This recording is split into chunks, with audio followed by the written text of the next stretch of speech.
Hello everyone and welcome to a very exciting project because today we are going to be building a clone of Twitter. Let's begin. So the Twitter clone is going to have a lot of the functionality, and I dare to say that almost everything that you're seeing currently on the screen is working. Now the thing that is not working is the smiley face here, the calendar and the location, but the uploading images is working because we're going to be using upload thing to store our images. Now obviously you'd expect that when you log on to Twitter you're going to be able to type in a tweet. So if I go ahead and say something like Twitter, it's what's happening, and then I say tweet, then you can see that it shows up. It shows my name, my username, and then how long ago I posted the tweet. And then of course you are able to add replies. You can retweet, you can like it, and then you can share it, but I'm going to demonstrate that functionality in a few. And then only when it is your tweet are you going to be able to delete it. So I'm going to add another tweet to demonstrate the image upload. So I'm going to say here is what I was up to today, and then I can open this, or rather I can click this to open up this model. I can navigate into my pictures, and then I can just select a few pictures here. I can select these ones and then open, and then it is going to upload them to upload thing, and then they're going to show up right here once they upload. And there we go. And then of course if you are not a fan of any of the photos, you can go ahead and delete them. So for example, I want to delete this white one, so I'm going to click the X and it removes it. And then now when I tweet it, you can see that it shows up as a tweet, and then it's going to show how many images that you have left. So I can click on this tweet, which is going to open it up, and then I can add my replies. Now once you click on the tweet, you can see that you can scroll through the images that you have.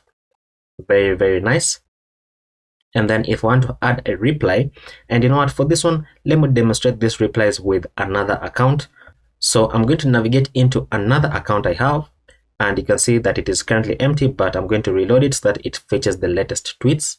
And you can see that this shows up right here. Now I can click on this to open it up, and then I can add a reply.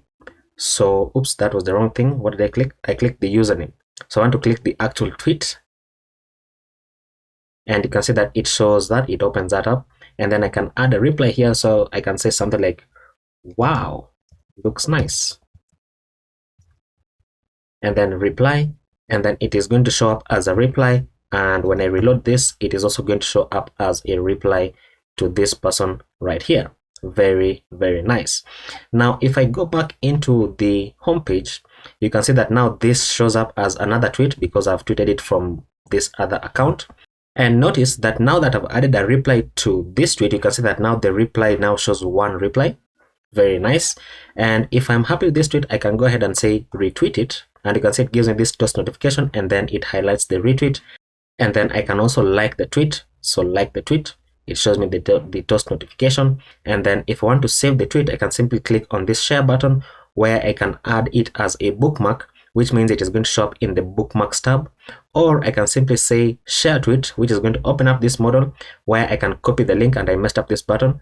I can copy this link to the tweet, and if I open it up on a new tab, you can see the actual link to the tweet. And then when it opens up, you can see it shows me the actual tweet with the number of likes and the number of retweets. Very nice. Now if I go ahead and say add to bookmark, you can see tweet bookmarked right there. And then if I go into the bookmarks tab right here, you can see that now it is added into my bookmarks. Very nice. Now for the explore page, this is what we're going to have. It is basically going to be showing every single tweet that is available on the platform, as you would expect from the explore page. And then for the notifications page, we're going to be getting actual notifications. So you can see that I replied to this tweet 2 minutes ago, and I said, wow, looks nice. And you can see that it shows that this is a reply that happened 2 minutes ago, and it looks very nice. And then in the messages tab, we're going to have this nice looking messages section. But remember that in order for this to work, the person has to follow you, and you have to follow them back before they can show up here. So I'm going to demonstrate that in a moment. And then we've already looked at the bookmarks tab. So now in the communities, we're going to be able to create communities. You can see that currently it is empty, but if I say create a community, I can call this maybe like TsbSankara, and I can say something like I can say front-end web developers, and then I can say create community, and then that creates that community, and then in the discover section it now adds that community to the discovery, which means if I go back into this other account, I can go into the communities, and then I can see this newly created community in the discover, which means now I can join. But before I click that, look at this, it only has one member, and because I am the creator of that community, it also shows me as the admin. But now if I go ahead and join, you can see that now it shows that it has 2 members right here, and then I can begin to add tweets into that community. And then now when I click on this, it should now show me that it has 2 members, and then I can start tweeting and something like start tweeting. And the good thing about this is I can add tweets into this community, but they are not going to show up in the homepage, because those tweets, as you can see, are only specific to that particular community. Now, since I'm the admin, I can leave this, and it's going to go back into one member. And then if I go back, you can see that it still gives me the option to join the community. Looking very, very nice. And then now next we have the profile page. And on the profile page, this is what we have, looking very, very nice. I went ahead and updated a few things on my profile. That's why it looks like this.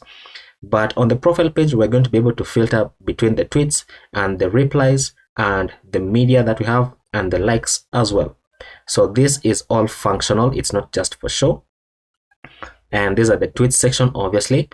And right here it says joined 6 days ago, and this is actual data from our database. It's not just for show, because if I go into our database, into the users table right here, because we're using Convex as the database, the account that I'm on currently is this one, and it was created on July 18th. As you can see right here, this was about 9 p.m. in the night, and you can see that today's date is 24th of July, which means that was 6 days ago. So this is actual data. It's not just there for aesthetic.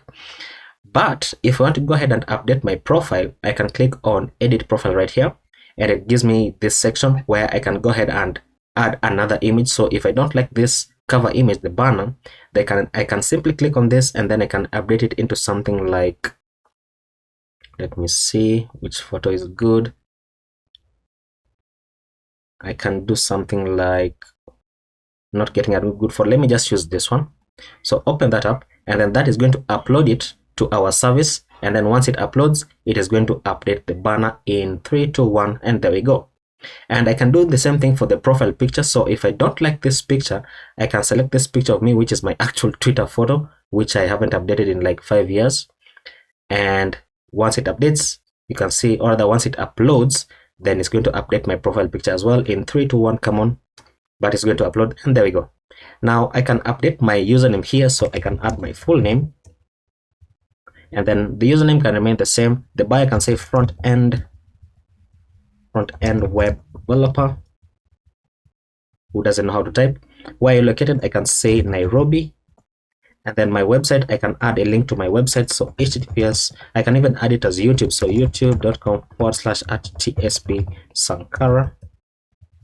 And then once I click on save changes, then it redirects me into my profile, and you can see that now my bio is here, my name has been updated, my location is updated, a link to my website is here, and then when I joined, so I can open this up and it actually takes me into YouTube. So that's looking very, very nice. Now next I want to demonstrate the follow functionality. So right here on the right hand side, you can see that it has a section that is titled who to follow, and I also added another section for trending topics, but I've not been able to get it to work, because the way that I implemented it is that it filters the amount of tweets that are on the platform and then gets like the topics from them, and then that's when it's going to show the trending topics. Now for the who to follow section right here, it shows the accounts that are already registered on the website. So if I were to register another account, it would show up here. But just for demonstration, you can see that I have my other account here, which I have been using for the other demo on this side. And you can see that when I'm on this other account, then who to follow shows me this one, you can see. And take note that I've updated my username. So this is the username that I updated, and it also updates everywhere. And I wonder why this is not updating, but you can see that it works. So if I click on view right here, it takes me into the profile of that person. And then you can see that this is just for aesthetics. This ellipsis right here doesn't work. But you can see that this guy also has a nice banner and a nice looking profile picture. Doesn't have any tweets yet, but only has one reply. And now look at this. If I follow this person, then it now says following. And then if I go back to my account, or that if I go into, first of all, the notifications, then it shows that this guy started following you less than a minute ago. Now look at this. If I go into the profile, then now I have one new follower and I'm following 0 people. But if I go into this person's account, I can now follow them and then back into my account. Then now it says 1 following and then 1 followers. And then right here, if I reload, it should now say, let's see, 1 following and 1 follower as well. And then of course, if they do something that you don't like, you can go ahead and unfollow them, and it shows you unfollowed this person, shows the username, and then it shows you the follow button as well. So this is a very huge application. And one more thing, the more tab right here is going to take you into this more section. Now this is just for aesthetic. This and this and this is just for show, just to populate the settings page. But right here you can go ahead and choose whether you want to work on the light theme or the dark theme or the system theme. So currently we are on the dark theme, but if I click on the light theme right here, you can see this is what we have. Very, very bright, especially at night. But now if I go back into the home page, now we have the light theme working, as you can see right there. So it is a very, very nice looking application.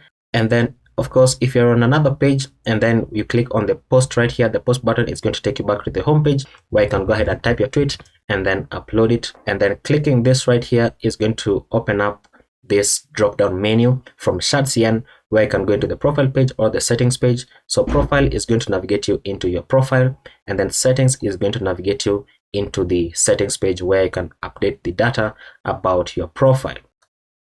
And then of course, finally, you can log out.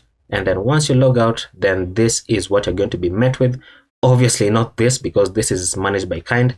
It is supposed to take you into the actual home page, which is this right here. There we go. So this is the home page, and oops, I messed this up. So you can see that this is managed by Kind, and we have a nice looking home page as well. So a long demo of the application, but it was necessary to demonstrate all the functionality that we're going to have in the web application. And we're going to be building this using Next.js, Tailwind CSS, and TsbSankara for the front end, and Convex for the back end, and then Kind authentication for our authentication purposes. So let's go ahead and begin building. And so as always, the first thing that we need to do is create our Next.js application. So this is VS Codium that is open right here. As you can see, it is empty, and I have my terminal open. So inside my terminal, I'm going to cd into my desktop, and then in the desktop, I'm going to say pnpx create next app at latest, and then I'm going to call this application x clone-yt, and then enter. And then let's go through the questions. We're going to be using JavaScript instead of TypeScript. So let it start. So would you like to use TypeScript? No. ESLint? Yes. Tailwind CSS? Yes. Source directory? No. And app router? Yes. And then TurboPack for dev? No. And then import alias? No. Now I do recommend that you check this out. The reason why I've not selected TurboPack here is because my system is not equipped to handle it just yet, because it registers as a slow file system. So this doesn't change anything in development. So you can go ahead and test it out whether it is going to work for you, but either yes or no, it's still going to work the same way. So let's wait for this to finish. So now that this has finished running, I'm going to cd into x-clone-yt, and then I want to open up my code editor, which is called VS Codium. So VS Codium, rather codium.-r, which is going to restart this instance. And then we have a lot of setup to do. We have quite a few things to install. So first things first, I want to go ahead and install TsbSankara. So let's go into the TsbSankara website. So TsbSankara right here. And then let's say get started. And then we are on Next.js. So this is the command because I'm using pnpm, but you can choose your package manager right here. So I'm just going to copy this, paste it inside here, and then enter. And for the color here, I'm going to choose the best color as gray, because gray is a significant color that we're going to be using throughout the application. So gray. And what this will do is that it is going to update the app globals.css. So inside the app folder and then globals.css, it is going to update the colors inside here so that we can use the colors as well as the dark mode, as you can see that it has implemented. And then we can begin to install the applications the components that we're going to need. And we're going to need quite a few components. So I'm going to say pnpx shard cn add, and we want to add the avatar, the button, the card, the dialog, the drop down dash menu, the input, label, scroll dash area, and then the sonar for our toast component, and then the switch, and then tabs, and then text area. So these are all the components that you're going to need in this application. So it's better to just install all of them at once. Aside from that, there are a few other packages that we're going to need to install. So I can clear the terminal, and then I can go ahead and say pnpm.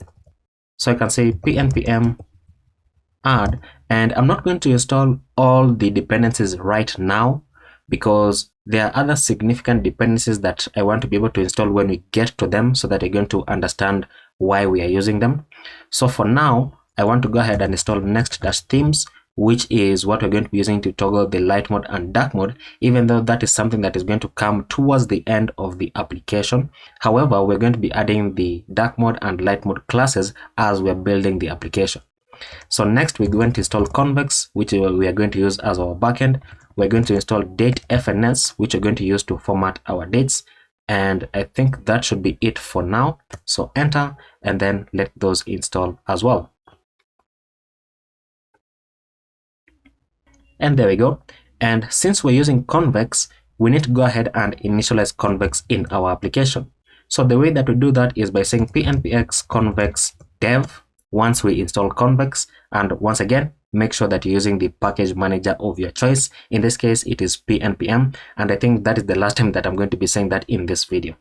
So create new project, and the project name can remain to be this, because I want to be able to find it once I'm done with the application so that I can delete it. And then I'm going to choose the cloud deployment, and you can see I have no more projects remaining, but that's okay. And what this will do is that it is going to create a .env local file if you don't have it just yet, and then it's going to add the cloud deployment and the convex URL inside the env file. So we can remove these comments, they are unnecessary, and then we can save that. And then once convex finishes running, you can see it says convex functions ready. Now that is what you always want to see. Now from this point forward, this terminal is always going to be open, and it is always going to be running convex. So I'm going to add a second terminal here, and for this one, I'm going to use it as my localhost terminal. So I'm just going to rename this using F2, and I'm going to call it localhost. And then I'm going to rename this first one to say convex. And then I'm going to add a third terminal, which I'm going to rename to installs. Now, anytime that we want to install anything in our application, we're going to be using the third terminal. And then the first terminal is running convex, and then the second terminal is going to be running our local development server. So let's go ahead and jump into convex, because there are a couple of things that we need to do in order to finish setting up convex. So you can go into the documentation right here, and then inside the documentation we need to navigate into Next.js, because that is what we're using. And then you can change this to use JavaScript, because we are building in JavaScript. Why isn't it showing the drop down properly? But anyway, it's still okay. So we have done this step, and we have also done this step. We don't need any sample data, so we can skip that. And we don't need this because we're not using any sample data. We can skip the functions for now because we're going to be creating the functions later, but we need to go ahead and copy this. So I'm going to copy this, and then inside our application, the way that I'm going to structure it is as follows. Because this is the convex provider, and we're going to be using two other providers inside our application. So the way that I'm going to structure it is I'm going to create a new file here called providers / convex client provider.jsx, like so, which is going to create the folder and then the file. So inside here, I'm going to go ahead and paste that in, and then you can go ahead and save that. The next provider that we need to have is called the theme provider. So inside providers right here, I'm going to call this theme-provider.jsx, and I think I like this better when it is small. So convex client provider. I've just renamed it to use small letters because that is what I used in my code base. So I just want to stick with that because the experience that I've had when recording videos is that anytime that you change something small that you did differently in your original code base, it breaks everything. So I just want to stick to that so that I don't have any or the many issues. Now inside the theme provider, we're going to be doing the following. And you know what? It is even going to be easier if we copy it. So if we go back into TsbSankara and then we search for next themes, or the what am I doing? I can just search for next themes right here. And then for the next TsbSankara UI, because that is what we're using, we can go ahead and we need to create the provider, as you can see right here. So simply go ahead and copy this and paste it inside the theme provider. And then we are not using TypeScript, so you can safely remove that and save it. And then that should be the theme provider. And then the other provider that we're going to need is called the auth provider, but we're going to add that in once we set up our authentication. So back inside Convex, then we need to go ahead and wrap our entire application inside the Convex client provider. Now take note that the Convex client provider is wrapping the children and it is not wrapping the HTML or the body. Just take note of that because sometimes that is an issue. So inside our application and then inside the layout, which I'm going to rename into JSX, and then the page right here, I'm also renaming into JSX. So inside the layout, I'm going to grab this and then wrap it inside the Convex client provider. If it gives me the drop down, it is not giving. Okay, there we go. So what I've done there is Control Spacebar. It gives me the drop down and then enter to auto import it, and it auto imports it at the top. And then inside here, I can wrap my entire application inside the children. And then I can rename the title here to something like X and then formerly Twitter. And then the description can say Xclone, something like that. Xclone built in Next.js and Convex. So save that. And then now it is safe to go ahead and start our terminal. So pnpm dev. Notice that I'm now in my localhost where I'm starting the terminal. So let this open up and let's open it up on localhost 3000. So localhost 3000. And there we go. So this is how our application looks like. And I just want to mention that if you run your development server before installing all of this, you'll notice that probably if you're on dark mode, then you'll get the dark mode version of the website. I'm also on dark mode, but I'm getting the light version because of what has happened to our globals.css right here. So it has updated all this. Now inside the globals.css, we need to go ahead and change a few things because I also want to add the class that is going to apply when we're on dark mode. So what we're going to do is we're going to say that on dark mode, then we want bggray-900, bggray-900, and then on dark mode, we want the text to be white. So just by adding these few lines, then it is going to update our application as well to use dark mode classes. Has it updated? Okay, it has updated somewhere, but we are not able to see it just yet because now we can go back into our page.jsx. We can test all of this out. So now inside our page.jsx, we can go ahead and remove all this. We can say RFC, and RFC is just coming from an extension that I have, which is going to be very beneficial for us. And it is called ES7 Plus React Redux React Native Snippets. So it allows me to do things like RFC to generate all this so that I don't have to keep on typing this out every single time because we have quite a lot of pages to build and we don't want to be repeating this every single time. So you can go ahead and install this. You don't have to use it, but I recommend that you do use it. Now, we did not finish setting up our layout. So let's go back into our layout. And inside our layout, we need to go ahead and add in the theme provider. So the theme provider is going to be wrapping the convex client provider. So theme provider, and the theme provider, make sure that you are getting the one that is coming from your providers and then theme providers, because that is the one that we just created. And then you can close this. We can add in our convex client provider, but the theme provider is going to be taking in a couple of props. So it's going to be taking in an attribute prop, which we're going to set into class, so that the class names are the ones that are going to be determining the theme on the website. And then the default theme prop is going to be the system theme, so that it uses the theme that you have on your system, either light mode or dark mode. And then enable system, and then disable transition change, like so. And then because we're using theme provider, it has a tendency to cause a hydration error. So the way that we circumvent that is in the HTML right here, we can add an attribute here called suppress hydration warning, like so. And then before we can exit this file, we're going to come back to it in a few anyway, we are going to go ahead and add in the toaster component, which is coming from Sona, which we installed when we were adding in the TsbSankara components. And then we're going to give this a prop called rich colors, so that it can show you the correct colors for whether your toast is an error or a success message. So save that, and let's see what else do we need to do inside here. I think we are now okay, and there we go. So now our BG gray of 900 is applying, because that is what we set it up in our globals.css right here, because we are on dark mode and the current theme is the system theme, which I'm using dark mode. Now let's go ahead and fix the font right here. See how the font doesn't really look nice? I don't like the default font. I like the Next.js font.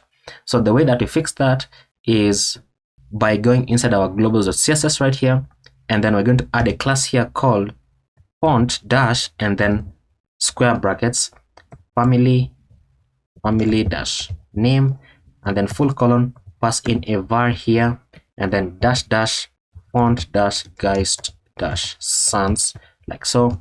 And then when you save that, it should now update the font to use the geist sans font, as you can see right there. Now why is that? Because in our layout we are getting the geist sans font right here.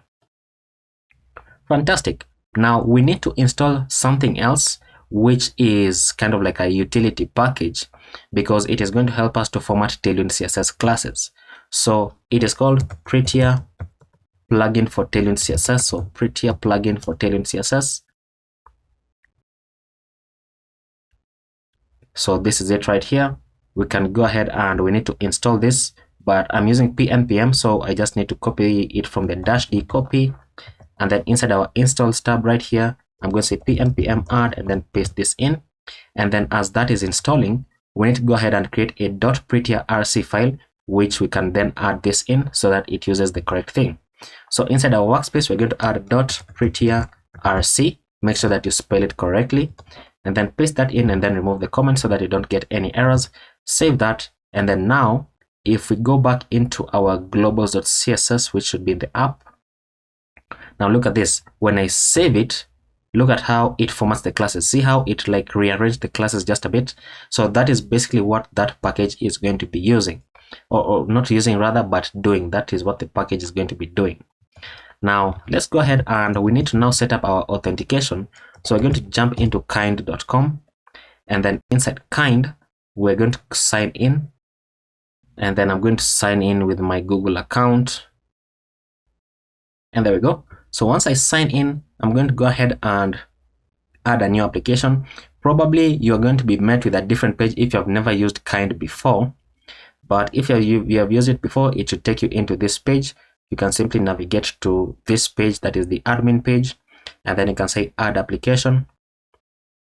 And then for this, I'm going to call it xclone YT so that I can find it once again easier.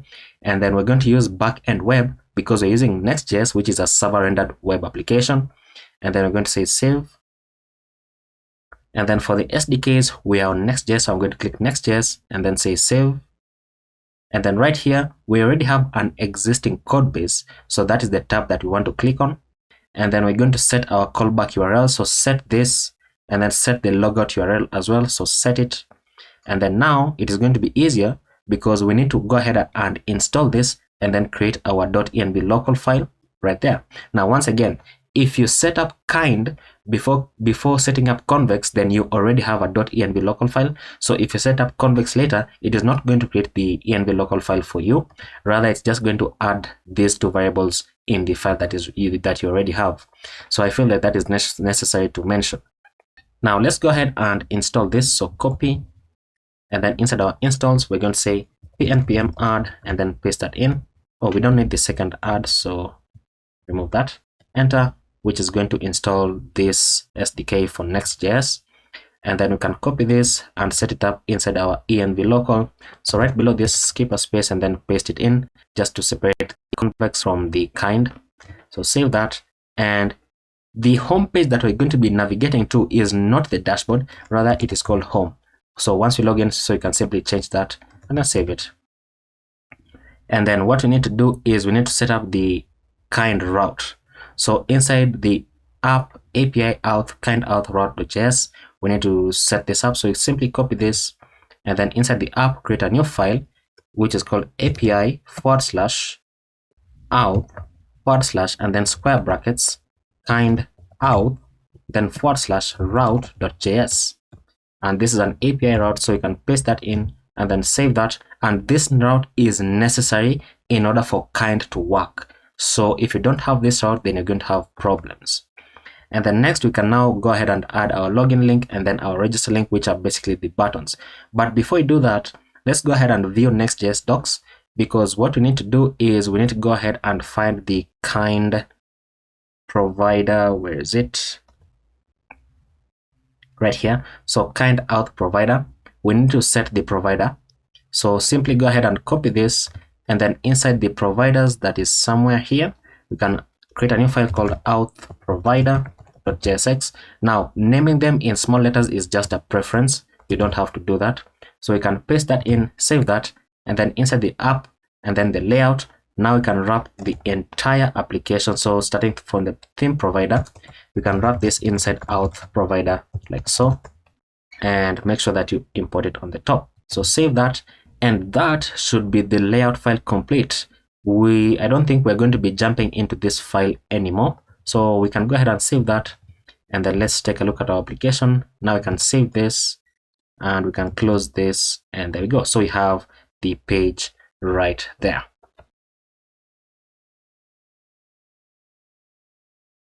So that was quite a long setup session, but now we can begin to create our homepage, which is basically the authentication page that you're going to get when you're signing into the application. So we're going to go ahead and jump into the app. Let's close this too. So into the app folder, we have a page.jsx right here. We're going to begin to build out the authentication page right here. And because we're going to be using some hooks, this is going to be a client component. So use client directive on the top. And I just want to mention that most of our files are going to have the use client directive, most of them, if not all of them. And we're going to have quite a number of imports here, but let's just begin to build out the UI first of all. So inside our return, we're going to return a div here with a class name of flex, and then min height dash screen, item dash center, justify dash center, bg dash gradient, and then bg blue dash 50. And then on dark mode, we're going to say dark bg dash gray dash 900. And then inside here, we're going to have a div with a class name of width dash full and max width dash 4xl. What I typed here, so width dash full. And then inside this div, we're going to have another div with a class name of grid, and then item dash center, and then gap dash 8. And then on large screens, we're going to say grid columns dash 2. And then inside this, we're going to have another div with a class name of text dash center. And then on large screens, we're going to say text dash left. And then inside this, we're going to have another div with a class name of margin bottom of 6, and then flex, and then justify dash center. And then on large screens, we're going to say justify dash start. So we are making everything responsive from the get-go. And then inside this div, we're going to have another div with a class name of rounded dash full, and then bg dash blue dash 500, and then give it a padding all around of 4. because this is going to be showing the Twitter icon, which I'm going to say Control Spacebar and then enter to auto import it from Lucid React. Now Lucid React was installed when we installed shardcn, so that's why it seems as though we did not install it. So the class name here is going to be size of 12 and then text-white. So size 12 means width and height of 12. Now if we save that, then we should be able to see the Twitter logo somewhere here. And there we go, looking very, very nice. So now we're going to go after this icon, we're going to go one div, two div. So below these two, we're going to have an h1 with a class name of margin bottom of 4, text-4xl, font-bold, text-gray-900. And then on large screens, we're going to say text-6xl. And then on dark mode, we're going to say text-white. And then inside here, the text is going to say happening now. And then below the h1, we're going to have a paragraph with a class name of margin bottom of 8, text-xl, text-gray-600. And then on large screens, text-4xl, sorry, 2xl. And then on dark mode, we're going to say text-gray-300. Now the text is going to say join the conversation today. And then below this paragraph, we're going to have a div with a class name of space on the y of 4, and then text-gray-600. And then on dark mode, we're going to say text-gray-300. And then you know what? It's going to be easier if I go ahead and do this. Let's go into the globals, and then let's copy these two class names, because this is the class name for every paragraph. And then Control P and then search for globals, enter. And then right here, we're going to say that for all the paragraphs, these are going to be the class names. And let's see, we need to say @apply, like so. Save that. Save. Oops, what did I do? Okay, save that. And then now we can remove these class names from here. So you can remove that one, and then you can remove this one as well, so that you don't have to keep on typing it every single time for every paragraph. And then inside this div, we're going to have another div with the class name of flex, and then item-center, and then justify-center. And then on large screens, we're going to say justify-start. And then inside this div, we're going to have another div with the class name of margin right of 3, and then size-2, and then rounded-full, and then bg blue-500. And then that is a self-closing div, so don't add anything inside. And then below this, we're going to have a span that says follow your interests. So save that, and we should be able to see something on the screen. There we go. So this is not resetting. Why? So justify start. And the reason why it is not applying is because of, let's check the div. The parent div is this one here. So text left, I misspelled that. So text left. That should now reset it. There we go. And then we're going to do something similar for this, for the other divs that appear below this one. So what we're going to do is simply this. We're going to copy this, copy it, paste it down 1 and then 2 times. And then the text here is going to say, here what people are talking about. And then here, the third one is going to say, join the conversation. Save that, and that should apply the rest of them right there. Fantastic. Now that we have that, we are going to go below, should be this div that ends there. And we're going to create another div. And this div is going to have a card element inside. So the card here is going to have a class name of mxauto, and then width-full, max width-md. And then on hover, we're going to say bg-gray-900. And not, this should be the dark mode hover. So this is the mistake that I made. But then on hover for the light mode, we're just going to say bg-gray-100. That should be sufficient. And then inside this card, we're going to have the card header component. So card header, and enter to auto import it. By the way, I forgot to do that for the card. Enter, auto import it. The card header is going to have a class name of space on the y of 1. And then inside the card header, we're going to have a card title. The card title, enter to auto import it, is going to have a class name of text-center, and then text-2xl. And then the text is going to check whether is sign up is true. So if is sign up is true, we're going to say create account, Otherwise, we're going to say sign in. Now, I know you're wondering, where is this coming from? It is coming from our state value, which we do not yet have. So let's go ahead and create it. Otherwise, we're going to get an error. So right before our return, we're going to say const is sign up and set is sign up. This is going to be equal to useState, and by default, it is going to be true. And then we're going to have another one, so another state value here called loading and set loading. And by default, so useState, it is going to be false. Now, using this, we're going to be able to toggle our state, so whether we want to show our sign in or sign up. Let's go ahead and continue building this out. So below the card title, we're going to have card description, and card description is going to have a class name of text-center.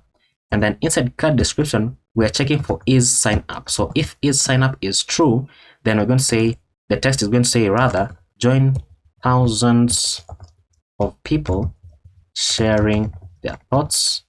And then if is sign up is not true, then we're going to say, welcome back, sign in to your account. And then below the card description and then the card header, we're going to have card content. Now, once again, control spacebar and then enter to auto import it. Now, tab or the card content is going to be rendering the tabs component, which is coming from components UI tab. Now, take note of this. There are many tabs components. So just make sure that you get the one that you have in your application inside the components folder. So tabs is going to have a value here, and the value is going to say sign up. Because using these tabs, we're going to trigger out the tabs or rather the content that is currently showing. So the value here rather is going to be a dynamic value. So if is sign up is true, then the tab is going to say sign up. Otherwise, the tab is going to say sign in. And then on value change, so when you click on either tab, we want to go ahead and access the value here. We're going to say set is sign up into the value and check if the value is equal to the sign up value right there.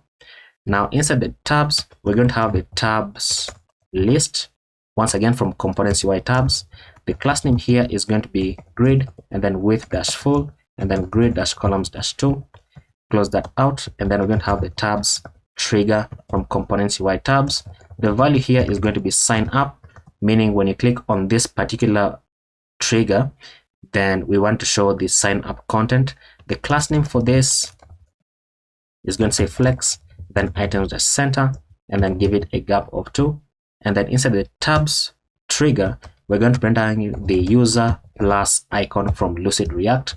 The class name for this is going to say size dash 4, and then close it out. And then the text is going to say sign up. Now let's go ahead and paste the tabs trigger. So copy this, paste it here. This one is now going to say sign in. The class names are going to be the same. The icon is going to show the login icon from Lucid React. Enter to auto import it. And then the text is going to say sign in. Now, how does this look? Save it. Let's take a look. Okay, so use state is not defined. So we need to just import it. So right here, control spacebar, enter to auto import it. And then it's going to reload the application. So let's check it out. And there we go. So we have our sign up and then our sign in. So this is basically the tabs trigger. So I can click on this and you can see that it is toggling the content that is showing right here. So sign up and then sign in. Fantastic. Now something is wrong with our tabs right here, but I'm going to figure it out later. Because now below the tabs list component, so below the tabs list, I'm going to go ahead and render out a button here. And this button is going to have a prop that is called as child, because I want the properties of the button to pass down into the component that is going to be inside the button. The variant here is going to be default. And then inside the button, we're going to render out the register link component, which is coming from the Kinda SDK that we installed. Now the text for this is just simply going to go ahead and say sign in. Now I can save that, and I hope I've imported this from components UI button. So save that, and then now let it reload. So look at this now. I have the sign up and the sign in. And what are these issues? First of all, it says class, I've misspelled that. So class name, this should be class name. Oh, I think that's why that's the reason why the tabs wasn't showing correctly. There we go. There we go. Okay, now we can see that we have the sign up and the sign in, but it's basically toggling the same the same button. Now for now this is going to be sufficient, but don't worry, because we're going to be using this tabs component elsewhere in other places. So you're going to learn how you can toggle other content apart from this. As you saw, for example, when you're on a profile, you can toggle between the tweets, the media that you have, the replies, as well as a bunch of other stuff. But now look at this. If I click on sign in, then it should take me into the sign in page, which is what's it called? It is managed by Kind, and then I should be able to sign into the application. Even though we don't yet have the home page, it should give me a 404 error. So look at that. So because I've clicked on the sign up tab, then it gives me this, but I already have an account. And the reason why I already have an account is because once you register with Kind, it keeps your information. So even if you're going to be integrating Kind into another application, you still use the information that is already in Kind. So I'm going to go ahead and enter my email. And then continue. And then it's going to send a code to my email. And there we go. So this is the code. I'm going to copy it and then paste it right here. Continue. And after a successful sign in, redirect me back into localhost and then /home, because that is what we set up in our env local file right here. So there we go. You can see that now I'm in the home page and it says 404 error. So next we need to go ahead and begin to build out the home page. Now before we jump into our home page, I want to show you something. We already have Convex set up. So if I go into the Convex dashboard, then you'll notice that we need to navigate into it load. There we go. So we need to navigate into this and make sure that you choose the development tab, not the production tab. And look at this. If I go into the data right here, which is basically the tables, then even though I've signed into the application in Kind, the data is not being saved to Convex. Yet our application depends on Convex for the user data. So what we need to do is we need to ensure that the user is added into Convex when they are redirected to the home page. So let's go ahead and do that. And we're going to do that in the very same page.jsx that we were working in. So we're going to go right before the return and we're going to do a bunch of stuff. So first of all, we're going to get the router. So const router is equal to use router. Make sure that you use router from next navigation. Where is it? Right here. Make sure that you're using it from next navigation because we're using the app router. If you are using the pages router, then it would come from next /router. So just take note of that. Now below the router, this is what we're going to be using to redirect our user. We need to go ahead and destructure the user and is authenticated. And then we also need to destructure is loading. And this is all coming from use Kind browser client. Now this is a hook that you can use to access the Kind data when we are on the client side, because as you can see, we are on the client side. And then what we're going to do next is we're going to call our use effect, which is coming from React. Now our use effect, we're going to use this to check whether our user is already logged in. And if they're already logged in, then we're going to redirect them. So you're going to say if is authenticated and there's a user, then we're going to call a function here called handle user setup, like so. And then the dependency array here is going to be depending on the is authenticated and the user. And what have I done? This should be curly brackets. There we go. And then next we need to go ahead and create this function. So we're going to go ahead and say const handle user setup. This is going to be an asynchronous function. And we're going to check if there is no user. If there's no user, then simply return breakout of the function. Otherwise, we're going to have a try catch block right here. And then for the catch block, we're going to say console.error. And then we're going to say error setting up user. And then pass in the error.message. And then for the purposes of the UI, we're going to show a toast notification from Sona. So toast.error. And we're going to say error setting up your account, please try again. Now I'm going to mention this once and it's only in this place. The reason why I have console error and toast.error, even though both of them are basically going to be doing the same thing, is because right here in the console error, we have more information by having the error.message. We have more information for us as the developer when we are debugging. But for the user, then we simply want to show a toast notification here that says error setting up your account. So that's basically it, and that is the logic that we're going to be using for the rest of our application. Now we're going to have a finally block here where we're going to say set loading into false, because in the try block here we're going to say set loading into true, and then we're going to say we want to check if the user already exists in our database. So const existing user is equal to await use query, which is a hook that is coming from Convex React. So use query, where we're going to pass in API. Now API once again is coming from Convex generated API, and that is basically this file right here. So Convex generated then API. So anytime that we're going to have functions for our Convex or other functions that communicate with our Convex backend, then they're going to be added into the Convex API so that we can access them like so.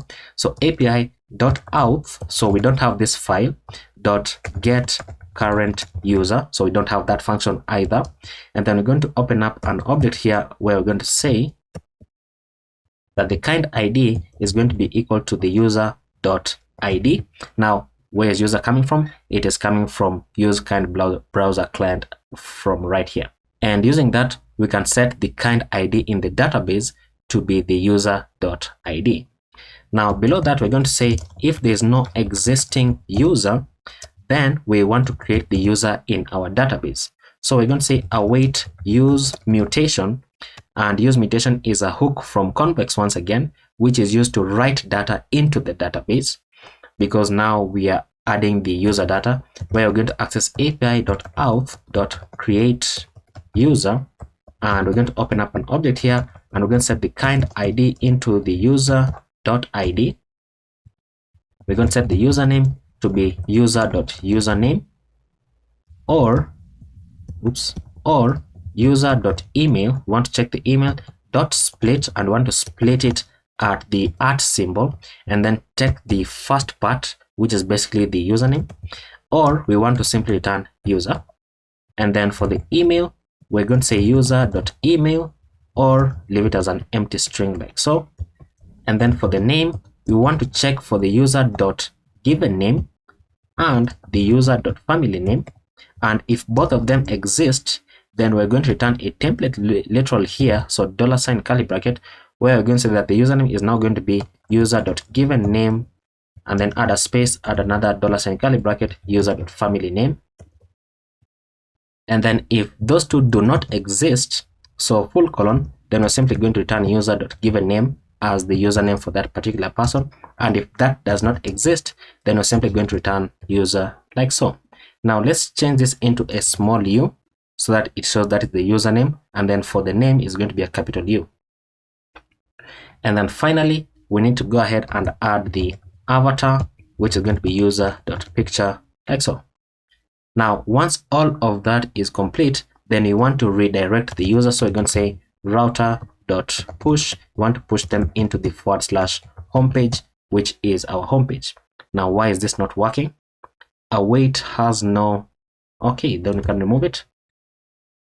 That should be okay. So let's go ahead and save that. Now I'm expecting it to break because we don't have this function. So let's check this out. Okay, it doesn't break, but it should break. It should break because, as you can see, we don't even have the user table. Now, before we can go ahead and quit this file, we need to check for the loading state. So we're going to say if is loading, then we're going to return something here.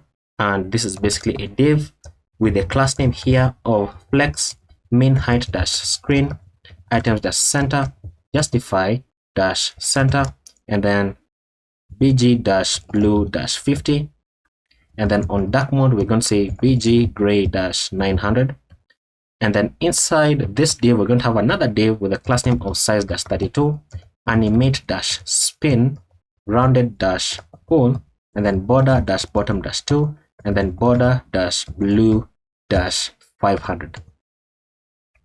and save that. So this is going to be our spinning loading animation. So let's check this out. Okay, nothing is happening. So in the next video, let's begin to set up our schema, which is going to be used to populate our database tables. So let's have this open up, and then we can close this out as well. So for our schema, we're going to go into the convex folder right here. We're going to create a new file called schema.js, and this is a unique file that is used to communicate with our convex backend. Now, if you say Ctrl-J to open up your terminal, if you navigate into the convex tab, you'll notice that now we have an error here once we created our schema.js file. So let's go ahead and fix this error. And actually, let me just have this open up. And then we're going to go ahead and say import define schema and define table. All this is should be coming from convex/server. And you can do convex/server, or you can do /generated/server. It is still the same thing. And then you can go ahead and say import v from convex values, which are going to be used to access our types, or that to define our types. And then I'm going to say export default define schema. And then this is going to open up an object. So we're going to say we want to define a table called users. So users : define table, and we're going to define it in terms of an object. So the users table is going to have the kind ID, and the kind ID is going to be type of v.string. And then we're going to have the username, which is a type of v.string. We're going to have the email, which is v.string. We're going to have the name, which is v.string. We're going to have the bio. What am I doing? The bio, which is going to be optional. So v.optional, and then passing v.string, because it is going to be a type of string even though it is optional.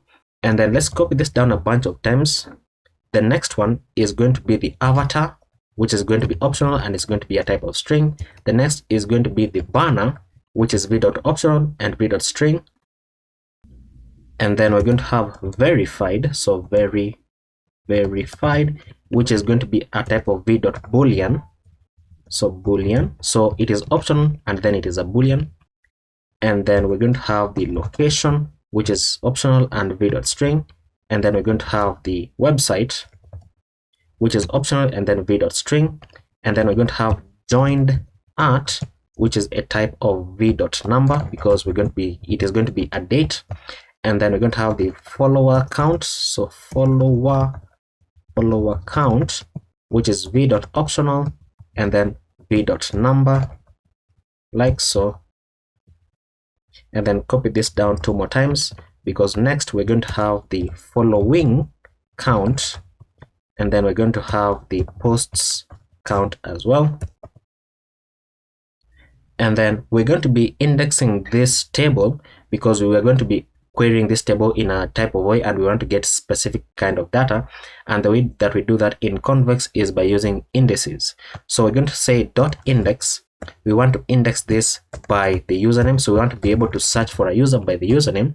So we're going to add in this, or rather we're going to add in the username as the way that you can index this table. Username is there. Okay, it's not giving me the option or the drop down. And then I'm also going to index this by the user email, so you can search by the email, comma, and then curly or square brackets, and then add in the email. And then also going to index this by kind ID, so by kind underscore ID, by underscore kind underscore ID. And then we're going to add the kind ID, like so. Now if I save that, then this should be okay. No matching export for convex. Okay, so this should be convex server. Then I was wrong. So convex/server, and then it's going to rerun that. And there we go. So you can see that it creates a table called users with the following indexes. And then now if you check out your backend, you can see that now we have a table that is called users. Now I want to go ahead and create all the tables that we're going to need for this particular application, because it's just going to be easier to create all of them right now, so that we don't keep on jumping back and forth in this file. So I'm going to go ahead and, you know what, I think it's even easier if I just copy them. So let me go ahead and open up the GitHub, and then it is called xclone, and you're going to get this link in the description so you can check it out. So if I go into the convex right here, I can go into the schema, and then in the schema I can copy all of this. You can see that it is quite a huge file. So copy, and then I can go ahead and paste it in. Now once again, just look at this. As you can see, we have a trending table, we have a community members table, we have a communities table, we have the notifications table, we have the messages table, the bookmarks table, the retweets table, the likes table, the follows table, the posts table, and then finally the users table. So quite a number of tables, as you can see right here. So I recommend that you go ahead and copy it, or if you feel like typing it out, then you can simply pause the video and then type it out as I am scrolling below like so.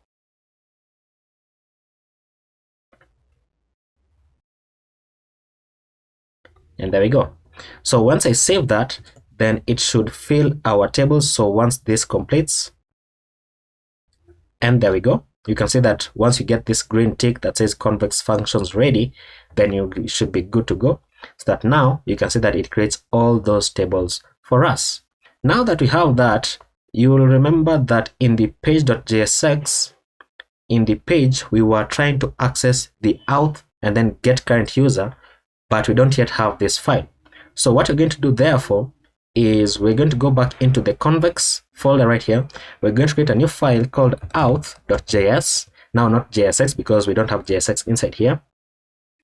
But then inside auth.js, we can begin to create our auth functions. So I'm going to say import mutation and query from /generated/server, and then we want to import b from convex values as well, and then we want to export our function. So export const create user, because create user is being accessed somewhere, so create user right here, and then we also need to create this function. So export const create user, this is going to be equal to a mutation because we are writing something into the database. It is going to have some arguments here, and the arguments are in the form of the kind ID, which is a type of v.string, and then we have the username, which is v.string, and then we have the email, which is v.string, and then we have the name, which is v.string, and then we have the avatar, which is v.optional, and then v.string like so. And then for our handler function, this is going to be an asynchronous function, which is going to be taking the context as well as the arguments that we have just defined above. And then inside here, we want to first check if there's an existing user. So const existing user is equal to await context.db.query, and we are querying the users table, and we want to query it using the index, so with index of by kind ID. So we are checking the user's database and we are searching for a particular user that matches the kind ID that we have. And then inside here, we're going to have a callback function, and we're going to say q.equals, and we want to pass in the kind ID as a string, and we want to compare it with the arguments.kind ID that we have, and then get the first one that matches, and that's how you get the existing user. So we want to say if there's an existing user, then simply return existing user ._id, because in the convex database, documents are stored using the _id.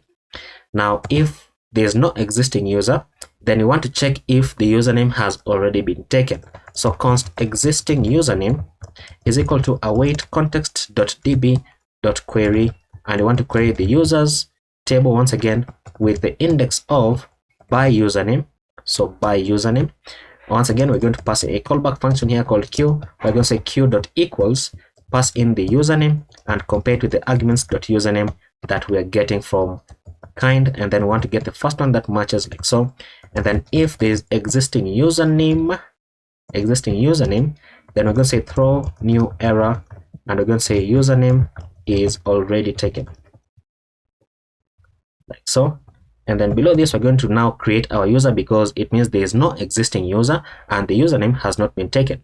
So below this, we're going to say const user ID is equal to await context.db.insert into the convex database, which is the users table, and we want to insert as an object the kind ID, which is coming from the arguments.kind ID. We want to pass in the username, which is coming from arguments.username. We want to pass in the email, which is arguments.email. We want to pass in the name, which is arguments.name. Scroll down a bit. And then we want to pass in the avatar, which is coming from arguments.avatar. We want to pass in the joined art, and joined art is basically the date.now, because it means that the user has joined right now. So date.now, and then the followers count is going to be 0, and then the following count is going to be 0 because this is a new user, and then the post count is also going to be 0, like so. And then below this, we're simply going to say return user ID, like so.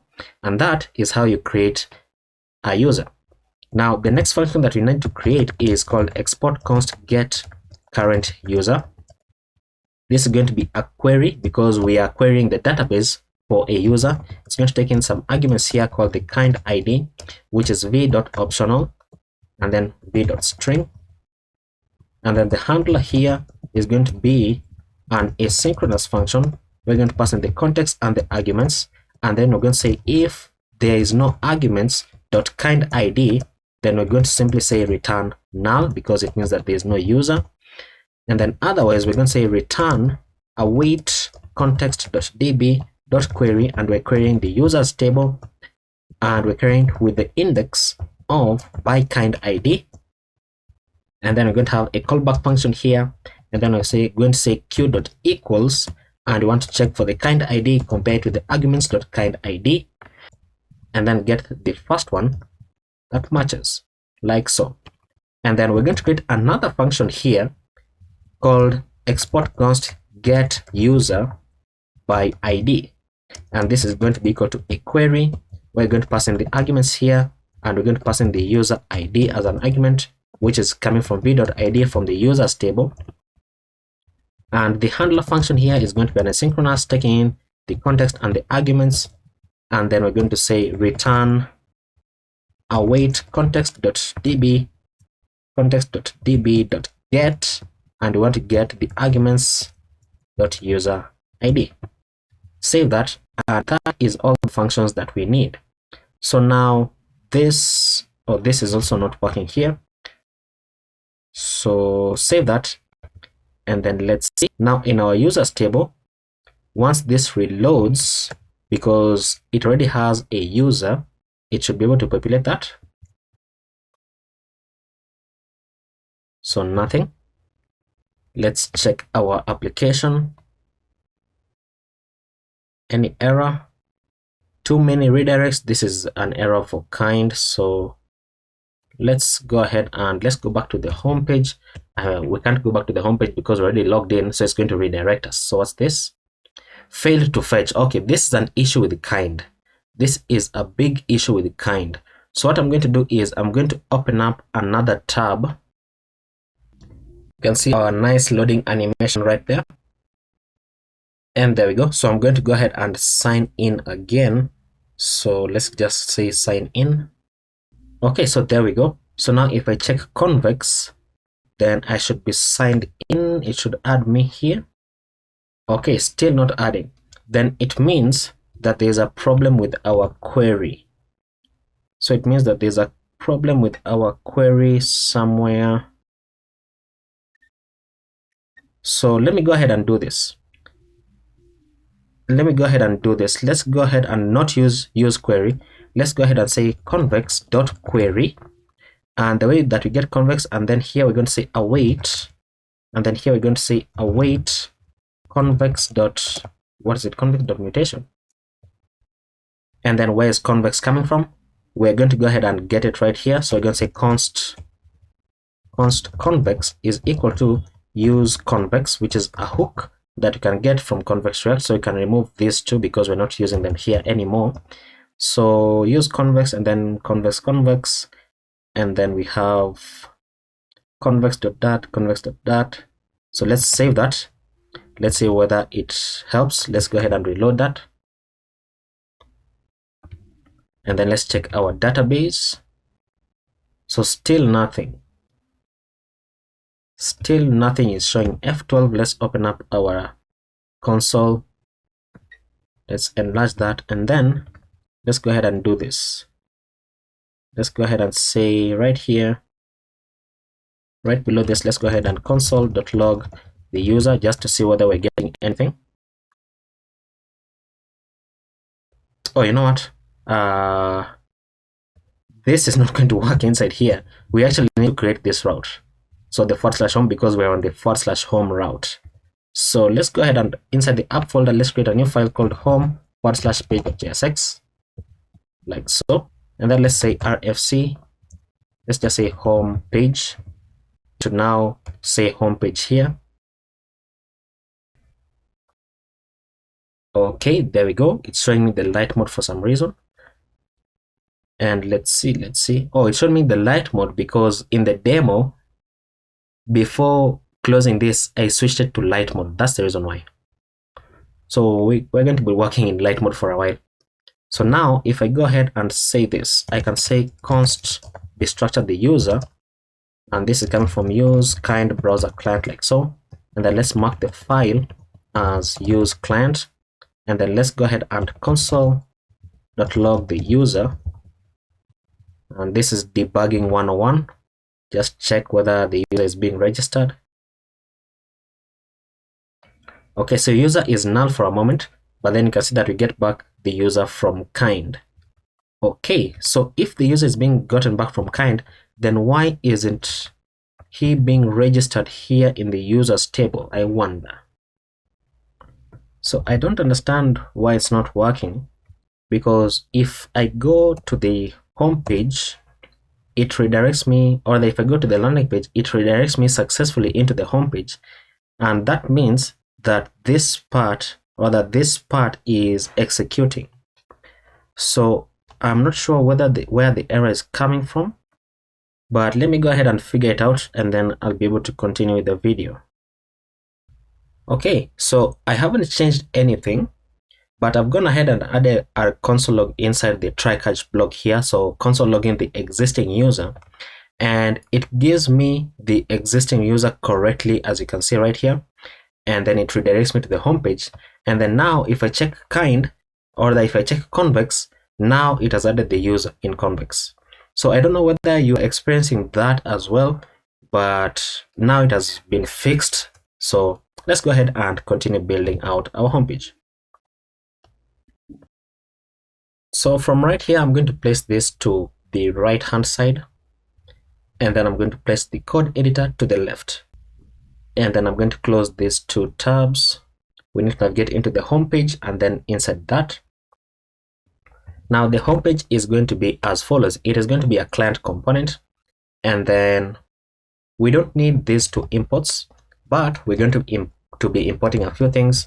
So we're going to import use effect and use state as well. We're going to import use router from next navigation. We're going to import use convex, and I'm going to stick with using this use convex hook because inside our page.jsx, that is what we have used inside here as well. And let me remove the console. So that is what we have used from the convex right here. We have used the use convex hook instead of the use query and use mutation hook. So let's go ahead and do that. Let's remove this, and then we can go ahead and import API as well from convex generated API. We need the use kind browser client. Also, we do need it. And then we need to import the tabs. We need the tabs content. We need the tabs list and the tabs trigger. This is all coming from @/components/tabs. Is it not existing? Or UI/tabs. Okay. And then we need to import a component called main layout, which we don't yet have. This is coming from @/components/layout folder /main-layout. And then we need to import the post form components, so post form from @components/posts/post-form. And then we need to import the post list from @/components/posts/post-list, like so. And then finally, we need to import the toast component from Sonar. Now, the reason why I have this inside folders is because of managing them, because we are going to have a number of components, and having them all in like one folder like this is doesn't look very nice. So I added them inside their own folders. So inside components, we're going to create a new file called layout/main-layout.jsx, and then we're going to say fc and then enter, then change this to main layout capitalized. And then outside of the layout, or rather still within the components, create a new file called posts/post-form.jsx, and then rfc, and then change this into post form, and then once again inside the posts, create a new file called post-list.jsx, and then rfc, and then change this into post list like so. Save that, and then that should be the 3 components that we need. So 1, 2, 3, there we go. And then now inside here, we're going to go ahead and begin to build out our homepage. So we're going to have quite a number of state values. So const user and set user. What am I typing? So set user, this is going to be equal to useState. By default, it is going to be null. And then const for u posts and set for u posts is going to be equal to useState. By default, it is going to be an empty array. Let's close the sidebar. And then const following posts and set following posts is equal to useState. And by default, it is going to be an empty array. And these 2 state values are something that I did not demonstrate in the demo, but on the homepage, you're going to be able to filter tweets depending on whether you're following the users or not. And then const active tab and set active tab is equal to useState. And by default, the default tab is going to be a string called 4-u, because using the tabs component, we're going to be filtering this. And then const loading and set loading useState, and by default it is going to be true. And then const, let's separate this. So const convex is equal to use convex once again, and then const router is equal to use router. And then we're going to destructure a few things from use kind browser client. So we're going to say const user and rename this into kind user, and then is authenticated, and then is loading. This is coming from use kind browser client like so. And then we're going to have our use effect, and then inside our use effect, we're going to be doing the following. We want to check if it is loading. So if is loading, then we want to return and break out of that, because it means that the application is still loading, or that the authentication is still loading, because this value is this one from use kind browser client. And then we're going to say if not is authenticated, then we want to redirect them. So router.push and redirect them back into the home page so that they can sign in, and then return break out of that. And then we're going to have a function here called load data. So const load data, this is going to be an asynchronous function where we're going to say try catch block, and for the catch block we're going to say console.error, and then the error is going to say error loading data, then passing the error.message for more information. And then for the toast notification, so toast.error, we're going to say failed to load posts, please try again. And then for our finally block here, we're going to say set loading to false. And then for the try block, this is what we're going to do. We're going to say const user data is equal to await convex.query, and then we want to query the api.auth.get current user, which is a function that we already have. And then open this up. We're going to pass in the kind ID as the kind user, which we renamed. Remember, we renamed it right here. So kind user question mark dot ID. So we're adding a question mark here, and it is called optional chaining, so that in case the kind user does not exist, then it's simply going to return undefined, and it's not going to break your application. So if there is no user data, so if no user data, then you want to redirect them back into the home page because it means that the user is not signed in, and then return once again. And then if there is user data, then we want to say set user into the user data that we're getting back. And then now we can load our posts. So we can load both the for you posts and the following posts.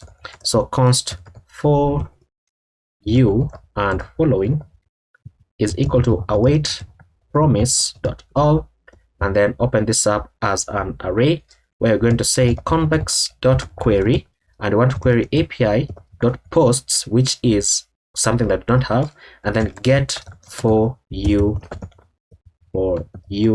posts, and then this is going to be taking in the user ID as the user data._id, like so.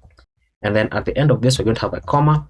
We want to have the convex.query and then API.posts.get following posts, and then this is going to be taking in the user ID as a user data._id, like so. Now, what have we done there? What we've done is we are destructuring this array. This is called array destructuring, which we have just used on top for the use state. So destructuring the array, and then the first value of the array, which is the for you, is this query, and then the second value of the array is this query.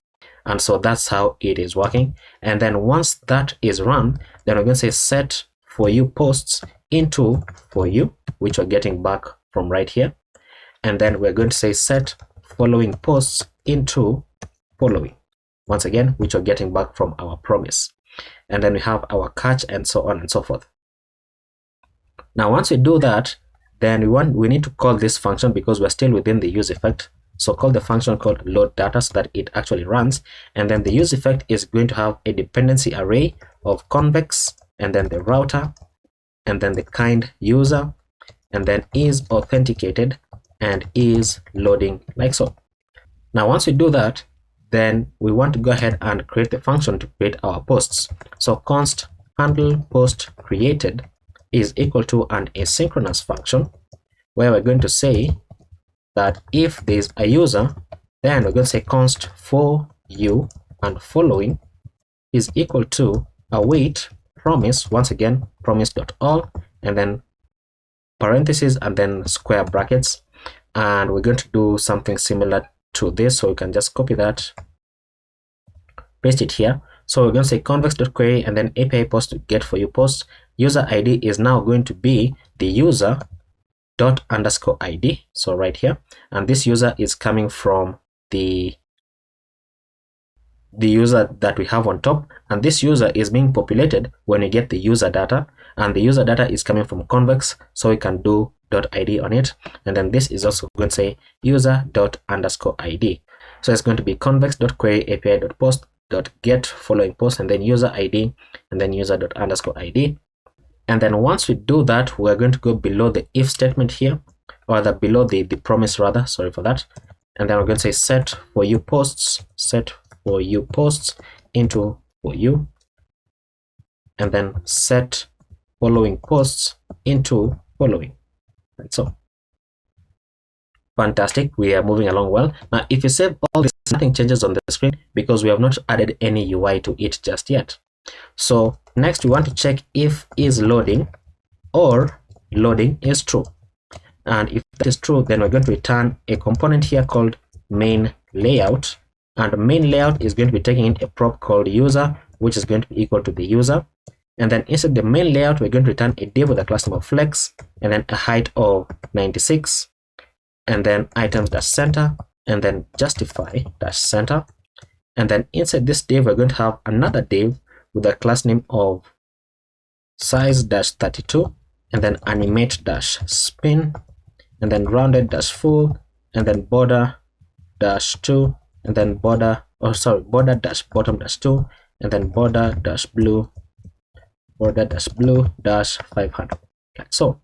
So if there's a loading state, then we want to return the main layout and then have the loading state, and then otherwise we can have our actual main layout. So we're going to return a main layout here, and then the user prop is going to be equal to the user state value, And then inside here, you're going to have a div. So this div is going to have some class names. So it's going to have a class name here of sticky, and then top dash 0, and then z index of 10, border dash bottom, then border dash gray, border dash gray dash 200, and then bg white with an opacity of 80, and then backdrop dash blur dash md. And then on dark mode, we're going to say border dash gray dash 800, and then on dark mode, we're going to say bg gray dash 900 with an opacity of 80. And then inside here, we're going to have another div with a class name of padding on the x of 4, padding on the y of 3. And then inside this div, we're going to have an h1 that says text dash xl, and then font dash bold, then text gray dash 900. And then on dark mode, we're going to say text dash white, and then the text is simply going to say home. Now I wanted to have in some content inside here so that we can save it, so that we can see what is actually happening on the screen. So you can see that right now we are simply returning main layout, because the main layout component is also returning main layout. So we need to build this out next. So the main layout is going to be as follows. It is going to be a client component, and it is going to be importing use state from React.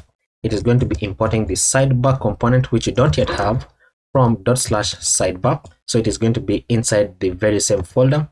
And then let's copy this 2 more times, because we need to import right sidebar from right-sidebar. And then next we need to import mobile nav. So import mobile nav like so.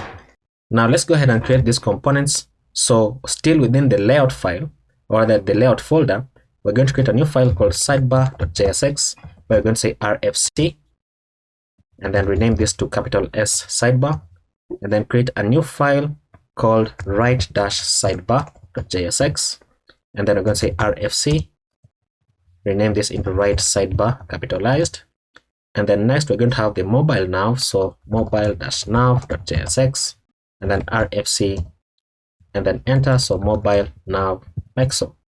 So that now we can continue building out our main layout without getting any errors. So you can remove the React import, and remember that main layout is going to be taking in the user prop, but because it is wrapping other components as well, we can access the children prop on it. So children and then the user, and then we're going to have a state value here called const sidebar open, so sidebar open, and this is going to be the toggle for mobile navigation.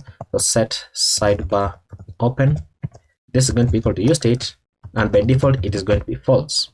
Now for our return, we're going to return a div here with a class name of min height dash screen bg gray dash 50 gray dash 50, and then on dark mode we're going to say bg gray dash 900, and then inside here we're going to build out the mobile navigation first. So we're going to create a div with a class name of large screens hidden, and then inside here we're going to have the mobile nav, and I should have called it something like nav bar, but it's okay. So mobile nav, this is going to be taking in the user, so user is equal to user, and then it's going to have a prop here that is going to be calling a function. So the prop is called on menu click, and this is going to be calling in an inline function called set sidebar open into true like so. And then outside of this div, we're going to have another div with a class name of mxauto, and then flex, and max width dash 7xl, and then inside this div we're going to have another div with a class name of hidden, and then width dash 64, and then on large screens it's going to be block, and then on extra large screens the width is going to go into 80, and then inside this we're going to have another div with a class name of fixed, and then height dash full, and then on extra large screens we're going to say width dash 80, and then this is going to be showing the sidebar component, and it's going to take in the user as a prop like so. And then we're going to go below one div, two div, and then now this is going to be the main content of the application. So we're going to have a div with a class name of min width dash 0, and then flex dash 1, and then on large screens we're going to say max width dash 2xl, and then inside this we're going to have another div with a class name of min height dash screen, and then border dash right, and then border dash left, and then border dash gray dash 200, and then on dark screens, or rather on dark mode, we're going to say border dash gray dash 800, like so. And then this is going to be rendering the children, as you can see right there. And then below one div, two div, below this we're going to have our right sidebar, and the right sidebar is going to be a div with a class name of hidden, and then width dash 80. And then on extra large screens, we're going to say block, and then this is going to have another div inside with a class name of fixed, and then height dash full, and then width dash 80. And then we're going to be rendering the right sidebar, which is going to be taking in the current user prop as the user that we're also getting back from our props right here. And then below one div, two div, three div, we are now going to build our overlay for the mobile navbar. So when you open the navbar, it's going to have like an overlay so that it's going to notify you that the sidebar is open. So we want to check if sidebar open is true, and only when it is true, that's when we want to have a div with a class name of fixed and inset dash 0, and then z index of 50. And then on large screens, we're going to hide it, so hidden. And then inside this div, we're going to have another div, and this div is going to have a class name of fixed, and then inset dash 0, and then bg dash black /50. So it's going to have an opacity of 50.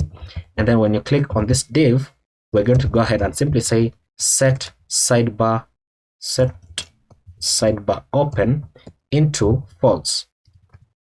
Now this is a self-closing div, which means basically that if you click this div, which means anywhere outside of the sidebar that is open, then it's going to close the sidebar.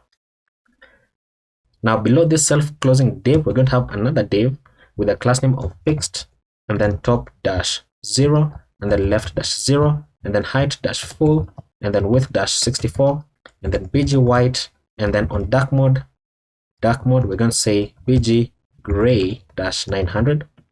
And you know what, I've been using gray dash 50, so let's say gray dash 50 here as well. And then inside this div, we're now going to render out the sidebar, which is going to be taking the user as a prop, like so. Now you can test it out, so save that, and then once it reloads,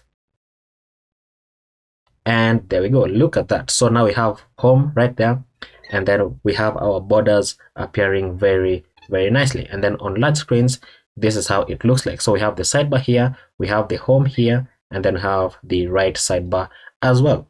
Now let's go ahead and build out the mobile nav, because we now need to go ahead and build out these components so that it can be able to work as we expect it to work. So let's jump into mobile nav like so. And the mobile nav is going to be a client component. So use client. So inside the mobile nav, we're going to have a couple of imports. So we're going to import the link component from next link. We are also going to import the button component from components UI button, and because we're already in the components folder, so it is /UI button. And then we're going to import the avatar from /UI avatar. You can see that I made a mistake on the first import. We need to import the avatar fallback, and then we need to import the avatar image from /. Okay, and then we need to import the Twitter icon, and then we need to import the home icon, the search icon, bell icon, mail icon, menu icon, and the feather icon. And then we need to import a function here called get user initials, and this is coming from /lib/utils. Now we don't have this function yet, so let's just disable it for now, and then when we get to where we need this function, we're going to create it. Now the mobile nav is going to be taking in the user prop and the on menu click, which we added, if you remember. And then for our return, we're going to structure our return as follows. This div is going to have a class name here of fixed, and then top dash 0, then right dash 0, and then left dash 0, and then have a z index of 40 so that it appears over everything, and then border dash bottom, border gray dash 200, and then bg white /80, and then backdrop dash blur dash md. And then on dark mode, we're going to have a border dash gray dash 800, and then on dark mode, we're going to say bg gray dash 900 /80.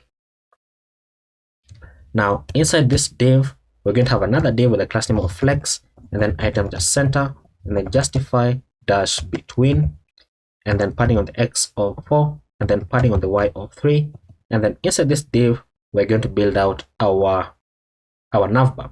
Now we're going to have another div with a class name of flex, and then items-center, and then space on the x of 3, and then inside this we're going to have a button with a variant, so button component with a variant of ghost, and then the size is going to be small, and then when you click on this button we're going to call the on menu click function.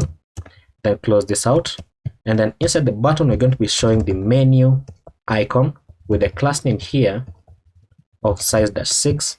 Close that out, and then below the button we're going to have a link component which is going to be linking to the /home, so that when you click on it, it's going to redirect you into the home page. And then inside this link we're going to have a div with a class name of rounded-full, and then bg blue-500, and then padding all round of 2. And then inside this div we're going to be showing the Twitter icon with a class name here of size-5, and then text-white. Close that out, and then you can save that. Let's see what I have on the mobile nav. And there we go, looking very, very nice. And when I click on this, it should open up the sidebar. So the BG of black that we created is this one right here. So when you click on this, it closes the sidebar. So looking very, very nice, very, very nice. Now let's go ahead and continue creating our mobile navbar.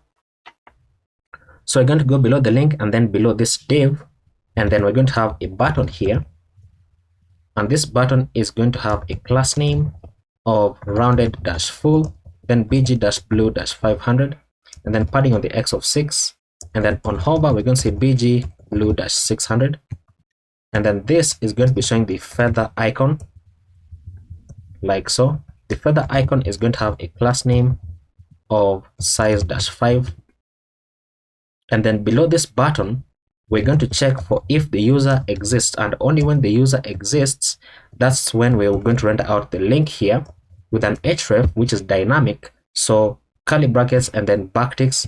This is going to be going into the /profile page $user.username. Now we don't have this page yet, but we're just setting it up for when we create it. Now inside this link we're going to have the avatar component. The avatar is going to have a class name of size-8, and then inside the avatar we're going to render out the avatar image. The avatar image is going to have a source of user.avatar, and then we're going to give it a class name here of object-cover so that the image appears nicely. And then in case the image is not there, so we're going to have an avatar fallback. The avatar fallback is going to have a class name of text-extra small, and then inside the avatar we're going to call the function called get user initials like so, and then we're going to pass in the user.name because that it takes in the username or the name rather as an argument. So for now let's disable this because I don't want to go out of this file just yet. I just want to finish building the mobile nav first of all. So now we're going to go below this div. So after this closing and then below the div, we're going to have another div with a class name of flex, and then items-center, and then justify-around, and then border-top, and then border-gray-200, and then padding on the y of 2, and then on dark mode we're going to say border-gray-800, and then inside here we're going to have a link with an href that goes into the /homepage. And then inside the link we're going to have a button component. Now this button component is going to have a variant of ghost, and then the size is going to be small, and then the class name is going to say flex, and then flex-column, and then items-center, and then space on the y of 1, and then inside this button we're going to render out the home icon with a class name here that says size-5, and then close it out. And then we're going to be doing something similar. So let's go ahead and just simply copy this link. So copy it down. Now this next one is going to be going into the explore page, and the classes are all going to remain the same. This is now going to go ahead and render out the search icon, and then next copy this down, this is now going into the notifications page. This is now going to render out the bell icon, and then below the link, once again, copy it down.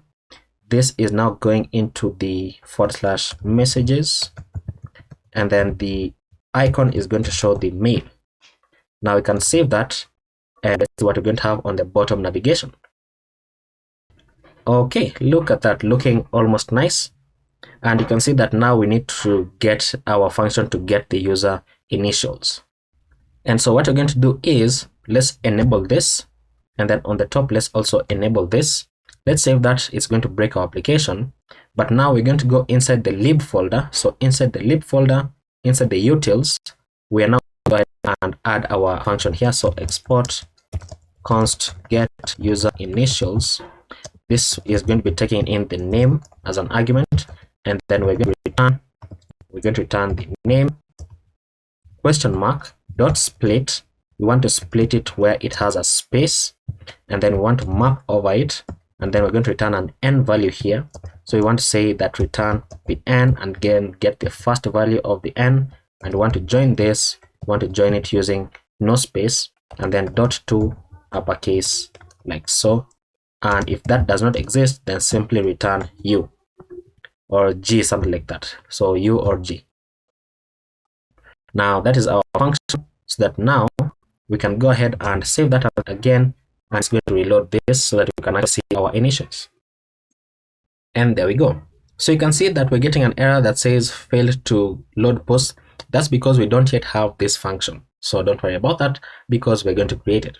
But now look at this. We have our bottom navigation looking very, very nice. We have our icon here that is going into the correct profile, as you can see on the bottom left of the browser.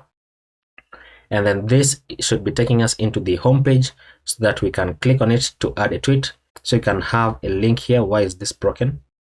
I wonder why that is broken. I mean, there's nothing broken on it, but you can have a link here. So link href / homepage, and then you can have that button inside, so that when a user clicks on this, it's going to navigate them into the home page. So now next, we need to go ahead and build our sidebar so that this is also working. So let's jump into the sidebar. So components, layout, and then sidebar. So inside the sidebar.jsx, we are going to go ahead and mark this as use client, and we're going to import a bunch of stuff. So we're going to go ahead and import use state. We're going to import the use path name hook. So use path name from next navigation, and then use router as well. We're going to import link from next link. We're going to import button. Come on. We're also going to import the avatar from /UI avatar, and then the avatar fallback, and then the avatar image, and then we're going to import drop down menu. So drop down menu from /UI drop down menu, and then drop down menu content, and then drop down menu item, and then drop down menu separator. So drop down menu separator right here, and then drop down menu trigger. And then we're also going to import a bunch of icons. So import the Twitter icon, and then import the home icon, search, bell, mail, bookmark, then the users, and then the user, then settings, then more horizontal, and then log out, and then the feather icon as well. And then we need to import the logout link from kind OSS, and then import our function called get user initials, which we have just created from /lib utils. Now our sidebar is going to have some items here, so we're going to call these navigation items. So navigation items, you can call them sidebar items if you want, or any other name. And this is going to be an array of objects, and this is going to be taking the name of home, and then the href is going to be /home, and then the icon that is showing is going to be the home icon. And then we're going to copy this, add a comma first of all, copy this, 1, 2, 3, 4, 5, 6. I think that should be enough. Next is going to be the explore page. It is going to be /explore, and it's going to be showing rather the search icon. Next is the notifications, going into the /notifications, and it is going to be showing the bell icon. Next is the messages, going into the /messages, it is going to be showing the mail icon. Next is the bookmarks, going into the /bookmarks, and it is going to be showing the bookmark icon. And then next we are going to have the communities, going into the /communities, and it is going to be showing the users icon. Then next we have the profile page, going into the /profile, and it is going to be showing the user icon. And then we need one more, which is the more, going into the /more, and the icon is going to be showing more horizontal, like so. Now we can save that, but nothing is going to change on the screen. But we need the user prop from the sidebar, so destructure it, and then we're going to say const path name is equal to use path name, and then const router is equal to use router, and then handle, const handle profile click. This is going to be a function here because we want to check if user dot question mark username, then the router needs to go into, so router.push needs to go into backticks /profile $$ curly brackets user.username, which basically means that if we're clicking on the profile icon, then you want to check if the user contains a username and then push it to that. And then for our return, we're going to have a div here with a class name of flex, and then height -full, and then flex -column, and then padding all around of 4. And then we're going to return a div with a margin bottom of 8, and a link here that goes into the /home. This link is going to have a class name, and this class name is going to be flex, and then item-center, and then space on the x of 2. Close that out. And then inside this link, we're going to have a div with a class name of rounded -full, then bg-blue-500, and then padding all round of 2. And then this is going to be showing the Twitter icon with a class name of size-6 and text-white, and then white, and then close that out. And then below the link and then below this div, we're going to have our navigation. So we're going to have a nav element with a class name of flex-1, and then space on the y of 2. And then inside here, we're going to map over our navigation items. So navigation items dot map, and then for every item that you get back, then we want to go ahead and get the icon. So const icon is equal to item.icon, and then const href is equal to, we want to check if the item.name is equal to profile, and if that is true, then we want to set the username into user.username, like so. We want to check if that is true, then we want to navigate into the /profile $user.username, and then otherwise you want to say item.href, like so. And that is how we're going to handle the redirect to the profile user.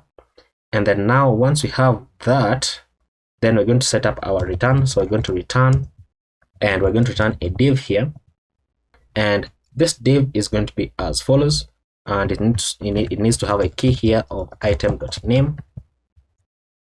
This div is going to have a link here with an href that goes into the href, which we have just destructured on top, or that not destructured really, but we have set it into this variable on top. And then when you click on this, then we're going to call an inline function where we're going to say the following.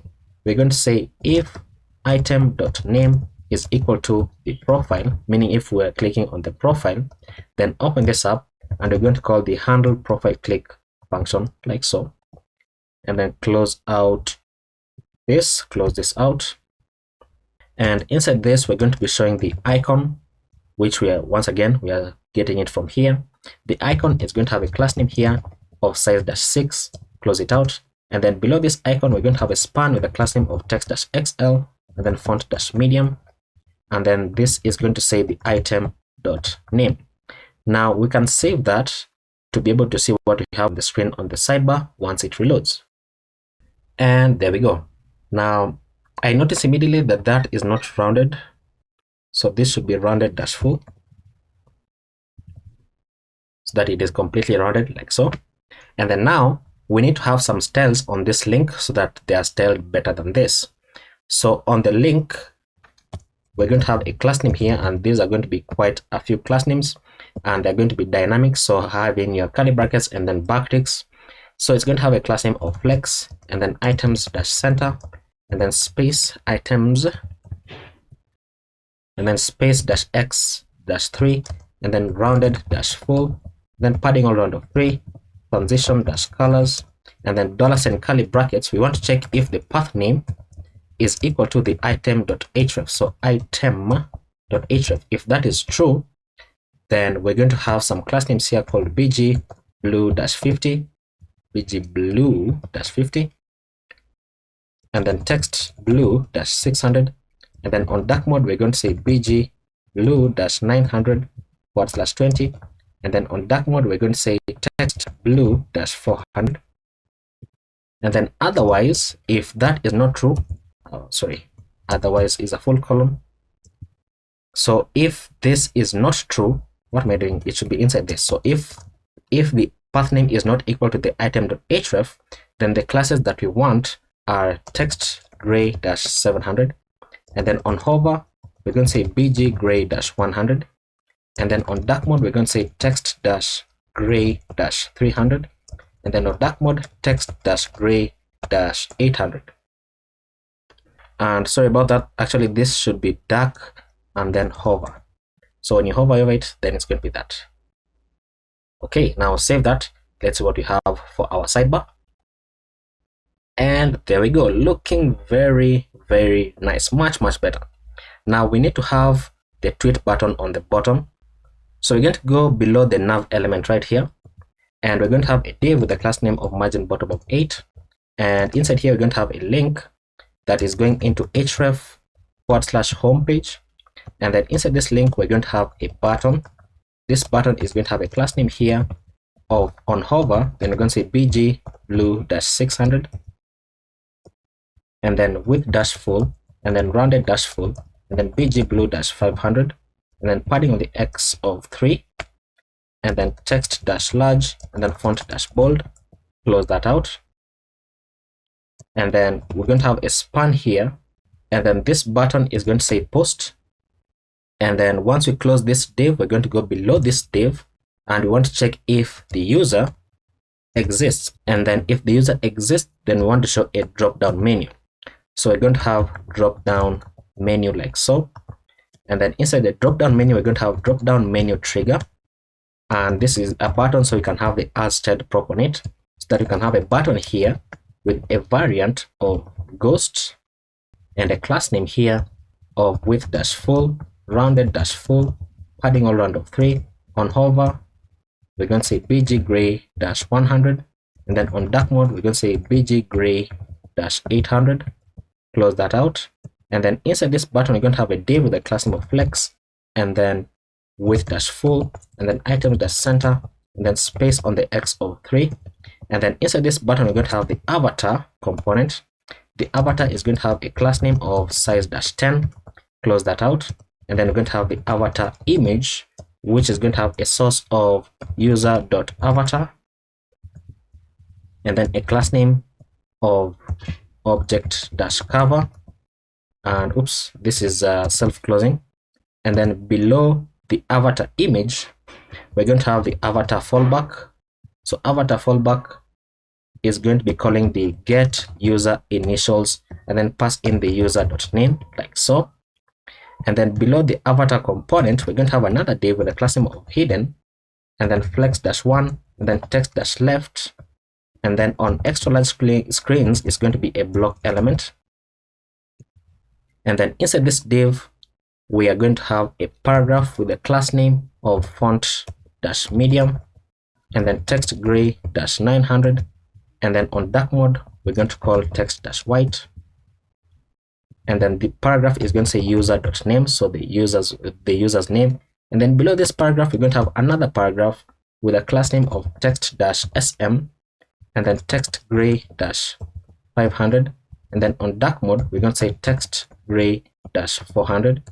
And then this is going to say @ and then curly brackets user.username, so that it shows the username of that particular person. And then below the paragraph and then below the div, we're going to have a more horizontal icon right there with the class name of hidden, and then size-5, and then on XL screens it's going to be a block element. Close it out. And then now below the drop down menu trigger, we're now going to have drop down menu content, where we're going to align the items to the start, and then class name is going to be width-56. Close that out. And then inside the drop down menu content, we're going to have drop down menu item, and this is going to have an on click of handle profile click, like so. And then this is going to be rendering the user icon with a class name of margin on the right of 2, and then size of 4. Close that out. And then below the user, we're going to have a span that says profile. And then now we can copy the drop down menu item, so copy it down. This second one is going to be calling an inline function here, where we're going to say router.push, and we want to push into the /settings/profile. That is a page that we're going to create.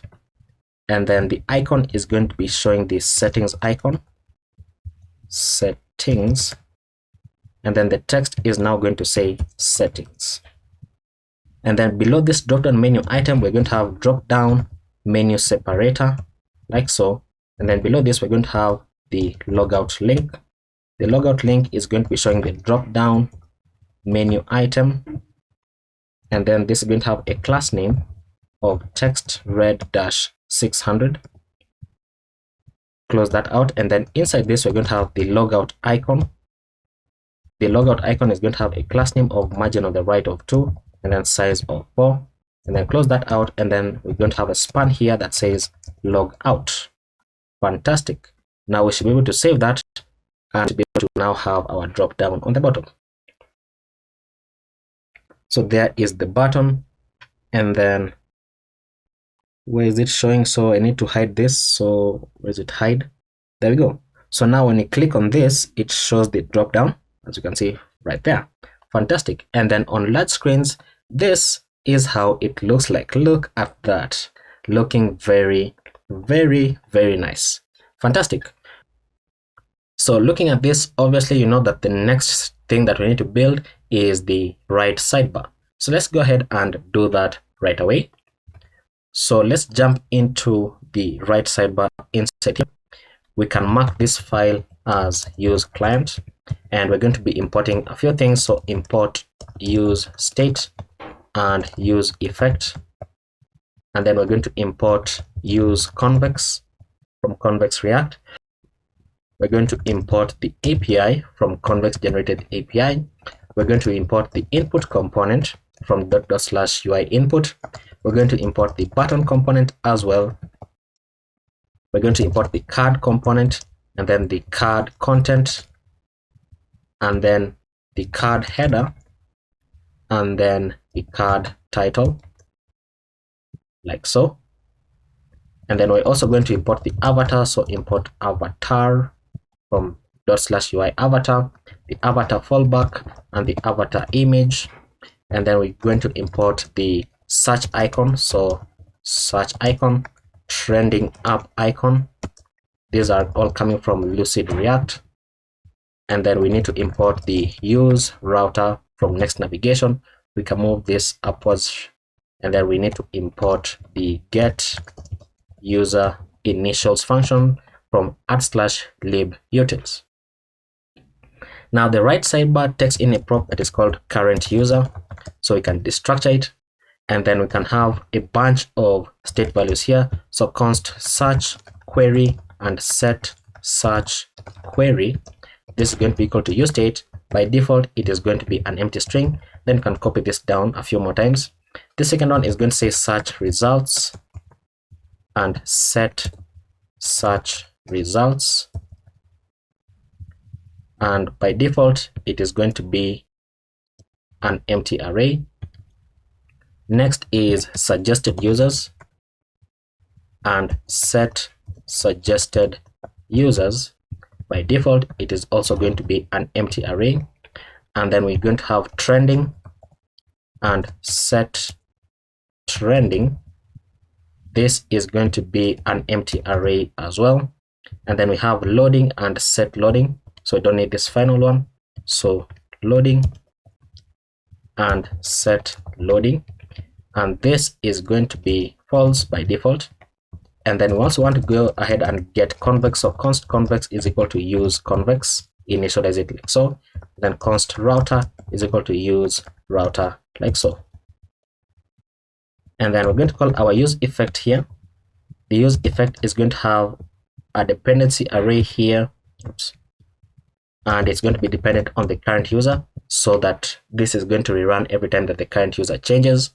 So we're going to be calling a function called load suggested users and load trending. What am I doing?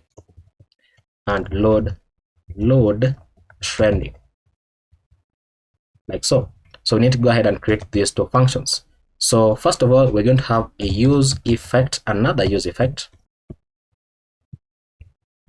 So this use effect is going to be dependent on the search query and convex. And inside here, what we're going to be doing is we're going to create a function called search users. So const search users is equal to an asynchronous function like so. And we're going to say if search query dot trim dot length is less than 2, then we're going to say set search results into an empty array like so, and then we want to return. So if they are less than 2 characters, otherwise we're going to say set loading into true, and then we're going to have a try catch block. So for the try block, we're going to say const results is equal to await convex dot query, and we want to query API dot users dot search users, which is a function that we don't yet have. And then this is going to be taking in the query as the search query like so. And once that runs, then we're going to say set search results into the results dot slice, and we want to get the first 5 results, so 0 out of 5, or rather 0,5.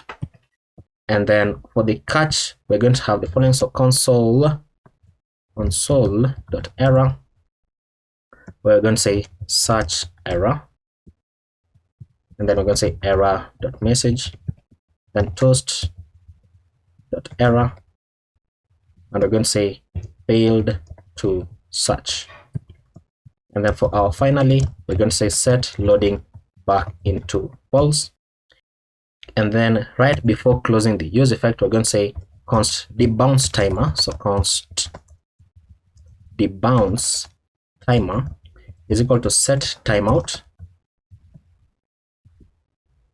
and we're going to pass in the search users, and then have a timer of 300 milliseconds, and then return. So we need to clean up that. So return clear timeout, and we want to pass in the debounce timer like so.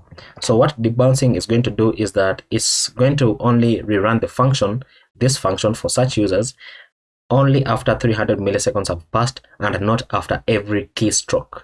So that is very, very important. Now we need to go ahead and create these two functions, otherwise we're going to get an error. So right below this, we're going to say const load suggested users. This is going to be an asynchronous function like so. We're going to have a try catch block. For the catch block, we're going to say console.error, and we're going to say error loading suggested users, then pass in the error message, and then we're going to say toast.error once again, error loading suggested users. Fantastic. Now for the try block, we're going to say const users is equal to await convex convex dot query, and then pass in API dot users dot get suggested users, and then this is going to be taking in the user ID as the current user question mark dot underscore ID, and then the limit is going to be 3, and then we're going to say set suggested users into the users that we're getting back from convex. And then next we need to have a function to load the trending topic, so const load trending. This is equal to an asynchronous function where we're going to have a try catch block.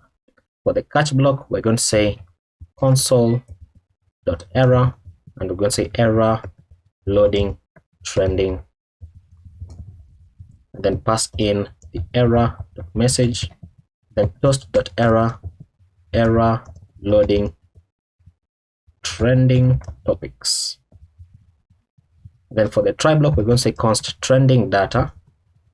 Trending data is equal to await convex dot query, and then pass in API dot trending dot get trending, and then this is going to be taking in a limit where we're going to set the limit to 5 so that we can only show 5 trending topics at a time, and then we're going to say set trending into the trending data like so.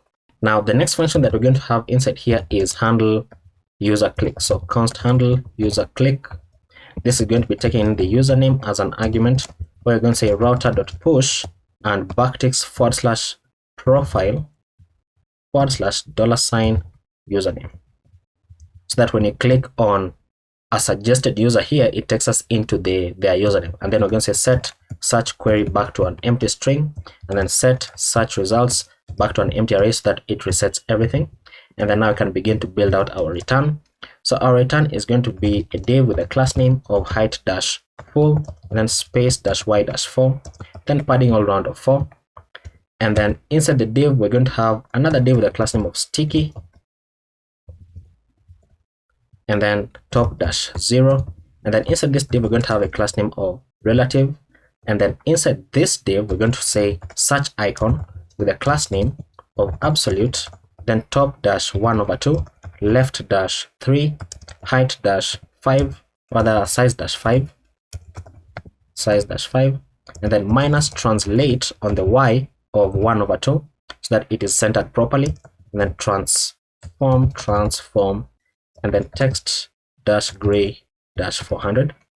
Close that out, and then below this we're going to have an input, and this input is a component from Shartsian. It's going to have a placeholder that says search Twitter, and then the value for this is going to be equal to the search query, so search query like so.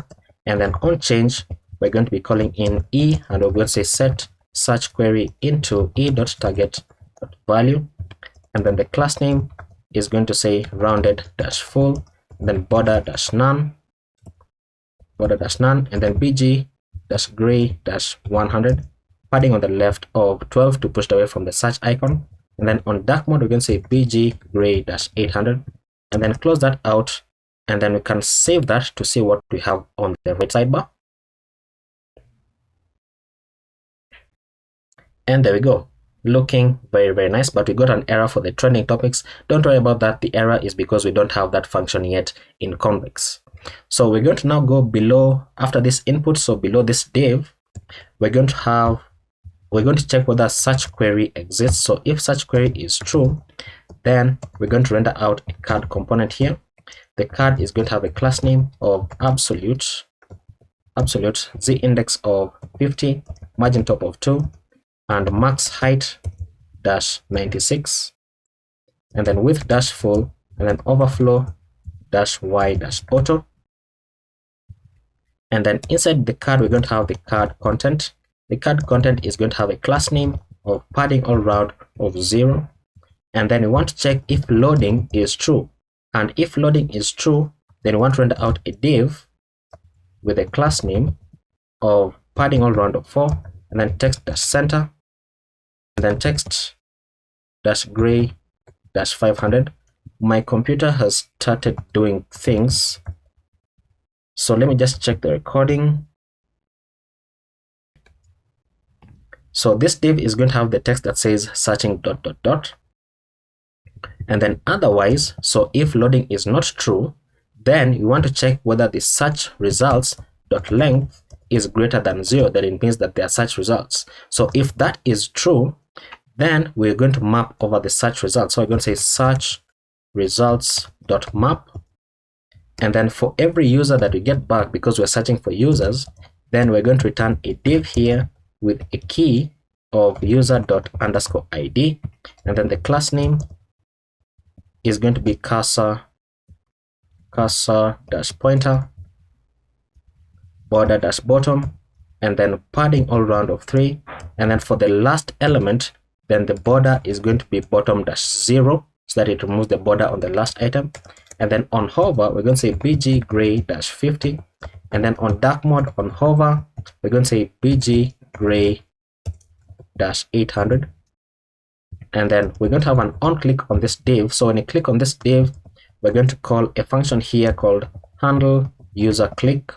And we're going to pass in the user.username, because the handle user click function takes in the username as an argument.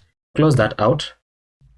And then inside this div, we're going to have another div with a class name of flex and items.center, and then space on the x of 3. And then we're going to have an avatar component here with a class name of size-10. And then inside here, we're going to have the avatar image. So avatar image, the source for this is going to be user.avatar, and then close that out. But we're going to have a class name here of object-cover. And then below the avatar image, we're going to have the avatar fallback. And the avatar fallback is going to be calling the get user initials function, and we're going to call, or we're going to pass in the user.name. And does name exist on this, or is it username? Oh no, .name is true. Okay, yeah, .name is okay. And then below the avatar, we're going to have a div, and then this div is going to have a paragraph with a class name of font-medium, and then text gray-900, and then on dark mode text-white, and then this is going to call the user, or it's going to be showing the user.name. And then below this paragraph, we're going to have another paragraph with the class name of text-small, and then text-gray-500, and then on dark mode text-gray-400, and then this is going to be showing at and then user.username, like so. And then we're going to go right up to the end of this, and this is going to be our else, because we're saying if search results is true. So if it is not true, this is what we're going to be showing. We're going to have a div here. This div is going to have a class name of padding all around of 4, and then text-center, and then text gray-500. And then inside this div, we're going to simply show no users found. Fantastic. Now we can save that, and then we're now going to go after this, and then below this div, we now want to go ahead and show the trending topics. So inside here, we're going to show, we want to check if the trending .length is greater than 0, and only when this is true, that's when we want to go ahead and render out the card element here, or the component, and then the card header, and then the card title is going to have a class name of flex, then items.center, and then space on the x of 2, and then it's going to be showing the trending up icon with a class name of size-5. Then close that out, and then below this icon, we're going to have a span that says what's happening.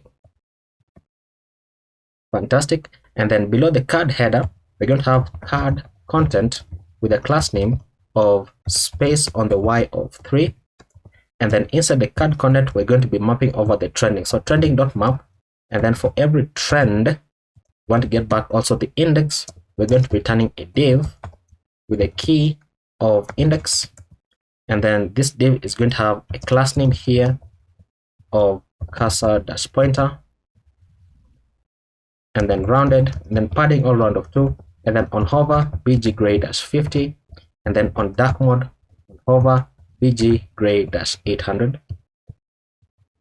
And then we're going to have a paragraph here with the class name of font-medium, medium, okay. And then text gray-900, and then on dark mode, text white. And then this is going to say rather the trend.topic. And then below this paragraph, we're going to have another paragraph with the class name of text-small, and then text gray-500, and then on dark mode, text gray-400. And then this is going to say trend.postsCount.to local string, like so. Otherwise, we're going to return 0, and then the text is going to say posts, like so. Fantastic. We can save that, and then now below this, we want to go ahead and add a section called who to follow. So we can add a comment here. So who to follow. I should have added comments on top as well. So here we want to check for the suggested users, and we want to check the suggested users.length is greater than 0. And when that is true, only when that is true, that's when you want to go ahead and render out the card here with a card header, and then the card title that says who to follow. And then below the card header, we're going to have the card content. The card content is going to be mapping over the suggested users. So suggested users.map, and then for every user that we get back, we're going to have a div with a key of user._id, and then the class name is going to say margin bottom of 3, and then flex, lex, then items-center, and then justify-between. Then close that out, and then inside this div, we're going to have another div, close it out, with the class name of flex, flex-1, then cursor dash pointer. Where is it? Typing it out is so annoying. Cursor dash pointer, and then items-center, and then space on the x of 3. And then when you click on this div, so on click, we're going to call an inline function here, which is called handle user click, where we're going to pass in the user.username. And then inside this div, we're going to have the avatar, and let me just copy it because I've done it a bunch of times and it's starting to become annoying to type. So where's the avatar image? So you can grab this, copy, and then you can paste it inside here. The size is going to be 10. The avatar image is going to be user.avatar, and then get user initials is looking correct as well. And then below the avatar, we're going to have a div with a class name of min width-0, and then flex-1. And then inside this div, we're going to have a paragraph with a class name of truncate, and then font-medium, and then text gray-900, and then on dark mode, we're going to say text-white. And then this is going to be the user.name. And then below this paragraph, we're going to have another paragraph with a class name of truncate, with a class name of text-small, and then text gray-500, and then on dark mode, text gray-400.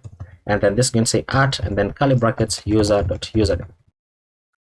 And then below the paragraph, 1 div, 2 div, we're going to have a button with a size of small, with a variant of ghost, and then on click. So when you click on this button, we're going to call the handle user click, where we're going to say user.username, and then the text is simply going to say view. And now we can save that, and that is the right sidebar complete.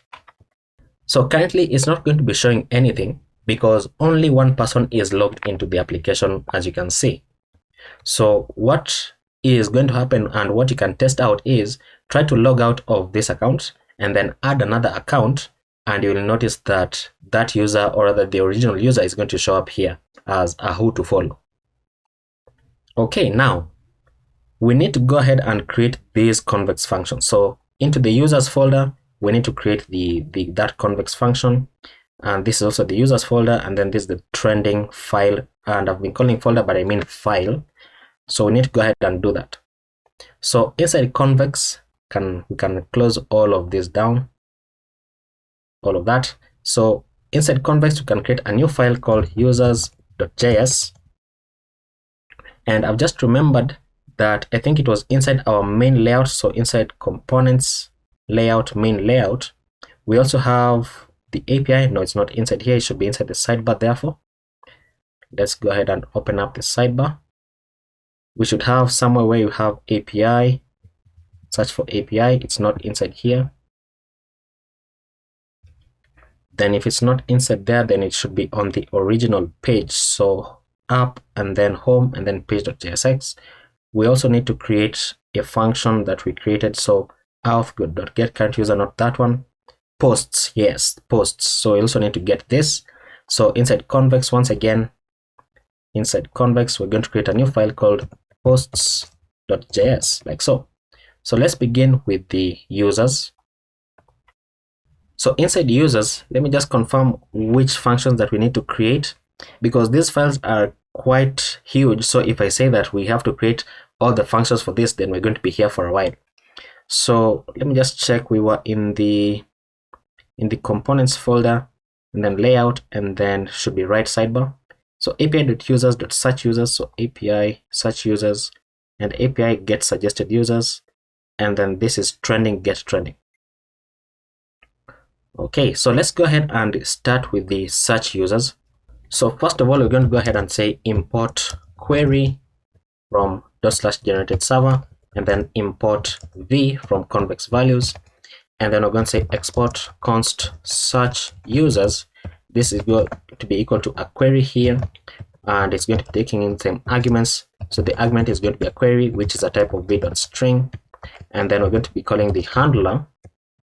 The handler is an asynchronous function that takes in the context as well as the arguments of context, and then the arguments, where we're going to say const users is equal to await context.db.query, and we're querying the users table, and then we want to collect all the users, and then we're going to say return users.filter. So once we get all the users, we want to filter the user that has the user.name.to lowercase, like so, and make sure that you call it as a function, or user.username.to lowercase dot includes. And actually I've done something wrong. Let me maximize this because we're not doing anything on the UI. So let me redo this. So return users.filter, and then for every user, then user.name.to lowercase dot includes the arguments.query.to lowercase, like so, or user.username.to lowercase, this should be a capital C, dot includes the arguments.query.to lowercase, like so. And then that's how you get, that's how you search for users. And then the next function is called get suggested users. So right below this, we're going to say export const get suggested users. This is going to be equal to a query. We're going to have some arguments here as user ID v.optional, and then pass in v.id, which is coming from the users table. And then we're going to have a limit here. The limit is v.optional, and then it's going to be a number, so v.number. Let's see, we're going to have a handler, which is an asynchronous function, and I've done this wrong. What am I doing? The limit should be inside the arguments, so have a comma here. There we go. So this is an asynchronous function that takes in the context as well as the arguments. We're going to say const limit is equal to arguments.limit. So if there's a limit, if there's no limit, then we want to limit everything to 5. And then we're going to say if there's no arguments.user ID. So if there's no user ID, then we're going to return a random, or rather random users. So we can say const users is equal to await context.db.query, and we want to query the users table, and then we want to take the limit. So take is taking in a number as an argument, and in this case the number that we're providing is the limit which we're setting to the argument's limit if we're providing it in our query, and if we're not providing it, then we're setting it to 5. And then we're going to say return users, like so. Now once we do that, then we want to get the users that the current user is not following, so that in the suggested users, then you only get users that you are not following and not users whom you are following.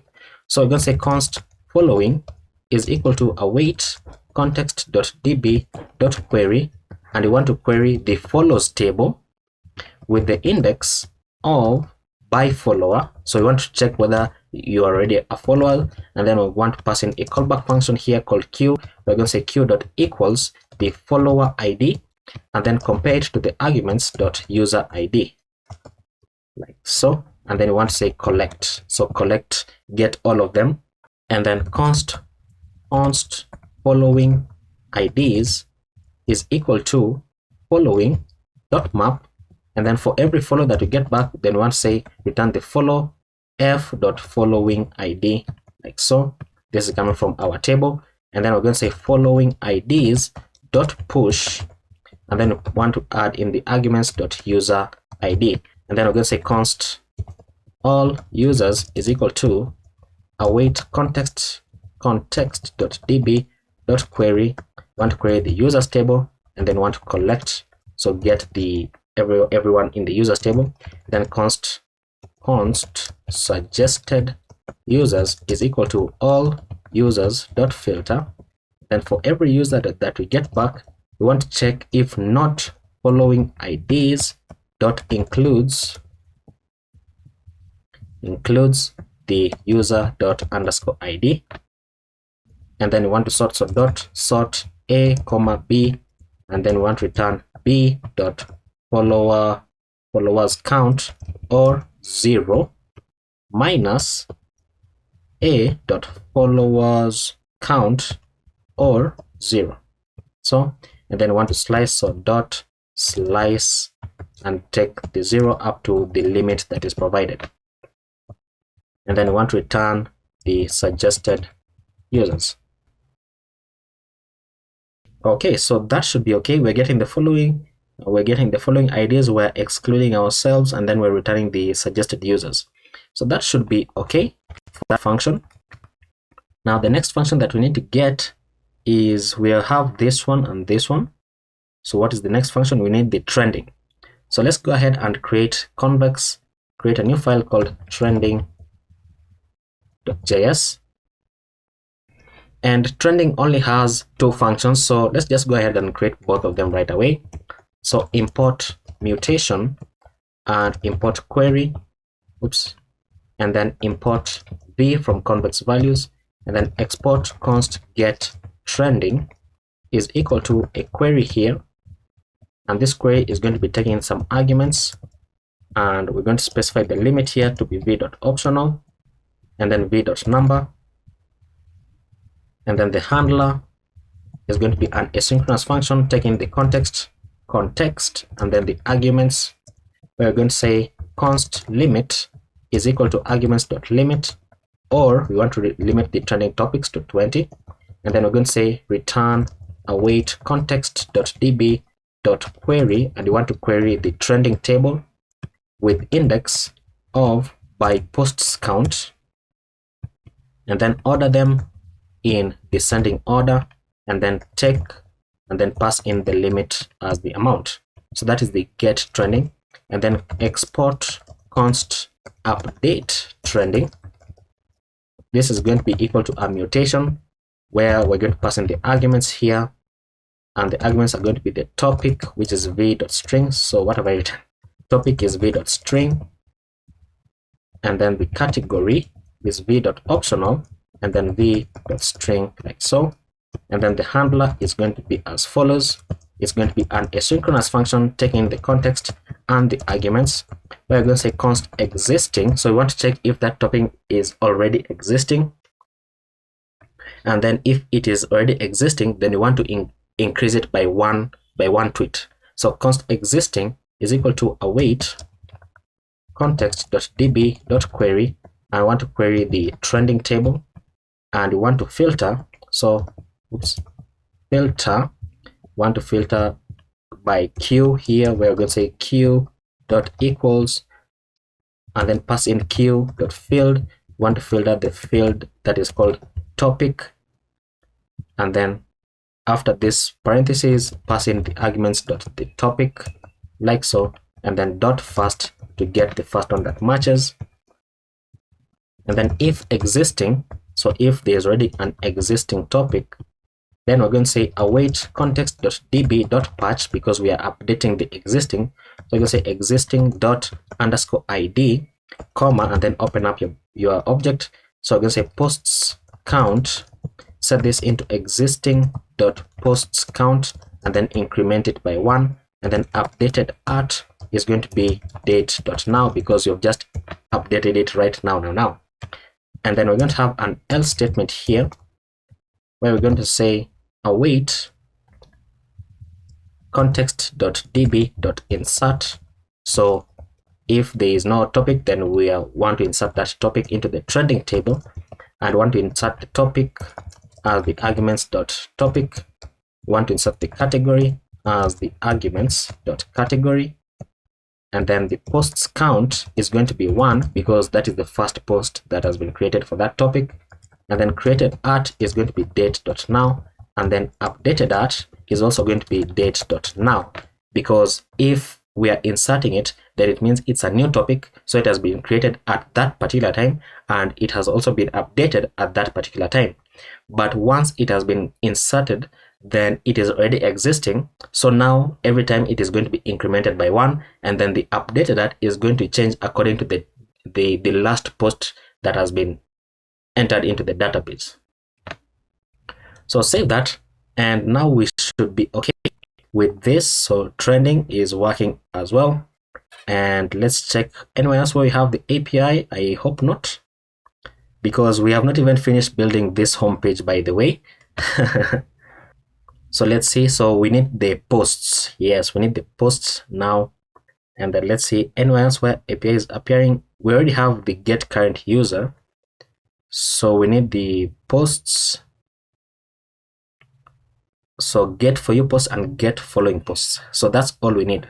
So inside the post.js, once again inside convex, we're going to say import mutation and import query for the other functions, and then import v from convex values. So we're going to say export const get for you posts. This is going to be equal to a query, and we're going to pass in the arguments here. We want to have the user ID as v.id coming from the users table, and then the handler is going to be an asynchronous function taking in the context and then the arguments. And then inside here, we're getting all the public posts and then excluding the community posts. So const all posts is equal to await context.db.query. We are querying the posts table with the index of by created at. So by created at. And then we want to order them in descending order. And then we want to filter them, so filter, and then we're going to say pass in q inside here. We're going to say q dot equals, and then pass in q dot field, like so. And then the field that we are searching for is the community ID, as you can see right there. And then outside of this, we want to return undefined if it does not exist, and then we want to take the first 50 of them. And then we're going to say return await promise dot all. We're going to say all posts dot map, and then we're going to return a sync inside here, and then pass in the post, so that we can now open this up. And then we're going to say const author is equal to await context.db.get, and then pass in the post.author ID to get the author of that post. And then we're going to return, open up an object here, spread everything about the post, and then add in the author that we're getting right there, and then that's how we get the post and then get the author of the post. Otherwise, you're just going to get the post and you're not going to be able to see the author of the post. Now we're going to go ahead and create the other function that is called export const get following posts. This is going to be equal to query, and we're going to say arguments, and then we're going to pass in the user ID as v.id from the users table, and then the handler is going to be an asynchronous function taking the context as well as the arguments. We're going to say that if we are on the following tab, then it means that we only want to see posts from users that we follow. So we need to query the follows table to get the users that you're following. So we're going to say const follows is equal to await context.db.query, and we are querying the follows table with the index of by follower, and then we're passing in the callback function here called q. We're going to say q.equals and then pass in the follower ID and compare it whether it is equal to the arguments.user ID, and then get or rather collect them like so. So collect all of them, and then we're going to say const following IDs is equal to follows dot map, and then for every follow that you get back, I'm calling it f. Then we're going to say f dot following ID like so, and then we're going to say following IDs dot push, and then we're going to add in the arguments dot user ID.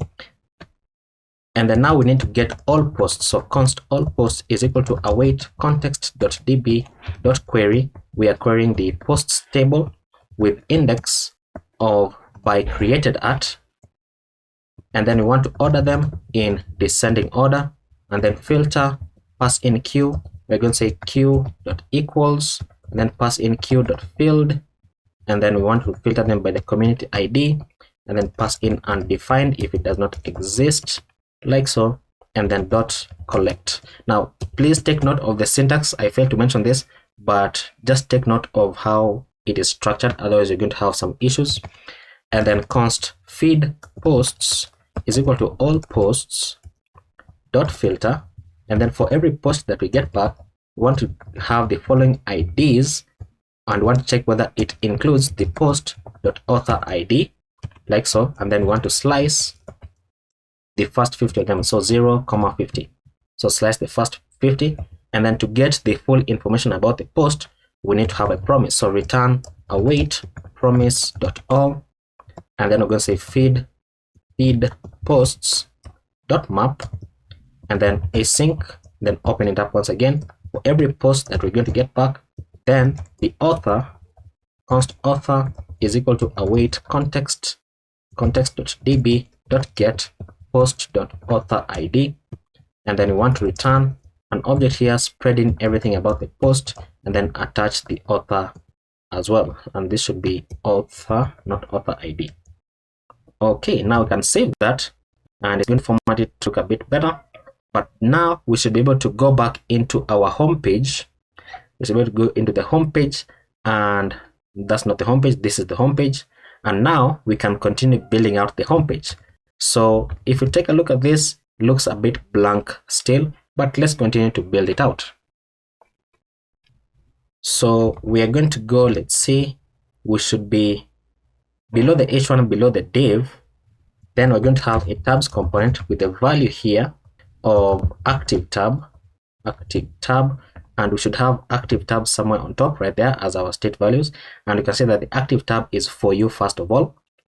And then the active tab is going to have, the tabs is going to have an on value change where we're going to call set active tab like so. And then the class name is going to be with dash full. And then inside the tabs, we're going to have the tabs list. The class name for this is going to be grid with dash full, and then grid dash columns dash 2, and then rounded dash none. And then we're going to have tabs trigger, and the value for this one is called for you. So when you click on this, it's going to trigger the for you posts, and then the class name is going to be rounded dash none. Close that out, and then the text is going to say for you like so.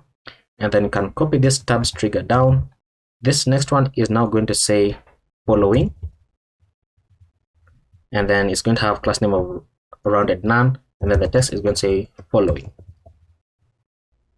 And then now we can now go below the tabs and then below this div, and then we can create another div with a class name of margin bottom of 8, and then border dash bottom, and then border dash gray dash 100, and then on dark mode border dash gray dash 800.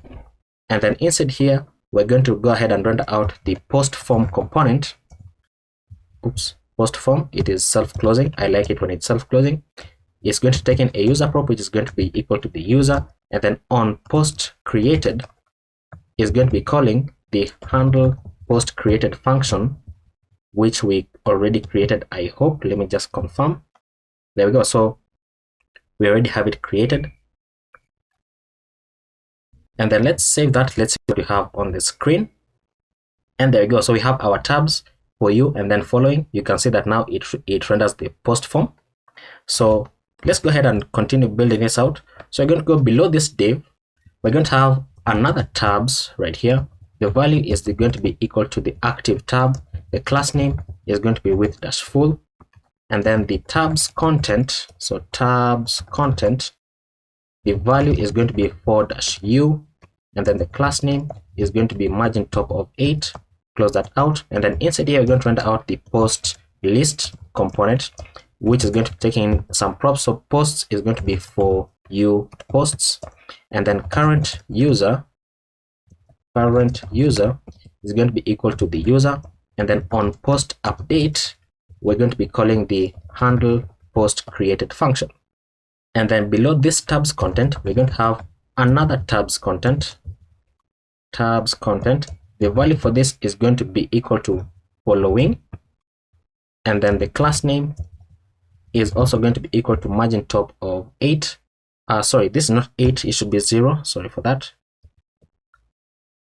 And then close this out, and then we're going to be rendering the post list component once again. So post list, but now this time the posts is going to be equal to the following post, so that it shows the post of the people that you're following. And then it's going to take in the current user prop, which is going to be equal to the user, and then on post update is going to be calling the handle post created function, like so. So you can save that, and testing out our application, we should be able to see something, but we see nothing. Why is it breaking? We have an issue that says what? Search results is not a function. So we have an error here that says search results is not a function in the right sidebar.jsx. So let's open up right sidebar, and it says on line what? On line 33. Line 33, search results. What is search results? It is set search results. So set search results, that's what it should be. And then let it reload. We have another error here that says following is not defined on page.jsx. So let it load. So following is not defined, line number 124. Line number 124. So this is the right side, but I'm on the wrong page. 124. So following, this should be following posts. Okay, save that, and then let it reload. And there we go. So we have our post form and post list. Now what is this still? So class name. So I've misspelled that somewhere. So let's say class triple S. So remove that single S, and now we should be good to go. So we have our post form and then our post list, and I'm going to give you 2 guesses as to which component we're going to work on next. So let's work on our post form component. So we can close all of this down, and then we can go into components, posts, and then post form, and then we can begin to work on this. So post form is also going to be a client component. So use client on the top, and from this point forward, I'm now going to be using auto imports. So I'm going to be using control spacebar and then auto importing them instead of having to type out every single import. So post form takes in a couple of props. It takes in the user, it takes in on post created, and then the parent post by default is going to be null, and then the community ID by default is going to be null. Now we're going to have some state values here. So const content and set content is going to be equal to useState, and by default it's going to be an empty string. Const images and set images is going to be equal to useState. By default it is going to be an empty array. Const loading and set loading by default is going to be false, so useState is going to be false. And then we're going to say const uploading and set uploading by default is going to be false. And then const convex is equal to use convex from convex react. So you can see that I've already started auto importing them. And then we're going to have our submit function here. So const handle submit, this is going to be an asynchronous function taking the event of e. We're going to leave it as empty for now so that we can build out our UI. First of all, we're going to have another function called remove image, which is going to be taking the index, and we're going to leave it as empty once again. And then we're going to say if there is no user, then return null, like so. And then let's build out our UI for the post form. So we're going to return a card component, enter to auto import it. This card is going to have a class name of rounded-none, and then border-0, and then border-bottom. And then inside the card we're going to have card content. Card content is going to have a class name here of padding all round of 4, so padding all round of 4. And then we're going to check for the parent post, so parent post, and remember that by default it is null. So only when parent post is true, that's when we want to render out a div here, close it out. And this div is going to have some class names.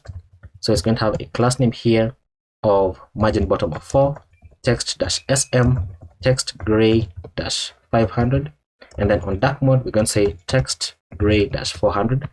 And then inside this, we're going to say replying to, because if there's a parent post, then it means it is a reply. So replying to, and then we're going to have a span inside here. This span is going to have a class name of text blue-500. And then inside the span, we're going to say at, and then curly brackets, parent post dot author and question mark dot username, so that it shows the username of that particular person. And then below this, we're going to have a form here, form, okay, with no action, but it's going to have a submit event here called handle submit. And then inside this form, we're going to have a div with a class name of flex, and then space on the x of 3.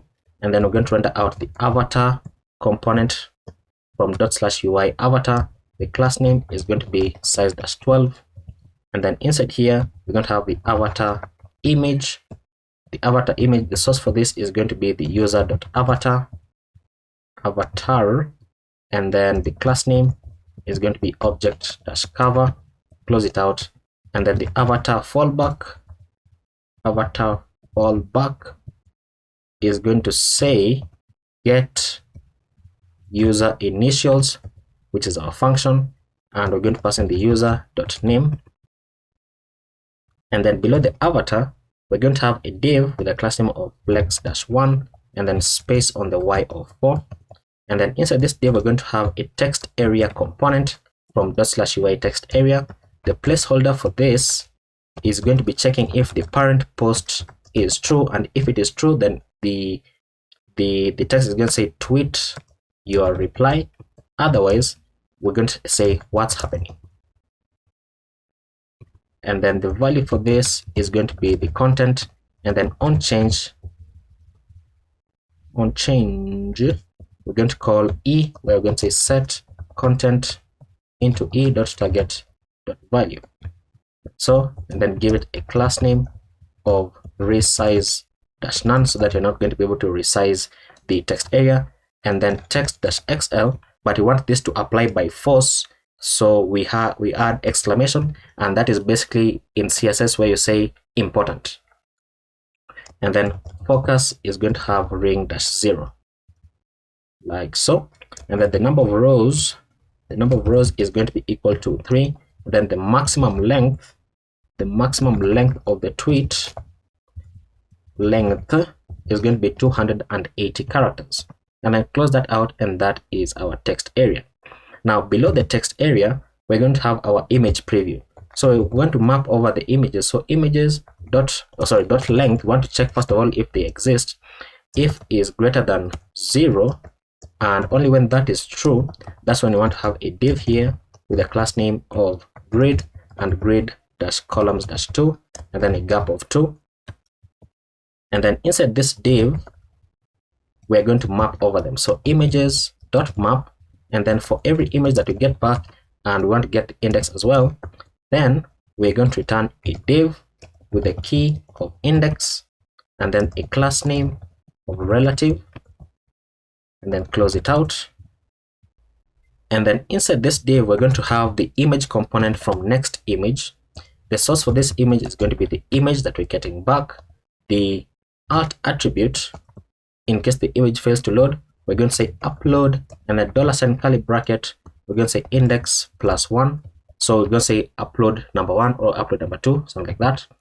And then the class name for this is going to say height -32, width -full, rounded -large, and then object -cover. And then the width for this, width is going to be, let's say 400, and then the height is going to say 400 as well, so that we get a higher quality image. And then below this image, we're going to have a button with a type of button, so that it triggers the on submit event on the form. And then the variant for this is going to say secondary, and then the size is going to say small, and then the class name is going to say absolute, top of 2, right of 2, and then size of 8, and then padding all around of 0. And then on click, so when you click on this button, we're going to have an inline function here that is called remove image, and then pass in the index of the image like so. And then inside the image, we're going to render out the X icon from Lucid React, and then the class name is going to say size -4, and then close it out. Fantastic. Now below the images, which ends right here, we're going to have a div with a class name of flex, and then items-center, and then justify-between. And then inside this div, we're going to say flex and items-center, and then space on the X of 4. And then we're going to be rendering out a component here that is called upload button, but we don't have this component yet. Now the upload button is a component from upload thing, which we have not also installed, but it is going to be as follows. The endpoint that we're going to be calling is called image uploader. So image uploader, you can call this something different, such as something like post images, something like that, you can call it, but I call it image uploader. And then on client upload complete, then we're going to be checking for the response, where we're going to say, open this up, const new images is equal to res.map, and then for every file that we get back, then we want to get the file.ufs URL, so that we get the actual URL to the file, so that we can say set images into all the previous images already there, and then open up your square brackets like this, and then spread out the previous images, and then spread out the new images like so. And then you want to slice them into 0,4, because we can only upload 4 images at a time. And then we're going to say set uploading into false, and then we're going to say toast.success, and we're going to say images uploaded. Fantastic. And then on upload error, so on upload error, we're going to have an error here, where we're going to say the following. We're going to say, open this up, and I'm doing this wrongly, and this should be outside of this. So on upload error, we're going to be having the error here. What am I doing? What's the problem? Oh, this should be outside of this. So on upload error, we want to get the error. Then we're going to say toast.error, and we're going to say upload failed, and then comma, have a description here. Have a description that is going to say error.message. So a description on the toast notification that says error.message. And then we can also customize the appearance of the button. So appearance is going to be as follows. We're going to open up the object like so, where we want to customize the button, and the button is going to have the class name of text-blue 500, and then on hover bg blue-50, and then on dark mode, on hover on the dark mode bg-blue 900/20, and then padding all round of 2, rounded -full, and then transition -colors, and then bg-transparent, and then border -none, and then comma, and then allowed content is going to be hidden. And then finally, below this, we're going to say that the content of the button is going to be as follows. The button, we want to check if uploading is true, and if it is true, then we want to go ahead and say uploading ...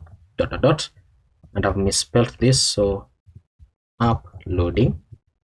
And then otherwise, then we want to render out the image icon from Lucid React and give this a class name of size-5. Now we can save this, but we're going to have a problem. What's this issue? What's the issue? Oh, this should be an angle bracket. Now we need to go ahead and set up upload thing. So this is how we're going to do it.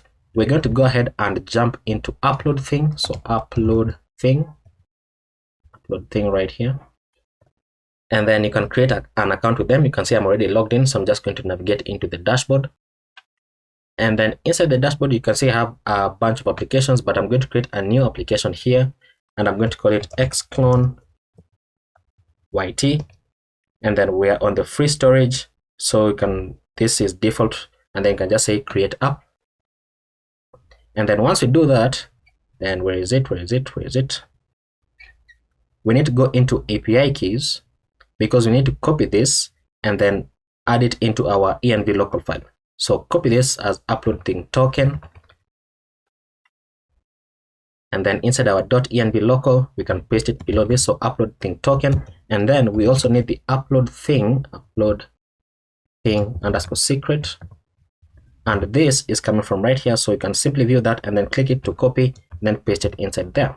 So save that, and then now we need to actually install the upload thing requirements. So if you go into, let me get it, should be inside, can't find it, or the documentation right here. So if you go into the documentation, and then you can select the Next.js app router, because that's what we're using. We need to go ahead and install these two dependencies. So I'm just going to click on the PNPM tab and then copy, and then inside our installs right here, inside our install, I'm going to go ahead and paste it in, and then that is going to install that for our upload thing. You can see that we need the upload thing token right here, which I've already copied, and then we need to go ahead and begin to set all of this up. So we need to set up the file router for upload thing, and we're going to set it out inside the API folder, and inside the upload thing folder, and then the code.js in this case, because we're using JavaScript. So inside app API, we're going to create a new file called upload thing. Can't see anything. So upload thing /core.js, and then inside upload thing, we are also going to create another file called route.js. So route.js. So for core, let's start with the core, because this is the one that handles our file routing. So we're going to go ahead and import the metadata from app layout, because if you take a look at this, if you take a look at the main layout file, we are basically getting this. Okay, so import metadata, and then import create upload Oh, it hasn't finished. Okay, let me wait for this to finish. And there we go. So we can now say create upload thing. I want the suggestions. Why is it not giving me the suggestions? So create upload thing. This is coming from upload thing / next because we're in Next.js. Then I'm going to say const f is equal to create upload thing like so. So we need to call it, and then we're going to say export const our file router, and this needs to be called that. As far as I can tell, it needs to be called this. And then we're going to say that we are now going to create the routes for uploading the files. So remember how I called it image uploader here? So if I were to rename this into posts images, then inside here I would also refer to it as post images, but I call it image uploader like so. So I'm just going to stick with that. And image uploader, we're going to call f inside here, and then open up an object. We're going to say that the image is going to have a max file size, max file. Come on, why isn't it giving me the suggestions? So max file size of 4 megabytes, and then the max file count is going to be 4. So you can only upload 4 images at a time. And then on upload complete, we're going to call on upload complete right here. Then it's going to be an asynchronous function where we're going to call the metadata. We want to access the metadata and then the file as well. And then we're going to say the following. We're going to say console.log, and we want to say console.log upload complete for user ID, and then pass in the metadata.user ID like so, and then console.log the file URL as file.ufs URL like so, and then we want to return the uploaded by, and then come on by the metadata.user ID. Now that is our first route. So the second route that we're going to create is the profile image uploader. Now the profile image uploader is going to be obviously for the profile page, but we're going to create it right away inside here. Now for this one, the image is going to have a max file size of 2 megabytes, so 2 megabytes, and then the max file count is 1 because you can only upload one image at a time, one profile image at a time. And then on upload complete, we're going to call this asynchronous function. Once again, access the metadata, and you know what, it's even easier to just do this. So let's call on upload complete.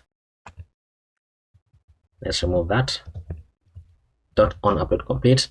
So we're getting upload complete for user ID, or we can say something profile image upload complete, and then you can console log the file URL, file.ufs URL, and then return uploaded by metadata user ID. So that is going to work as we expect it to work. Fantastic.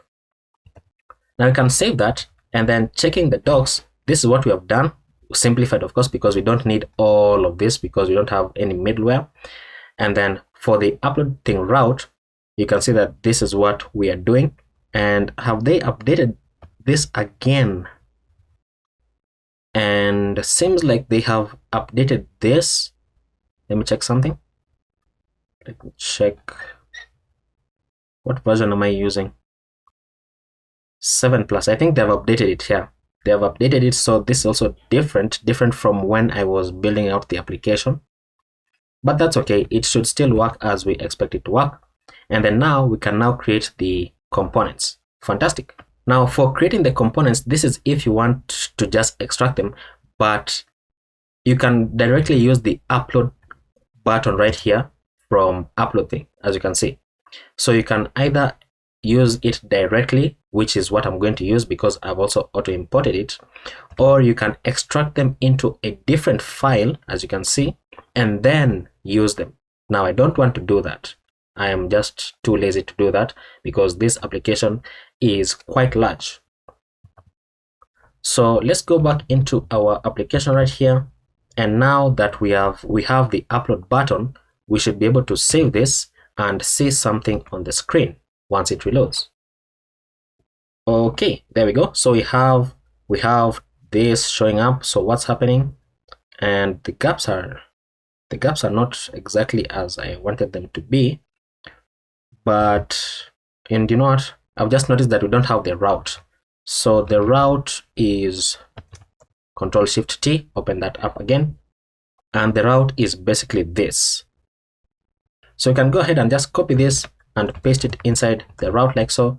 We can remove the comments here, but you can see that this is basically from the code.js, and then this is from upload thing, and then our file router is called our file router. So save that, and that is our route. And then now we can continue to build this out. But let me check something on the text area. Space y-4 size 12 flex. So this is space. I misspelled it, and I've misspelled it again. I was wondering why the spaces weren't working. There we go. Much better. So our upload button is somewhere here. You can see where the cursor changes into a pointer. That is our upload button. Now the reason why you can't see it is because it is white, and I don't know why, because I thought I set a color. But when I click it, you can see that it opens up that. Okay. Now let's just go ahead and check something for the button. It should be text blue, but it is not showing as text blue. So what I'm going to do therefore is on the card right here, I'm going to set this into bg gray -100. Let me check something. So you can see the button is right there barely, but I don't want to do that right away. So let's just have it as that. So now what we're going to do therefore is we're going to go right here where it closes the upload thing, or rather the upload button. So right here we're going to have a button with the type of button. The variant is going to be ghost, and then the size is going to be small, and then the class name is going to say, oops, padding around of 2, text-blue-500. And then inside this button we're going to have this smile icon from Lucid React. It's going to have a class name here of size-5, and then close it out. And these buttons are just for UI, so I can just simply copy this, paste it down. The class names are going to be the same. It's going to be type of button, but now it's going to show the map pin, or sorry, the calendar first of all, so calendar icon, and then paste it one more time. This is now going to show the map pin from Lucid React. And then we can now go below this div, and we can have another div with a class name of flex, and then items.center, and then space on the x of 3, and then inside you want to check the content.length is greater than 0, and only when that is true, that's when you want to go ahead and render out this div with a class name of text-sm, text gray-500. And then inside this div, what we're going to be doing is just showing the number of characters that are there, or that are left. So inside here we're going to say 280 minus the content.length, so that it's going to count down the numbers, the characters that are left. And then inside this div we're going to have a button with a type of submit. The disabled state for this button, disabled, is going to be dependent on whether or not content.trim exists. Content.trim. So when there is no content, that's when the disabled is going to be showing, or when loading is true, or when uploading is true, then the button is going to be disabled. Close that out. It's going to have a class name here of rounded-full bg blue-500, padding on the x of 6, and then on hover bg blue-600. And then inside this button, want to check for whether loading is true, and if loading is true, then you can say posting ... or tweeting, depending on how you want to call it. And then otherwise we want to check for whether parent post is true, and if parent post is true, then we want to say reply, and otherwise we want to say tweet, like so. And then we can close that button, which I've already done, and then that should be the post form complete. Let's take a look at what we have. So everything is looking nice. Who to follow is now appearing. Button is not defined. Okay, right here, control spacebar, enter, auto import it, save it, reload. Fantastic. Now you'll notice that if you try to type something inside here, this also updates, by the way, looking very nice. But if you try to type something, you can tweet it, but nothing is going to happen. That is because we don't have our handle submit function. So back on top, we created these functions, but we are not using them anywhere. So let's go ahead and, we're using them, but they don't do anything currently. So let's go ahead and populate them. So let's start with the remove image because it is much simpler. So inside here, what we're going to do is just say set images into the previous images that are already there. We're going to say previous dot filter, and then we are not interested in getting the first value, so just return an underscore. But the second value is important to us because we're going to say check for whether the index is not equal to the index that we have passed in as an argument, and that is going to remove the image. So basically that. And then for the handle submit, we're going to do the following. We're going to say e.prevent default because it is a form, so it's going to reload the page. So I don't want it to reload the page. And then we want to check if there is no content.trim, and or if there is no user, then we want to return out of that. And then we're going to say set loading into true. So if this executes, then we can go ahead and say set loading into true. And then we're going to have a try catch block. And for the catch block, we're going to say toast.error, and we're going to say failed to tweet. Please try again. And then we're going to have a console.error. We're going to say error creating tweet. And then we're going to say error.message so that we can have more information about that. And then for the finally block, we're going to say set loading back to false so that we don't have an infinite loading state. And then for the try block, we're going to say await convex dot mutation, and then pass in api.posts dot create post, which is a function that we don't yet have, but we're going to create it. And then this is going to be taking in the author ID as the user dot underscore ID. And then it's going to take the content as the content dot trim, that it trims any extra spaces. It's going to take in the images as images dot length. Check if it is greater than 0. If it is true, then return the images, otherwise return undefined. And then the parent ID is going to say parent post question mark dot underscore ID. And then the community ID is going to say community ID or undefined, like so.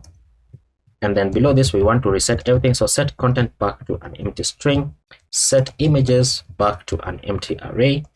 And then we want to call the on post created function question mark and reset it like so. And then we're going to say toast.success, and we want to check if the parent post exists. If it is true, then the toast notification should say reply posted. Otherwise, it should say tweet posted. Fantastic. Now we just need to create this function. So we can go ahead and save that. And then let's jump into convex posts right here. And then let's create the function. So the create post function is going to be a bit large. So we're going to say export const create post.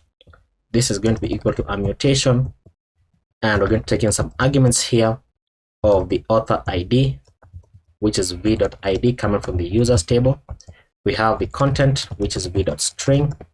We're going to have the images, which is v.optional, and then v.array, because we are going to be storing the images as an array, and then v.string to get the strings from upload thing. And then parent ID is going to be v.optional.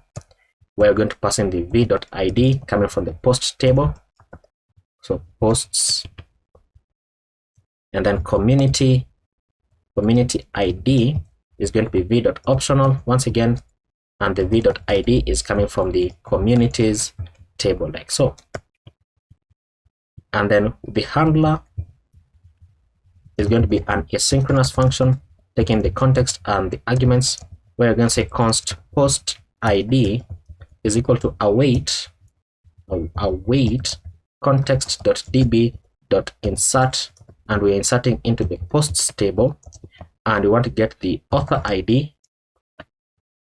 So author id as arguments.author id, author id, and then copy this down a bunch more times. This next one is going to say content, which is coming from arguments.content. Next is images and images. Next is parent id, then arguments.parent id. Next is community id, and then community id.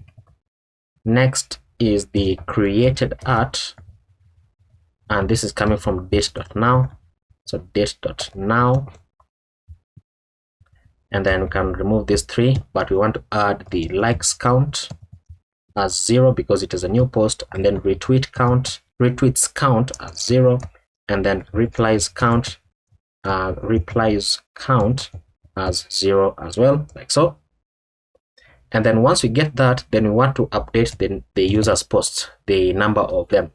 So I'm going to say const user is equal to await context.db.get the arguments.author id, and then await context.db.patch, and you want to patch the arguments.author id, comma, and you want to get the posts count and update them as user ?posts count or 0. And then we want to add +1 to them. So we want to get the number of posts and then add 1 to them, or if it is 0 posts, then we want to add 1 to them so that it becomes 1. Now next we want to check if it is a reply, and if it is a reply, then we want to update the number of replies on the parent post. So if arguments.parent id exists, then we want to get parent post, so const parent post is equal to await context.db.get, and we want to get the arguments.parent id, and then we're going to say if parent post exists, then we're going to say await context.db.patch, and we're going to say arguments.parent id, comma, we want to update the replies count as the parent post.replies count or 0, and then we add 1 to them. Once again, the same logic applies for this one as it does for this one. And then now once we do that, then we want to create the notification that someone has replied to your tweet. So the way we do that is we're going to go ahead and say if parent post.author id is not equal to the arguments.author id, then it means that someone has replied to your post.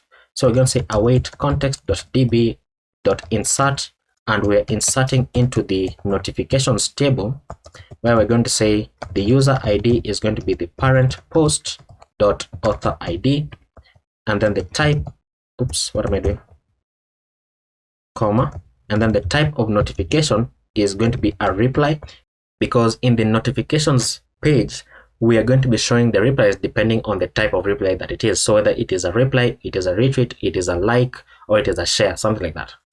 And then from user id is going to be the arguments.author id, and then the post id is going to be the post id, and then the created art is going to be date.now, and then whether it has been read or not is going to be false, because it is a new notification. So you can't have a new notification and then it is read immediately that is posted. I mean, probably you can, but in this case you can't.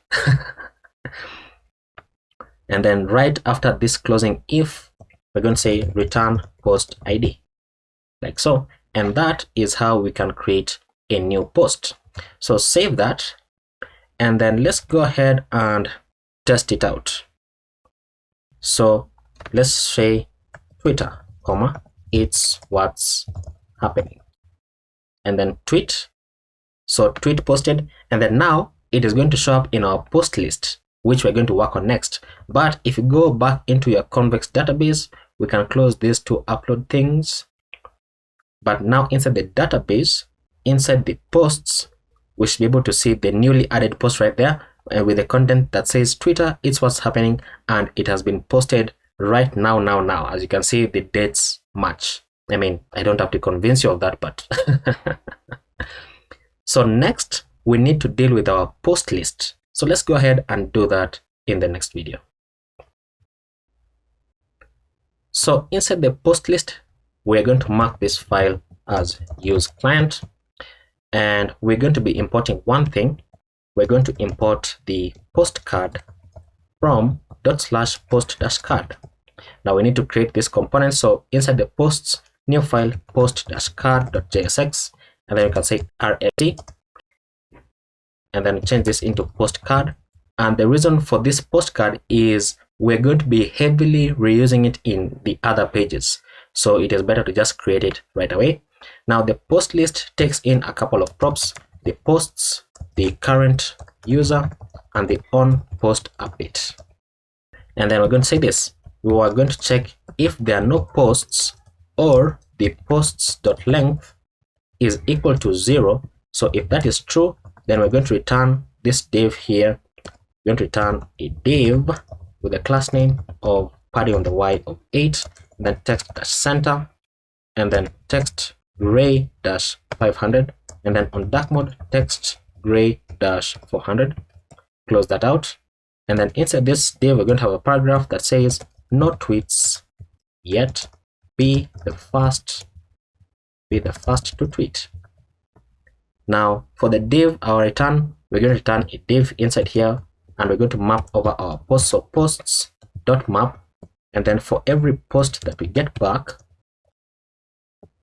then we're going to return the postcard component like so, with a key of post._id, and then the post is going to be equal to the post, and then the current user is going to be equal to the current user, and on post update is going to be equal to on post update. So you can save that, and we should now be able to see something on the screen because we added a tweet beforehand.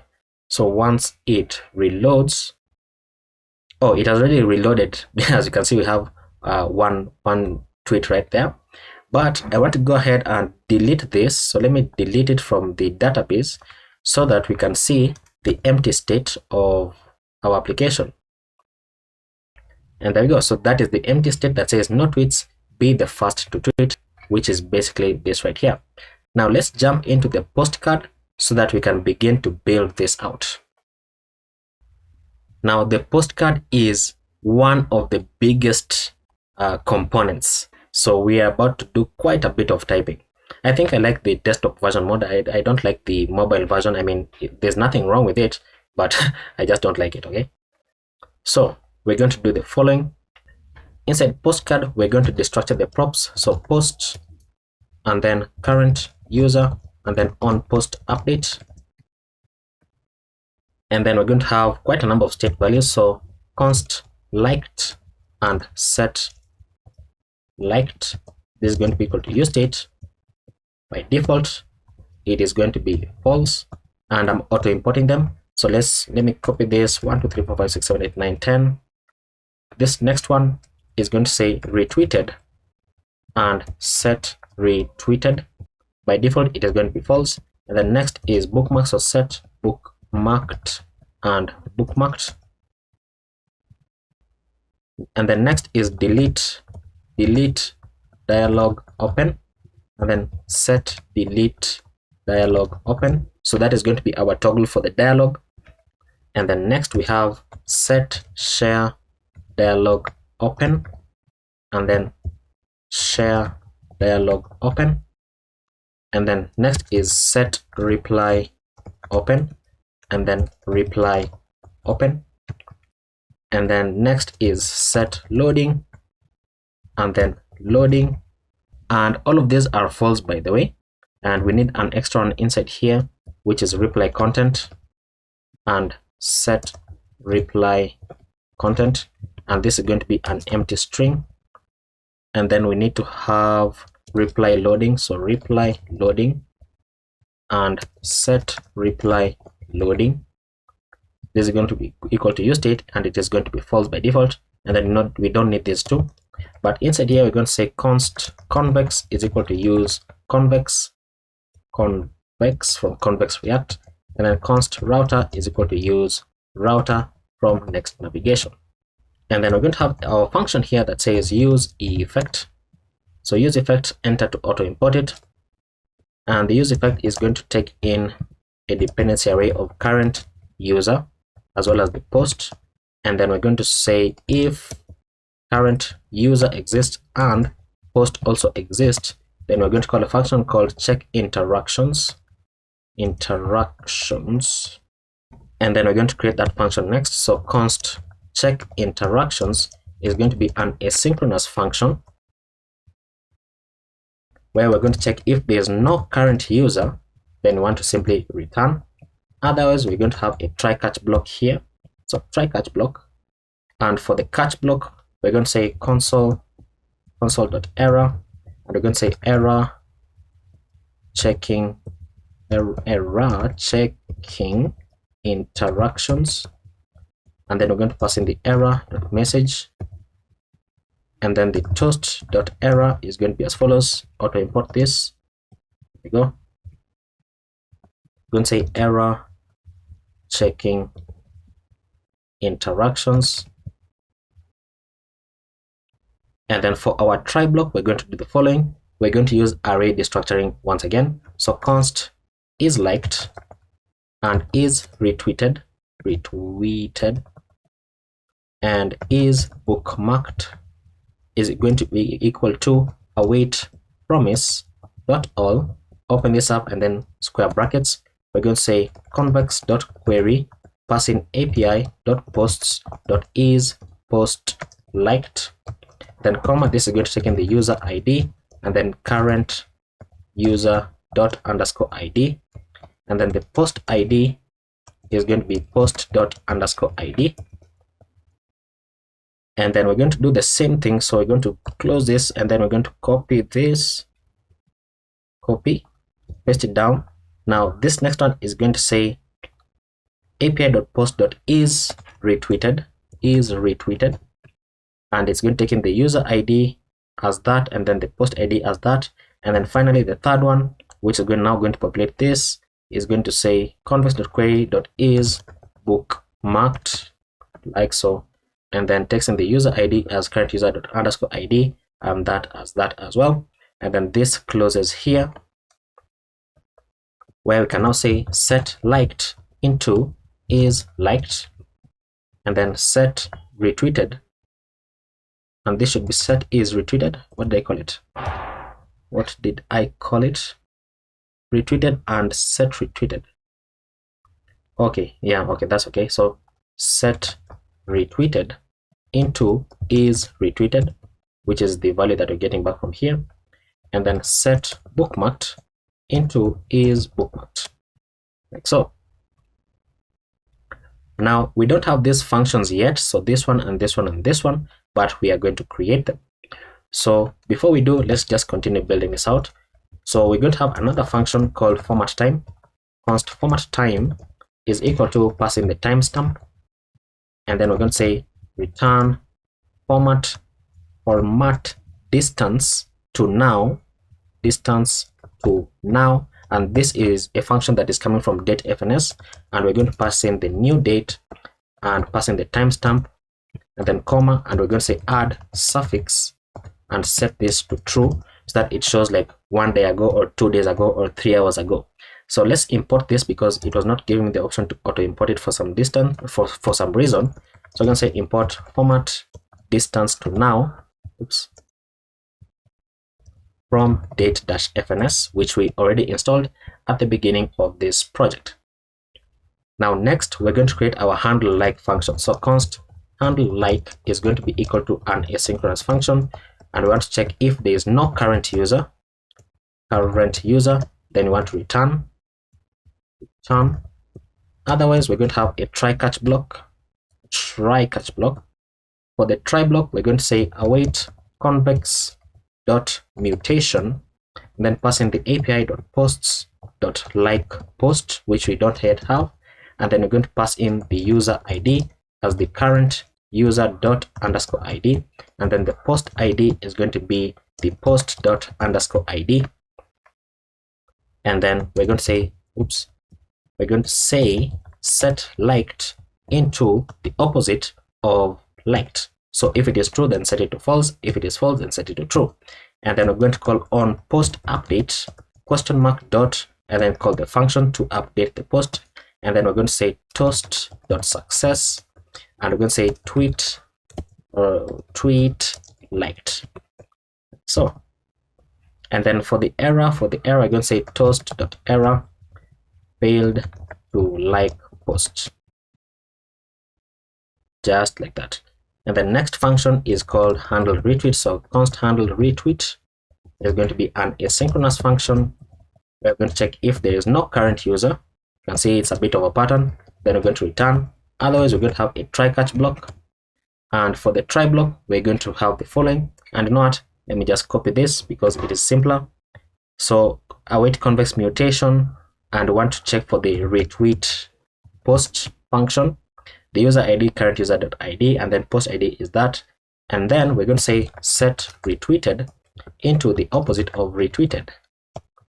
And then we're going to say on post update question mark dot, and then call the function. And then we're going to say toast dot success, and we're going to say if retweeted, we want to check if retweeted is true.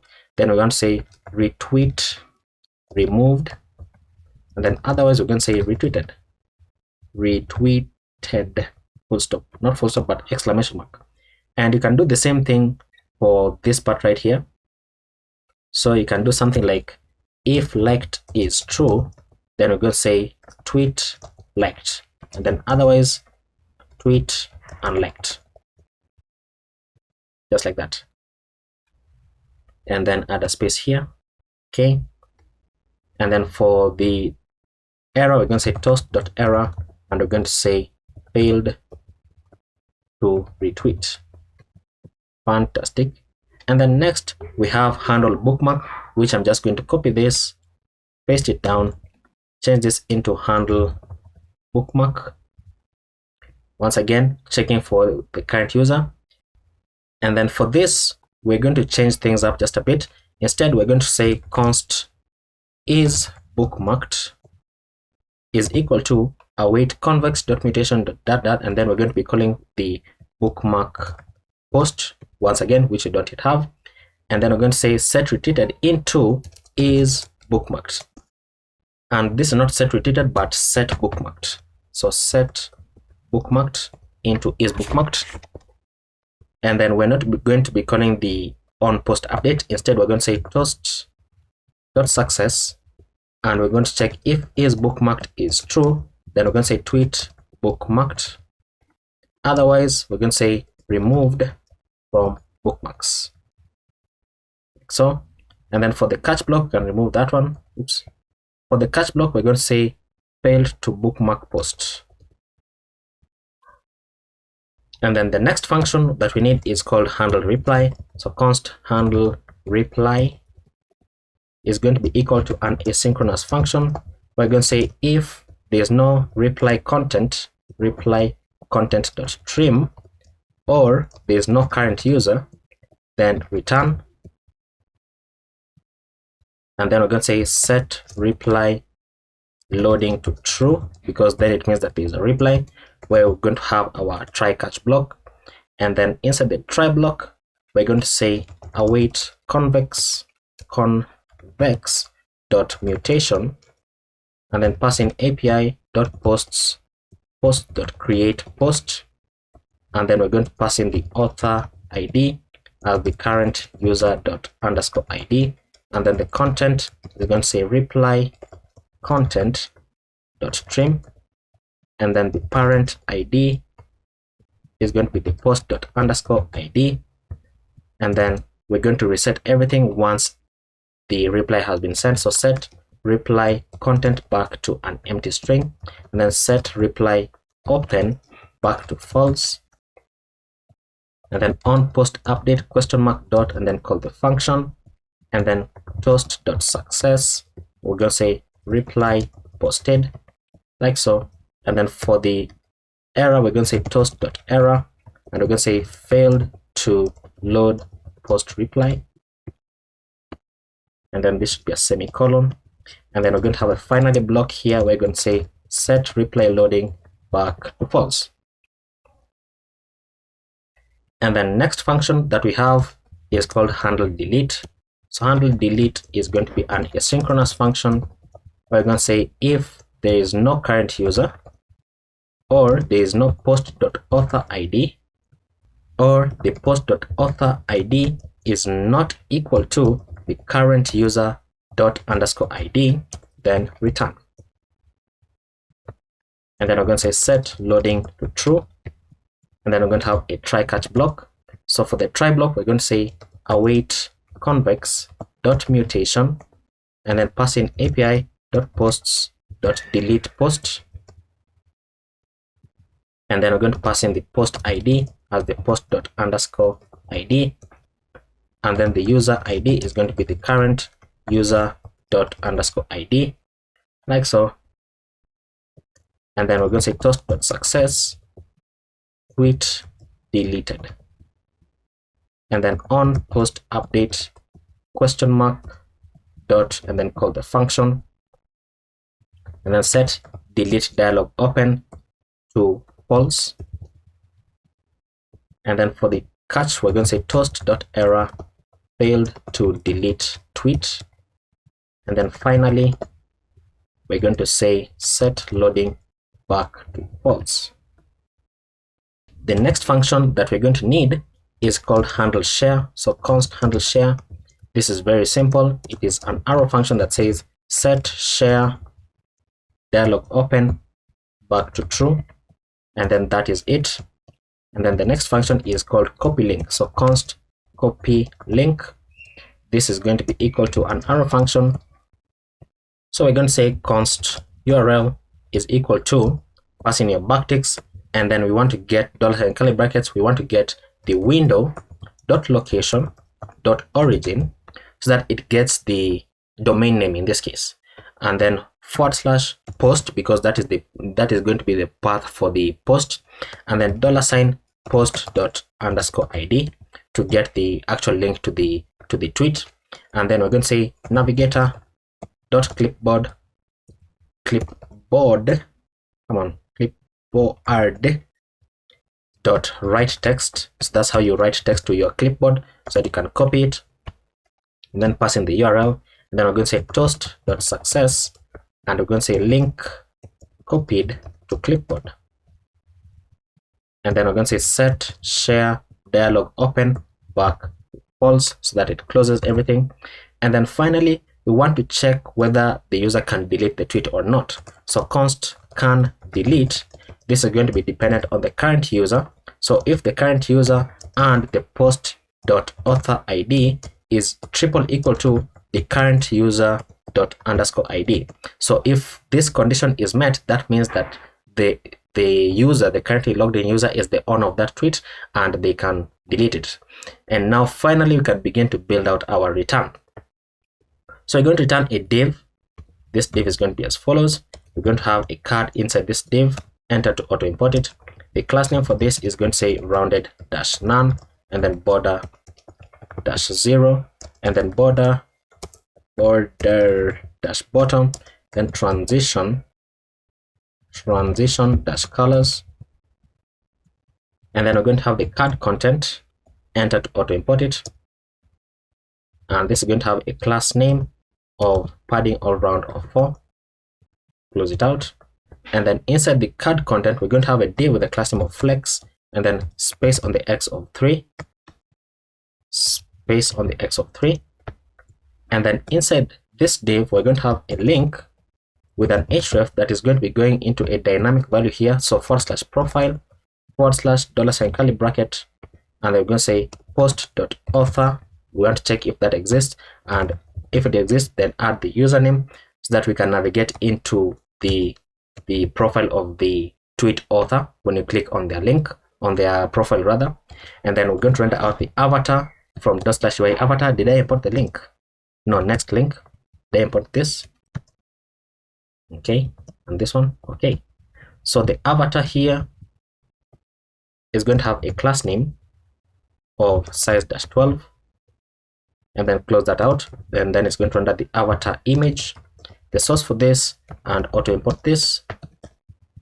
The source for this is going to be equal to the post.author .avatar, and then the class name is going to be object-cover. Close that out, and then for the avatar fallback of /UI avatar, we're going to be calling the get user initials functions like so, and then we want to pass in the post.author .need. And then below the link, we're going to have another div with a class name of min_width-0 and then flex-1.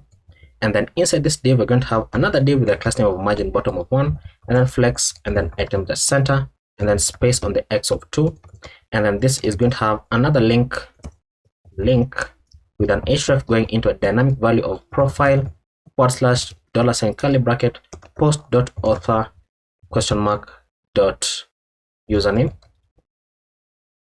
And then this is going to have an h3, so this is their name. So when you click on their image or on their name, then it's going to redirect you into their profile.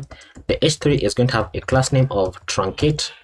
So if the name is long enough, it just shows an ellipsis, and then font-bold, and then text gray-900, and then on dark screens, text-white.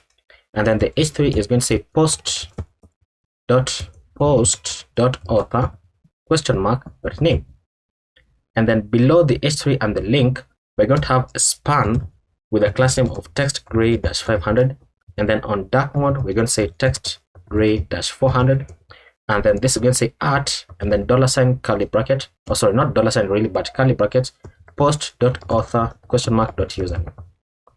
And then below this span, we're going to have another span with a class name of text gray-500, and then on dark mode, text gray-400, and then this is just simply going to say &mid dot, so it shows like a dot in the middle. Then copy this down. This is now going to have some class names here. So class name of text-sm, text gray-500, and then on dark mode, text gray-400. Why did I delete all those class names when they're basically the same? And then inside here, we're going to call the format time function, which we created. So format time, and then pass in the post.created art like so. And then below this span, we want to check whether can delete is true, and can delete is a boolean. As you can see, we're getting back a boolean, so it's either true or false.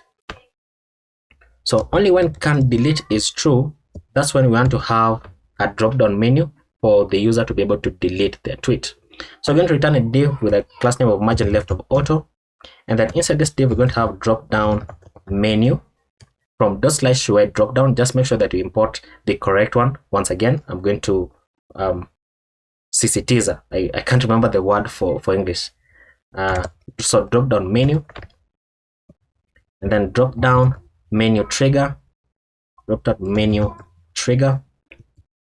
This is going to have an as child prop, and then inside here, you're going to have a button with a variant of ghost, and then the size is going to be small. Then the class name is going to be size-8, and then padding all around of 0. And then this button is going to be showing the more horizontal icon from Lucid React with a class name of size-4, and then text-white, and then close that out. And then below the drop-down menu trigger, I'm going to have drop-down menu content, enter to auto import it, align this to the end, and then we're going to have drop down menu item. Where is it? Drop down menu item, this one, and on click. So when you click on this, it's going to be calling this function that says set delete dialog open, and set this into true so that it opens the dialog. And then we're going to have a class name on this that says text red-600, and then inside here, you're going to render the trash 2 icon from Lucid React, and this is going to have a class name of margin right of 2 and then size of 4, size dash 4, and then the text is simply going to say delete. Now we can go ahead and save that just to see what we have on the screen. So let's add a new tweet. So new tweet and then tweet. So there we go. So it's still showing postcard, so it hadn't reloaded. And as this is loading, I'm going to end the recording session right here because it is time for the kids to come back and it's beginning to be noisy. So I'm just going to cut the video and attach it to the next part when I start recording. So see you in the next one. Okay, it is much quieter now. So let's go ahead and continue building out our postcard component. So we were able to add our delete icon, and just to confirm that it is working, the delete icon should be right here. Is it also should change this into like text gray -900 or 800, and then on dark mode we can say text white. That should make it visible on light mode. And just to make things easier a bit, because we're using Next themes, then the theme is stored in local storage. So let's go into application and then local storage, and let's change this theme into dark. And yeah, that's much better. That's much better. And in fact, it's night now, so it's even easier on the eyes. So let's go ahead and continue to build this out. So we're going to go below this after this closing and then this div. We're going to have a link here with an href. Is this imported? Okay. So the href for this is going to be going into a dynamic link. So /post $$ and then post._id. And then inside this link, we're going to have a div with a class name of margin bottom of 3 and another class name of white space -pre-wrap and then text gray -900. And then on dark mode, we're going to say text -white. And then inside here, we're going to render the post.content. And then below this link, we want to check for whether post.images and post.images.length is greater than 0. And when that is true, then we're going to go ahead and render out a link component with an href that goes into /post and then $$ post._id. And then inside here, you're going to have a div with a class name of margin bottom of 3 and then grid and then grid-columns-1 and then give it a gap of 2 and overflow-hidden and then rounded-xl. And then inside this div, we're going to have an image component from next image, and the source for this is going to be posts.images, and then we want to get the first image in the array. And then the alt attribute, in case the image fails to load, we're just going to render post image. And then the class name for this is going to say max height -96 and then width -full and then object -cover. And then the width for this is going to be 800 and then the height is going to be 600, and then close that out. And then after closing the image and then below this div, we want to go ahead and say post.images.length is greater than 1. So if it is greater than 1, then we're going to go ahead and return a div with a class name of margin top of 1, text-sm, text-gray-500, and then on dark mode, text gray-400. Then close that out. And then we're going to render out the plus. So this is to show how many images are in the uploaded images or in the post. So plus, and then we're going to say post.images.length -1. And then the text is going to say more, but then if it is one image, then we want to say plus one more image. And if it is more than one image, we want to say plus 2 more images or plus 3 more images. So the way that we do that is we're going to say we want to check the post.images.length if it is greater than 2, and if it is so, then I want to return the text that says images, and then otherwise we would just want to say image, like so.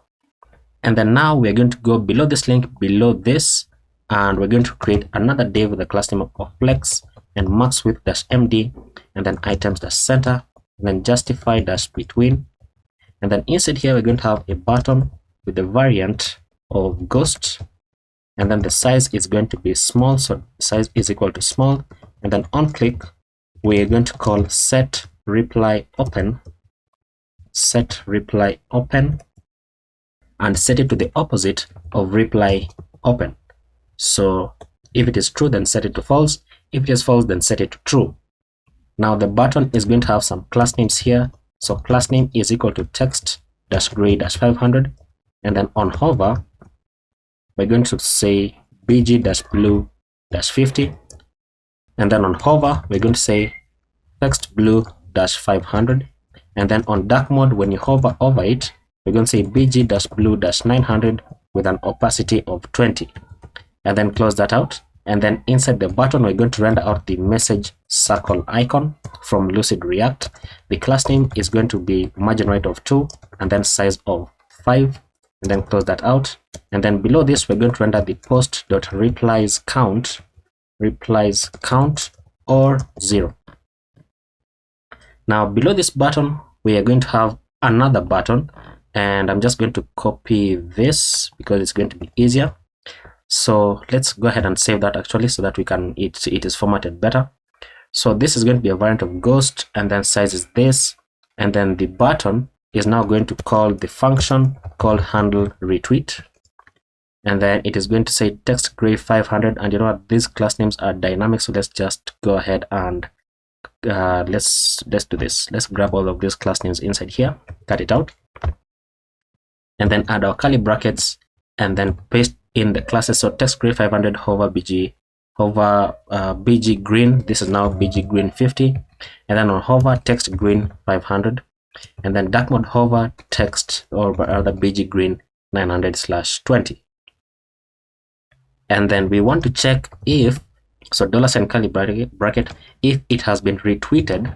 If that is true, then we want to apply the class name called text green dash 500, and otherwise we want to apply no class name, so it's going to be that. And then the icon is going to say repeat 2.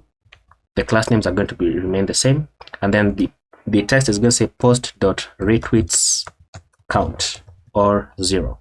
And then copy this button one more time. So the on click for this is going to call handle like, and then the text is going to say text gray 500, and then on hover, so this is going to say red, so all of these are going to say red. And what I've done there is just highlighted this text and then Control D, Control D, Control D, so that I can change all of them at the same time. So all of those classes are going to be red, and this is now going to say liked. If it is liked, then that is going to apply. And then this is now going to say post.likes count. And then the class names for this are also going to be dynamic, and it's going to be showing the heart icon. So heart icon from Lucid React. The class name for this is going to be dynamic, so margin right of 2, and then size of 5. And then we want to check if liked is true, and if it is true, then we want to apply the fill current class, and then otherwise we want to apply no class. And then once we have that, then we're going to have a drop down menu. So drop down menu, and then drop down menu trigger. This is going to have as child, and then inside here we're going to have a button with a variant of ghost, and then the size is going to be small, and then the class name is going to say text gray dash 500, and then on hover bg blue dash 50, and then on hover text blue dash 500, and then on dark mode, when you hover over it, we're going to say text blue dash 900 with an opacity of 20. And then inside this button, we're going to have the share icon from Lucid React with a class name of size dash 5, and then close that out. And then below the drop down menu trigger, we're going to have the drop down menu content, and this is going to have a class name of border, and then border gray dash 800, and then bg gray, and then bg gray dash 950, and then text dash white like so. And I think this should apply on dark mode classes, and we're going to see how it looks on light mode. We're going to correct it, But inside this, we're going to have drop down menu item. So drop down menu item, when you click on this, we're going to be calling the function called handle bookmark. And then inside here, we're going to render out the bookmark icon from Lucid React. It's going to have a class name here, which is dynamic. So margin right of 2, size of 4. And then when bookmarked is true, we're going to apply fill-current. Otherwise, we're going to apply no styles and then close this out. And then below this, we're going to show bookmarked. So if bookmarked is true, then we're going to say remove bookmark. And then otherwise, we're going to say add bookmark. And then below the drop-down menu item, we're going to have another drop-down menu item. When you click on this, we're going to be calling the function called handle share.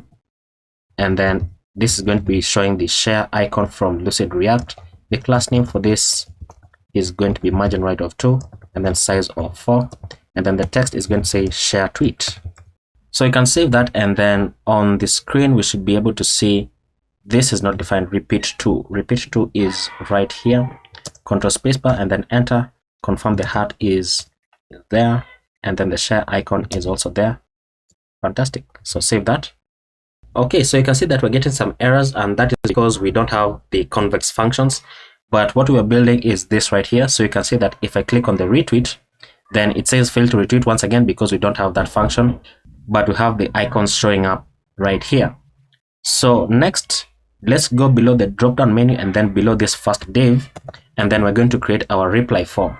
So we're going to check if reply open is true, and only when it is true, that's when we're going to render out this div, which will have a class name of margin top of 4 and then border dash top, and then padding top of 4 as well, and close it out. And then inside this div, we're going to have another div with a class name of flex and then space on the x of 3. And then this is going to be showing the avatar, so avatar component, which is going to have a class name of size dash 10, and then close it out. And then we're going to have avatar image, and the source for this is going to be the current user (dot avatar), and then we're going to give it a class name of object dash cover. And then below this, we're going to render out the avatar fallback, and the avatar fallback is going to be calling the get user initials function, and then we're going to pass in current user (dot name). Now below the avatar, we're going to render out another div with a class name of flex-1, and then inside this div, we're going to have a text area component, and the text area is going to have a placeholder here that says tweet your reply, and then the value is going to say reply content, and then on change, we're going to call e, where we're going to say set reply content into e.target.value, and then the class name for this class name is equal to resize-none, then border-none, and then placeholder-gray-500. Then on focus, we want ring-0, like so. And then the number of rows is going to be 2, and then max length of the tweet is going to be 280 characters. And then below this text area, we're going to have a div with a class name of margin top of 2, and then flex, and then items-center, and then justify-between. And then inside this div, we're going to have another div with a class name of text-sm, and then text gray-500. And then inside this div, we're going to render 280 minus reply content dot length, so that we get the number of characters left. And then below this div, we're going to have another div with a class name of space on the x of 2. And then inside here, we're going to have a button with a variant of ghost with a size of small, and then on click, we're going to be calling the set reply open. So set reply open and set it to false, and then the text is going to say cancel. And then we're going to copy this button down. This next one is going to have a variant of default. The size is going to be small, and then on click, we're going to be calling the handle reply, so handle reply, and then the disable state is going to be checking for if there is no reply content.trim or there is reply loading. And then it's going to have some class names here. So class name is equal to bgblue-500, and then on hover we're going to say bgblue-600, and then the text is going to be checking for reply loading. If this is true, then the text is going to say replying ... otherwise it's going to say replied. So we can save that. Let's see whether we can test anything out. So let's see, when I click this, it gives me the drop down that says delete, so that is working correctly. And when I click this, it gives me the drop down that says add bookmark. So this is the wrong color. So where do we have the share icon? Share icon should be here, handle share, share tweet, add bookmark, and then share tweet. So here, this is on hover, and then on dark mode hover. So you need to have the dark mode and then hover class bg-gray-800. Save that, so that now when you hover over this, then the class name is going to be gray 800. I think that's better. And then on hover, on dark hover, the text is going to say, let's just change it into text-white. I think that should work correctly. And then we're going to go all the way to the bottom of this, and we want to go ahead and create the delete dialog. So inside here, we're going to render out the dialog component, but you'll notice that we're getting an error because we can only return one parent element in a single return statement. So what I'm going to do is right at the top where our return begins, right here, I'm going to shrink this down and then cut all of this out and place it inside another div. And when I do that, then I can paste in the rest of the application, so that now on the dialog is going to have a prop called open, which is going to be calling the delete dialog open. And then on open change, we're going to be calling the set delete dialog open. And then inside the dialog, make sure that you auto import it once again from ./UI dialog. We're going to go ahead and add in the dialog content, import it. This is going to have a class name of border, and then border gray-800, then bg gray-900, and those are class names for dark mode. And then inside the dialog content, we're going to have the dialog header, and inside the dialog header, we're going to have dialog title, which is going to say delete tweet. And then below the dialog title, we're going to have dialog description from ./UI dialog. Once again, just confirm that you have imported these. So for the dialog description, we're going to give it a class name of text-white with an opacity of 80. And then the text is going to say, this action cannot be undone. It will remove the tweet from your profile, the timeline of any accounts that you follow, and from any search results. And then below the dialog header, we're going to have the dialog footer component. And inside the dialog footer, we're going to have a button with the variant of ghost. And then on click, we're going to be calling the set delete dialog open back to false. And then the text is going to say cancel. And then below this button, we're going to have another button. So we're going to have another button here with the variant of destructive. And then on click, we're going to be calling the handle delete function. And then disabled state is going to be equal to loading. And then inside here, we're going to check if loading is true, then the text is going to say deleting ... Otherwise, we're going to say delete. And then that is going to be for the first dialog. And then for the share dialog, we're going to go below this dialog. We're going to create another dialog with an open here. And you know what? Let's just copy this entire dialog because, I mean, no point in typing all of that out again. So dialog. So this is now going to call share dialog open, and then set share dialog open. The dialog content is going to be like that, and then the dialog header now is going to say share tweet, the dialog title I mean, and then we're not going to have the dialog description here,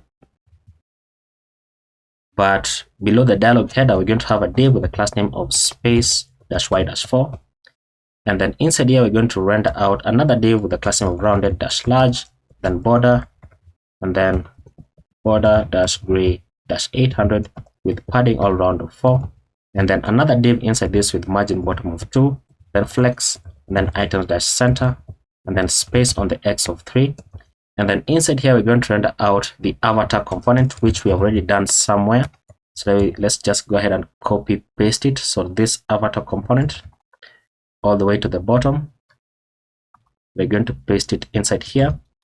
Now this is going to render out the avatar. The size is going to be 8, and then the avatar image post.author.avatar, that is correct, and the class name, and then avatar fallback post.author.name, that looks okay. And then below the avatar component we're going to have another div, and inside this div we're going to have a paragraph with the class name of font-medium, and then the text is going to say post.author ?name, and then below this we can paste down the paragraph. This is now going to say text-sm and text-gray-500, and then this is going to say post.author.username, and we're going to render out the @ symbol at the beginning like so. And then I can go below this div, and then below this div, and then we're going to have a paragraph here with the class name of text-sm that says post.content, so post.content, and then close out this div. And then now below this div we're going to have another div with the class name of flex, and then space on the x of 2, and then inside here we're going to have a button, so basically a button like this. Cut it out and paste it here. This is going to be a variant of default, and then on click we're going to be calling the copy link, so copy link function, and then the class name for this button is going to say flex-1, and then inside here we're going to be rendering out the copy icon, so control spacebar, import it from Lucid React. The class name here is going to say margin right of 2, and then size-4, and then the text is going to say copy link. And then let's copy this button. Where's the button? Oh, it's misaligned. So we're going to have another button here with the variant of ghost. When you click on this, we're going to be calling an inline function here where we're going to say window.open, and we want to open up into /post $post._id, and then you want this to open up on a blank page, so you can add a comma and then _blank. And then now the class names here are going to be flex1, and then border-gray-800, and then this icon is now going to render the external link from Lucid React. The class names are going to remain the same, and then the text is going to say open, and that should be the dialog. So now I can remove the dialog footer. We don't need it anymore. So if I save that, then we should be able to test out whether this is working. But once again, remember that we don't have our functions, so that's what we are actually going to do next. We're going to be creating our functions from convents. But now look at this. If I click on the share here, I can say share tweet, and it opens this up. So it shows the owner of the tweet, it shows the content of the tweet, and then you can copy the link. So if I copy the link, you see it says copy to clipboard. I can open it up on a new page, and look at this. It copies the localhost depending on the top level domain, and then you want to open it into /post and then the ID of that particular tweet. And we're going to be building out this page so that when you paste this in, it's going to take you to the actual tweet. And then if I say add bookmark, then fail to add bookmark because we don't have that function just yet. So let's go ahead and fix some stuff, because there's some bit of UI that is happening here that is not pleasing. So for example, this should not be behaving like that on the sidebar, and then this on the sidebar as well should not be behaving like that. And I just remembered to show you this, that you can filter between for you and following. So it's already working. I mean, most of it is working. The reason why this is not working is because we don't have the functions once again. So we're going to be able to fix that. So right away, let's jump into the sidebar. Let's find out where our navbar items are, navigation items. And then in our navigation items, we have a hover. So when you hover over this, we are saying this, but on dark mode hover, we don't have the dark mode color. So on dark mode, on hover, we're going to say BG gray -900, which is going to fix the hover for this one. And which means therefore that this should now go into text white, so that now you can read the text when you hover over it. And you know what? This should be BG gray 800. And there we go. So that looks much better. And not even gray. What am I doing? BG blue. Okay, that is not the color that I wanted. Let's just use gray -800. And I'm now coming down with the flu. I wonder why. And then let's find the profile. So for the profile, let's just search for profile. So the profile should be somewhere. So we have post here. So it should be below that. So right here is where it is. So let's find where this is the avatar, but where is this coming from? The kind of background that it has. BG gray 800. Remove that.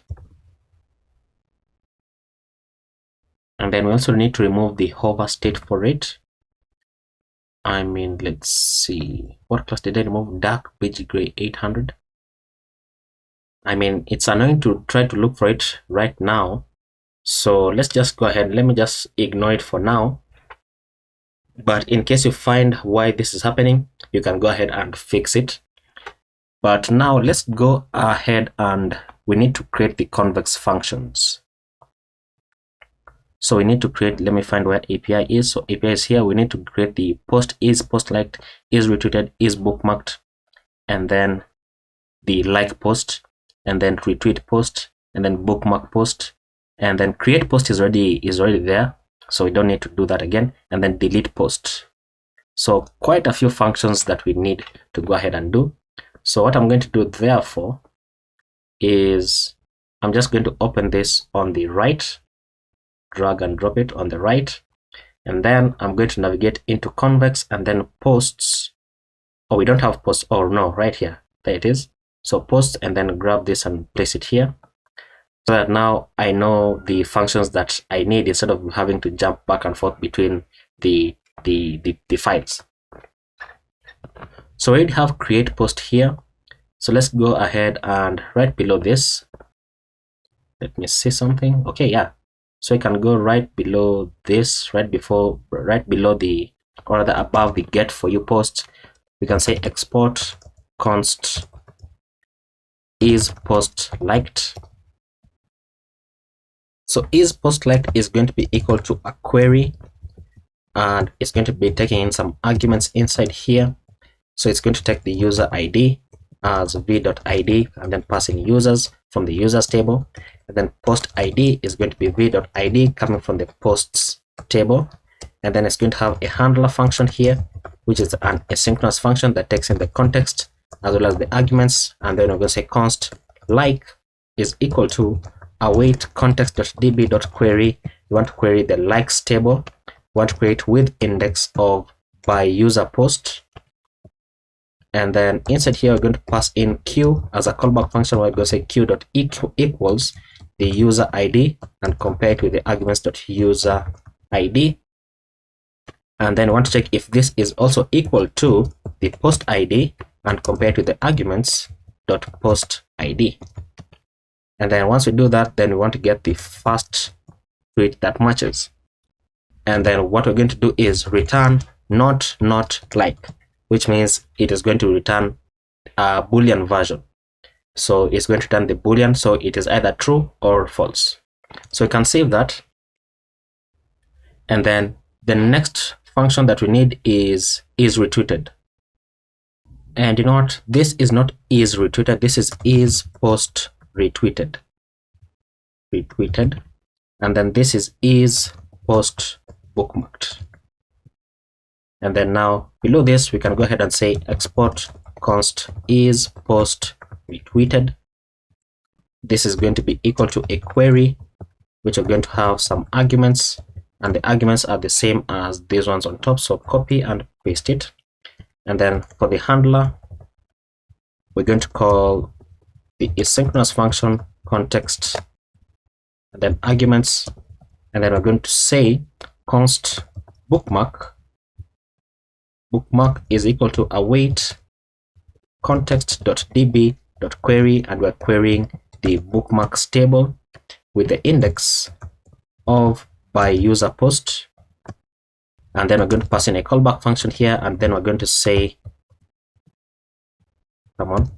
query.equals, and then we're going to pass in the user ID, and then arguments.user ID, and then we want to say dot equals once again post ID, and then arguments.post ID, and then get the first one that matches, and then we're going to say return not bookmark, like so. So that is how you check whether okay. I've just realized what I've done. This is for is post bookmarked. I mean, I didn't even notice it when I said bookmark here, but that's okay. So now we can simply copy this, paste it on top, and we can change this into is post retweeted, because it is fairly the same thing. So now instead of, it's going to take in the arguments, but instead of bookmark, we're going to say retweeted or retweet, and then we're checking the retweets table, retweets, and then we are searching by user post and then user ID. That is correct, and then this is now going to return retweet, like so. So let me check this. So we have the post liked, is retweeted, is post bookmarked. So next we need to have the like post. So like post, I'm going to place it on top, so right here. So export const like post. So like post is going to be equal to a mutation which takes in the user ID. So copy this because they're similar, and wait a minute, let's copy even the arguments, the whole thing. And then we're going to have the handler function here, which is asynchronous, passing the context and then the arguments. And then we're going to say we want to check first of all if the post has already been liked. So we're going to say const existing like is equal to await context.db.query, and we are querying the likes table, and we're querying it with index of by user post, so by user post. And then we're adding our callback function here. We're going to say query.equals, and we want to search the post ID and then compare it with the arguments.post ID, and then dot first. So dot first, and then we're going to say if there's an existing like, then what we want to do is unlike it. So how do we unlike it? We're going to say await context.db.delete, so deleting the like, so existing like dot underscore ID, and then we're going to say const post is equal to await context.db.get and arguments.post ID, and then I want to check if the post is there. So if post, then await context.db.patch arguments.post ID, and then open up an object here that says likes count, and we're going to say math.max, and then pass in the post.likes count or 0 minus 1 and then comma 0. And then we're going to go outside of this if, but we're going to be within this if because we're going to have an else statement here, because now we have unliked the tweet.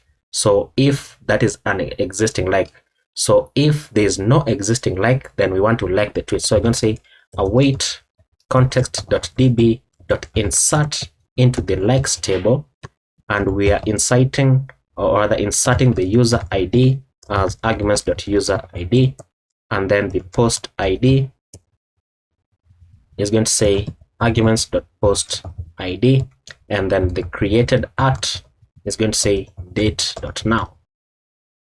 And then below this, we're going to say const post is equal to await context.db.get the arguments.post ID, and then we're going to say that if the post exists, then we're going to say await context.db.patch and passing the arguments.post ID, comma, and then likes count. We're going to set it into the post.likes count or 0, and then add 1 to it like so. And then once the user likes the post, what we're going to do is create a notification for it. So if post.author ID is not equal to the arguments.user ID, then we're going to say await context.db.insert into the notifications table,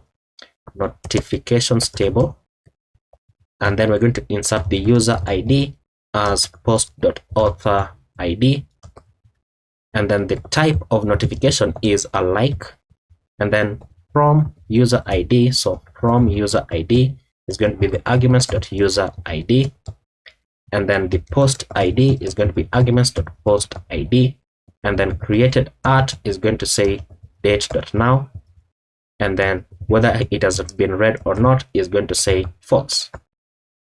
And that is the entire function complete for the liking post. Now, which is the next one we need to create? Retweet post. So retweet post is going to be as follows. We're going to go below this and we're going to say export const retweet post is going to be a mutation where we're going to have the arguments. So let me copy this because it's the same thing. And then the handler is going to say it's going to be an asynchronous function as always. Then context arguments, where we're going to say we want to check if it has already been retweeted. So const existing retweet is equal to await context.db.query, and we're querying the retweets table with index of by user post.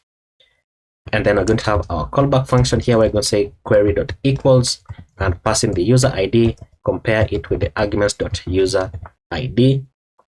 And then once again, dot equals the post ID and compare it to the arguments.post ID, and then get the first one that matches. So if there is an existing retweet, then we want to unretweet it. So just like we did for the liking above. So we're going to say await context.db.delete. We're deleting the existing retweet._ID. And then we're going to say const post is equal to await context.db.get the arguments.post ID. And then we're going to say that if the post exists, then await context.db.patch, and we're going to say arguments.post ID, and then comma, and then open up your curly brackets. Retweets count is going to be math.max, and we want to pass in the post.retweets count or 0, and then -1, and then comma 0. And then right here we're going to have our else statement, and the else is going to be now to trigger the retweet. So I'm going to say await context.db.insert, and we are inserting into the retweets table, where we're going to say the user ID is arguments.user ID, and then the post ID is arguments.post ID, and then created at is going to be date.now, like so, looking nice. And then below this we're going to say const post is equal to await context.db.get the arguments.post ID, and then if the post exists, then await context.db.patch, and we pass in the arguments.post ID, open up your curly brackets. The retweets count is now going to say post.retweets count, or it's going to say 0 and then add 1 to it. So add 1 to the existing retweets, or if it is 0, then add 1 to it.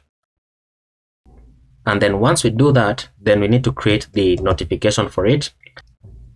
So we're going to say if post.author ID is not equal to the arguments.user ID, then we're going to go ahead and say await context.db.insert into the notifications table, and we are inserting the user ID as the arguments.author ID, post dot author ID, and then the type is going to be a retweet, and then from user ID is arguments dot user ID, and then post ID is arguments dot post ID, and then created at is date dot now, and then whether it is read or not is going to be false. And that is it. So let's save that, and let's see what is the next function that we need. We have the retweet post. That's what we called it, right? Retweet post. Okay, just confirming that the names are the same. So next is bookmark post. So below retweet post, let's go ahead and create bookmark post. So we're going to say export const bookmark post. This is going to be equal to a mutation, and the mutation is going to be as follows. Copy this because they're the same, and then for the handler is an asynchronous function calling the context and the arguments, and then once again we want to check if it has already been bookmarked. So because it's easier, let me just copy this, and we need the existing bookmark as well. So let me just copy this, paste it here, and change this into existing bookmark. And inside here we are querying the bookmarks table. So bookmarks, is that what I called it? Yes. And then by user post, where we are checking for the user ID and we're checking for the post IDs. Yeah, that is correct. And then below this, we're going to say if existing bookmark, then we want to remove the bookmark. So await context.db.delete, and we want to delete the existing bookmark ._id, and then we want to return false. And then else, we're going to add the bookmark. So await context.db.insert into the bookmarks, and we're going to say this, the user ID is going to be arguments.user ID, and then the post ID is going to say arguments.post ID, and then created at is going to say date.now, like so. And then below this, we're going to say return true, like so. This should be a comma. Fantastic, that is our function. And then let me check if we are missing any. So bookmark post, let's check. So we have create post, and now we need to create the delete post. Now for the delete, I'm going to set the delete all the way as the last one. So delete here. So export const delete post. So this is going to be a mutation, and we're going to be taking the arguments here. The user ID is v.id. User ID is v.id coming from the users table, and then the post ID is v.id coming from the posts table.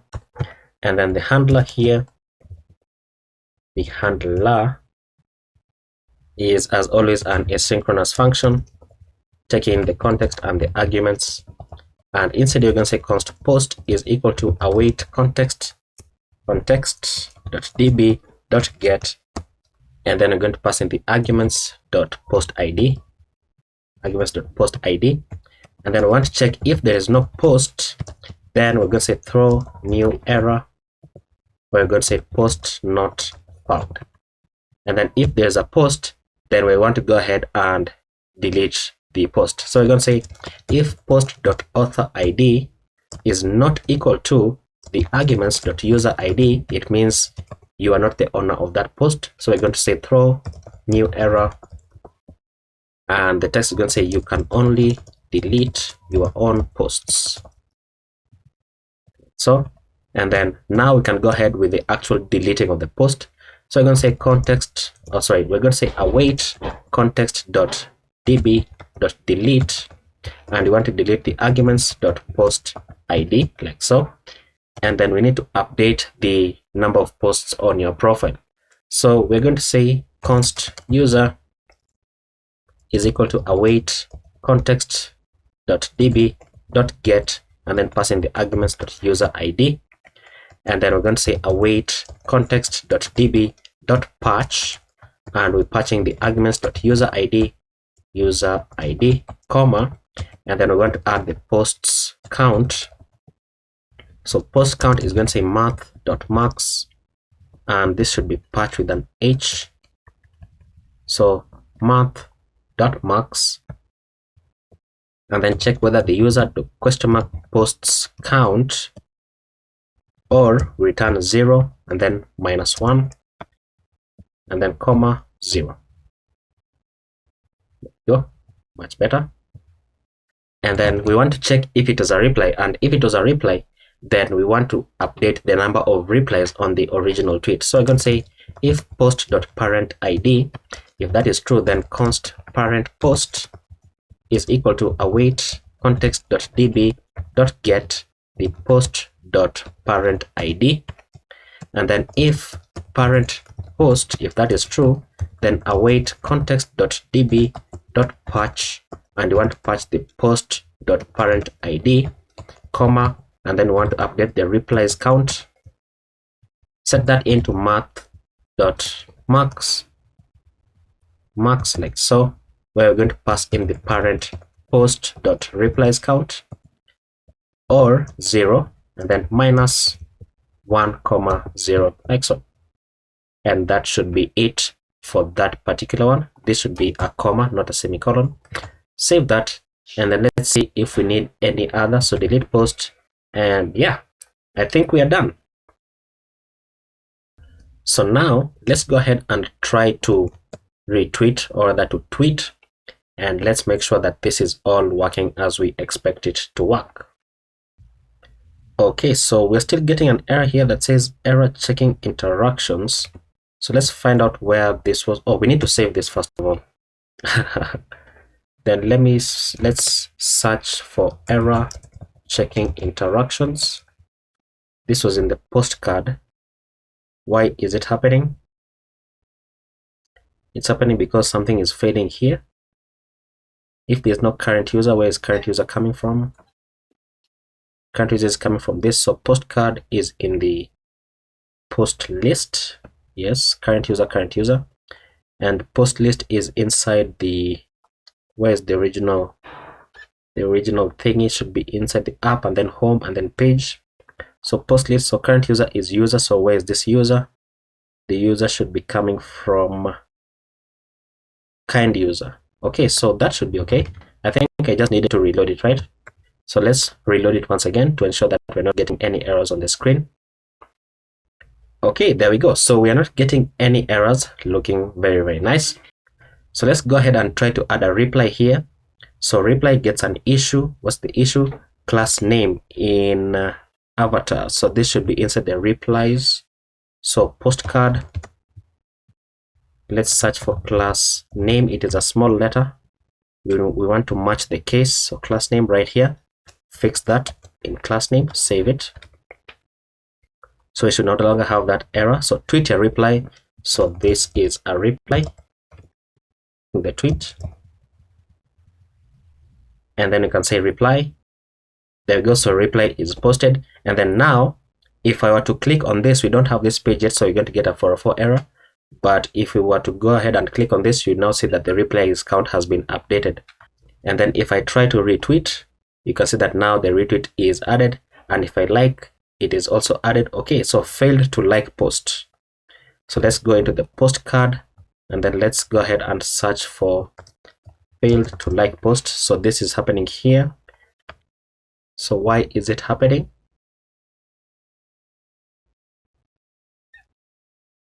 So handle like is here, asynchronous. Handle like is also being called there. Okay. So if no current user is done, so await convex mutation api.posts.like post. What did I call this? .post dot what? Like post. Okay. Takes in the user ID and then the post ID. Set liked into the opposite. Okay, so I'm not immediately saying where the error is, but let's try to hurt it again and then open this up so that you can see it says try to query index likes by user post, but the query didn't use the index fields in order. Oh, okay, I see what this is. So let's go into post. Let's search for like posts. So it says that it needs to get the index. It needs to search for the post ID first, and then the user ID. Save that, and then let's go ahead and try it again. So reload. So let's try to like it again, and still the same issue. What is this? Oh, it was still loading. No. So let's bring this down so that the user ID is first and then post ID. And then we're checking for existing like. So existing like, okay, I see the problem. This, let's just rewrite this entire thing from with index. So with index, and we want to index it by user post, and then pass in the query here. So query.equals, and then pass in the user ID first of all, and then compare it with the arguments.user ID, and then dot equals again. That's the part we didn't have. So post ID, and then arguments.post ID, and then dot first, like so. That should now be the correct thing. So save that, and then let's retry it again. So let's try to like it again, and there we go. So tweet unliked. Tweet liked, tweet unliked. That's not true. It should be the opposite. It should be the opposite. So this should say not liked. Not liked, not one. So not liked. Save that. Come on. Okay. So that now when I click on this, once it reloads, tweet liked and then tweet unliked. Yeah, that's better. And then on the bookmark, we can say add bookmark. So tweet bookmarked, and then share tweet, we can copy link, and so on and so forth. So just to verify that everything is working, if you go into your complex backend, then we should be able to see what we have been doing. So let me add the like here, and then we already have the bookmark, so it says remove bookmark, as you can see. So if I go into the likes table, I should be able to see the likes right there. And if I go into the bookmarks, I should be able to see the bookmarks. Look at that. So that basically means that our bookmarks page is almost done, because now we just need to get the bookmarks and then display them to the user. And if I check the notifications, I think we should also have something. Okay, we don't yet have anything, but we're going to be able to deal with that. Very, very nice. So I think with that, we are finally done with the home page. And so the next page that we're going to be dealing with is the explore page. So in the last video, we were able to finish building out our homepage. But before we jump into the explore page, I want to go ahead and fix a few things. For example, there's some margin here, which should not apply. And then we also want this icon to appear as blue, just like the rest of these other icons. So what I'm going to do is open up my DevTools. And then inside here, I'm just going to highlight this so that I can find where the margin is. And it's not on this div, neither on this div, so it should be on the post. Let's click this margin right here. So it is on the post form, is it? Actually, no, it's not on the post form. It should be on the div that is housing the post form. So let's go ahead and go into the home and then the page, because our post form is right here. Actually, this is it right here. So let's remove that margin bottom. And then when our app reloads, there we go. Now we don't have that margin anymore. Much better. And then let's jump into where we have our upload button. So let's just say, let's search for upload button. I think that's what it is called. And then inside here, let's add an exclamation at the end of, or rather at the beginning of text blue 500, which is going to make this style marked as important in Tailwind. So that now when it saves, it should now update that class. There we go. So that looks much, much better. And on hover, it should be white. So where's the hover? Actually, BG blue, so there, exclamation mark as well. And that should be okay. Not, that is actually in the wrong place. BG blue 900. Let's say on dark mode hover, let's say text blue dash 50. And then let's add an exclamation here as well. Save it. And then that should be okay. I'm missing something. Oh, you know what? I'm doing something wrong. Let's add a dark hover here. So on dark mode, hover text blue dash 50, and then let's add exclamation there. So now it's going to change that on hover. Okay, it doesn't, but as you can see, when I click on it, it opens up the model, and we actually did not test out whether the model is working. Not really the model, but the upload. So let's test it out. Let me just upload this, and we should wait a moment before it uploads. Okay, so it says upload failed, and it says failed to pass response from upload thing. So is our image being uploaded? Let's check our console. Server responded with the status of 500. Okay, let's check our terminal here. For localhost, it says attempted equal create upload. Oh, I named that wrongly. So it should go into the API and into upload thing, and into, it should be the core.js, and this should be called, so just highlight this and say Control D. It should be called create upload thing. So I just mistyped it, and then now that should restart our server, and then we can test out our upload again. So let's reload that. So let's try to upload an image. So let's select this one. Okay, so it's not giving me any feedback whether it uploaded or not.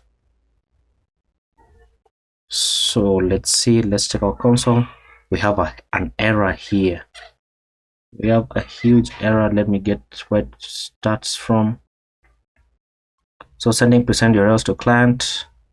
This should be okay. Yes, because this is the name of the image that I uploaded. So if I were to grab this and then just copy it, then paste it on a new page, it should show me the image. Okay, it says that the route has a problem. Error not found. Okay. So I've restarted my server because we changed something in the upload thing in the route. So hopefully now it should work. So let's try to upload it again. Let's check. We still have an error. Let's see, is there anything in the console? Nothing in the console. Okay, so I've jumped into my upload thing dashboard and into the application just to see whether the files are being uploaded. And I can see right here that the files are actually being uploaded, but it's just having a problem getting it back into our Next.js application. So I'm thinking that could be an issue with my own network, because as you saw, there was an error in the beginning that showed that there was a server error 500. So for now, what I'm going to do is I'm just going to continue building the application, and then I'm going to give it some time, and then we can retry the upload again. So let's go ahead and jump into the explore page, which we don't yet have. So we should get a 404 page, and then we can go ahead and begin creating it. There we go. So let's go ahead and create the 404 page, and it should be inside the app folder. And then we're going to create a new file called explore/page.jsx. And then inside here, we're going to mark this file as use client. And then we're going to have some imports. So we're going to import use state and use effect. It's not giving me the drop down. Okay, there we go. Use effect. We're going to import use router from next navigation. We are going to also import use convex from convex react. We're going to import API from convex generated API. We're going to import the use kind browser client from kind of Next.js. We're also going to import the main layout component, which we created, and then we're going to import the post list component, which we also created, and then we're going to import the input component from shardcn, so components UI input, and then we're going to import the search icon from Lucid React, and then we're going to import the toast from Sonar, and then we can begin to build out our explore page. So I'm going to say export default function explore page. So inside here, we're going to have some state values. So we're going to say const user and set user. This is going to be equal to use state, and by default, it is going to be null. And then let's copy this down 3 more times. This second one is going to say posts and set posts. set posts, and by default it is going to be an empty array. This third one is going to be default to string, and it's going to say set search query, and then search query. And then next we're going to have our loading, so const loading and set loading, and by default this is going to be true. And then next we're going to get convex, so const convex is equal to use convex, initialize that, and then const router is equal to use router. So increase the brightness a bit, and then we're also going to go ahead and get the user, so const user, and then we're going to rename this into kind user, and then is authenticated and is loading. This is going to be equal to use kind browser client, like so. So next we have our use effect, and inside our use effect we're going to have a callback function here, and inside the callback function we are going to be checking if is loading is true. So if is loading is true, then we simply want to return, and then if not is authenticated, then we want to redirect the user back to the home page. So router.push back into / and then return, so that we can break out of that. Otherwise we want to go ahead and load the data about that particular user. So const load data is equal to an asynchronous function where we're going to have a try catch block, and for the catch block we're going to do the following. We're going to say console.error, and we're going to say error loading data, then pass in the error.message, and then for the toast notification we're going to say toast.error, and we're going to say an error occurred when loading public posts. And then we're going to have a finally block here where we're going to say set loading back into false, because remember that by default it is true, so this try block is always going to have a loading of true. If we don't set it back to false, then if we get an error, then it's always going to show the error, and we don't want that to happen. So inside the try block we're going to say const user data is equal to await convex.query, and we want to query api.auth.get current user, which is a function that we already have, and then we're going to pass in the kind ID as the kind user .id, so that in case the user hasn't loaded in, or if there is no user, then we're not going to get the next.js error. Instead it's just going to return undefined. And then below this we're going to say that if there is no user data, then router.push and redirect them back to the home page, and then return like so. Otherwise we're going to say set user into the user data that you get back from convex, and then using that we can now load all the public posts. So we can say a comment here, load all public posts for the explore page. So I'm going to say const all posts is equal to await convex.query, and we are querying the api.posts.get all public posts, and this is a function that we don't have, so we're going to create it. And get all public posts, it's a query, so it's not going to be taking anything inside there. And then once that loads, we're going to say set posts into all posts, like so, and that should be our entire function complete. But now that it is complete, we actually have to go ahead and call it, so load data like so. And the use effect is going to have some dependency arrays, so it's going to be dependent on convex, router, kind user, is authenticated, and is loading. And then below that we're going to have another function called const handle post update, and this is going to be an asynchronous function. We're going to say const all posts is equal to, and we're going to say await convex.query, pass in api.posts.get all public posts, like so, and then we're going to say set posts into all posts once again. And then we want to check if is loading is true or if loading is true. So remember that is loading is coming from kind browser, which is right here from kind, and then loading is our actual state value. Now if that is true, then we're going to go ahead and return a main layout here, and inside the main layout we're going to pass in the user equals to user, and user is our state value. And then inside here we're going to have our loading state.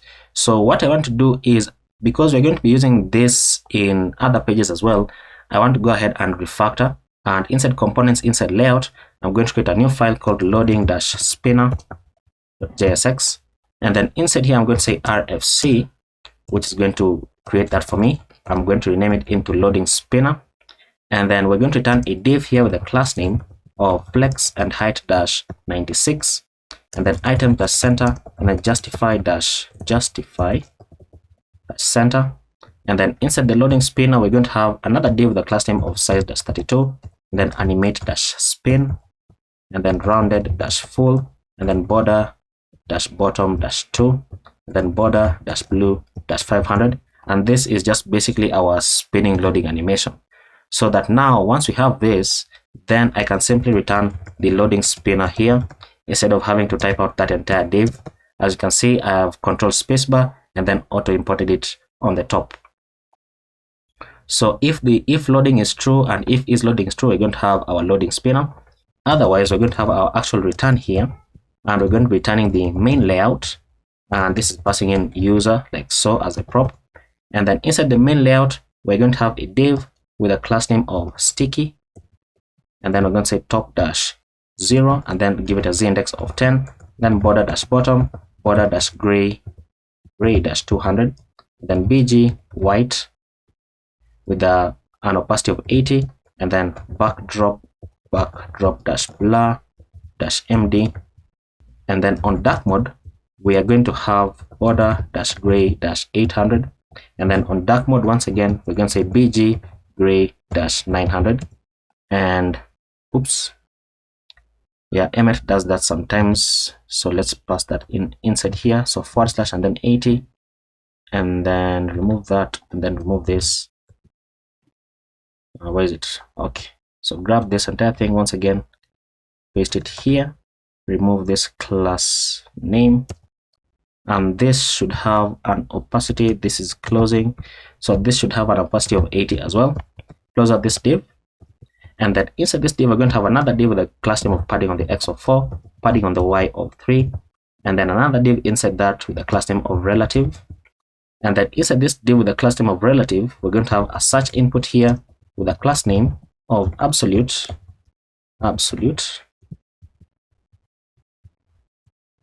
and then top dash 1/2, and then left dash 3, and then size dash 5, and minus translate dash y by half so that it is centered properly, and then transform, and then text gray dash 400, and then close that out. It is self-closing. And then below the search input, or below the search icon, we're going to have an input, and this input is going to have a placeholder that says search Twitter, and then the value for this is going to say search query. And then on change, we're going to be calling our we're going to say set search query into e.target value so that we get what the user types in. And then this is going to have a class name here of rounded dash full, border dash none, and then bg dash gray dash 100, then padding on the left of 12, and then on dark mode, we're going to say bg gray dash 800, and then close that out as the input. So we can go ahead and save that. And once we save it, then this should reload. And the reason why it was showing this is because we had not added our default export, so it evaluated before our entire application could load. So we can just wait for it to reload. So that is our loading animation, which we have refactored. And there we go. So we get an error here that says failed to load public post because we don't have that function yet, but you can see that this is almost working correctly. Now, before we can exit this page, we want to go ahead and show the post lists, which is basically the tweets rather. So we're going to render the post list component, which we created already. So this is going to take in a prop that is called posts, which is going to be taking the posts, and then current user is going to be taking the user, and then on post update, we're going to call handle post update like so. So now that we have that, we need to go ahead and jump into convex so that we can create this function. So inside convex, inside the posts, so inside posts, we can go to the bottom, which is quite far. Okay, so above delete post, so you can say export const get all public posts, this is going to be equal to a mutation, and we're going to open this up. And sorry, not a mutation, sorry, but it is a query. So inside here, we are going to have the arguments, but the arguments are going to be empty. And then the handler function here is going to be an asynchronous function, which takes in the context only because the arguments are empty. So technically, we can even remove that. And then we're going to say const posts is equal to await context.db.query, and we are querying the posts table with index of by created at, and then we want to order them in descending order so that the last one added is the first one shown. And then we want to filter this, and we want to filter it in terms of query.equals, and we want to pass in query.field, and we want to check for the field that is called community ID, and then otherwise we want to return undefined. So it's going to check for the communities, and it's going to check whether it is the tweet is in a community or not, so that it shows the tweets that are not from the community. And then here we're going to say take, and we want to take the first 100 tweets, and then we're going to say return await promise.all, and then open this up, and then we're going to say posts.map, and then pass in a sync like so. And then for every post that we get back, then we want to get the author of that post. So const author is equal to await context.db.get, and we want to pass in post.author ID, and then we want to return and open up an object here. We want to spread the rest of the posts, and then we want to get the author as well. And that is how you get all the public posts. So save that, and then now our application should reload. You can see that now we see the loading state, or the empty state rather. But then now, once it reloads, it should be showing these two posts that we have in the home page. It should be showing this in the explore page, but the explore page is broken, I think. Okay, there we go. So now it's showing the correct thing. So if I were to add a new tweet, and let's actually go ahead and do that.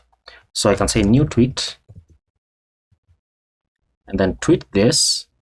You can see that it is added here, and on the explore page, then it is also going to be added. So if you're following someone, then they add a new tweet, then it's also going to show up here as well. And this basically gets all the tweets that are on the platform. So that is going to be it for the explore page. And next, we're going to be dealing with the notifications page. So once again, you can see that we don't have the notifications page, so we need to go ahead and create it. So back inside our application, we're going to go inside the app folder, create a new file here called notifications/page.jsx, so that it creates the folder and then the page.jsx inside. And as always, this is going to be a client component, so you can mark it as use client. And then it has quite a number of imports, so I don't want to type out all the imports. Instead, I'm going to be using auto imports. So what we're going to do is we're going to create a function here called const get notification type, and then this is going to be taking in the type of notification. And the reason why we're doing this, if you remember, is that there's somewhere, let me see if I can find it in the convex. So it should be somewhere in the post where we have like something like retweet, and in the retweet, when the retweet is added, it creates a notification, as you can see right here. So the type here is a type of reply. So if I were to search for another type, you can say this is the type of like, and another one should be something like a type of retweet. So we're going to be checking the type depending on all this and then showing the appropriate notification. So the way that we're going to do that, therefore, is we're going to have a switch statement here, and we're going to be switching this depending on the type. So in the case that it is a like, then the notification is going to be returning a heart icon from Lucid React with a class name of size-5, and then text red-500, and then close that out. And then let's go ahead and copy this because it's going to be easier than typing it all out. So copy, paste that there, and then paste it there, and then we're going to have the default here. So the default is going to be, we're going to return the bell icon from Lucid React, and you can see that I am auto importing them. Oh, what are these? I don't want those imports. I want the import from. I want the imports, the actual imports. Control spacebar, import that. Okay, I don't want that to happen. So import heart, import bell from Lucid React.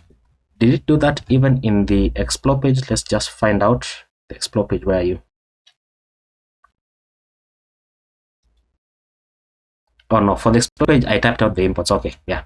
So now in the case that it is a retweet, then we want to show the repeat to icon. So repeat to icon from Lucid React. Now it is importing them correctly, and this is going to have size 5, and it's going to say text green -500. And then in the case that it is a follow, then we want to show the user plus icon from Lucid React once again, and then this is going to say text blue -500. And then in the case of a like, or sorry, in the case of a reply, we want to show the message circle icon from Lucid React, and then this is also going to say text blue -500. And then for the default, this is going to show the bell with a class name here of size -5, then text -gray -500. And then let me put all of these in one line. So import the repeat to, the user plus, and then the message circle. So that should be fine. Spell this correctly. And then once we do that, then we want to also get the notification text. So const get notification text. This is going to be taking the notification here. And once again, we want to check for the case of a type, case of a like, a retweet, a follow, or a reply, and then show the appropriate text. So we're going to switch here and pass in notification dot type. And then we're going to say for the case of a like, then what we want to return is liked your tweet. So, and then can copy this, paste it once, paste it twice, paste it 3 times, paste it 4th time. And then you can say that for the case of a retweet, then we're going to say retweeted your tweet, and I misspelled this, so correct it here as well. And then in the case of a follow, then we're going to say followed you. And then in the case of a reply, we're going to say replied to your tweet. So replied to your tweet. And then this is going to be the default case. So in case nothing matches, so default, we're just going to say sent you a notification. Sent you a notification. And then once we have that, then we can begin building out our components. So export default function notifications page, and then we're going to say const user. Const user set user is equal to use state. By default, it is going to be now. And then copy this down 3 more times, or the 2 more times. This is going to say notifications and set notifications. By default, this is going to be an empty array. And then this third one is going to say set loading for our loading, and then loading. By default, it is going to be true.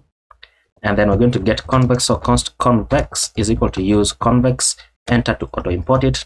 And then const router is equal to use router from next navigation, enter to auto import it.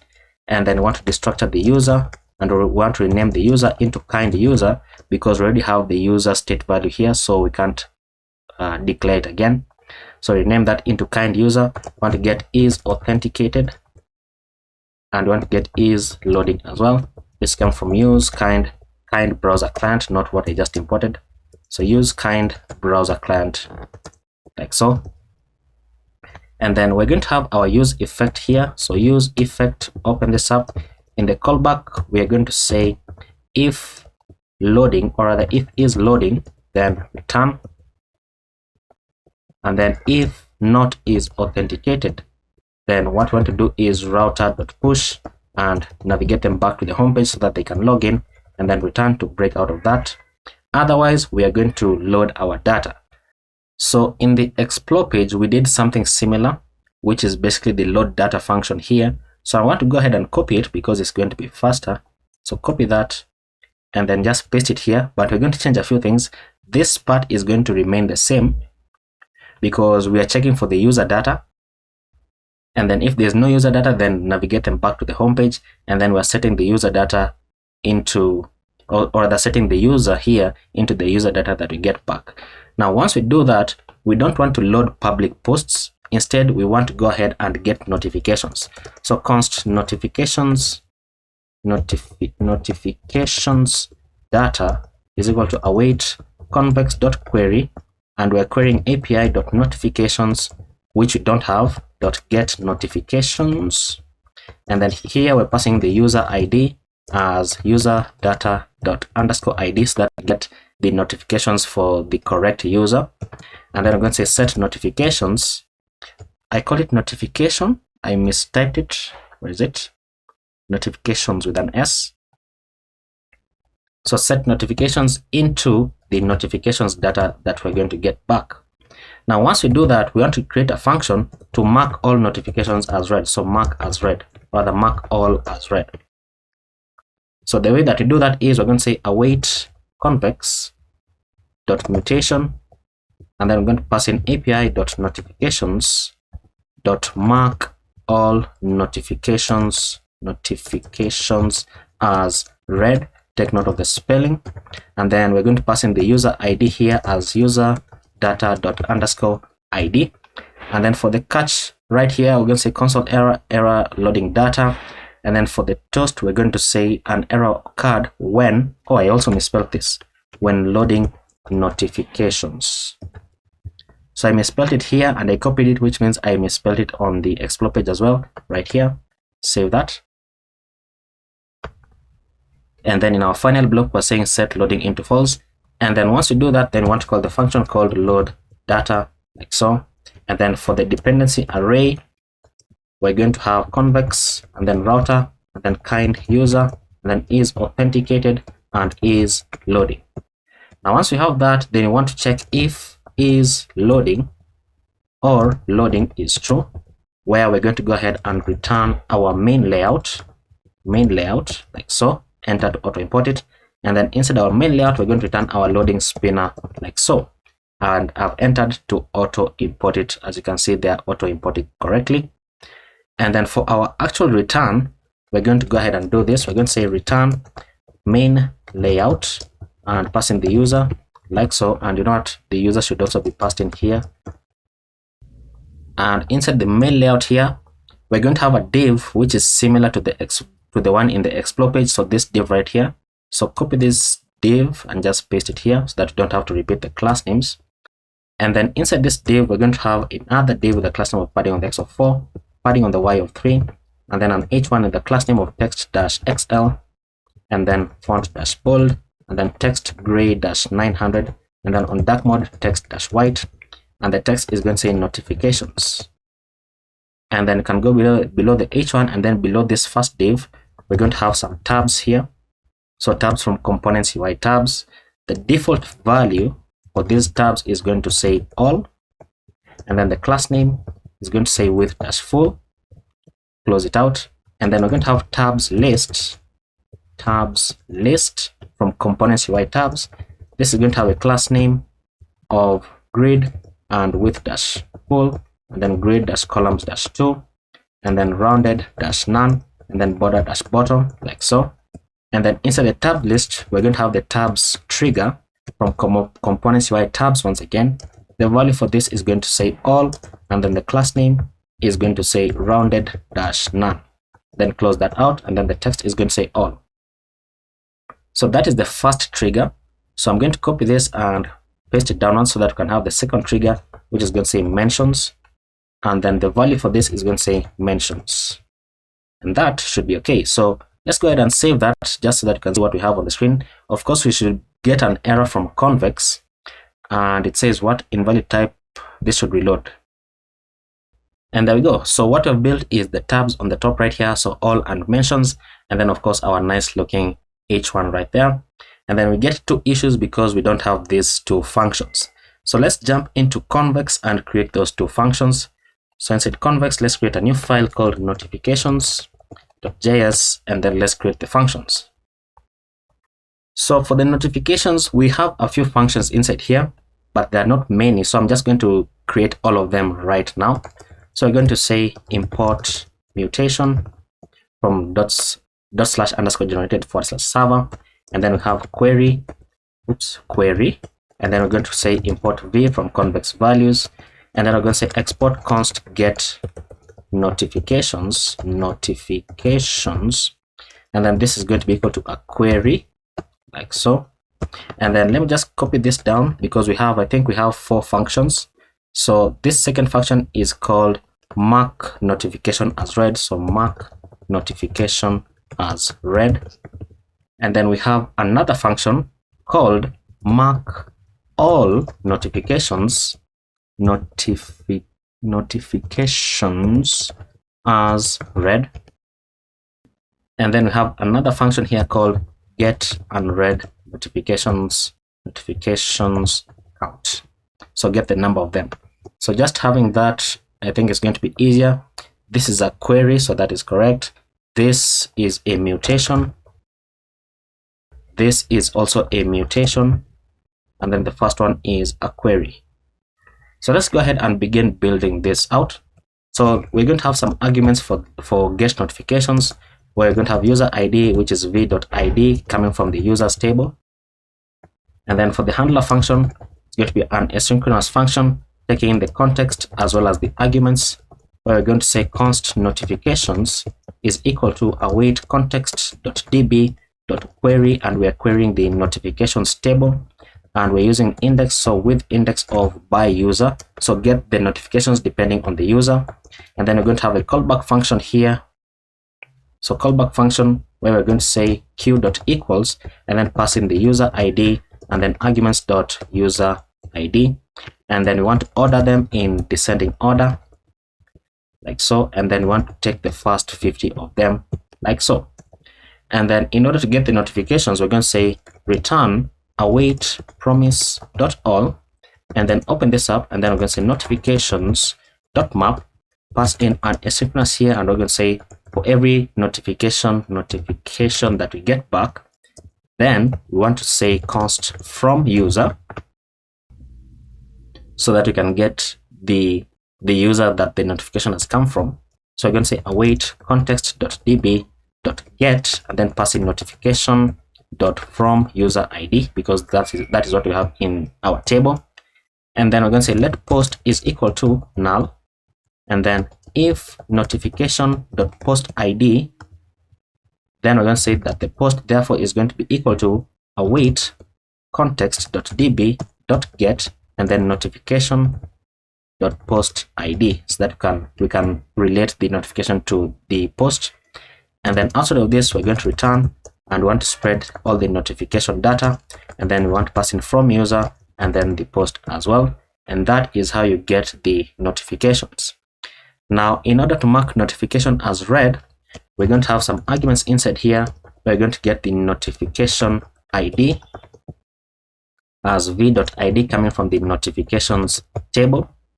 And then for the handler here, we're going to say async, and then context arguments, and then we're going to say simply await context.db.patch, and want to pass in the arguments.notification ID, and then want to change its read value to true.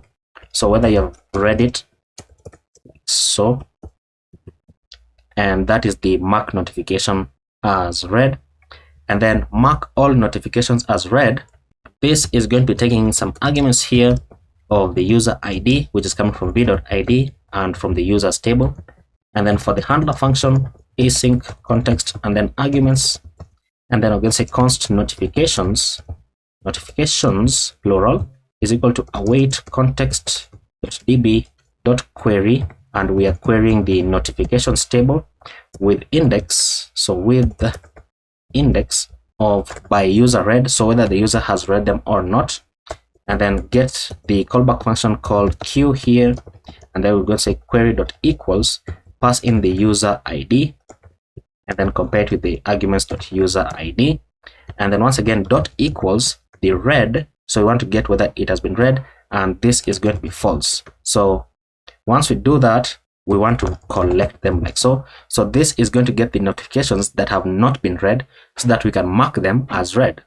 So below this, therefore, we're going to say await promise.all, and then we're going to open this up. So we're going to say notifications.map, and then for every notification that we get back, we're going to go ahead and say context.db.patch, and then we're going to say notification._id, and then change its red value to true. So that is going to mark all the notifications as red. And then finally, our get and read notifications count. This is a query. We're going to have some arguments inside here of user ID. This is v.id coming from the users table. And then for the handler function here, this is async, and then context and arguments. We're going to say const unread notifications is equal to await context.db.query, and we're querying the notifications table with index of by user read once again, so that we can check for the ones that they have not read. And then our callback function called queue, we're going to say query.equals and passing the user ID, and then arguments.user ID, and then once again dot equals read and check for the state of false. And then we want to go ahead and say collect all of them, and then we're going to say return unread notifications dot length, so that we get the number of unread notifications. And that is going to be it for this notifications file. So we can save that, and then back inside our notifications, once the application reloads, now we should not be getting any errors, so we can continue building out our notifications. So we're going to jump back into the page.jsx for the notifications, and we're going to go below these tabs and then below the div, and we're going to return another div with a class name of divide-y, and the divide is going to have a color of gray-200, and then on dark mode we're going to say divide-gray-800. So the divide is going to add a horizontal line, so this should be -y. It's going to add a horizontal line on the top and bottom, and then inside here I want to check for the notifications dot length and check if this is equal to 0, and if that is true, then we're going to be returning a div. Close it out, and then if it is false, we're going to be doing something else. So I just put that there as a guideline so that it doesn't confuse me. So this div is going to have a class name of padding on the y of 8, and then text-center, then text gray-500, and then on dark mode text gray-400. And then inside this we're going to have a bell icon, bell from Lucid React, which we have already imported. This is going to have a class name of mxauto, and then margin at the bottom of 4, and then height of 12, size of 12, and then an opacity of 50, like so. Then close it out, and then below this bell we're going to have a paragraph that says no notifications, and then below this paragraph we're going to have another paragraph that says when someone likes, retweets, or follows you, you'll see it here. You will see it here. Looking okay. And then for the else right here, we want to say notifications.map, and then for every notification singular that we get back, then we're going to return a card element. So we're going to be doing some heavy auto importing, so enter to auto import it. This is going to have a key of notification._id, and then a class name here of rounded-none, and then border-0, and then on hover we're going to say bg gray-50 /50, and sorry, this should say 500, not 50. And then on dark mode and then on hover we're going to say bg gray-500-800 with an opacity of 50, like so. And then inside the card we're going to have card content component, enter to auto import it. This is going to have a class name of padding all round of 4, and then close it out. And then inside you're going to have a div with a class name of flex, and then space on the x of 3, and then another div inside that with the class name of flex-shrink-0, and then inside you're going to say get notifications, or rather get notification icon. What do I call it? Get notification. I called it type. I should call it icon because we're getting the icon. So get notification icon, icon like so, and then pass in the notification dot type so that we can get the correct notification. And then we can close that div, and then below this div we're going to have another div with the class name of flex-1, and then another div inside that with the class name of margin bottom of 1, and then flex, and then items.center, and then space on the x of 3. And then inside this we're going to return an avatar component from components UI avatar. This is going to have a class name of size-8, and then we're going to have avatar image from components UI avatar. The source for this is going to say notification dot from user dot avatar, and then close that out. Give this a class name of object dash cover so that their image appears nicely. And then the avatar fallback from components UI avatar, this is going to have a class name of text dash extra small, where we're going to get user initials from @libutils, and then get the notification dot from user dot name. Now once again, this is a function that we created a while ago, so you should have access to it. And then below the avatar we're going to have another div with the class name of flex-1, and then inside this div we're going to have a paragraph with the class name of text-small, and then inside this paragraph we're going to have a span with the class name of font-medium, and then text gray-900, and then on dark mode we're going to say text-white, and then this is going to say notification dot from user dot name. And then below this span we're going to have another span with a class name of margin on the left of 1, and then text gray-500, and then on dark mode we're going to say text gray-400, and then this is going to say get notification text, and then pass in the notification like so. And then now below this paragraph, remember that these two spans are inside the paragraph. So now below this paragraph, we're going to have another paragraph. Let me space it out with a class name of text-extra small, text gray-500, and then on dark mode text gray-400. And then this is going to call the format distance to now function from date fns, where we're going to pass in new date and then pass in notification dot created at comma. And then outside of this comma, we're going to call add suffix and set this into true so that it is going to show like 10 minutes ago, 20 minutes ago. So that should almost be okay. So we're going to go below this paragraph and below these two divs, where we're going to go ahead and check for notification dot post, and only when it is true, that's when we want to have this div right here. And we're going to have a div with a class name of margin top of 2, rounded dash large, bg gray dash 50, and then padding all around of 3, and then on dark mode we're going to say bg gray dash 800. And then inside this div we're going to have a paragraph with a class name of text dash small, text gray dash 700, and then on dark mode we're going to say text gray dash 300, and then the text is going to say notification dot post dot content. Looking very, very nice. And then finally we're going to go outside of this, and then below this div you want to check if there's no notification dot red. So if it has not been read, that's when you want to show like a nice blue icon, or rather a blue dot.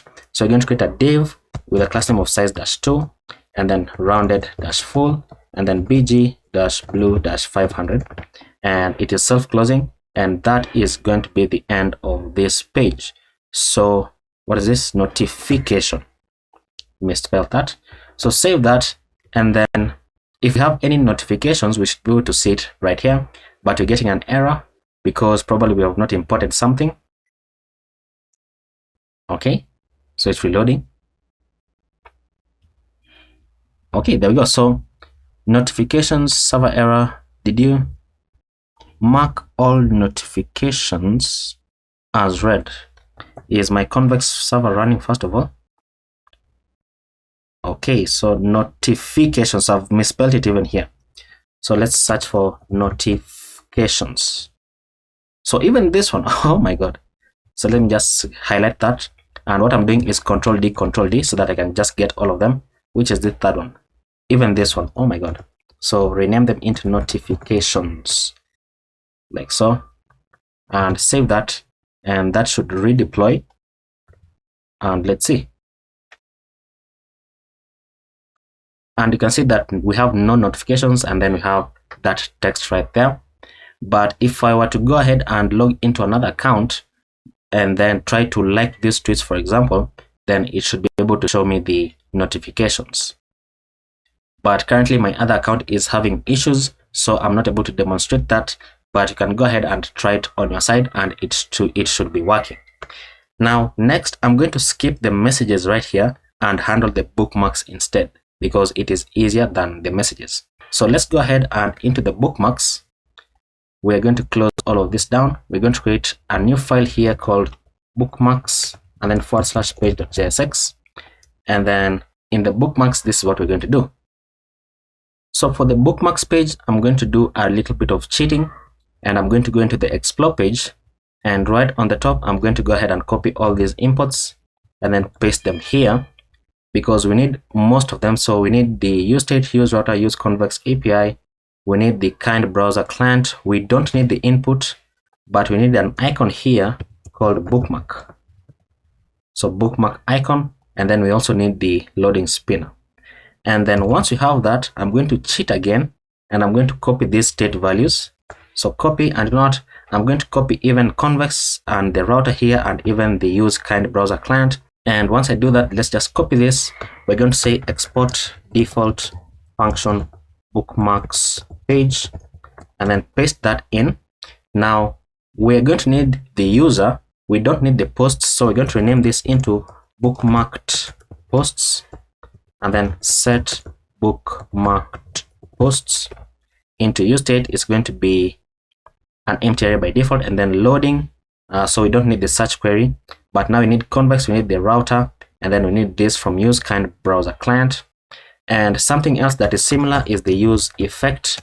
So for the use effect, we're going to have a callback function here, and the dependency arrays, or the dependency array is going to be dependent on the convex, and then the router, the kind user, the is authenticated, and the is loading, which obviously you can tell that is similar to this.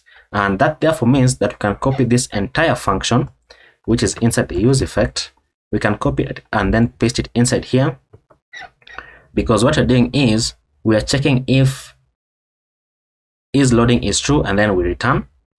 And then if the user is not authenticated, redirect it back to the home page, and then we're loading the user data from convex. And then right here we can now say set user into the user data, but we are not loading the public posts, so we can remove this. Instead, what we're doing is getting the bookmarks. So const bookmarks is equal to await convex.query, and then pass in api.posts.get bookmarked posts, which is a function that we don't yet have. And then this is going to be taking the user ID as user data._id, and then we're going to say set bookmarked posts into the bookmarks that we get back, bookmarks. And then for the catch here, we have the console error. The toast is now going to say an error occurred when loading your bookmarks, and then set loading back into false, and then we are calling our function right there. So once we do that, we need to create another function that is called const handle post update. And once again, if you're keen, you can tell that this is a similar function that we created. Should be in the explore page, which is basically this. So you can go ahead and copy it if you want, or you can type it out. So oops, copy and paste. So handle post update is an asynchronous function, and for this one we're going to do something a bit different. So we're going to say if the user is true, then we're going to say const bookmarks is equal to await convex. What is wrong? This should be a curly bracket. So await convex dot query, and then pass in api.posts.get bookmarked posts, and then we're going to pass in the user ID as user._id, and then we're going to say set bookmarked posts into the bookmarks that we're going to get back. Now once we do that, we're going to check for is loading. So if is loading or loading, and then we're going to return the main layout component, main layout. The user is going to be equal to the user, and then we're going to return the loading spinner component which we created. Now for our actual return, we're going to go ahead and return the main layout once again. So main layout, pass in the user as a prop, and then inside here, because typing out these class names is becoming annoying, we want to go ahead and copy this. I don't know, let's copy it from the notifications because it's a bit better from the notifications. So for the notifications, let's copy this div up to here, copy it out, and then we are going to paste it here, and then remember to close out that first div. And then now this is now not going to say notifications, it's going to say bookmarks. And then below the H1, we're going to have a paragraph with a class name of text-sm, text gray-500, and then on dark mode, text gray-400. And then the text is going to say at, and then open up your curly brackets, user .username, so that it shows the bookmarks for a certain username. And then we're going to go below this div. So below these two divs, we want to check for the bookmarked posts dot length. If it is equal to 0, triple equal to 0. If that is true, then we're going to be returning something. Otherwise, we're going to return a post list component, and the post list, it takes in the posts prop, which is going to be equal to the bookmarked posts, and then the current user is going to be equal to the user, and then on post update is going to be equal to the handle post update.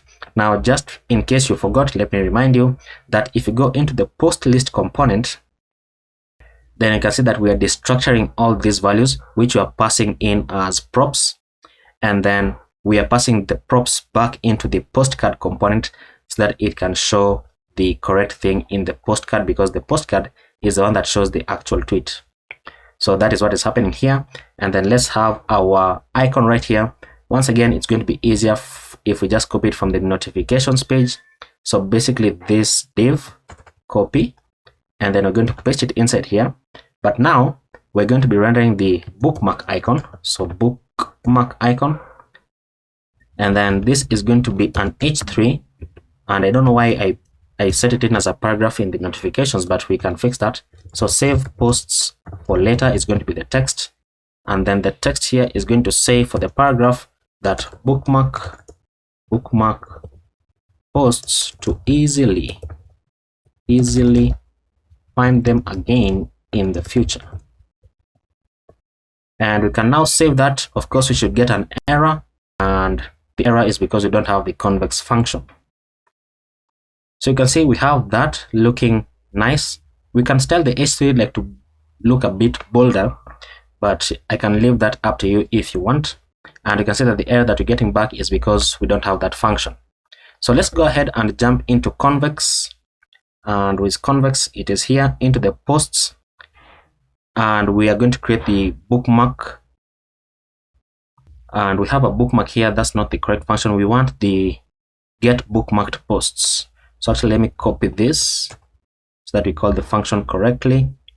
So I'm going to place the function right below the bookmark posts, so that like they go together. So we're going to say export const get bookmarked posts. This is going to be equal to a query, and it's going to be taking some arguments here called user ID, which is coming from v.id from the users table. And then we're going to have a handler here, which is an asynchronous function taking the context and then the arguments. And then we're going to say const bookmarks is equal to await context.db.query, and we are querying the bookmarks table, and we are using index or with index of by user. Oops, what is happening? So by user. And if you know how to disable this, please leave it in the comments because it's becoming annoying now. And then we're going to pass in a callback function here, and then we're going to say query.equals, then pass in the user ID, take it for the arguments.user ID, and then we want to order them in descending order, and then collect to get all of them. And then we're going to say const posts is equal to await promise.all, open this up. So bookmarks dot map, what do I call this? bookmarks. Okay, it wasn't giving me the correct thing. So this is asynchronous, and then for every single bookmark that we get back, then we're going to open this up and say const post is equal to await db.get, then pass in the bookmark.post id, and then if there's no post, then return null, and then get the author of the post. So const author is equal to await context.db.get and pass in the post.author id, and then we're going to say return, open this up, spread everything about the post and then the author as well. And then right below this, so after our promise, we're going to say return posts.filter and then pass in boolean. So, and that is how we can get the bookmarked posts. So you can save that. And for the bookmarks, we should be able to test it out because we should be able to bookmark our own posts. So if I click on this add bookmark, we have that toast notification, and then this add bookmark, and then on this one, well, that is already added as a bookmark, so I've removed it, so add it again. Now if we check our bookmarks, once it loads in, we should have our bookmarks. Oops, an error occurred. So we have an error. What's the issue? So uncaught reference error. This is in convex get bookmarked posts await context.db. That is correct. What is it saying here? So it's saying that this is on line 197 or here, so context.db. Okay, save that, and now once it loads, we should be able to see our bookmarked posts right here. And there we go. Those are all our bookmarks that we've just added. And if I go ahead and remove from the bookmarks, then it should also be removed from the bookmarks when this reloads again. So now, as the final thing for this part, let's go ahead and build the post page so that when you click on a post here or a tweet, then it's going to navigate you into that particular tweet page. So first things first, we need to go ahead and inside the app folder, we're going to create a new file here called post / and then square brackets passing id and then / page.tsx. And that is how we have structured everything, because you can see that on the bottom left, you first go into the post and then the ID of that particular post. And this is how you set up the routing in Next.js. So post and then ID, and then now we can begin to build this out. So for this page, we're going to mark it as use client. And in this page, we're going to be building out our image carousel. So we're going to need an extra package. So inside our installs right here, we're going to say pnpm add swiper. That is the package that we're going to be using. And then now we can go ahead and create our page. So export default function post page or post details page. And then we are going to get the ID. So const ID is equal to use params. So destructure it from the params, control spacebar, and then get it from next navigation. So basically we're getting this ID, and in that case, it is going to be the unique ID of every post. And then we're going to say const user and set user. This is going to be equal to useState. By default, on the spacebar enter. By default, it is going to be null. And then copy this down. Next is going to say set post. And then this is going to say post. And then copy it down. And then next we're going to say replies and set replies. This is going to be equal to useState. By default is going to be an empty array, and then loading is going to be true by default. So set loading and loading. And then once we have that, then we're going to get convex. So const convex is equal to use convex, and then const router is equal to use router from next navigation. Did it auto import? Okay. And then next we're going to destructure user and rename this into kind user, and then is authenticated, and then is loading. Set this equal to use kind browser client, like so. And then we're going to create our use effect inside our callback function. we want to check if is loading is true. If it is, then return. Then if not is authenticated, then we're going to say router.push back into the home page, and then return. And then otherwise, we're going to load our data. So const load data is equal to an asynchronous function. We're going to say have a try catch block. In the try, we're going to say const user data is equal to await convex.query, and we are querying api.auth.get current user. API should be imported here. There we go. And then pass in kind ID as kind user .id. And then once that loads, we're going to say if there is no user data, then router.push and push back to the home page so that the user can log in, and then return.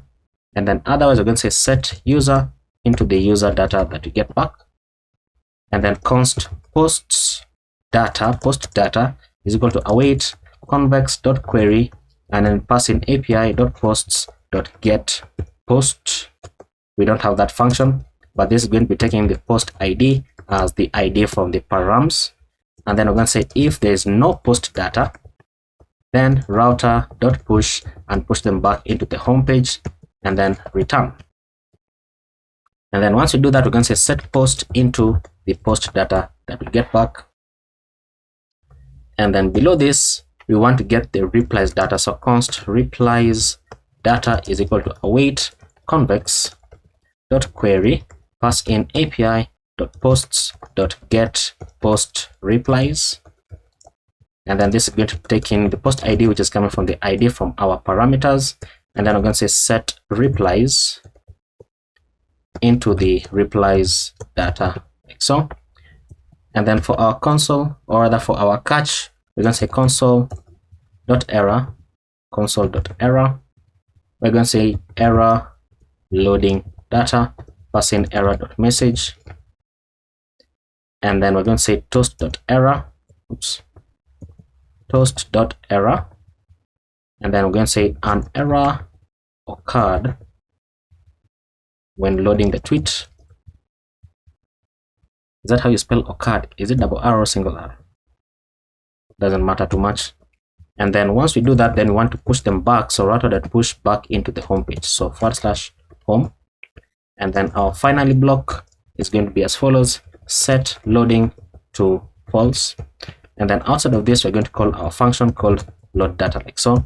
And then the dependency array for the use effect is going to be convex router kind user is authenticated is loading, and then also the ID that we're getting back for the parameters, so that every single time that we get a new ID, which means we are navigating to a new post, then it is going to fetch the data about that particular post.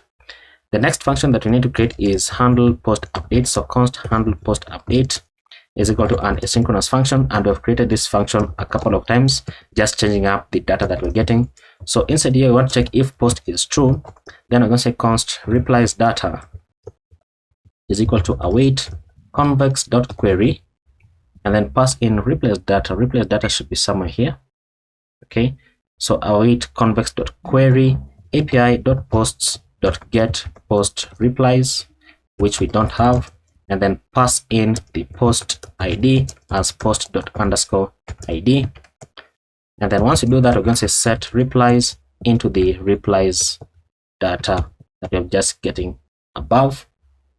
And then below this, we want to check if is loading or loading, where we're going to say return main layout, and the user is going to be equal to the user, and then return the loading spinner inside loading spinner component, like so. And then we also want to check if there is no post, because sometimes you can navigate into a page that doesn't exist, where we're going to return therefore main layout, and the user is going to be equal to the user. And then inside the main layout, we're going to return a div with a class name of padding on the y of 8, and then text.center. This is the only place that we're using this, I think so. So we don't need to refactor it into a different component. So we're going to have a paragraph here with the class name of text-gray-500, and then on dark mode text dark text-gray-400, and then the text is going to say tweet not found. And then finally, we can begin to build out our return. Instead of return, we're going to return the main layout, passing the user prop. And then inside the main layout, we're going to go ahead and do a bit of copying and pasting. So let's go into the explore page, into the page.jsx. Let's copy this entire div, copy, and then let's paste it inside here. Now we're going to returning that is correct. So flex. So right here we should return flex, then item center, and then space on the x of 4, and then padding on the x of 4, padding on the 3 is correct. And then we don't need this div, so you can remove this div. But we're going to have a button which comes from components. So a button is going to have a variant of ghost, the size of small, and then on click we're going to be calling an inline function called router.push and push, or sorry, not router.push but router.back, so that it goes back into the previous page. And then inside the button we're going to be showing the arrow left icon from Lucid React, which is going to have a class name of size-5. Close it out. And then below the button we're going to return an h1, the class name of text-xl, font-bold, text gray-900, and then on dark mode text-white, and then the text is going to say tweet. So we can save that to see what you have on the screen, because now we should be able to see tweet on the screen. So you can see we get back that error because an error loading the tweet. Oh, we are redirecting the user back to the home page if there is no post. So we have to build out, or rather we have to build this out. And actually, you know what? We need to just get the functions first. We need to get these functions so that we are going to be able to preview our post. So let's jump into convex. Let's create those functions. So it's inside the posts. Let's go right below the posts somewhere. We can even do it below the delete. It's okay still. So the first function we need, where is API appearing? So on top, first of all, we already have this function. So we need the get for you posts. So copy this and jump inside here. We're going to say export const get for you posts. And this is going to be equal to a query. We're going to say the arguments inside here are going to be user ID, v.id, passing the users. And then the handler here is going to be an asynchronous function taking the context and the arguments. And then we're going to say const all posts, and this is every post except community posts. So that is what we're going to be showing inside here. This is going to say await context.db.query. We are querying the posts table with index of by created at, and then we're going to order them in descending order. And then filter, we're going to go ahead and pass in queue. We're going to say query.equals, pass in the query.field, and then pass in community ID like so, and then return undefined, and then take the first 50 of them.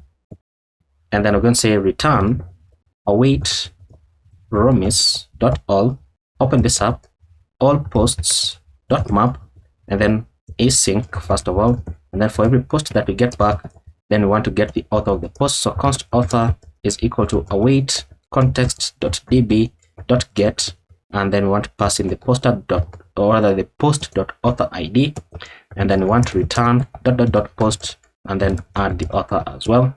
And that is how you get for you posts. Oh, wait a minute, do we have this function on top? Oh, we already have that function. Well, that was for nothing. So just remove it. So get for you post is already there. So we need to get post replies. Is there any other place that we need get post replies?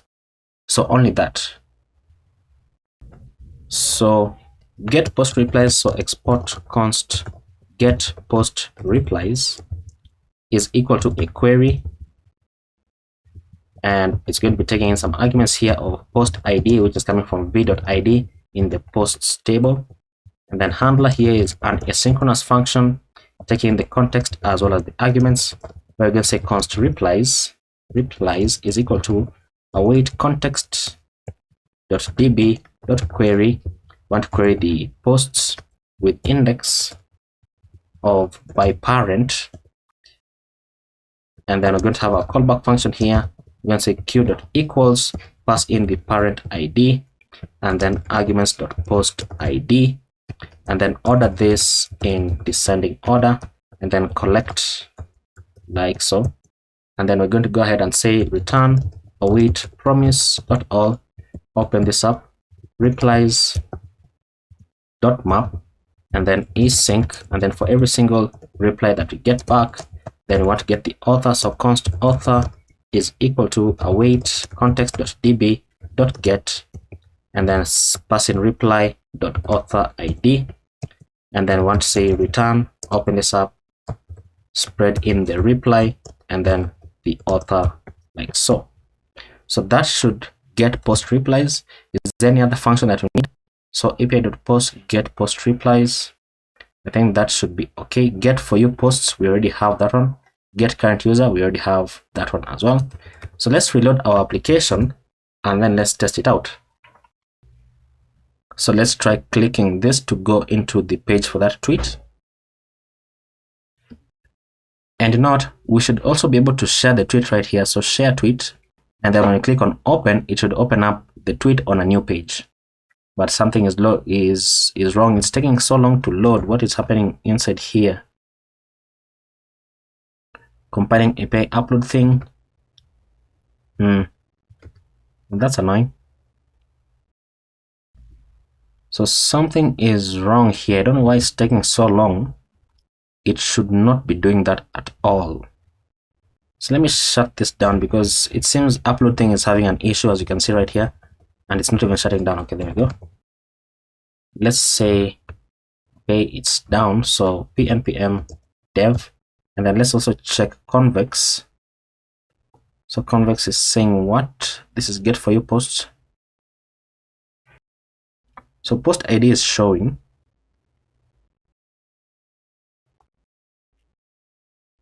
User ID get for you posts. Let's see. So I'm getting an error here that says for you post, get for you posts is missing required field user ID. So get for you posts, get for you posts is missing the user ID, but we're passing the post ID. What did he call it here? User ID, ID users. And you know what? I have messed up. This should not say get for you post. It should say get post, so that you can pass in the post ID. And then let me just confirm current user is okay. Post ID, get post replies,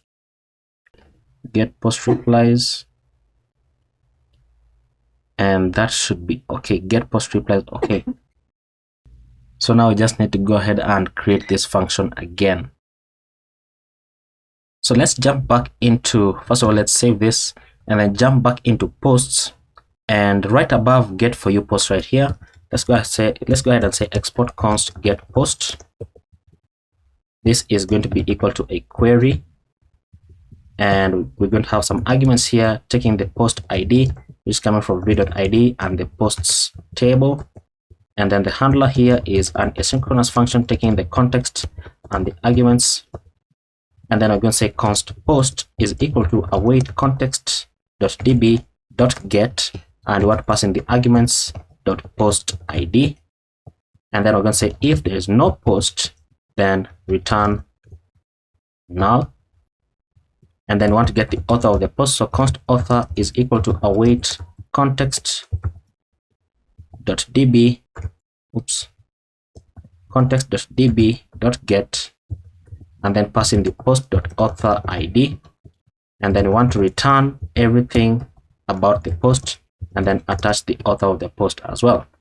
So now I can save that and just Control J to make sure that everything is working in convex. Okay, now we don't have any errors, and in localhost it should now reload that. Now if let's open this on a new page, we should be able to see the post right there. You can see that now we get the link correctly, and now loading, and it should load the post data right there. You can see that now we have tweet, because that is the only thing that we have in our post page, because we haven't started showing any kind of data from the database. So we're only showing tweet and then our arrow left. So when you click on this, it's going to take us back into the home page.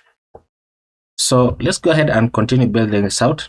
So below the H1 and then below these two divs, we're going to have another div, which is going to be the main post content. So everything about the main post is going to be here, and then the replies are going to be on the bottom.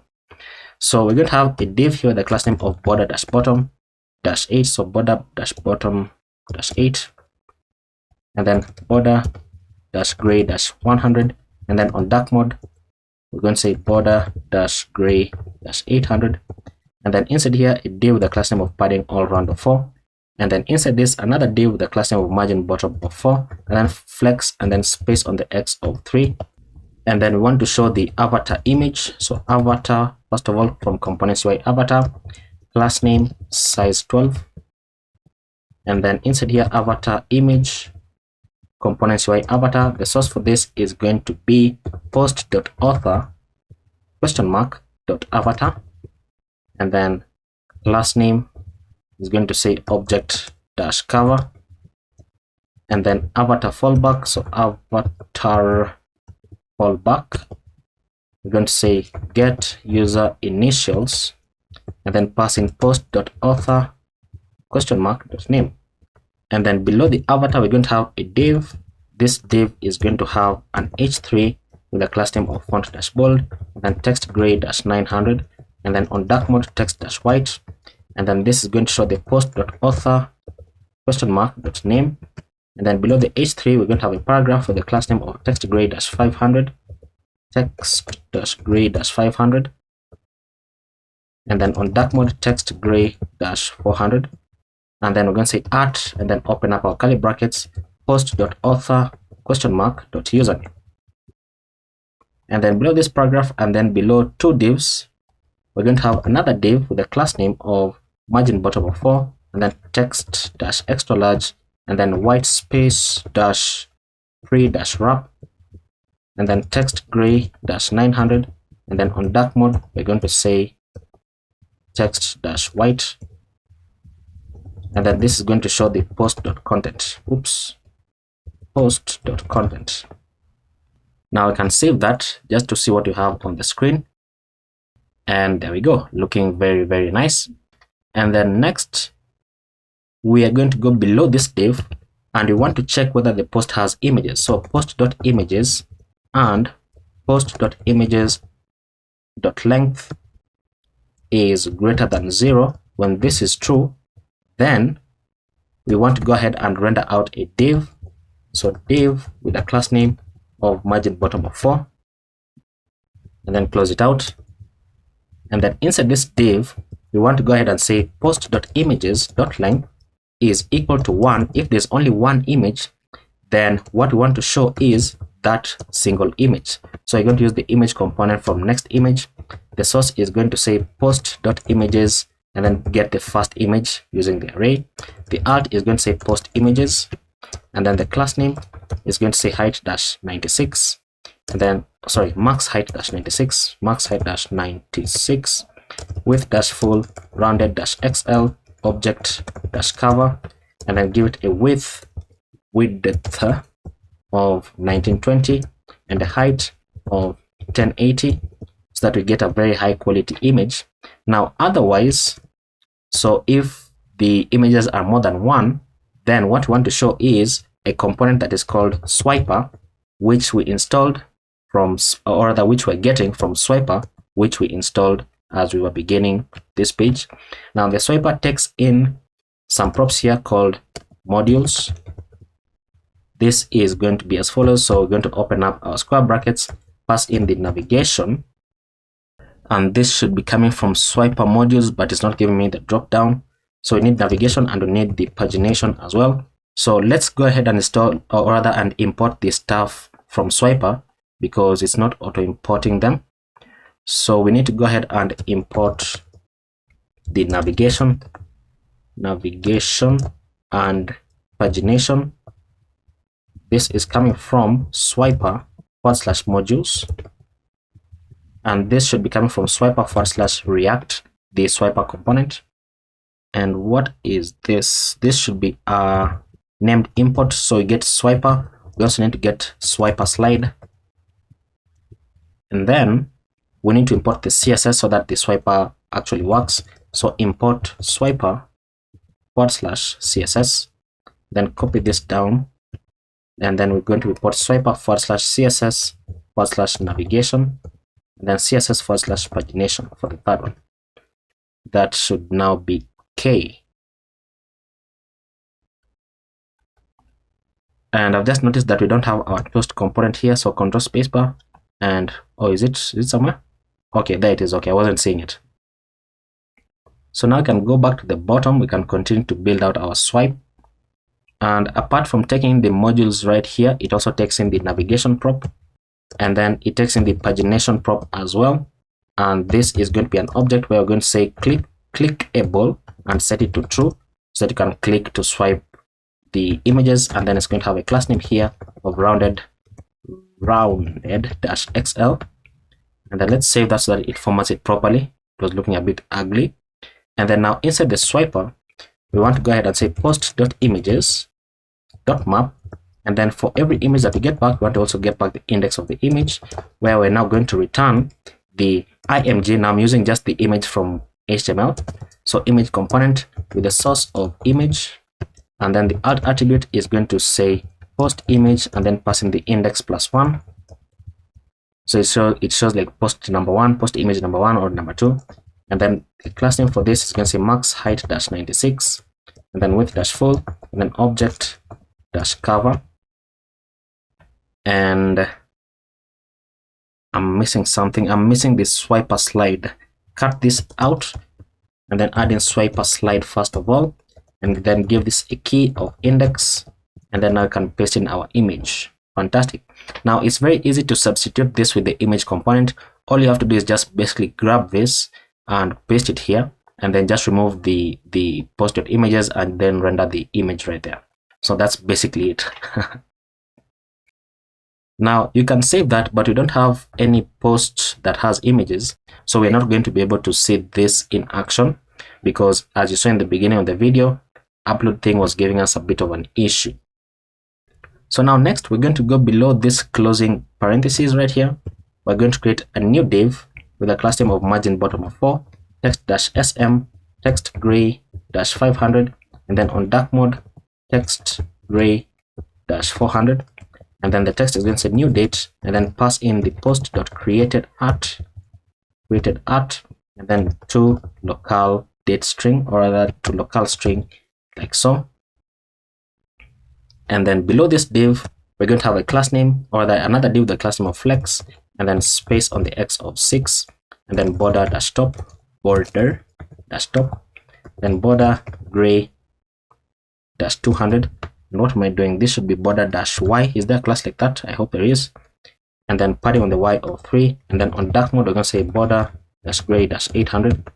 So is there a class like border y? Yes, border. Yeah, there is. And that extension that I've just used there is called Tailwind CSS IntelliSense. So if you hover over Tailwind CSS classes, it gives you the description about those classes.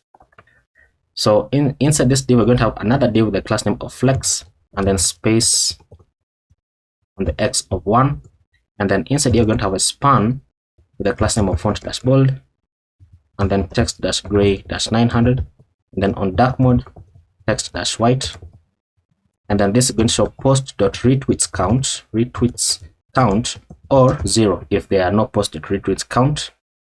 And then below this span, we're going to have another span with the class name of text-gray -500, and then on dark mode, text-gray -400, and the text is going to say retweets. And then we're going to copy this div down. So copy, paste it down. Now this is going to say post.likes count, likes count, and then this is going to say likes, and then we can save that. Let's see what we have on the screen. There we go. So 0 retweets and 0 likes, and of course these values are going to be updating according to what we have in the database. And then we want to say right below all of these divs, we are now going to go ahead and build our reply form. And we already have the post form, so we're not going to really rebuild it, but instead we're going to show it. So we're going to create a div with a class name of border-bottom-8 and border-gray-100. And then on dark mode, we're going to say border-gray-800. And then this is going to show the post form component and auto import it. And then the user here is going to be equal to user. And then on post created is going to be equal to handle post update. And then the parent post is going to be equal to the post, like so. And oh, I thought we don't have that function. Now below this div, we are going to check for replies. So we're going to create another div here, and we're going to say if replies.length is going to be equal to 0. If that is true, then we're going to return a div here, and this div is going to have a class name of padding y of 8, text-center, text gray-500, and then on dark mode text gray-400. And then inside this div, we're going to have a paragraph that says no replies yet, be the first to reply, like so. And then for our else, we're going to go ahead and say replies.map, because it means now they are replies. So replies.map, and then for every reply that we get back, we want to go ahead and open this up, and we're going to render our postcard component so that it shows the replies. Now remember, postcard is first of all going to take in a key because we are returning that element after mapping. So the key is going to be reply._id, and then it's going to take in the post prop, which is going to be equal to the reply, and then the current user is going to be equal to the user, and then on post update is going to be equal to handle post update, like so. And then once we save that, that should be the end for the post page. And there we go. So you can see replying to him, and then we have our replies right here, our post form rather, and then we can add a reply. So new reply to this very original tweet, and then reply, and it's going to show up right here, as you can see, less than a minute ago. And then if I go back into the home page using the back button that we created, I'm waiting for it to load. It should navigate me back. Come on, load. Something happening here. This is getting an issue again. Annoying, very annoying. But let's just navigate back into the home page, and you should see that the reply is also posted here, and you can open up this to reply to that tweet, and you can see that it can go on and on and on. Fantastic. Now in the next video, we are going to go ahead and deal with our messages, and then we build our communities. I think messages, communities, and then profile, and then our more page. That should be the parts that are remaining. So see you in the next video. So in this video, I want us to begin working on the messages page. But before we get to that, I want to go ahead and fix a few things, because I realized that we were having an issue with our photo uploads. And then on the notifications page as well, we have a small issue with just some spelling. So let's go ahead and fix that before we jump into the messages page. So in the notifications page, this is probably just for me, because I realized that I misspelled something, even though I thought that I had caught all the misspells, but I had misspelled this right here. So it should say notification. And then just to make sure that I don't have any other, so notification, I don't have any other issue. So let's go ahead and save that. And then I had a markdown file here that I titled to fix. So what I've just done is this one, so I can remove it. And then on the post form component, I misspelled the class name prop. So in the components and then post form, I can just search for class NAE. That's what I misspelled it as. So right here, class name with an M. And once again, probably you don't have this issue. But now the issue that probably you have is the one about the uploads. So I realized, and let me demonstrate it first of all. If we are on the home page and then we try to upload a photo, so just grab this and then I'm just going to select this as a photo. You can see that it is called slide 16-9. So if I select it, you can check the console, and in the console in the localhost tab you can see that you get this big error. Now this error is saying something like it is sending a pre-signed URL correctly, but when it tries to get the route so that it can serve the image, then it's saying it fails to register the metadata. So the way that you can fix that, or rather the workaround that I've got for that, is to go ahead and run the development server in production. So you can go ahead and say Node.js, because we're using Node.js. You can set the server to run in production, though this is not recommended, but we're going to use it just to demonstrate the photo uploads. Otherwise, we would have to deploy this into something like Vercel, and that's quite a long process that I don't want to do now, but we're going to do it at the end of the project. So we're going to use this command in order to test this out, because if you were to go ahead and log into upload thing in the files tab right here, when I reload it, you'll notice that I have uploaded a new file called slide 16-9, and I uploaded it on July 28th at 7:23 p.m., which is 2 minutes ago, as you can see from the time right here. So upload thing is receiving the file, but it is not being served to our Next.js application. So in order to circumvent that, therefore, we are going to shut down our terminal and clear the terminal. And what we're going to do is we're going to say node dash or the underscore env is equal to production, and then we're going to run pnpm run dev or pnpm dev, so that now our development server, you can see that it says this is non-standard. So just to demonstrate that our upload is working, we are going to do this. Now when it opens up, we can reload the page. So once it reloads, we can now go ahead and try to upload it again. So I'm just going to select the same image, and then when it uploads, we should receive a toast notification, because that's how we set it up in our front end. And in the back end, I can actually open this up. We should not have any issues, but we do. We still get an issue here. So we're still getting back an issue, and I don't know why that did not work, but I tested it out earlier and it was working. But the reason why we're getting this huge error is because this key right here, is dev, is set to true. So because of that, it's just having trouble with Next.js and all that.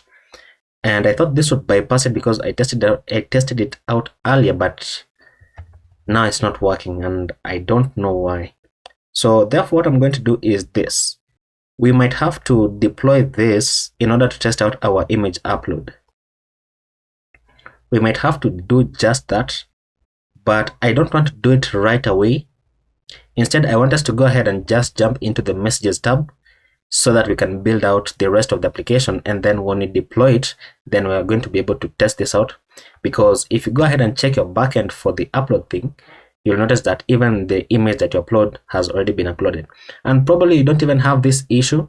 So probably it's just on my end. I mean, it happens. So therefore, this is what we're going to do. We're going to close all of this out. And once again, because this is a new day of recording, just make sure that the convex tab is, or that the convex terminal is running pnpx convex dev, so that your convex backend is running. And then also ensure that you have localhost running. So let's jump into messages. We should get a 404 error, and this should shrink down, and then this should open up on the side so that we can build side by side. So in the app page, we're going to create a new file here called messages/page.jsx, which will create the folder and then the file called page.jsx, and then we can begin building. Now this is going to be a client component, and it has quite a number of imports, and I'm going to be using auto imports for that, so that we don't spend like 10 minutes importing everything. So I'm going to go ahead and say export default function messages page, and then we're going to have some state value here. So const user and set user is equal to use state, and then enter to auto import it. So that's what we're going to be doing throughout this entire page, because it is quite a huge page. Then const following and set following, this is going to be equal to use state. By default it is going to be an empty array, and then let's just copy this down a few more times. The next one is going to say selected user, and then set selected user. By default this is going to be null, and then next we're going to have messages and set messages, and then this is going to be an empty array by default. And then next we have set new message, so set new message and then new message, and by default it is going to be an empty array. And then next we have loading and set loading. By default it is going to be true. And then next we have sending message and set sending message, and by default this is going to be false because we are not going to be sending a message when you open up a new chat. And then finally we're going to have unread counts, and then set unread counts, and by default this is going to be an object. And then we don't need the rest of these state values. And then now we just need to get convex, so const convex is equal to use convex from convex react, and then const router is equal to use router from next navigation. And then we're going to say const and then destructure the user as kind user, because user is already being used here. And then want to get is authenticated, and then want to get is loading. This is coming from use kind browser client, like so. And then we're going to begin to set up our use effect, enter to auto import it, set up our callback function, and then inside here we're going to say if is loading is true, we're going to return. And this is something similar that we've done in other pages, so you should be familiar with it. And then we're going to say if not is authenticated, then we want to say router.push and redirect them back to the home page so that they're able to log in and then return, so that you can break out of that. Otherwise we're going to say const load data is equal to, this is going to be an asynchronous function, and we're going to have a try catch block here. So for the try block we're going to say const user data is equal to await convex dot query, and then we're querying the API which we need to import from convex generated API dot auth dot get current user, which is a function that we already have. And then we're going to pass in the kind ID as the kind user question mark dot ID. And then below this, once that loads in, we're going to say if there is no user data, then we're going to say router dot push and want to redirect them back to the home page, and then we're going to say return. So now if there is user data, then we're going to say set user into the user data, which is now going to populate this first state value. Now once we do this, we only want to get the mutual follows of the user, so that you're only able to send messages to someone who follows you back. So we're going to say this is going to say get mutual follows, and then I'm going to say const following users, so the users that you follow, is equal to await convex dot query, and then we're going to pass in API dot users dot get following, which is a function that you don't have, and then this is going to be taking in the user ID as user data dot underscore ID. So because it's going to be easier, and because this is also a huge file, we're going to be creating the functions as we come across them. So therefore what we're going to do is we're going to open up the users.js, and what I've done there is Control P and then just search for the users file. It is much easier. And then inside this file we're going to go right below this, and then we're going to create this function that is called get following. So export const get following, is equal to, and this is a query, and we're going to be taking in the user ID, and not, we're supposed to first pass in the arguments and then user ID, and this is coming from v.id from the users table. And then our handler function is going to be asynchronous, passing in the context and then the arguments, and then we're going to say const follows is equal to await context.db.query, and we are querying the follows table, and we are querying it with index of by follower.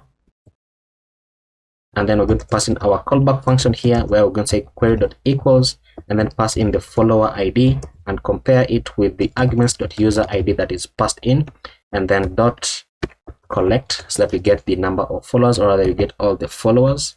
And then const following is equal to await promise.of,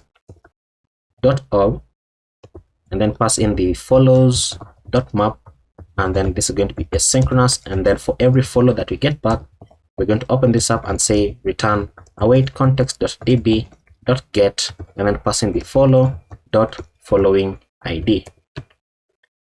Now once we do that, right below this, we're going to say return following.filter, and then pass in boolean, so that it only gets the ones that we are following. So that is our get following function. So you can save that and then jump back into the JSX, and then we can continue building.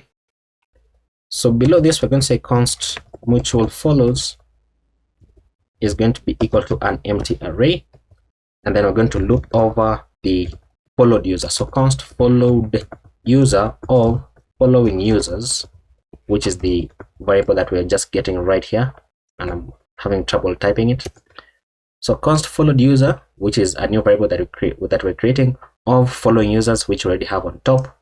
Then we're going to say const is following back is equal to await convex dot query, and then pass in api.users.isFollowing, which is another function that we need to create. So is following, and then this is going to be taking the follower ID, which is coming from followed user dot underscore ID, and then the following ID is coming from the user data dot underscore ID, like so.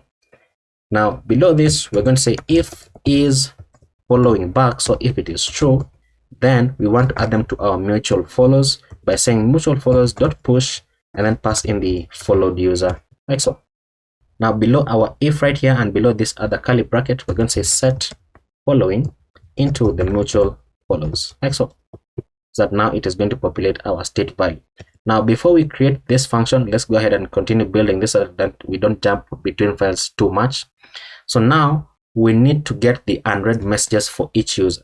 So get unread messages count for each user, so that we can display it like this user has a certain number of unread messages.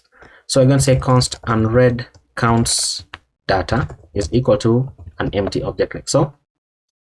And then we're going to once again create a for loop. So const followed user of mutual follows. Now we're going to say const count is equal to await convex dot query, pass in api dot messages dot get unread count. Now we don't have this file and don't have this function, so we're going to create it. This is going to be taking the user ID as user data dot underscore ID, and then the other user ID as the followed user dot underscore ID. Now below this, we're going to say that if the count is greater than 0, then we want to go ahead and say unread counts data, and then open this up. We're going to pass in the followed user dot underscore ID and set this equal to the count. And then below this, we're going to go ahead and say set unread counts into the unread counts data. And then for the catch block, we're going to say toast.error, and then we're going to say error loading data. And then we're going to have a finally block here, which is going to say set loading into false. Now, as always, remember to call your function, and it is ending right here because I remember that it was beginning with a yellow bracket. So we're going to go ahead and say load data like so. And then for the use effect, this is going to be taking in the dependencies array or the dependency arrays of convex, and then router, and then kind user, and then is authenticated and is loading. So if any of these change, then our entire function is going to rerun. So let's go ahead and jump into the users folder. So right here, or rather the users file, and then let's create the is following. So export const is following is equal to a query, and then this is going to be taking in some arguments, and the arguments for this is going to be the follower ID. So follower ID is coming from v.id from the users table, and then it's taking the following ID, once again coming from v.id from the users table. And then our handler function is going to be asynchronous, taking the context and the arguments, and then we're going to say the following: const follow is equal to await context dot db dot query, and we are querying the follows table, and we're querying it with index of by relationship, and then passing our callback function here. So query dot equals, and then we're going to pass in the follower ID, and then arguments dot follower ID, and then once again dot equals the following ID, and then pass in the arguments dot following ID. Don't mess that up. Don't mess that up. And then we're going to call first like so that it gets the first one that matches, and then we're going to return exclamation follow. So just to turn this into a boolean so that we can get whether they are following or not. Now we can go ahead and save that, but the next function we need in the messages, because we need to get this file and then this function right there. So inside convex, we're going to go ahead and create a new file called messages.js, and inside messages we're going to create a function here called export const get unread count. This is going to be equal to a query which can auto import from /generated server, and then this is going to be taking some arguments here. So it's going to be taking the user ID, which is coming from v.id from the users table, and then it also takes in the other user ID, which is coming from v.id from the users table again. And then our handler function is an asynchronous function taking the context and the arguments, where you can say const conversation ID is equal to, open this up, square brackets, arguments dot user ID, comma, arguments dot other user ID, and then we want to dot sort, and then dot join, and join it with a separator of a hyphen. And then we're going to say const unread messages is equal to await context.db.query, and we are querying the messages table. We're querying it with index of by conversation, and then passing our callback function here, where we're going to say query.equals, and then pass in the conversation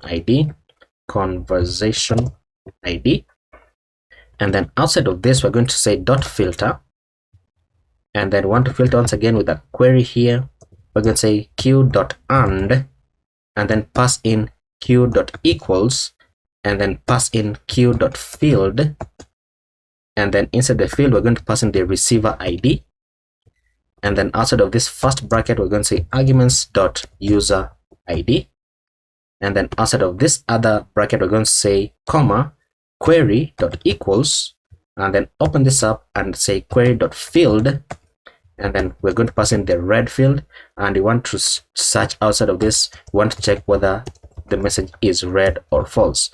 Now once I save this, first of all have dot collect. Once I save it, it's going to be properly formatted so that you're able to see it better. And then we're going to say return unread messages dot length, like so. So save that. So it's a bit convoluted, but that's how you get unread messages, and then we can go ahead and continue building up this file. Now if you want to get rid of this error because it's becoming a bit annoying, just simply have a return here that says messages, just so that you can get rid of that, so that it doesn't have to reload every single time. So once we're done with this use effect, we're going to create another use effect. We're going to have a callback function here, And inside this use effect, we're going to say if selected user, and there's a user also, then we're going to call a function here called load messages. Now, load messages is a function that we don't yet have, but we're going to create it. So once we do that, then we want to enable real-time messaging so that when a user messages you on one side, you're going to receive it immediately without having to reload the page. So we're going to say const interval is equal to set interval. And then we're going to go ahead and open this up, and we're going to call the load messages function. And we're going to call it after every 2 seconds, which is 2000 milliseconds. Now, the reason why we do this is so that it is going to call this function every 2 seconds so that you don't have to reload the page. And then once you do that, we will need to return a cleanup function. So return and clear interval, and then clear the interval of interval like so. And then this is going to have some dependency arrays. So it's going to depend on the selected user and the user as well. Now, once you do that, we actually need to go ahead and create this function. So below this, we're going to say const load messages. This is going to be an asynchronous function. And we're going to open this up and say if there is no selected user, or there is no user at all, then return. And then we're going to have our try catch block. So that means that there is a user. So we have our try catch block. For the catch block, we're going to say console.error. And we're going to say error loading messages, and then pass in the error.message. And then we're going to have a toast notification, so toast.error, and then we're going to say an error occurred when loading your messages.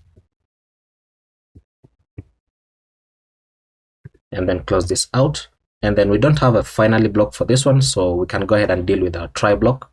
So for the try block, we're going to say const messages data is equal to await convex.query, and then pass in the api.messages.get messages, which is a function that we don't have, but you can open this up.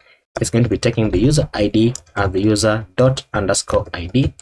It's going to be taking the other user ID as the selected user._id. And then once you do that, then we're going to say set messages, which is our state value, into the messages data that we get back from convex. Now, once you do that, we want to create a function that is going to mark all the messages as read. So mark all messages as read.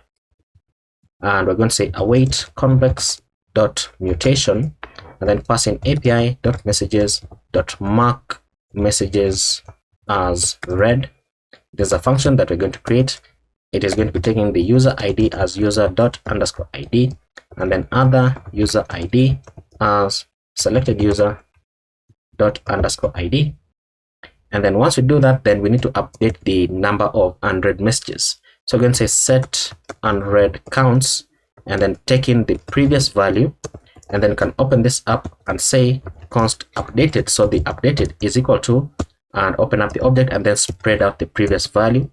And then I'm going to say delete updated, and then open this up and pass in the selected user._id, and then this should say delete, not deleted.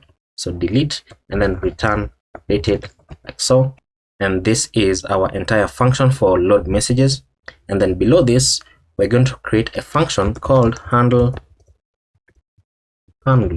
send message. This is going to be an asynchronous function. And then I'm going to say if there's no new message dot trim, because remember that new message is our state value, which is a string. Wait a minute, and I made a mistake here. This should be a string, not an empty array, and user here should be null. What was I doing when typing this out?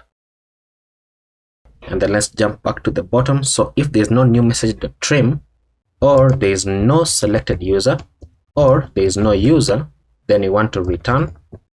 And then we're going to say if there's a user, therefore then set sending message into true, so that we can have some kind of state of the button.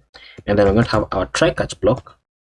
So for the catch block, we're going to say toast.error, then pass in failed to send message. And then we're going to have a finally block here, where we're going to say set sending message to false, and then we're going to call load messages again, which is our function that we've just created on top. So in the try block, we're going to say await convex.mutation, and then pass in api.messages.send message. Once again, we don't have this function. We're going to create it. This is going to be taking the sender ID as the user._id, and then the receiver ID, receiver ID is going to be the selected user._id, and then the content of the message is going to say new message, which is our state value, dot trim, so that it removes any extra spaces at the end of the text.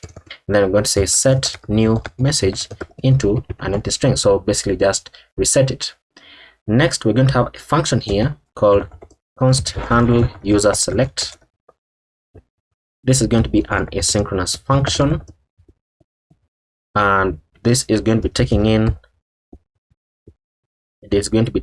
the selected followed user, so the user whom you select, and we're going to say set selected user into the selected followed user, just simple like that. And then the next function is called format time. So format time, this is going to be taking in the timestamp, so equals timestamp, and then we're going to open that up, and we're going to say const date is equal to new date, and then pass in the timestamp, and then const now is equal to new date, like so, and then const difference in hours, so diff in hours is equal to now minus the date, which I've just noticed I've misspelled, so this should say date, not data, and then divide this by 1000, or rather open this up, 1000 times 60 times 60, and then below this we're going to say if the difference in hours, so if diff in hours is less than 24, then we want to format the date a certain way, so we're going to say return date dot to local time string, and then open this up and pass in the square brackets and then comma, and then open up an object. We're going to set the hour into 2 digits, so we want to show 2 digits as the hours, and then the minute I've just written it the way I'm speaking it, so 2 digit as well. And then below this right here, so this is a semicolon, and then below this we're going to say return date dot to local date string.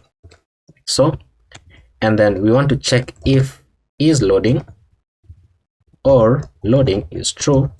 Then we want to go ahead and say return, so we're going to return our loading spinner component, just like so. And this time the messages page is different from the other pages, so we don't need the main layout. And then now we can begin to work on our return. So the div right here is going to have a class name of min height dash screen, and then bg white, and then on dark mode we're going to say bg gray dash 900, and then inside here we're going to have another div with a class name of mx auto, and then flex, and then height dash screen, and max width dash 7xl. And then inside this div we're going to have another div with a class name of flex and width dash 80, and then flex dash column, and then border dash right, and then border dash gray dash 200, and then on dark mode we're going to say border dash gray, so border dash gray dash 800. And then inside this div we're going to have our header, which is basically the header for the chart, and we're going to say class name of border dash bottom, and then border dash gray dash 200, and then padding all around the 4, and then on dark mode border dash gray dash 800. And then inside this we're going to have another div with a class name of margin bottom of 4, and then flex, and then items dash center, and then justify dash between, and then inside this div we're going to have a button component with a variant of ghost. And then when you click on this button, you want to go ahead and call router.back, so that it takes us back to the previous page. And then inside this button we're going to be showing the arrow left icon from Lucid React. This is going to have a class name of size-5, and then below this button we're going to have a div with a class name of flex, and then items-center, and then space on the x of 3. And then inside this div we're going to have another div with a class name of rounded-full, and then bg blue-500, and then padding all round of 2. And then inside this div, we're going to have the Twitter icon. So Twitter icon from Lucid React, it is going to have a class name of size-6 and then text-white, and then close that out. And then below this div, we're going to have an h1 with a class name of text-xl and then font-bold, and then text gray-900. And then on dark mode, we're going to say text-white, and then the text for the h1 is going to say messages. So you can save that, and let's see what you have on the screen. So you have an issue here, and it is because of the functions that we have not created. Load message, it should be load messages plural, right? Where is it? Load messages, like so. So this has now redirected me back to the home page, but we want the messages page. And there we go. So that is our header, because that I forgot to style it out for mobile versions, but that's okay. So let's have it as full screen so that we're able to see the entire thing, and then we can maximize this.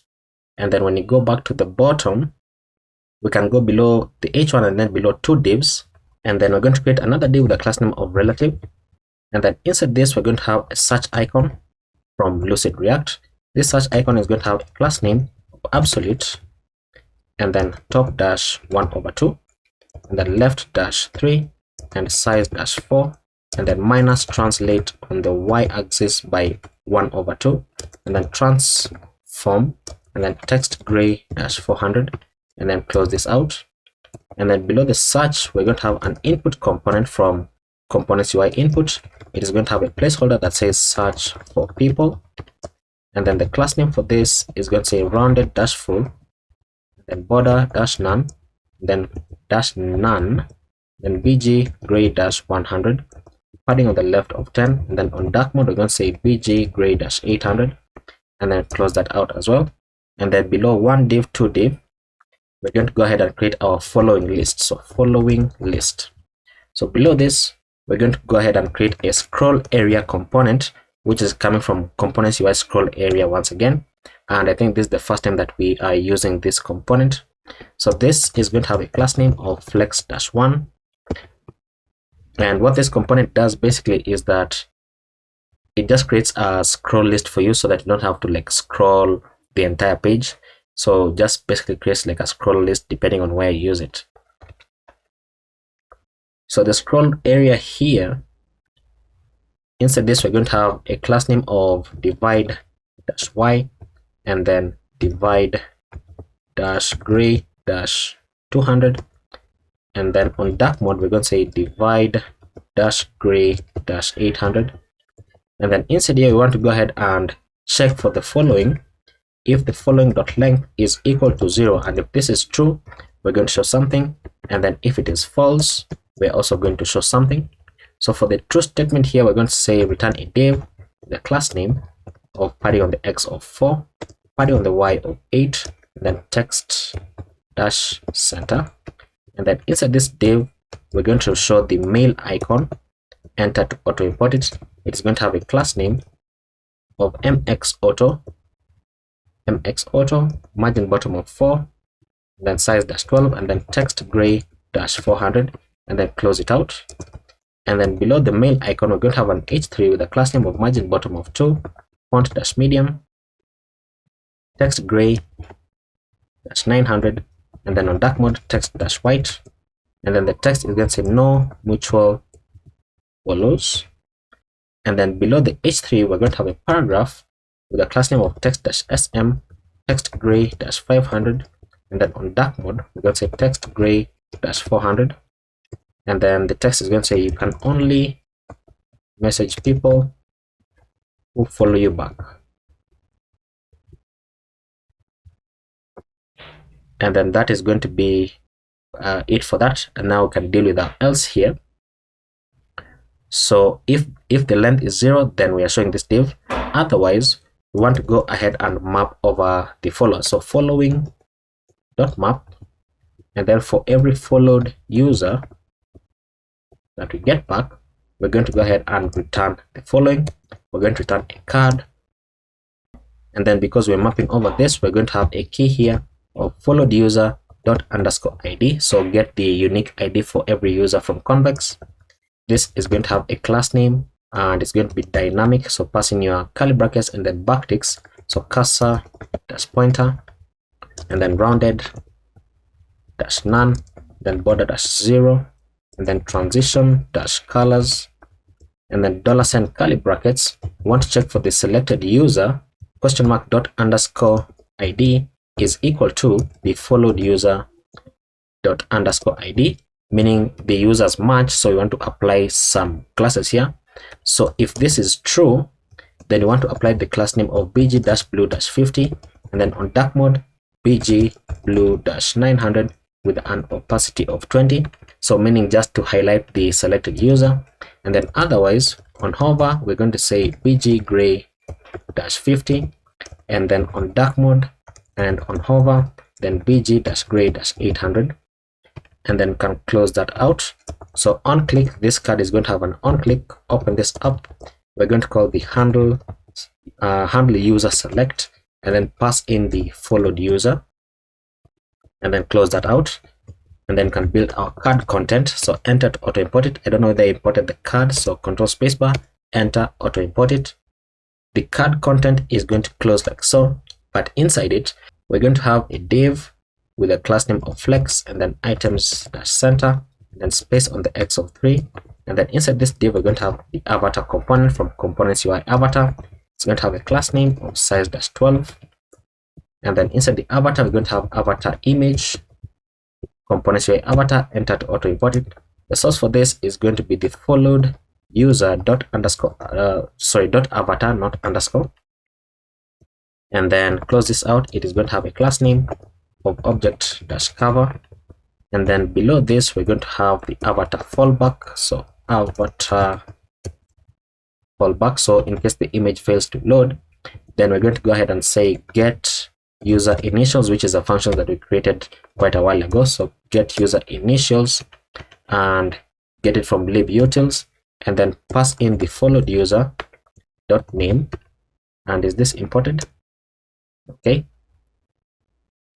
And then below the avatar, so below the avatar component, we're going to have a div with a class name of min width dash 0, and then flex dash 1, and then inside this we're going to have another div with a class name of margin bottom of 1, and then flex, and then item dash center, and then justify dash between, and then we're going to have a paragraph inside here with a class name of truncate, and then font truncate, then font dash medium, and then text gray dash 900, and then on dark mode we're going to say text dash white, and then the text here is going to be showing the followed user dot name, so the name of the user. And then below the paragraph we're going to go ahead and say the unread counts, and then pass in the followed user, so followed user dot underscore ID, and this is inside square brackets. So basically pass in the number of unread messages for the user, and then we're going to say if that is true, then we're going to open this up, and we're going to have a div with a class name of flex, and then size dash 5, then items dash center, and then justify dash center, and then rounded dash full, and then bg dash blue dash 500. And then inside this div we're going to have a span with a class name of text dash extra small, and then font dash medium, and then text dash white, and then the span is going to say unread counts, and then open this up, pass in the followed user dot underscore ID like so. So if we were to save this, we would see nothing on the screen because we don't have our convex functions yet, but we should be able to see our follows because I think I follow someone. Okay, no mutual follows yet. So let me just check if we're able to follow someone, because I created another account in order to demonstrate the functionality. So I can click on this and no users found. Oh, sorry, no users found. So we don't have the profile page yet. That's the reason why, as you can see, we get a 404 page. But when we get to that, we'll be able to demonstrate it. So let's just continue building this out. So even though we are not going to be able to test it out, we're going to have we're going to test it out once we build the profile page for the follows. So we're going to go below this div, And then we're going to create another div with the class name of truncate, and then text dash sm, and then text dash gray dash 900, and then on dark mode we're going to say text gray dash 400, and then this is going to say art, and then open up your curly brackets, followed user dot username, so get their username, and then you can close out the entire card. You can go below the scroll area, and then below this div of the scroll area, and we want to build the message div. So the message view is going to be as follows. We're going to have a div with a class name of flex, and then flex-1, and then flex-column, and then inside here you want to check for the selected user. So if the selected user is true, then we're going to open up a fragment here. Otherwise we're going to show something else. But now remember that we're not returning a div, we're returning a fragment. Just take note of that. Now inside the fragment we want to go ahead and show the chart header first of all. So the chart header is going to have a div with a class name of border-bottom, and then border-gray-200, and then bg-white, and then the white is going to have an opacity of 80, and then padding all around of 4, and then backdrop-blur -md, and then on dark mode we're going to go ahead and say border-gray-800, and then on dark mode bg-gray-900 with an opacity of 80. And then inside this div we're going to turn another div, so another div with a class name of flex, and then items-center, and then space on the x of 3, and then inside here you want to return the avatar which we have on top. So let's just go ahead and copy it. So copy the avatar and paste it inside here, except now this is going to have a class name of size-10.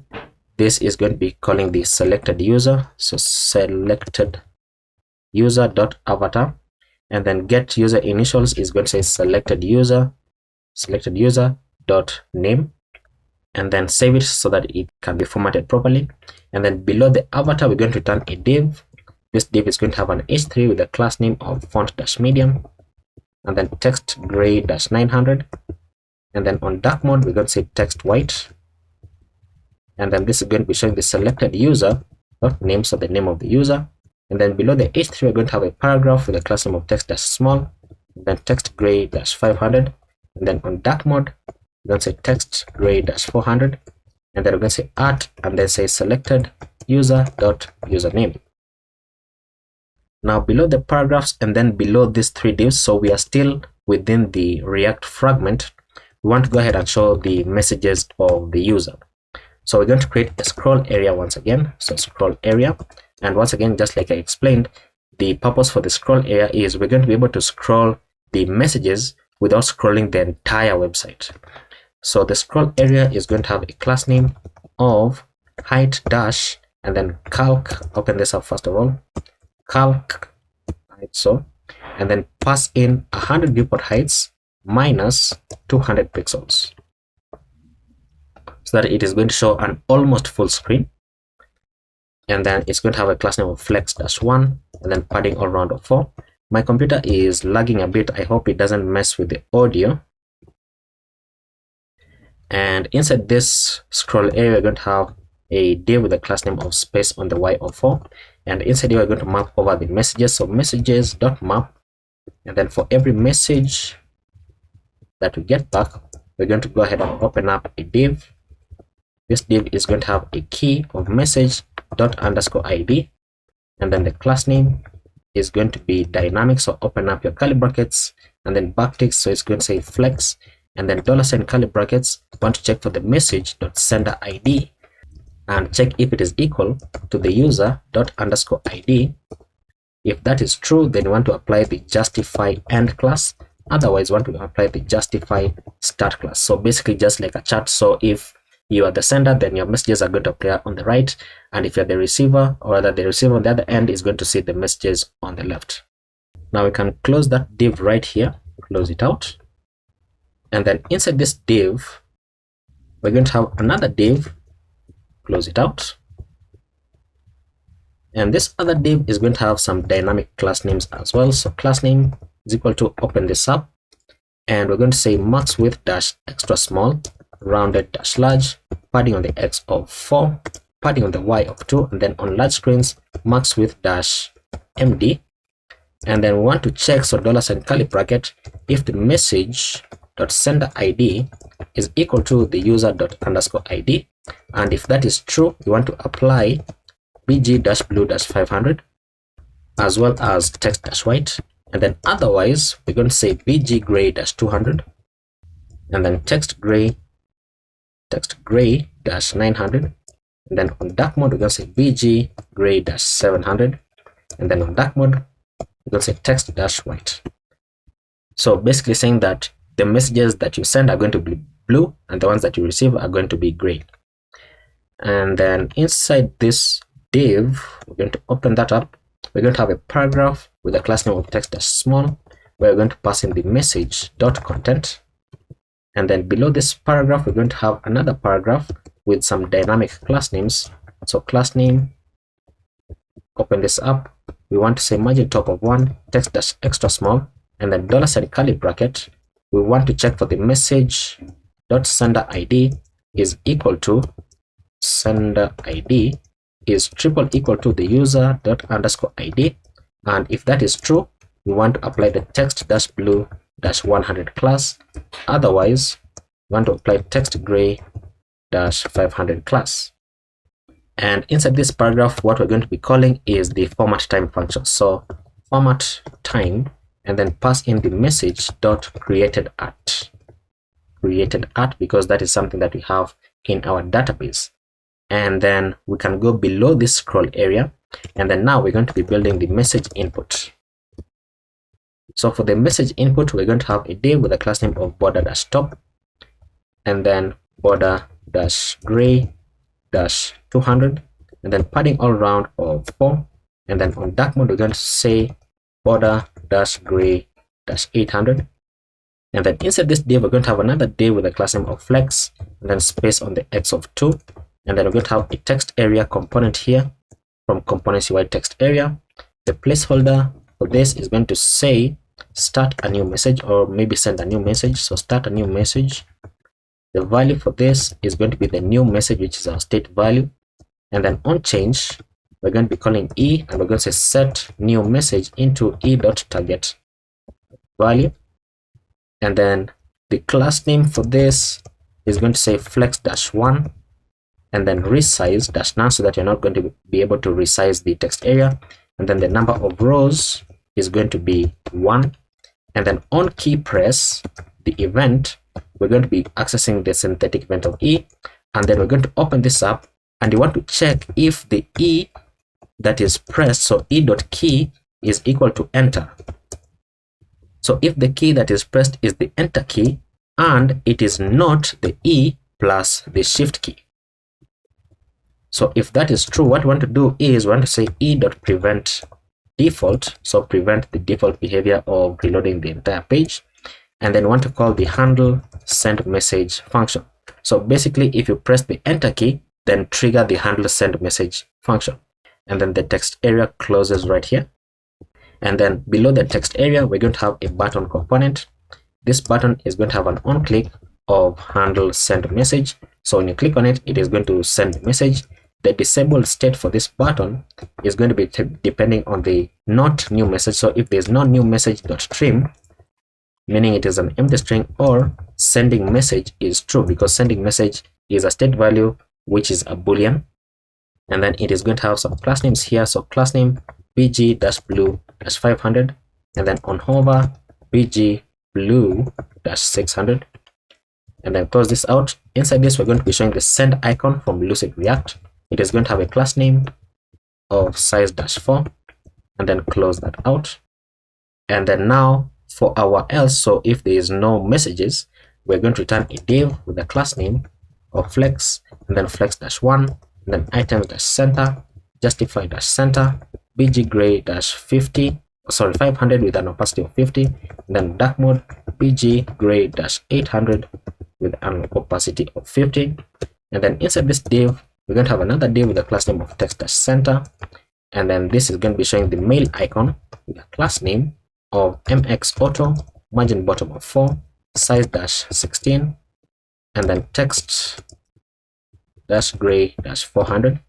Close this out. Below this, we're going to have an h3 with a class name of margin bottom of 2, and then text-xl, and then font-medium, and then text-gray-900. And then on dark mode, we're going to say text-white. The text is going to say select a conversation. And then below the h3, we're going to have a paragraph with a class name of text-gray-500. And then on dark mode, we're going to say text-gray-400. And the text is going to say choose someone to start messaging with. So messaging with, full stop. Now we're going to be seeing this state by default because we don't have any mutual follows. So save that. Let's see what we have on the screen. And there we go. So we are not able to test this out just yet because we need to go ahead and build some other pages. And before we get ahead of ourselves, we have some convex functions that we need to build. So we have the messages function here called get and read count. We already have that. And then we have the two functions on top, is following, users is following, right? We do have those. Now we just need to go ahead and create the get messages and mark messages as read, and then we should be good to go. We have one more here, so send message. So those three functions. So inside the messages, we're going to go ahead and say the following. On top, we're going to say export const send message, and then just copy this down because I don't want to jump back into this file. So mark messages as read, copy this and then just paste it here. And then the other one is called send message. Nope, it says called get messages. So get messages. So let's go ahead and create these three functions.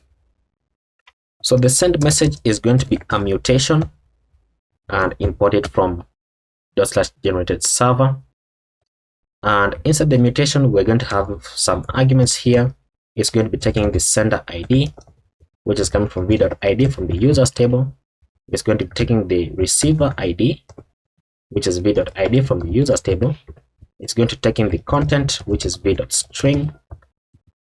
And then it takes in the images, so you can attach images which are going to be optional, so v.optional, then passing v.array, and then passing v.string, like so, because that's how they are stored. And then, oops, this should be a comma. And then our handler function is going to be as follows. So handler async, passing the context and then the arguments. We're going to say that we want to create the conversation ID regardless of who sends the message first. So const conversation ID is equal to, open this up, square brackets, arguments dot sender ID, comma, arguments dot receiver ID, and then dot sort, and then dot join, and join them using a hyphen, and then const message ID is equal to await context.db dot insert into the messages table. Messages, is that correct? Okay. Then open this up. So we want to pass in the sender ID as the arguments.sender ID, pass in the receiver ID as the arguments.receiver ID, pass in the content as arguments.content, pass in the images as arguments.images, pass in the conversation ID. So you can say conversation ID as conversation ID, which you already have on top, but because they are similar in name, we can just remove the second part. Passing the created art as the date.now, and then passing the read as false, because when you send a new message, then it is unread by default. And then what we're going to do is return the message ID. And then the next function is mark messages as read. So mark messages as read is going to be equal to a mutation. We're going to open this up. It is going to be taking in two arguments. So it takes in the user ID, which is coming from v.id from the users table. It takes in the other user ID coming from v.id from the users table once again. And then the handler function is going to be an asynchronous function taking the context and the arguments. And then we're going to say const conversation ID. Once again, simply just like we have on top, so we can just copy it paste it here, and then I'm going to say const unread messages. And is that correct? Actually, this is wrong. This should say arguments.user ID, because that is what we have in our arguments. So arguments.user ID and then arguments.other user ID. So when you're copying things, always make sure, just ensure that you're copying the correct thing. And then we're going to say const unread messages is equal to await context.db.query, and we are querying the messages table, and we're querying it with index of by conversation.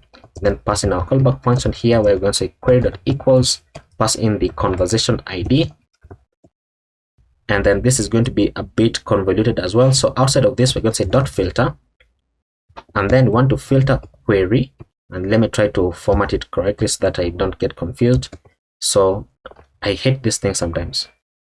So below this, we're going to say this. Let me say q.and, and then pass in q.equals, and then pass in q.field, and then inside here we want to pass in the receiver ID, and then outside of this bracket arguments.user ID, and then outside of this bracket we want to say comma, and then query.equals again, and then pass in the query.field,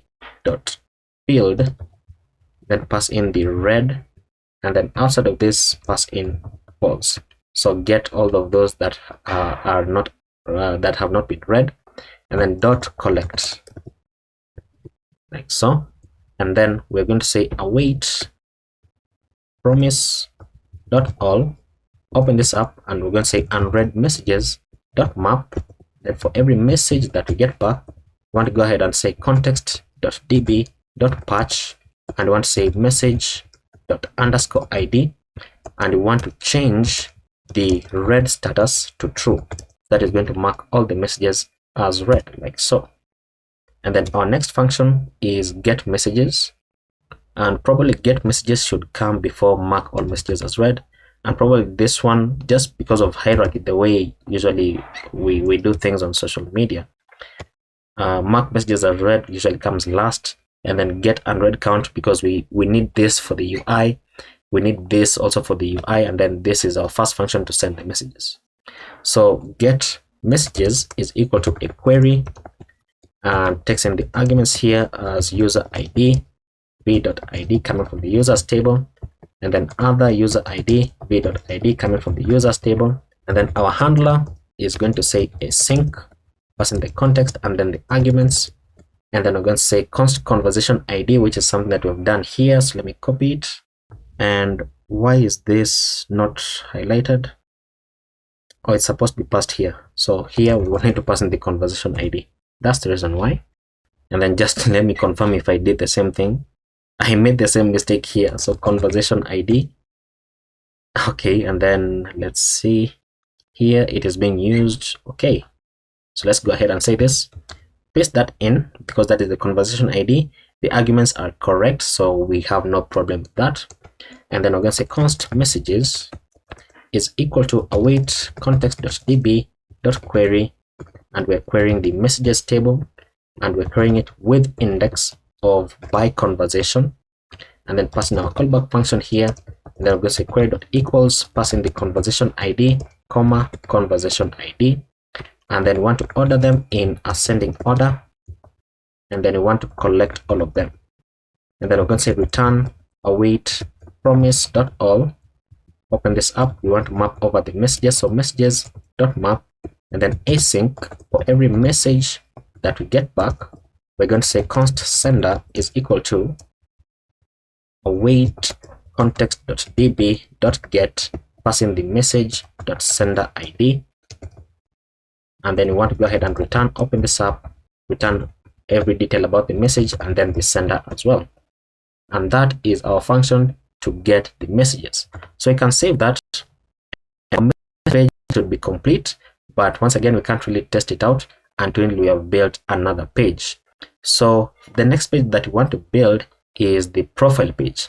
I want to save the communities page for the last one because it is a huge page as well. It is even bigger than the messages page, and the messages page is on line 374.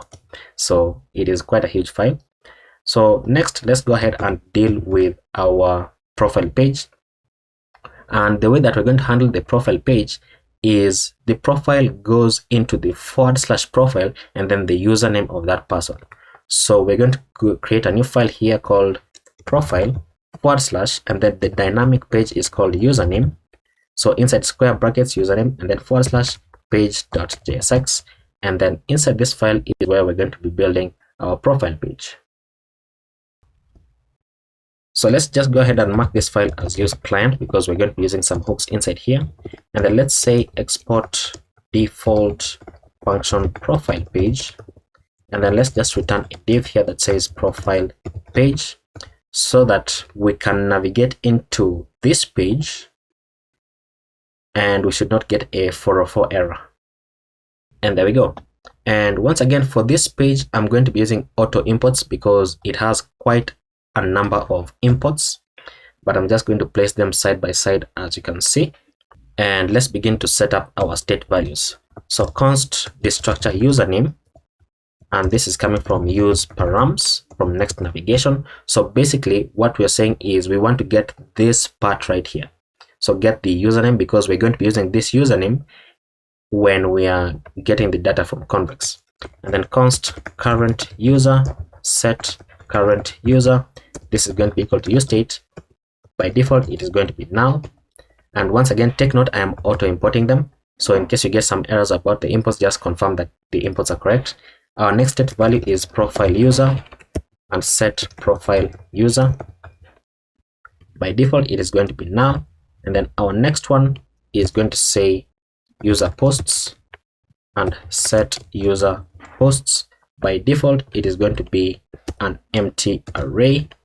And then next we have user replies. So user replies and set user replies. By default, it is going to be an empty array.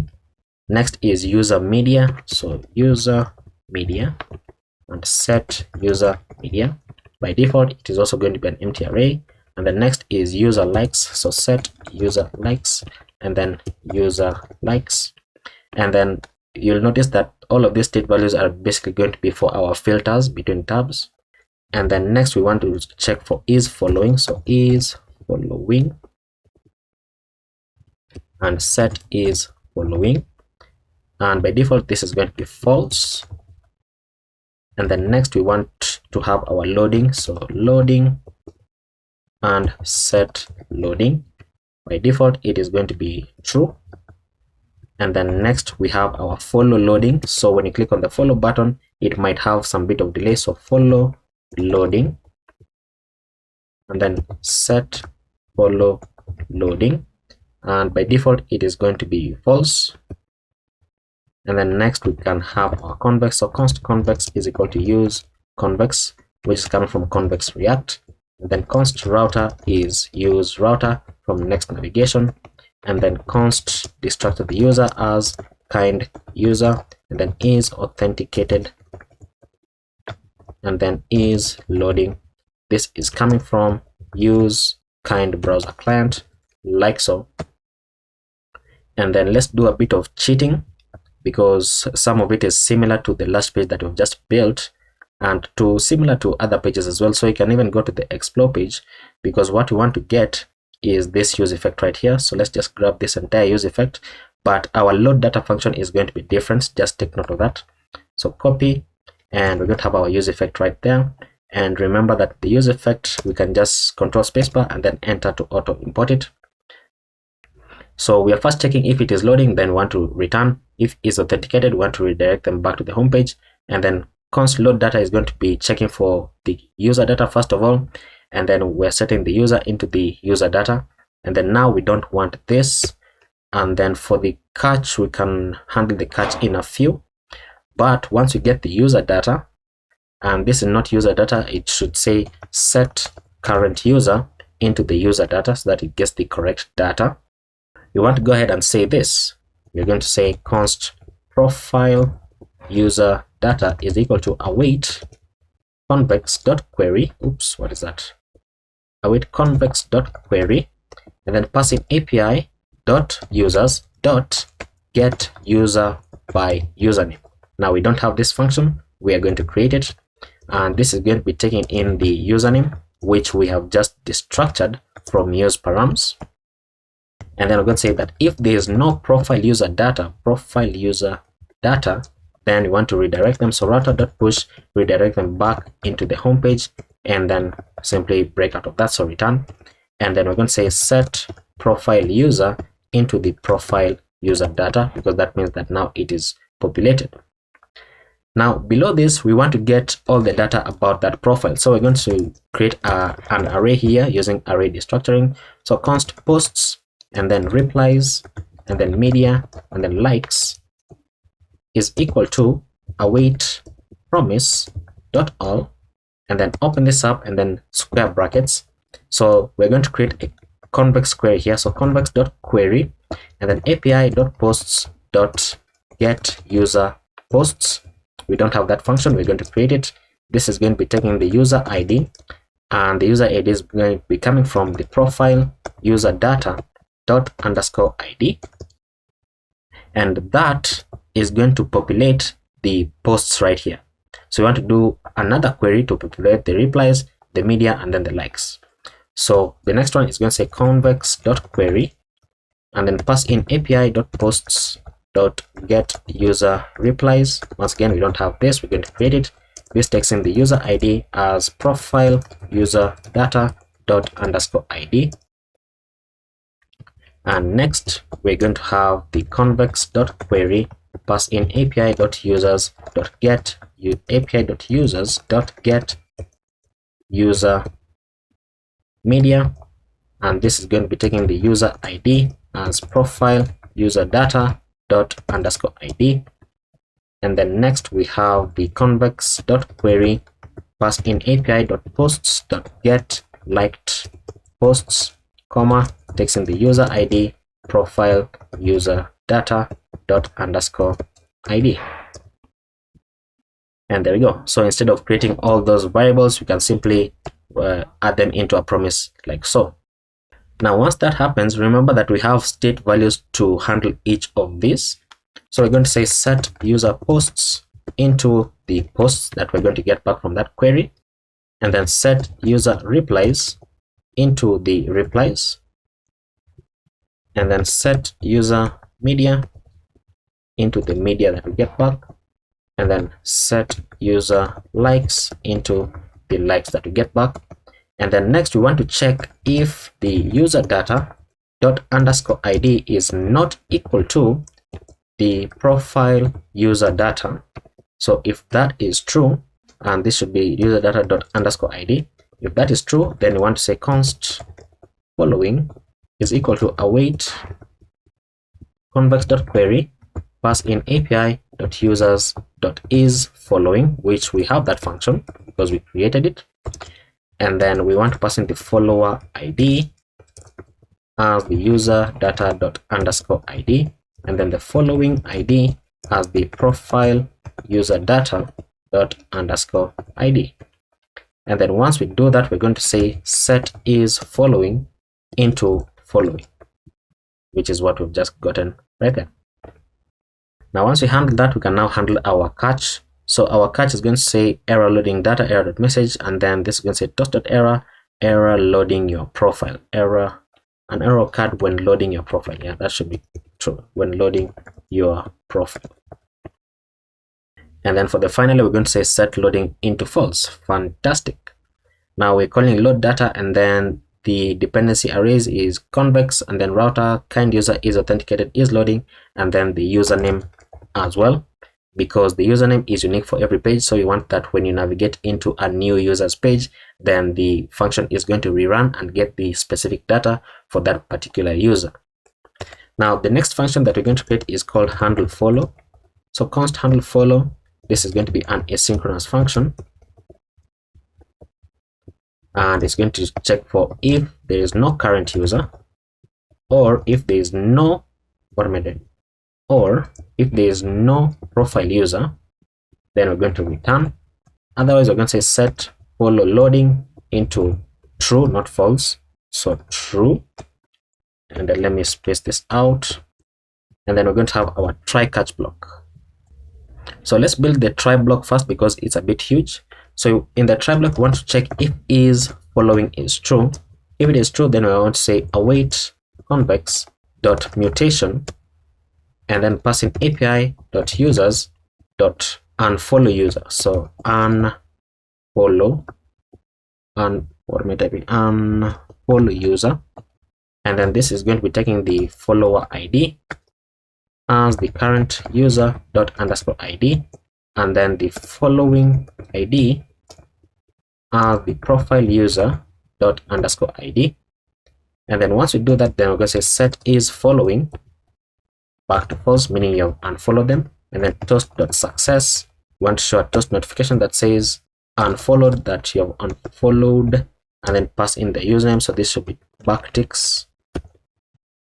So pass in the profile user dot username. So you have unfollowed, and then shows you their username. And then else we want to await convex dot mutation, and want to pass in API dot users dot follow user, and then once again this takes in the following ID. So you can just copy this, paste it here. So it takes in the follow ID as that, and then the following ID as that. And then we're going to say set is following to true, because now you're following them. And then toast.success, we're going to say open up backticks following, and then the username. So profile user.username.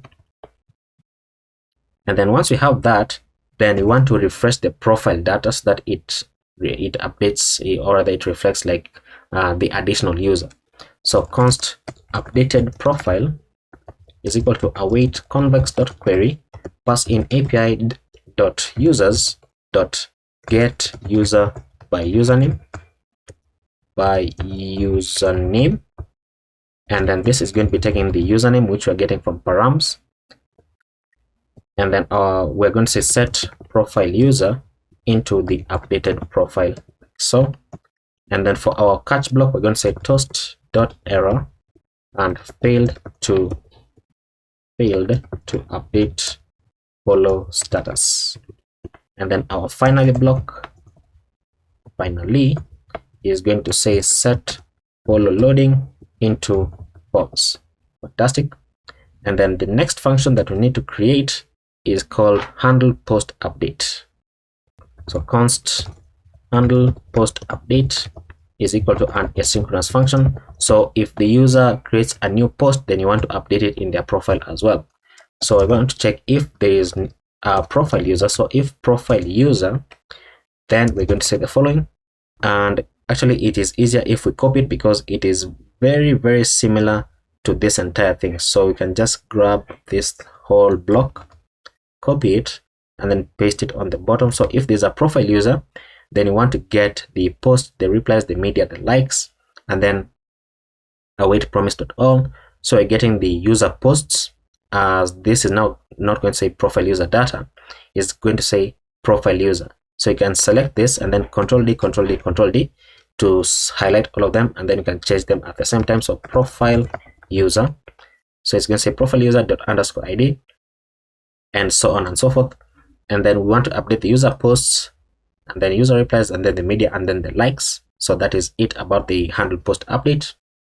And then we want to check if you are viewing your own profile. So const is on profile, and this is going to be checking for the current user, and checking for the profile user as well, and checking for the current type. So current user dot underscore ID dot underscore ID, check if it is equal to the profile user dot underscore ID, and that is how you know that you are on your own profile. And then we're going to have our loading. So if is loading or loading is true, then we want to go ahead and return the main layout component, which takes in the user as a prop, and this is going to be equal to the current user. And then we're going to return our loading spinner like so. And then otherwise we can begin to build out our return. And you know what, before you do that, we also need to check if there is no profile user. So if no profile user, then return the main layout. The user prop is going to be equal to the current user, and then we're going to go ahead and return a div here that says padding on the y of 8 text dash center, and then a paragraph here with the class name of text gray dash 800, dash 500, and then on dark mode text gray dash 400, and the text is going to say user not found. And then now we can handle our return. So we're going to return a main layout first of all, and this is going to be taking the user prop once again equal to the current user, and then we can begin to build out our UI. So we have in the explore page, we have a div with these classes. So let's just copy that div and then paste it here because it is basically the same as what we have on the profile page. And then inside this div, we're going to create another div with a class name of flex, and then items are center, space on the x of 4, and then padding on the x of 4, and then padding on the y of 3. And then inside here, we're going to have a button. From components UI button, it's going to have a variant of ghost, and then a size of small. And then when you click on this button, we want to go ahead and call router.back. And then this button is going to be showing the arrow left icon from Lucid React. It is going to have a class name of size-5. Close that out. And then below this button, we're going to have a div. This div is going to have an h1. Come on. So this div is going to have an h1 with a class name of text-xl, font-bold, and then text gray-900, and then on dark mode text-white, and then this is going to show the profile user.name, and then below the h1 we're going to have a paragraph with a class name of text-small, text gray-500, and then on dark mode text gray-400, and then this is going to say profile user dot posts posts count or 0. So get the post count or render 0. And then below that, we're going to say profile user dot post count is equal to 1. If that is true, then you want to show the word tweet. Otherwise, you want to show tweets. So get the number of posts. So if it is 1, it is 1 tweet, and then 2 tweets, 3 tweets, and so on and so forth. So let's save that first of all. Let's see what we have on the screen. So we're getting an error here that says an error occurred while loading a profile, and that is because we don't have the convex functions. So let's go ahead and create these functions because we need to test this page out. So inside convex, we have the users right here. We're going to go to the bottom and create those functions, and the functions that we need to create are, let's check it out, where we have API. We have the get current user, so we don't need that one. So you need the get user by username. So this one, so export const get user by username, and this is a query. So open this up, and then let's just copy this down. The next function that we need to get to create rather is get user posts. So get user posts, and that is a mutation. Next is the get user replies. So get user replies. Next is get user media. Get user media. Next is get liked posts. So copy this down and then get liked posts right there. And then the next function that we need is following. We already have is following, so we don't need that one. And then unfollow users. So unfollow user actually. So let's have that. So unfollow user. Can have it right there. The next one is which one? Follow user. I misspelled this. So follow user, copy and paste. And then next is which one? Get user by username. We already have that somewhere right here. So is there anyone else? Get user post. We already have those ones. So let's go ahead and create these functions. Let's delete this extra one and then have a space on each one of them. So get user by username is going to be fairly simple. We're going to have some arguments here. The username is going to be b.string because we're getting it from our params. And then the handler function here is going to be an asynchronous function taking the context and the arguments. And then we're going to say return await context.db.query, and we are querying the users table. we are querying it with the index of by username, because that's how we are getting the user.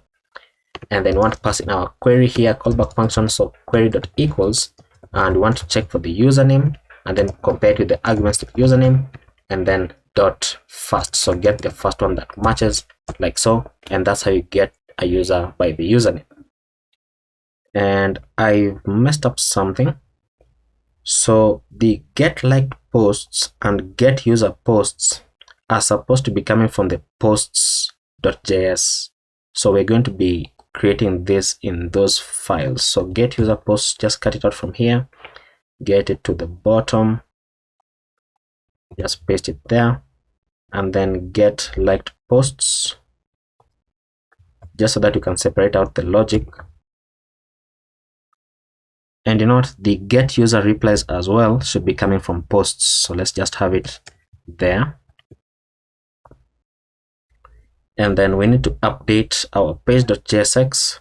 So get user media, and let's see, get user media is coming from users, but this is coming from posts.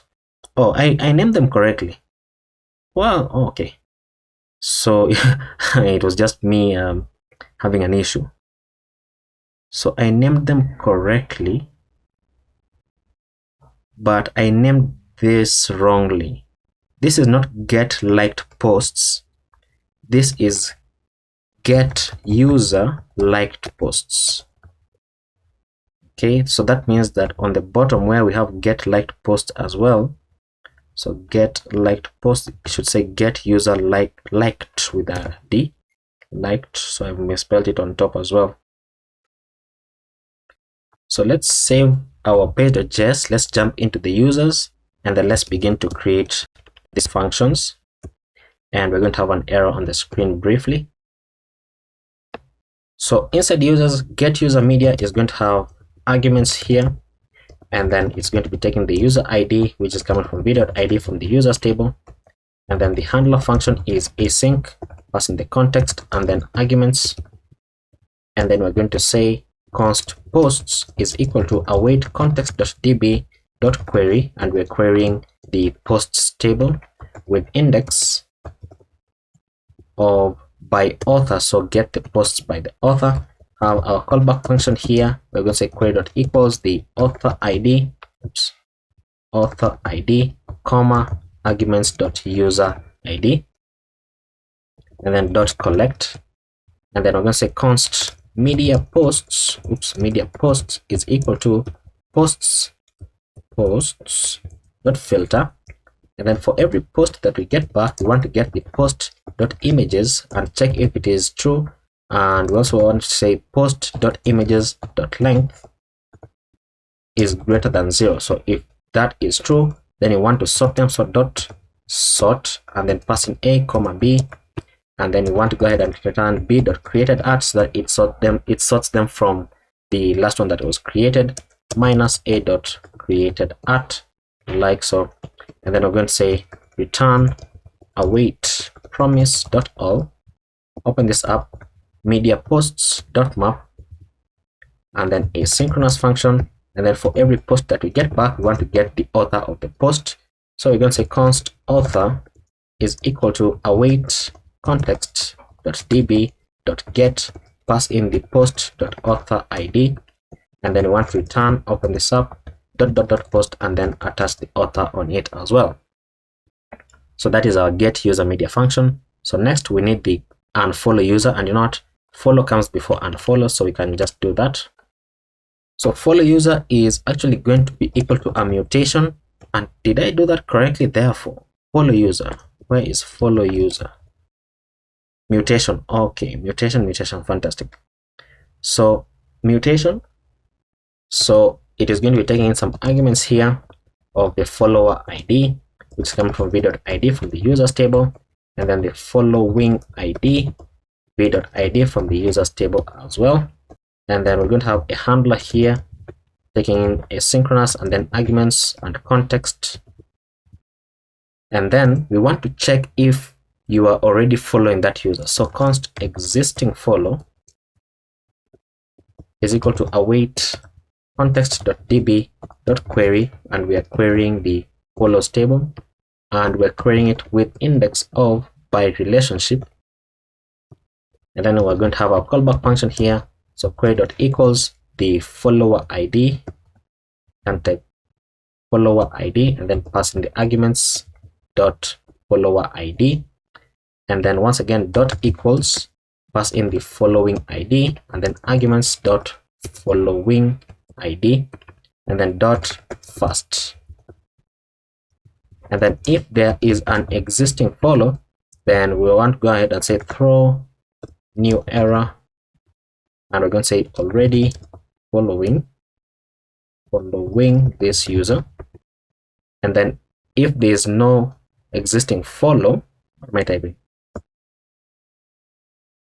Okay, I mistyped it. So if there's no existing follow, then you want to create the follow relationship. So I'm going to say await context.db.insert, and you want to insert into the follows table, and we want to insert the following: the follower ID as arguments.follower ID, and then the following ID as the arguments following ID, and then created at as date.now. And then once you do that, semicolon, once you do that, we want to update the number of followers, so the count. So I'm going to say const follower is equal to await context.db.get, and then pass in the arguments.follower ID, and then const following is equal to await context.db.get, pass in arguments.following ID, and then we want to say await context.db.patch arguments.follower ID, comma, and then open this up. We want to update the following count as, open this up, we want to check for the follower question mark dot followers count, so update it and check if it is the actual number or it is 0, and then update either value by 1. So if it is 0, update it by 1, and if it is 10,000, then update it by 1 as well. And then once you do that, then we want to create the notification that someone has followed you. So we're going to say await context.db insert into the notifications table, and we want to insert the user ID as arguments.following ID, and then the type is going to be a follow,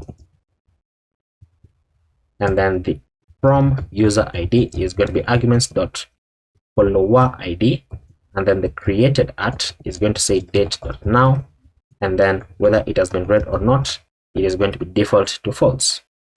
And then for the unfollow, let's go ahead and create it. So it takes in the follower, the same argument, so you can copy this, paste it here.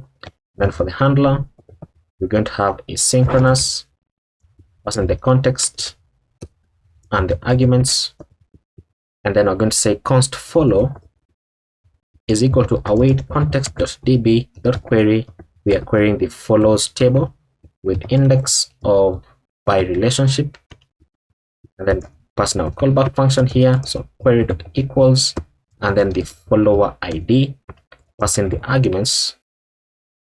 This should be a comma, so passing the arguments.follower ID, and then dot equals once again, passing the following ID as arguments.following ID, and then dot first. Then once you do that, we can go ahead and say that if there is no follow, if there's no existing follow, so if there's no follow, throw new error and say we're going to say not following this user, or you are not following this user, depending on how you want to frame it. And then we're going to say await context.db.delete and delete the follow._id,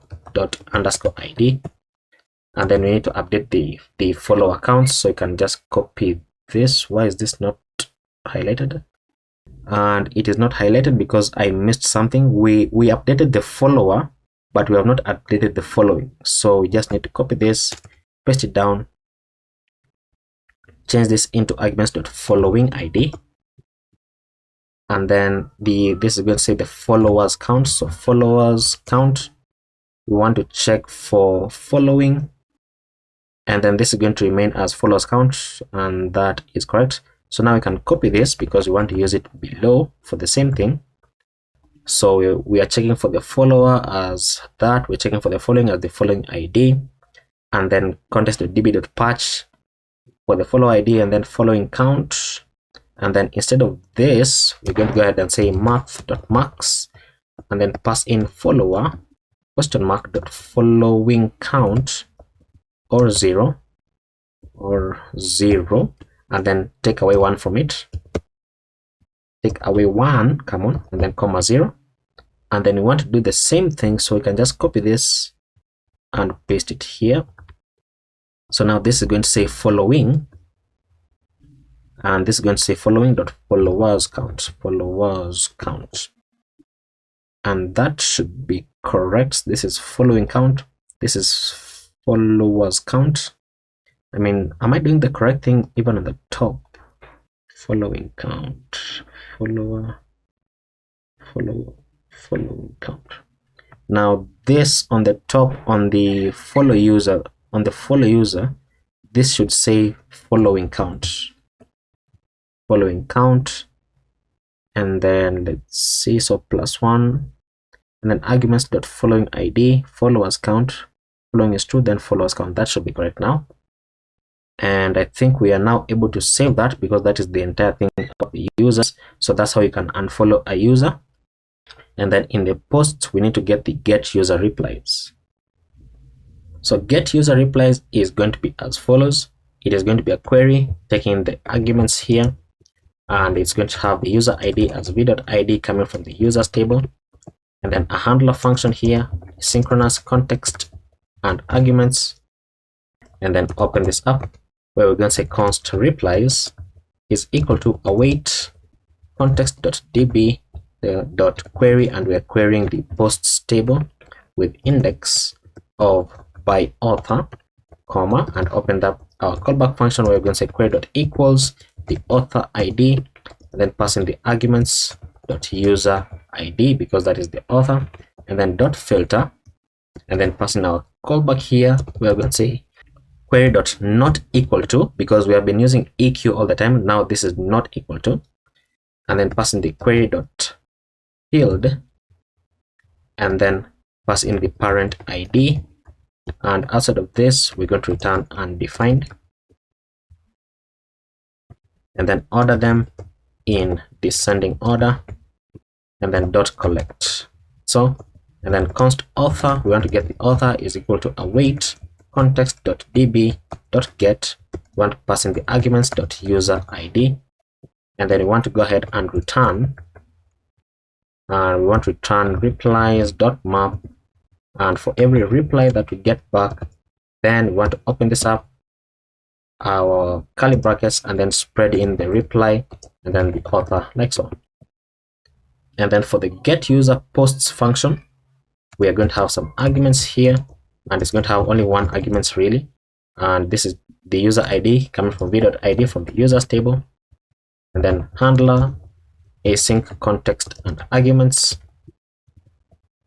and then we're going to go ahead and say this. So const posts is equal to await context.db.query, and we're querying the posts table, we're querying it with index of by author, and then we're going to pass in our callback function here, we're going to say query.equals, and then pass in the author ID and compare it with the arguments .user ID, and then .filter, and then for every query that you get back, then we're going to say query.equals, and then pass in query.field, then pass in the parent ID, otherwise we pass in undefined behind or outside of that, undefined, and then order them in descending order, and then dot collect all of them, and then const author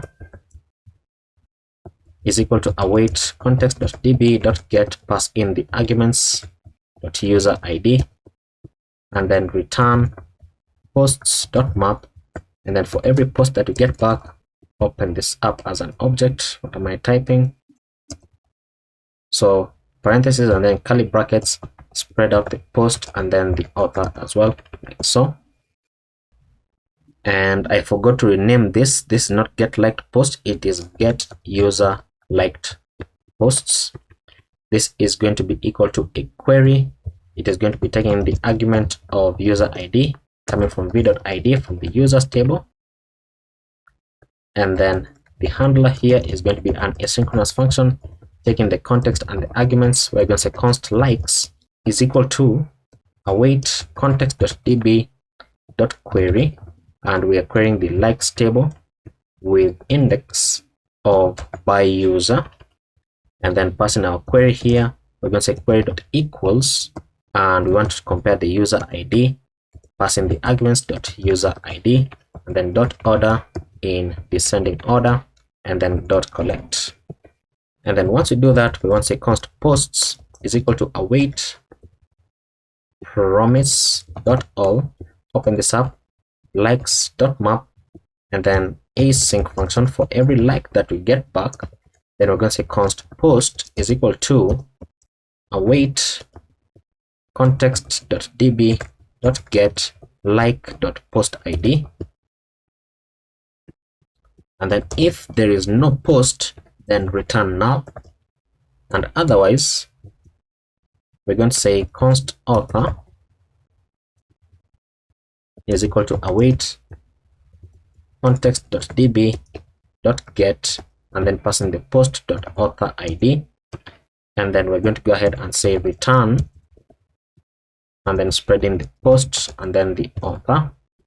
So, and then outside of all of this, we're going to say return posts, and actually I'm doing the wrong thing, should be outside of this. So return posts.filter, and then pass in boolean like so. Now we can save that, and we should not be having anything on the screen, which means that we can continue to build our profile page. So technically we should be able to see this as our H1. So let's just go ahead and save that and then reload, open this up on a bigger screen. Okay, so we are still getting an error here. What's the problem? It says get user by username. What did you call this function? What did you call? So get user by username. In the users, search for it, get user by username. I mean, that's correct, right? Is convex running? Let's confirm. So it says v is not defined. That's the problem. So where we have v, wait, v is not defined. Wait, what does it say? At what place exactly? So it says hit an arrow while pushing. Okay, let me make this full screen. Or am I struggling? V is not defined. Messages. Oh, in the messages, not in the users. In the messages. So we were building this out without importing the V. So right here, Control Spacebar and then Enter, which is going to import from convex values, and then it's going to rerun. And now we'll be able to see something on our profile. So ready, and it says could not find the public function get user by username. Did you forget to export it? So get user by username. So we're still having that issue. Get user by username. What did I call it in the users? So get user by username. That's what it is called. But how am I using it here? So get user by username. So it is api.users. Let me just control space by here. Get user by username. That's the function. And then where's the other one? So right here, get user by username. Save that. Let's see if it's going to reload. Let's first reload it. And there we go. So you can see that this user currently has 0 tweets. So this means that everything is connected to convex as we expected. So we can continue building everything out. And I've just noticed that this is behind the header. Interesting. So let's just have it as full screen. Let's add a space between this number. So we can close this. We can scroll to the bottom where we have the text. And it should be right here. Let's add parentheses and then a string and then a space. So that is going to add the space right there. And let's continue building this out. So we're going to go below these three divs. We're going to now have our profile header. So we're going to have a div. And then inside this div, we're going to have another div with a class name of height-48. And then bg-gradient-2-right. And then from-blue-400-2-blue-600. And this is just going to give like a nice looking gradient in case you don't have a banner. And then inside this div, we want to check for the profile user. So profile user dot banner, and only when this is true, that's when you want to render out the image component from next image. And this is going to be taking the source here as profile user dot banner, and then the alt attribute is going to say profile banner, and then the class name is going to say size-full, and then the width and object.cover, so size-full and object-cover, and then the width for this is going to say 1920, and then the height is going to say 1080. This is width with a D. And then outside of this div, we want to show the profile information, and you can go ahead and save that actually just to see what you have on the screen. So there we go. So that is the banner in case you don't have any profile image. And then below this div, we're going to create another div with a padding all around of 4, and then inside this another div with a class name of minus margin top of 16, and then margin bottom of 4, and then flex, and then items dash center, then justify dash between. And then inside here we're going to show the avatar, which is come from components UI avatar. The class name for this is going to say size dash 32, and then border dash 4, then border dash white, and then on dark mode border dash gray dash 800, and 900. And then inside here we're going to show the avatar image, and the avatar image is going to have a source of profile user dot avatar, and then the class name for this is going to say object dash cover. Close it out. And then below this we're going to have avatar fallback from components UI avatar. This is going to be calling the get user initials function, and then we're going to pass in the profile user dot name. And if we save that, we should see the profile of the person. And there we go, looking very nice. So margin top of 16 is the one that pushes it upwards, as you can see right there. And then below the avatar, we're going to have another div with a class name of margin top of 16, and then flex, and then space on the x of 2. And then here we're going to have a button. This button is going to have a variant of ghost, and then a size of small. And this button is going to be showing the more horizontal icon from Lucid React with a class name here of size-4. And then below this button, we want to check if is on profile is true. So if you're viewing your own profile, then we're going to be showing a button here with an as child prop with a variant of ghost, and then close this out. And then this is going to be showing a link which is coming from next link, and it's going to have an href that is going into the /settings page /profile page, so that you can edit your profile. And then the text is going to say edit profile. And then otherwise, so right here let's say otherwise, we're going to have a button, and this button is going to have an on click. This click is going to be calling the handle follow function, and the disabled state for this button is going to be depending on the follow loading state value. And then the class name is going to be dynamic. So open that up, and then let's just close out this so that we don't have any issues. The class name we're going to check for is following, so is following state value. If that is true, then we want to show bg gray -200, text gray -800, and then on hover bg gray-300. Then otherwise we want to show bg-blue-500 for the follow button, and then text-white, whatever I typed here. So text-white, and then on hover we're going to say bg blue-600. And then for the text inside, we want to check if follow loading is true. So if follow loading is true, you want to show the text that says loading ... And then otherwise we want to check if is following is true.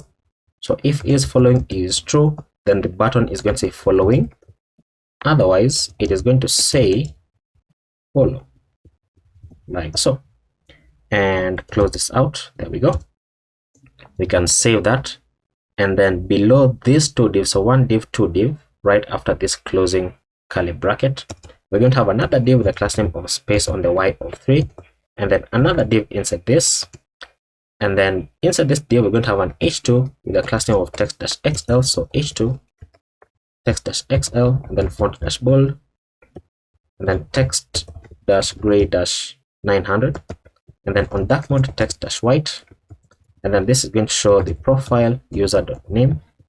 And then below the h2, we're going to say text or the paragraph with the class name of text gray-500. And then on dark mode text gray-400. And then this is going to say art and say profile user.username. And then below the paragraph and then below the first div, we're going to be checking rather for the profile user.bio. So if they have a bio, and only when they have a bio, that's when you want to go ahead and show the paragraph here, the class name of text gray-900, and then on dark mode text-white, and it is going to say the profile user.bio. And then below this check right here, we're going to have a div with a class name of flex-wrap, items-center, gap of 4, text-sm, text gray-500, on dark mode text gray-400. And then inside here we're going to be checking for the profile user.location. So if they have set up a location, and only when this is true, that's when we want to go ahead and return a div with a class name of flex and items-center, and then space on the x of 1, and then the div, close it out, is going to be showing the map pin icon from Lucid React. It is going to have a class name of size-4, and then close it out. And then below this we're going to have a span, and the span is going to be showing the profile user.location. And then we're going to be checking for some other things here, so you can just copy that down. So now we want to check for the profile user.website, and when that is true, the class names are going to remain the same, but now we're going to be showing the link icon from Lucid React. And then this is now not going to be a span, but rather we want that when we click on that link, it is going to navigate us into the website. So we're going to return an anchor tag here with an href. The href is going to say profile user.website, and then inside the anchor tag we're going to have a target of _blank so that it opens up on a new page. We're going to have a rel here of no referrer to prevent cross-site scripting, and then a class name here of text blue-500, and then on hover we're going to say underline so that it is styled like a link, and then the text is going to say profile user.website. And then outside of this, let's go ahead and copy this div. So copy and then paste it here.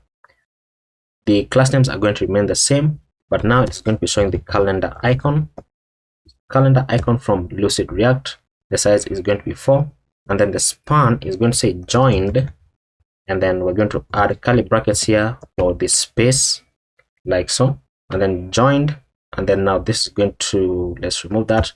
We're going to call the format distance to now from date fns, then pass in new date, and then open this up, passing the profile user dot joined at, which is something that we have in our database, and then comma, you want to say add suffix and set that to true so that it says that you joined like 2 years ago or 2 days ago. Now you can save that, let's see what you have on the screen. Looking fantastic. So you can see that when you're on your own profile, it says edit profile. But if I go into this other profile, then what is this issue? Search query.trim is not a function. This is in the right sidebar.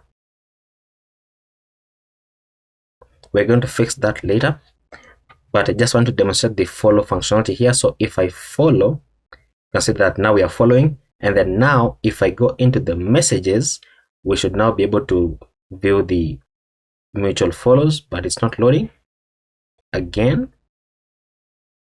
Okay, so that is not loading for some reason, and we're going to figure that out later. So let's just continue dealing with our profile page.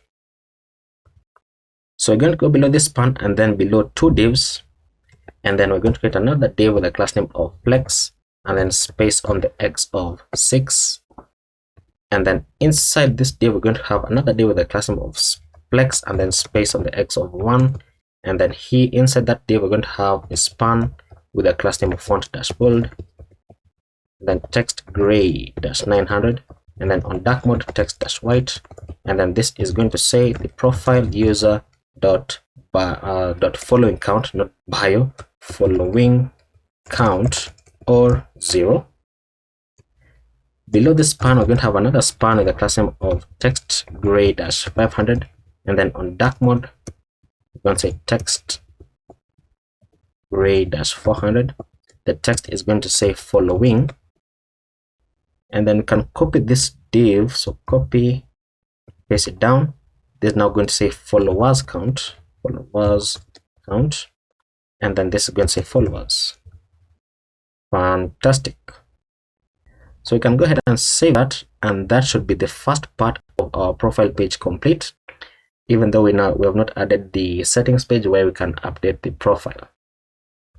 And you can see that I have one new follower right there because I followed the user from the other account. So now what is left to build is our tabs and the content for the tabs. So let's go ahead and do that. So we're going to go below all of these divs, but before the main layout, we're going to show the tabs component from components UI tabs. The default value for this is going to be the tweets, and the class name is going to say with dash full. And then inside the tabs, we're going to have tabs list from components UI tabs. It's going to have a class name of grid and width dash full, and then grid dash columns dash 4, and then rounded dash none, and then border dash bottom. Close this out, and then I'm going to have tabs trigger, and the value for this is going to say tweets,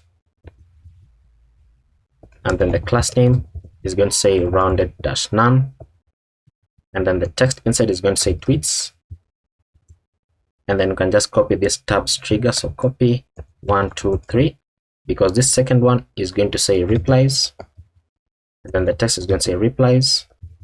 The third one is going to say media, then the text is going to say media, and then the fourth one is going to say likes, and then the text is going to say likes. And now that we have that, if you save it, you'll notice that the tabs are going to appear right here, and there we go. So we have our tabs right here. So now we want to create the content for each of these tabs so that you can filter through them.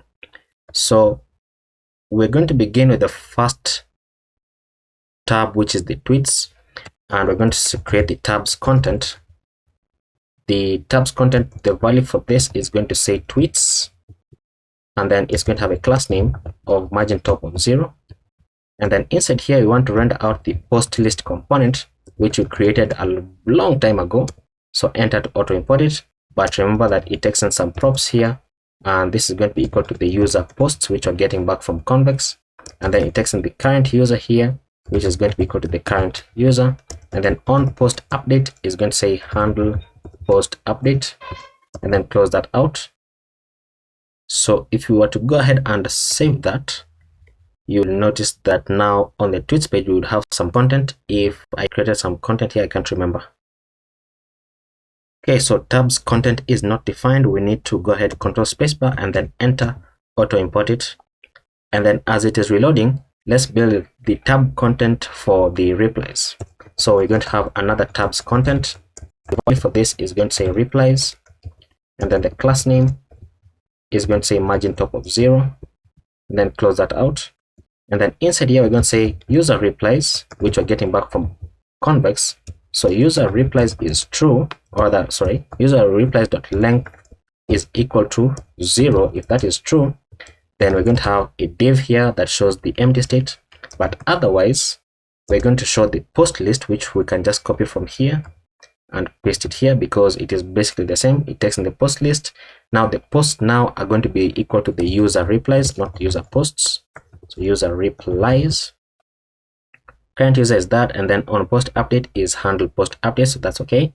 So now let's build the empty state where we're going to have a div here. This div is going to have a class name of padding on the y of 8, and then text dash center, text gray dash 500, and then on dark mode text gray dash 400. And then inside here you're going to have a paragraph that says no replies yet, just like that. And then next is the media tab, and the media tab is, I think, the biggest because we need to do a few things. So tabs content, the value for this is going to say media, the class name is going to say margin top of 0, and then inside the media tab, so you want to check the user media dot length is equal to 0. If that is true, then we're going to be returning basically this same thing, this same div rather, that you can just copy from here and paste it here. And then otherwise, we're going to return a div, and this div is going to have a class name of grid and grid columns dash 2, and then give it a gap of 1, padding all around 4, and then on medium screens grid columns dash 2. And then inside this div, actually let me save it so that it formats correctly. I stopped doing that. So inside this div, we're going to say user media dot map, and then for every post that we get back, then we're going to go ahead and say post dot images question mark dot map, and then map over every image, and then get back the index of the image. And then once we do that, then we can go ahead and return a div here. This div is going to have a key of, and open this up, so backticks, and then $ curly bracket post dot underscore id, and then dash, and then once again $ curly bracket, and then pass in the index so that it just generates like a unique key. And then we're going to give it a class name here of aspect dash square, and then close that out, close it out like so. And then inside this div, we're going to have the image tag, which is coming from next image. The source for this is going to be equal to the image that we're getting back when you map over them. The alt attribute is going to say backticks media from, and then $ curly brackets post dot author question mark dot name, and then the width for this is going to say 800, and then the height is going to say 600, so that you can get a high quality photo without it looking too blurry and not a very huge photo. And then when you click on this, we want to navigate into router.push and navigate into backticks /post /$ post dot underscore id, so that when you click on the image, it takes you into the actual post of that image.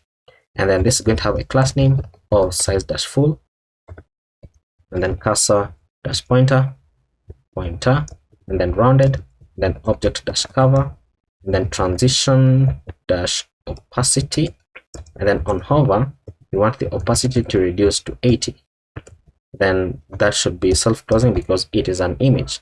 Now I want to mention something. While I was testing out how to fix the upload thing issue, I actually went ahead and in my next config.js, I added in the images remote pattern, so that when we're using the image component, we are not going to get the error that a certain link has not been added into our remote patterns.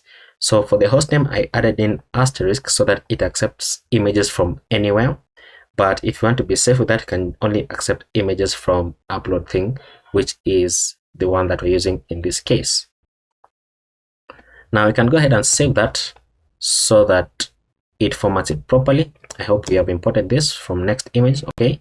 And then finally, we need to build the tabs content for the likes. So the value of this is going to say likes, and then the class name is going to say margin top of 0. Close this out, and then this is just going to return the post list, and close this out, and then the posts prop is going to be equal to the user likes, and then the current user is going to be equal to the current user, and then on post update is going to be equal to handle post update, and that should be it. So save that, and then now we should be able to view our profile. And look at that. So we have our tabs here showing the data as we expect it to work. So for the likes, I have 1 like, it is showing that. For the media, I don't have any media, so no replies. And oh, media should say no media yet.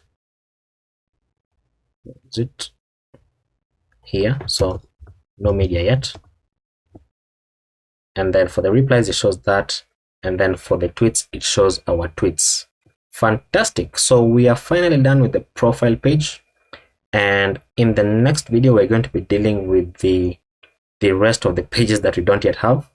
So we should be able to deal with the settings page in order to update the profile. So right here, edit profile, and then settings, and then the more page, and then the communities page as well.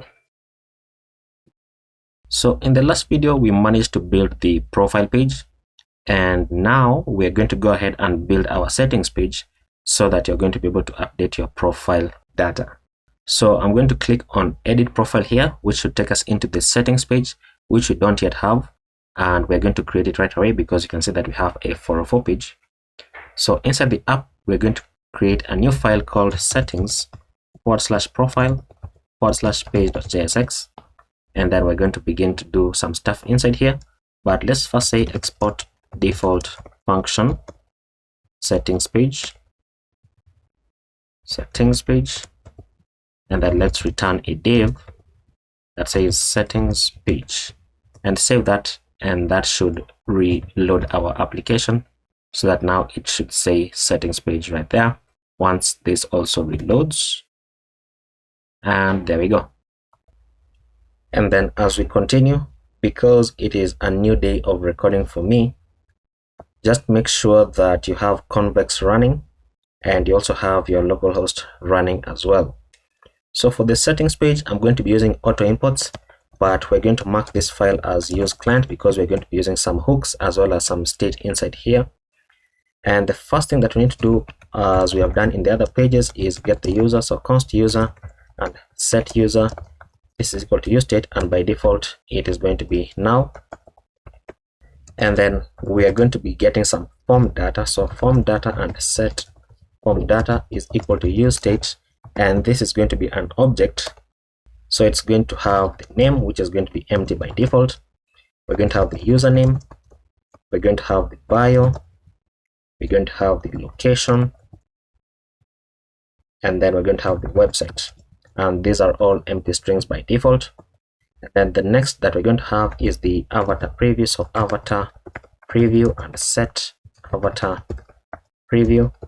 This is going to be use state, and by default it is going to be an empty string because we're going to be getting the link from upload thing and then populating this.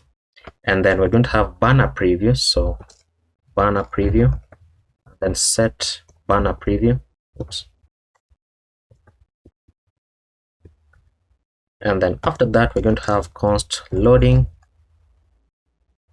and set loading. This is going to be equal to use state, and by default it is going to be true. And then we're going to have const saving and set saving. This is going to be equal to use state. By default it is going to be false. And then const uploading and set uploading equal to use state. By default it is going to be false.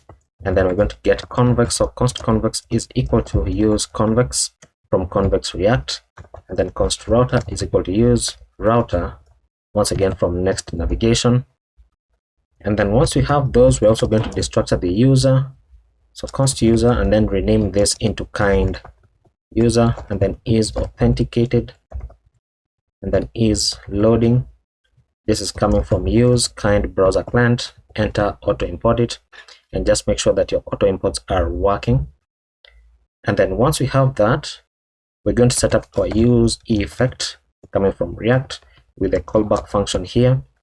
And inside this, we're going to say if is loading is true, then simply return, so break out of that.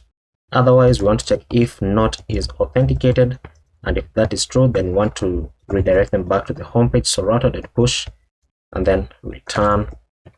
And then if all of those are true, then we're going to create a function here called load data, which is a function that we've created in the other pages as well. This is going to be asynchronous. And then let's just go ahead and call this function, so load data. And then for the dependency array, we're going to have convex, scroll down, so convex, and then the router, and then kind user, and then is authenticated, and is loading. And then now let's go ahead and create our function. So inside our function, we're going to have a try catch block. For the try, we're going to check for the kind user, so const, or rather for the user data, const user data is equal to await convex.query, and then pass in api.out.get current user. We already have that function, and just make sure that you are importing API from convex. And then we're going to pass in the kind ID here as kind user .id. And then below this, we're going to say that if there is no user data, then it means that the user is not logged in. So we want to push them back to the home page and then return. And then we're going to say set user into the user data, because that means that now they are logged in because the user data is available. And then we're also going to go ahead and populate our form data. So set form data, and remember that it is an object.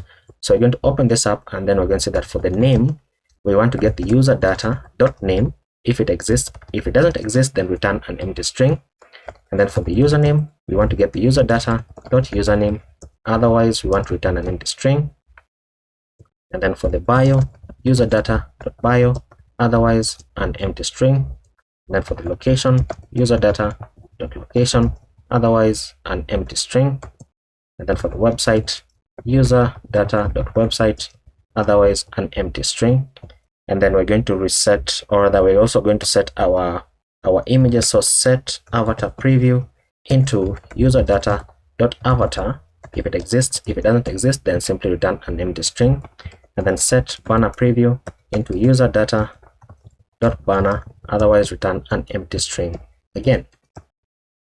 Now once we do that, we're going to have our catch here. So we're going to say console dot error, and then we're going to say error loading data, then pass in the error message. Then we're going to have a toast notification here, so enter to auto import it, and we're going to say toast.error, and then we're going to say an error card while loading your profile data. And then for the finally block, we're going to say set loading into false because it is true by default. Now once we have this function, we're going to go below the use effect. We're going to create another function called handle input change, and this is just going to help us to handle our on change on our input much easier. So we are taking the event of e, and then I'm going to say set form data, and then check for the previous value of the form. And then we want to go ahead and say pass in all the previous values, but we want to get the input that has triggered the event on the form, and we do that by saying e.target.name. And the reason we can do this is that form data is an object, so you can access any of these keys using the following way. So square brackets and then e.target.name, and then set it into e.target.value. So basically getting the input that has triggered the event and then updating its value according to what the user types in. So that's what this is going to be doing. And then we're going to have another function called handle submit, and handle submit is going to be an asynchronous function where we're going to say e.prevent default, so that it prevents the default behavior of the form reloading the web page. And then want to check if there is no user, then simply return. What am I doing? So return, and then set saving is true, or rather set it to true. If there's a user, then set it to true. And then we're going to have a try catch block here. And for the try, we're going to be doing the following.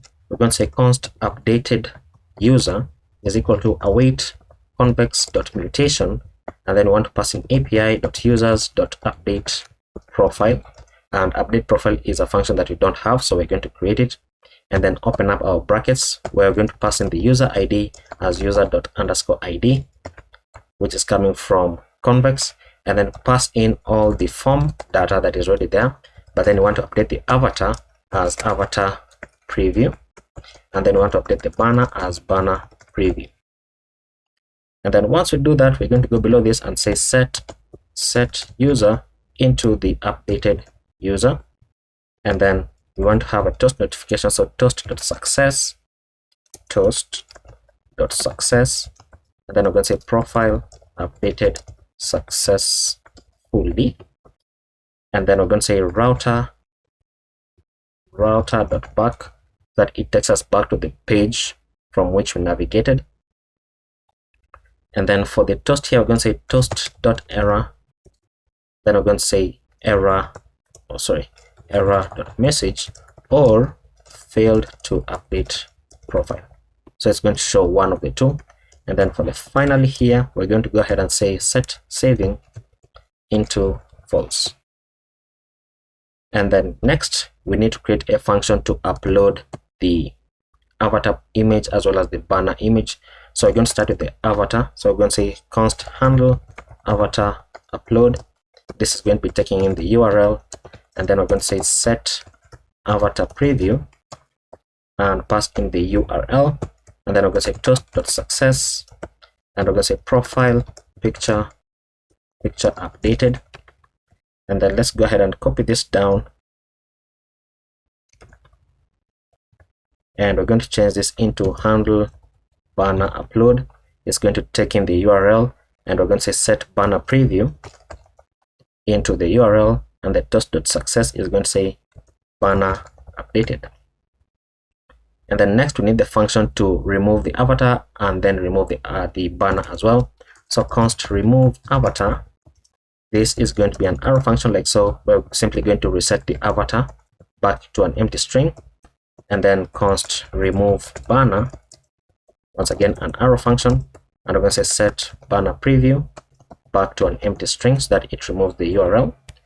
And then we're going to have our loading state. So if is loading or loading is true, then we're going to go ahead and return the main layout component from components main layout, which takes in a prop called user, set it equal to the user state value, and then we're going to be showing the loading spinner component like so.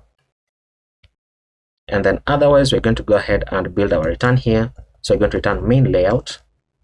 This takes in the user as the user like so, and then we're going to have a div inside here.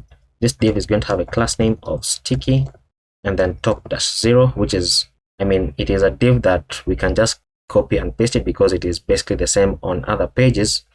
But let's just go ahead and write out the classes. So it's going to have a z index of 10, border-bottom, border-gray-200, and then bg-white with an opacity of 80, then backdrop-blur -md, and then on dark mode we're going to say border-gray-800, and then on dark mode we're going to say bg-gray-900 with an opacity of 80.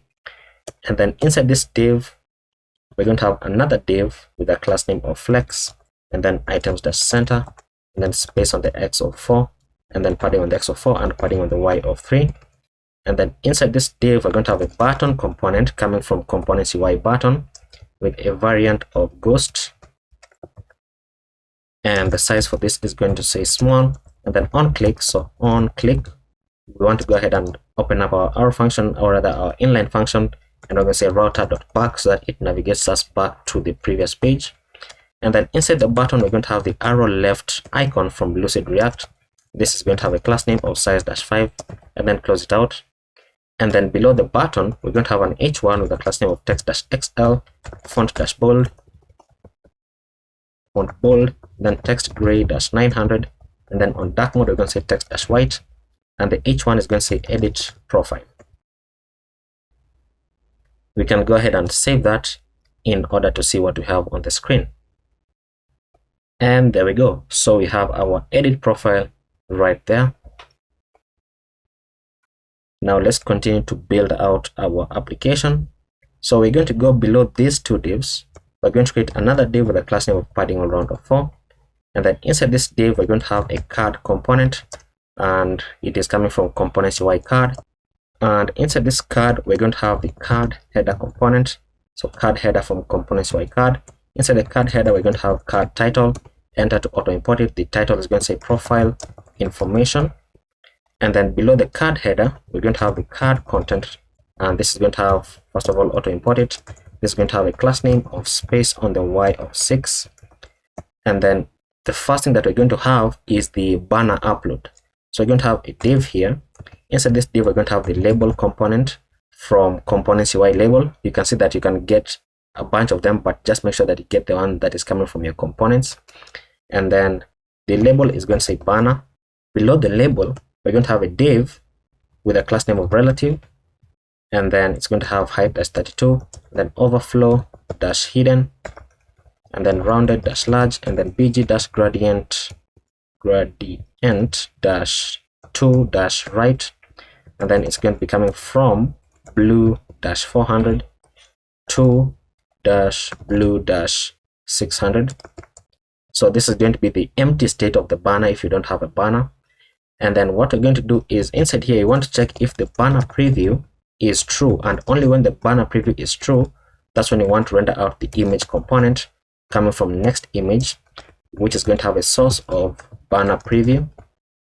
The alt is going to say profile banner.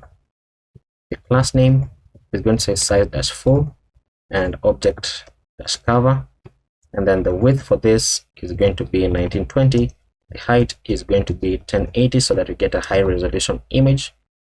And then we're going to go below the image right here. We're going to have another div with a class name of absolute, and then insert -0, and then flex, and then item center, justify center, and then bg black. And this bg black is going to have an opacity of 50. And then inside this div, we're going to have the upload button, and we're going to be using the upload button component from upload thing /react. So this second one, is it upload thing? There we go. And the endpoint that we're going to be hitting for this one is called image uploader. And the reason why it is image uploader is because if you check the API upload thing and then the core.js, we are simply saying that the image uploader right here is going to be the one that is going to be handling the banner uploads, and then for the profile image uploader route right here is going to be handling the profile image uploads. Now it is possible to put or rather to use one route for this application, but I just decided to separate them out. But even if you use this for the profile image, it is going to work as well. But the only problem is that for the profile image, you can only upload a maximum of one image with a max file size of 2 MB. But for the image uploader, which is for our tweets, you can upload up to 4 images with a max file size of 4 megabytes per image. So that is the only difference. So if you are using the same rules, then it is okay to just use one route. And then before I jump out of this file, I want to mention something that I don't know whether I changed anything inside here, but I think I did if you compare it to the last time that you saw this file. And the reason why it looks just a bit different, I think I removed the metadata, is because I was testing out the tweets, the posts, whether it is uploading the images, and it wasn't working. And then I discovered it's probably because I am on localhost, so we need to deploy application first before we are going to be able to test this out properly. So just take note of the changes. We just have a console log here, we're returning the file, and here we're returning the file as well. So back inside here, we have the endpoint, and let's close it out. And then we're going to have a function here, or rather a prop, that is called onUploadBegin. And this is going to be calling a function here, which is going to say set uploading to true. And then outside of this, we're going to have another prop called onClientUploadComplete.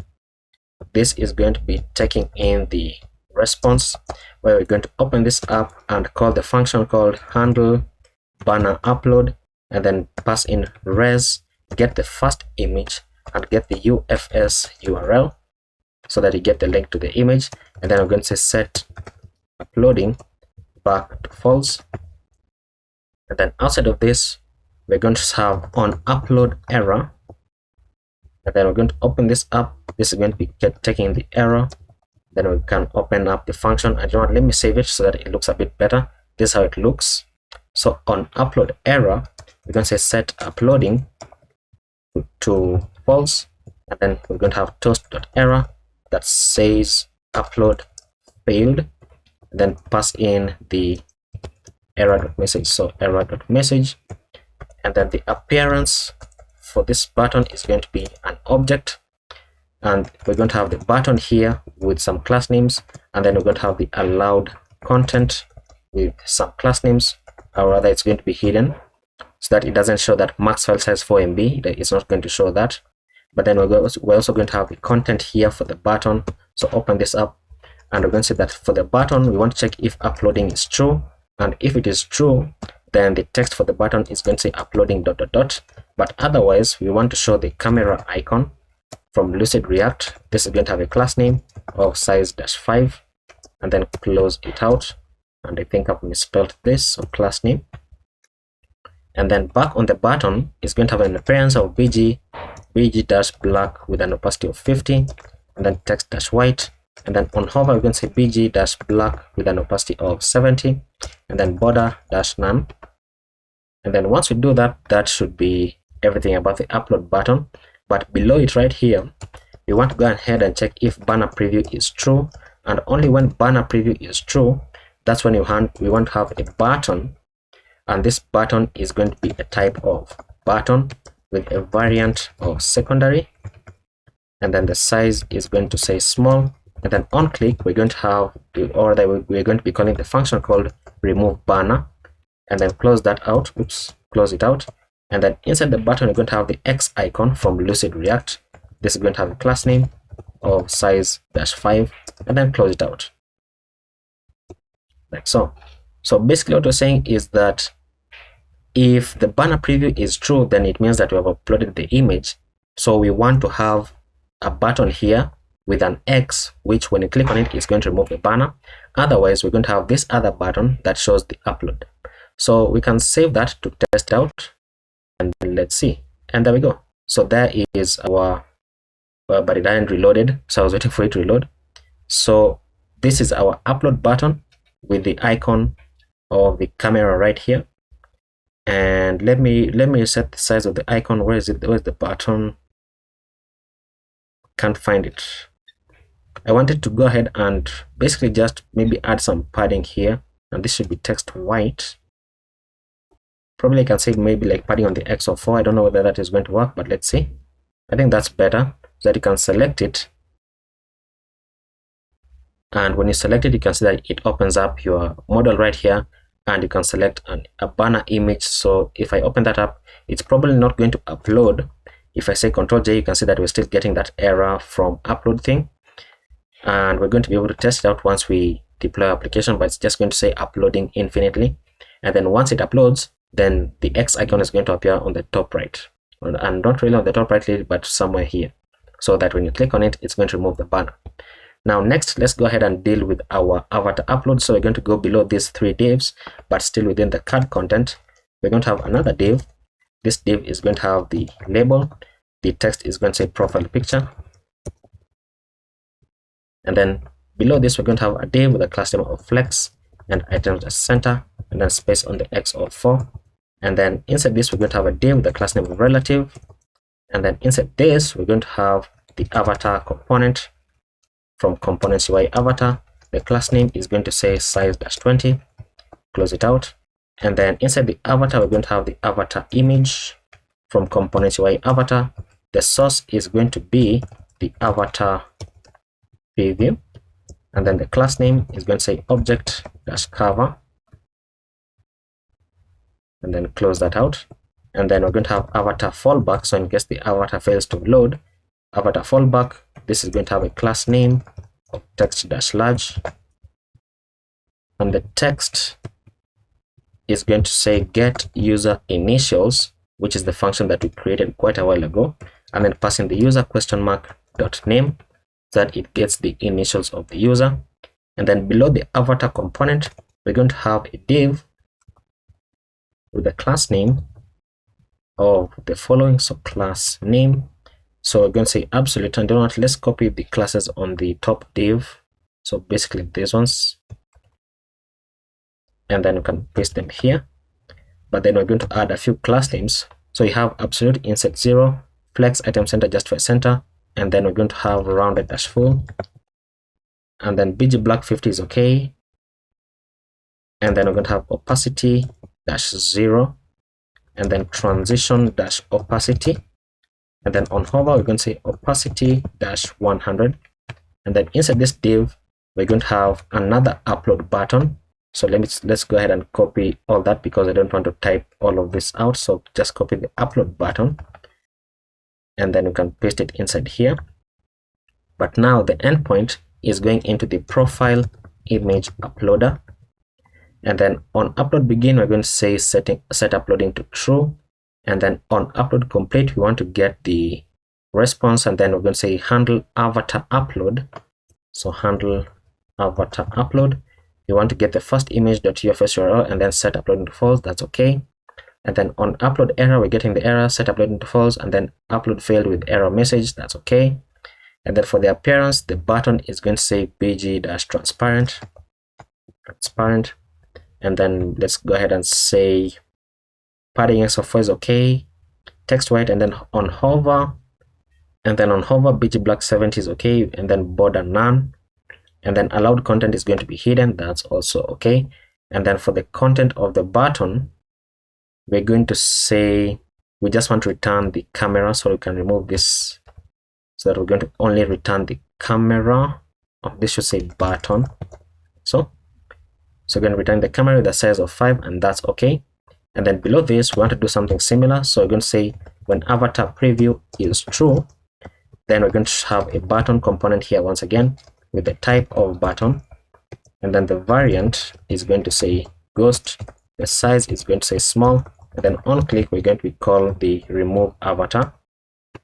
Close that out, and then inside the button we're going to have the X icon with a class name here of size -5, like so. Once we have that, we can save that. Let's see what I have on the screen, and there we go. So you're going to be able to upload your profile picture right here. Seems these buttons are a bit not looking nice. That's probably because of the padding x4 here. So let's say padding all around of 0. Let's see if that helps. That should reduce it massively, but you can see that it is also working. One issue here that says what? An empty string. Don't worry about that. It's because I've clicked the button. So if I had reloaded, it should reload. And there we go. So next we're going to go below these 4 divs, and then below all of these divs we're going to have a form component, and the on submit of the form is going to be calling the handle submit function. The class name here is going to say space on the y of 4. Close it out, and then we're going to have a div, and then inside this div we're going to have a label component, label with an HTML4 that is going to be linking to the name input, and then the text is going to say name, and then below this label we're going to have an input, and this input is going to have an ID of name. It's going to have a name of name, and then the value is going to be equal to the form data dot name, and then on change we're going to call handle input change, which is the function that we created. And then the placeholder for this placeholder is going to say your name, and then we're going to set it to required. And then below this div, and let's copy this div, and then below it we're going to have another input. This is going to say username, and then username, and the ID for this one is going to say username. Let me copy it because we're going to be typing it out. The name is username, and then value is form data.username, and then handle input change is okay, and then your username, and then it is also required. And then next we're going to copy this div again, paste it down, but now we're not going to have this input. We're going to have the text area, but the HTML4 is going to say bio, and then the text is going to say bio. So below this, we're going to have the text area component from components UI text area. And did we import this?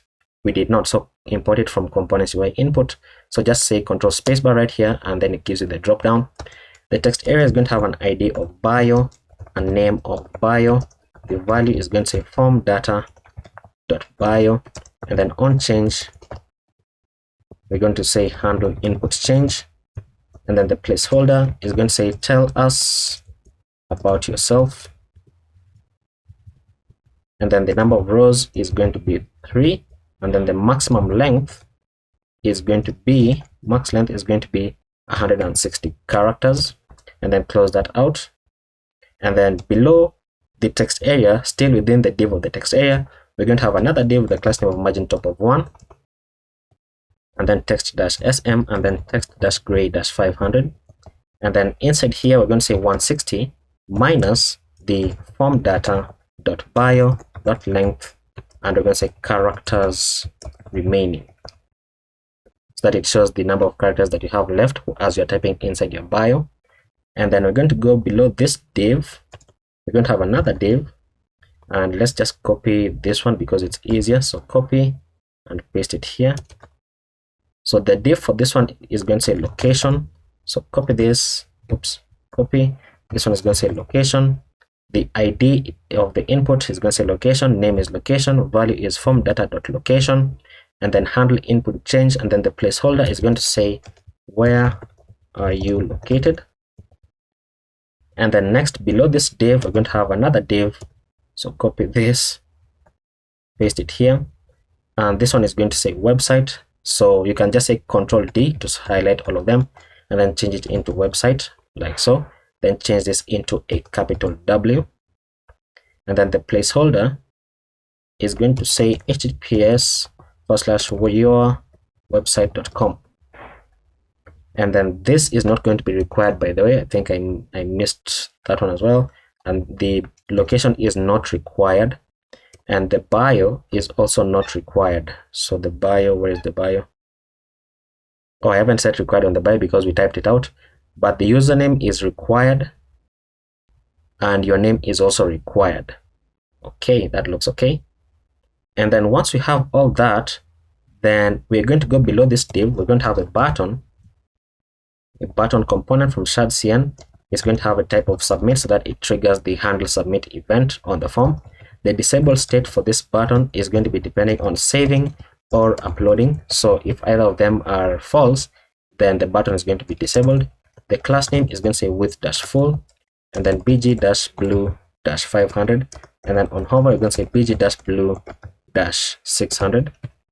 Close that out, and then we're going to say if saving is true, then the text is going to say saving ... Otherwise, the button is going to say save changes. And once we save that, that should be our entire form complete. And there we go, looking fantastic. So we should be able to type inside this, but you'll notice, oops, I can't type inside that. Was it say prev is not defined? That's because it should be, let's see, I think I messed up. I must have messed up right here. This should be inside brackets, inside parentheses, and then curly brackets. Okay, that's not the reason. So let me type it out because I can't seem to find it. So const handle input change. This takes in the event of E, and then I'm going to say set form data, open up, pass in the previous value, and then we're going to say open this up as an object, so previous, and then e.target.name, set this equal to e.target.value. Save that. I think I messed up. I think I did not have the arrow function. I think that was the problem. So save that. Let's try it out. So you can now type in, but you'll notice that if you try to save your changes, we're going to get an error because we don't have this function yet. So let's go ahead and create it. So we're going to jump inside convex. So you can just say Control P, and then search for the users because that's where the function is going to be living. And then you can scroll to the bottom once this file opens up. And let's go to the bottom of this file, and then we're going to say export const update profile. This is equal to a mutation, and we're going to pass in some arguments here. So it takes in the user ID, which is v.id coming from the users table, and then we have the name, which is v.optional, and then v.string, optional. Okay, and then let's copy this down 1 2 3 4 5 6, because everything else is also a string and everything else is also optional. So this is username, and then this is bio, and then location, and then website, spell it correctly, otherwise it's going to be an issue. So website, and then avatar, and then the banner. So that should be it. And then for our handler, this is going to be an asynchronous function taking the context and the arguments, and then we're going to say const and then destructure the user ID and the username, and then destructure everything else as updates, and set this equal to the arguments. So basically we're getting the user ID and the username because those are the important ones to us. And then what we want to do is, first of all, you want to check whether the username is already taken, so that you're not going to be able to update your username into another person's username. So I can add a comment here that says check if username is already taken, and then I can say const, if username, so if username, then we're going to say const existing user is equal to await context.db.query, and we're querying the users table with index of by username, and then pass in our callback function here. Callback function, we're going to say query.equals the username and compare it with the arguments.username that is passed in, and then dot first, so get the first one that matches. And then we're going to say if there is an existing user and the existing user dot underscore ID is not equal to the user ID, then we're going to throw a new error that says username is already taken. And then we're going to go ahead and close this out, and then below this, if we're going to say updates dot username is equal to username, because that is the only thing that has been updated. Otherwise, we're going to say await context.db.patch, and when we're going to pass in the user ID and then all the updates, and then we're going to say return await context.db.get the user ID, like so. And that is how you update your profile. So let's go ahead and save that and let's try it out. So once it reloads, let's Ctrl J to open up our terminal. Let's check convex, and there we go, it says functions ready. And then now if we go ahead and let me change this into my name, and then the username can remain like that. Let's say front end web developer for the bio. Location, I'm going to go ahead and say Nairobi, Kenya. Website, I'm going to pass in my YouTube, so this one right here actually, and then save changes. So profile updated successfully, and then it takes me back into the previous page that I was on, which is the profile page. And on the profile page, I should now be able to see all the updates that I have made. So waiting, and there we go. So now we have our bio, we have the location, we have the website, and this is there by default, but you can see that now it is working. So that is going to be it for the settings page. Now for the next page, we're going to deal with the more page, and the more page is mostly going to be aesthetics, but in the more page, we're going to be able to create our toggle for the light mode and the dark mode. So let's go ahead and do that. So for the more page, this is what we're going to do. We're going to go ahead and inside the app, we can close the rest of these pages, but inside the app, we can create a new file called more/page.jsx, which is going to create a folder called more and then the file called page.jsx. This is going to be a client component, so we're going to mark it as use client. but I want to do a bit of cheating here, because what I want to do is copy some things that I don't want to type out. So let me just go ahead and get the repository. So once again, you are going to have access to this code. So simply you can navigate and copy and paste as I'm doing, or you can simply type them out depending on your preference. So first thing I want to do is get all the imports. So simply get all the imports here, copy and then paste them inside our code editor. So you can see we're importing useState, useEffect, useRouter, useConvex, and all of these that we have been importing.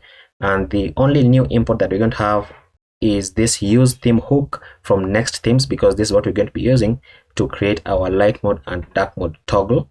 And then the rest of these we have used before.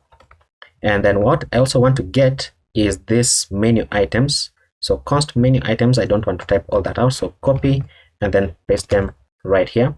And then once we do that, we can now build the rest of the page, because this is just basically something that we have been doing. So what we're going to do therefore is this. Back inside our code editor, we're going to say export default function more page, and then we're going to have const user and set user equal to useState. By default it is going to be null, and then we have const settings and set settings is equal to useState. By default it's going to be an object, an empty object. This should say use state, and then we're going to have const loading and set loading. This is going to be equal to useState. By default it is going to be true, and then we're going to get convex. So const convex is equal to use convex, and then the router as well. So const router is equal to come on, use router, and then we need to get the user, destructor the user as kind user, and then is authenticated, and then is loading. This is coming from use kind browser client, like so. And then once you do that, then we also want to go ahead and destructor the theme and set theme. This is coming from use theme hook, and remember that these are curly brackets and not square brackets, so it is object destructuring and not array destructuring. And then what I'm going to do is, back inside the settings page that we have just completed, we have done something to the use effect. Basically this one. So this use effect that has the is loading, I'm going to copy all of it, copy, and then inside our more page I'm just going to paste it in, because what we are doing here is we're checking for is loading, so we want this. We're checking for not is authenticated, so that it redirects back to the home page, so we want that as well. And then we want the user data from here. We want to check if there's no user data, so that's okay, and then set user into the user data. But now we want to remove all of this, because that is where the changes are going to begin. And then for the toast notification, for the console error, you can say error loading data, and then toast.error, we can also say an error card while loading your data. We can just have it as that, and then set loading to false. And then we're calling the function, and the function, the dependency is dependent on the convex router kind user is authenticated is loading, and then also dependent on the theme. So let's go ahead and build out this part that is remaining, and this is very simple. We're simply going to say set settings, because remember that it is an object by default. So you're going to open this up, and we're going to say set notifications to true. Notifications to true. I can't type notifications. And then dark mode, we're going to say theme triple equals to dark, so that it is going to be that by default. And then privacy mode, set this to false, and then the data saver, set this to false rather. Now these settings are not functional. The only functional setting here is the dark mode toggle. So these are just going to be for aesthetics. And once we have that, then we're going to create a function. So below our use effect, we're going to call a function, or rather create a function called handle setting toggle. This is going to be taking in the setting name and then the value, and then open this up. And we're going to say set settings into the previous value, and then open this up as an object, pass in everything that is already there, and then get the setting name and then set it equal to the value that it has been changed to. And then below this, we're going to say if setting name triple equals to dark mode, then we're going to say set theme, check for the value if the value is equal to dark and light. So if it is equal to dark, then set it to light, and if it is equal to light, then set it to dark. And then the next function we're going to create is called handle menu click. This is going to be taking the item here, and then we're going to say if item.href, if it exists, then router.push into the item.href that we have clicked on. And then once we have that, we're going to have our loading state. So if is loading or loading is true, then return the main layout component, and this is going to be taking the user, and then inside here we're going to return the loading spinner component like so. And then below this, we're going to have some settings items. So const settings items, and once again, this is an array of objects, and I don't want to tempt them out even though there are only 3. So let me just go ahead and copy them. So basically these 3, let's copy this and paste it here. So the settings icon, the settings items rather, is going to have an icon, it's going to have a title, and the type is going to be toggle, and then the value is going to be that. So settings.notifications, privacy mode, and data saver. And remember that these settings are the ones that we've just created here. Okay. Now below this, we're going to go ahead and structure our return. So we're going to return the main layout, and this main layout is going to be taking the user, and then a bit more copy pasting. We're going to have that middle like div that we created. So inside the settings profile, let's just go ahead and grab it. So basically this div right here, and you know what, we can even copy this entire thing because we're only going to be changing a few things. So back inside our code editor, we're going to paste it here. Now we don't want the button, so we can remove the button, and then these classes are going to remain the same, and then we don't need this first div, so we're only going to have the h1. And you know what, we need the div, but it's going to have a class name of padding on the x of 4 and then padding on the y of 3, and then inside the h1 is going to say more. Simple as that. Now you can save that just to ensure that you can see something on the screen, and there we go. And then we're going to go below the h1, and then below these 2 divs, we're going to create another div with a class name of space on the y of 6, and then padding all around of 4, And then first of all, we're going to create a div which is going to be the quick settings. Inside this div, we're going to have an h2 with a class name of margin bottom of 4, text dash large, and then font dash semi bold, then text dash gray dash 900, and then on dark mode text dash white, and then the text is going to say quick settings. And then below the h2, we're going to have a div with a class name of space on the y of 3, and then inside this div, we're going to map over the settings items. So settings items dot map, and then for every item that we get back, we are going to open up our curly brackets, and then we're going to say const icon is equal to item dot icon, so that we can destructure the icon and use it as a component. And then we're going to return the card component with the key of item.title, because there is no title that is similar to another. And then we're going to have card content with a class name of padding all around of 4. Close that out. And then inside the card content, we're going to have a div with a class name of flex and item.center, and then justify dash between. And then inside this div, another div with a class name of flex and item.center, and then space on the x of 3. And then inside this div, we're going to have the icon, which we have just got from above. So the icon is going to have a class name of size-5, then text-gray-600, and then on dark mode, text-gray-400, and then close that out. Below the icon, we're going to have the label component. The label is going to have an HTML4, and this is going to be dependent on the item.title. And then it's going to have a class name. Class name equals to cursor dash pointer, and then font dash medium. Then close that out, and then the text is going to say item.title.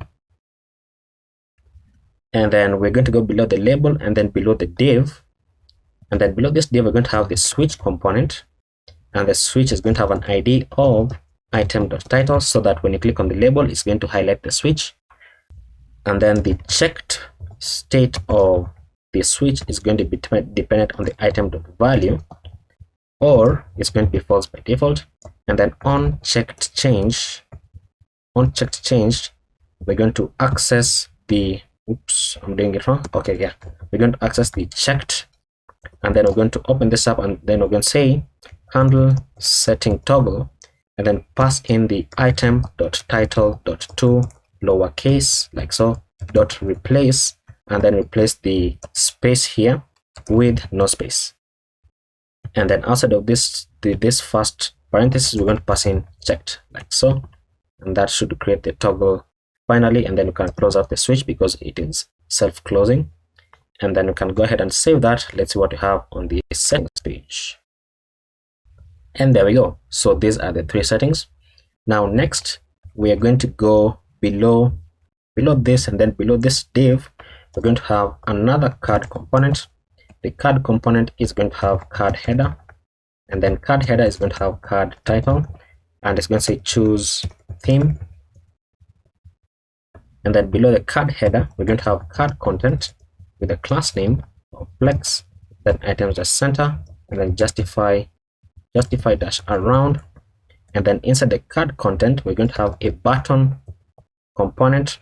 This button component is going to have a variant of ghost. Then when you click on this, it is going to open up the arrow function or the inline function, and then we're going to say set theme into light theme. And then the text for the button is going to say light.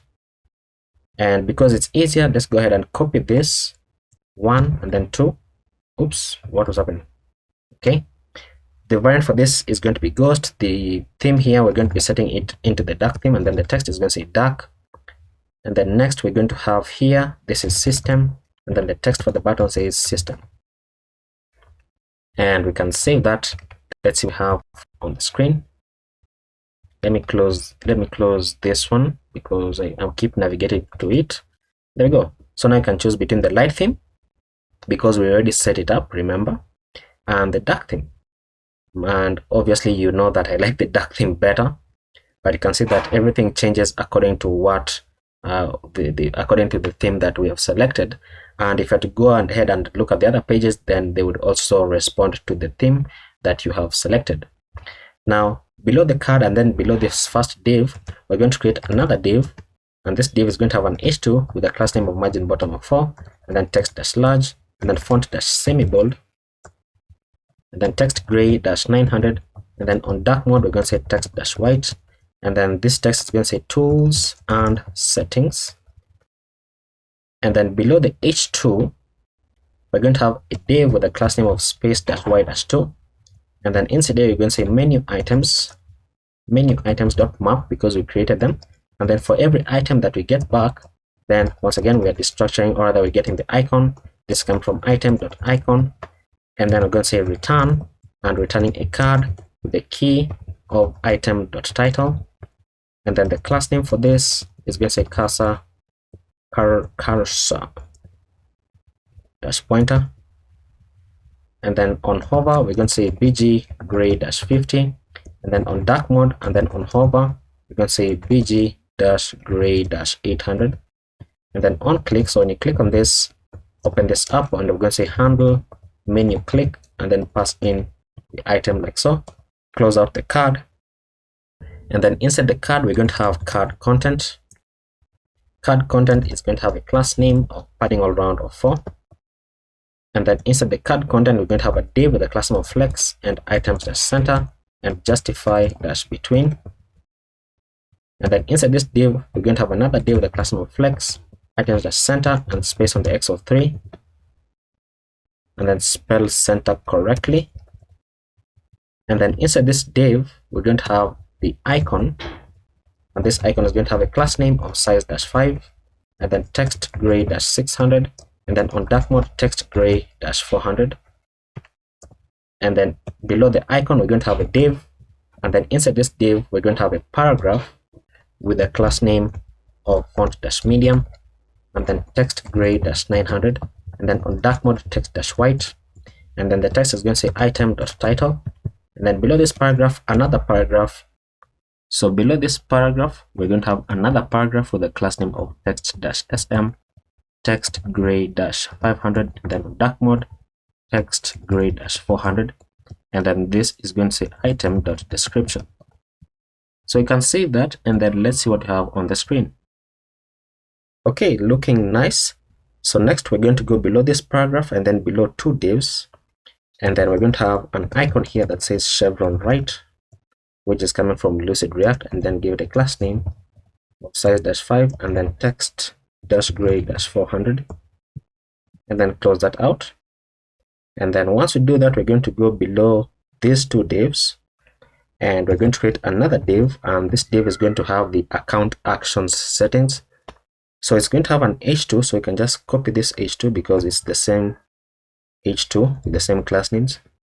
And then now the text is going to say account, and then below the h2 we're going to have a div with a class name of space-y-3, and this div is going to have the logout link, which is coming from it's called what, kind OSS. Where is it? Right here. So it's coming from the kind SDK, and the logout link, inside the logout link we're going to have a button with a variant of destructive, and the text is going to say log out and then show the username of the person, so @ and then user !username, and then save that, and that is the end of our settings page, or rather our more page, because as you can see now the chevron is right there and then our logout button is right here. So when I click on this, it is going to log me out, and when I'm on light mode now that you can test it out, then we have that button as well. So let's switch back to dark mode, and then now we are mostly done with everything about the application, except that now we just need to build the communities page, which is the biggest page that we have. So let's go ahead and do that next.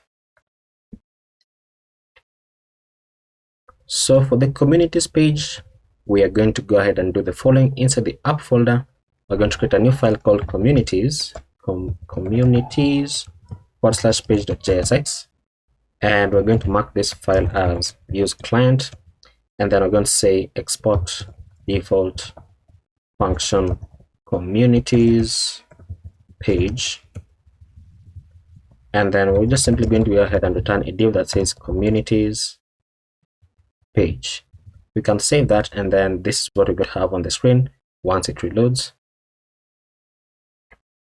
And there we go. And I think I can place this to the right and then this to the left, so that we can set up our state values. So const user and set user is equal to useState, enter to auto import it. By default it is going to be null, and then we have const communities and set communities. This is going to be equal to useState, and by default it is going to be an empty array. And then copy this down. Next is set user communities,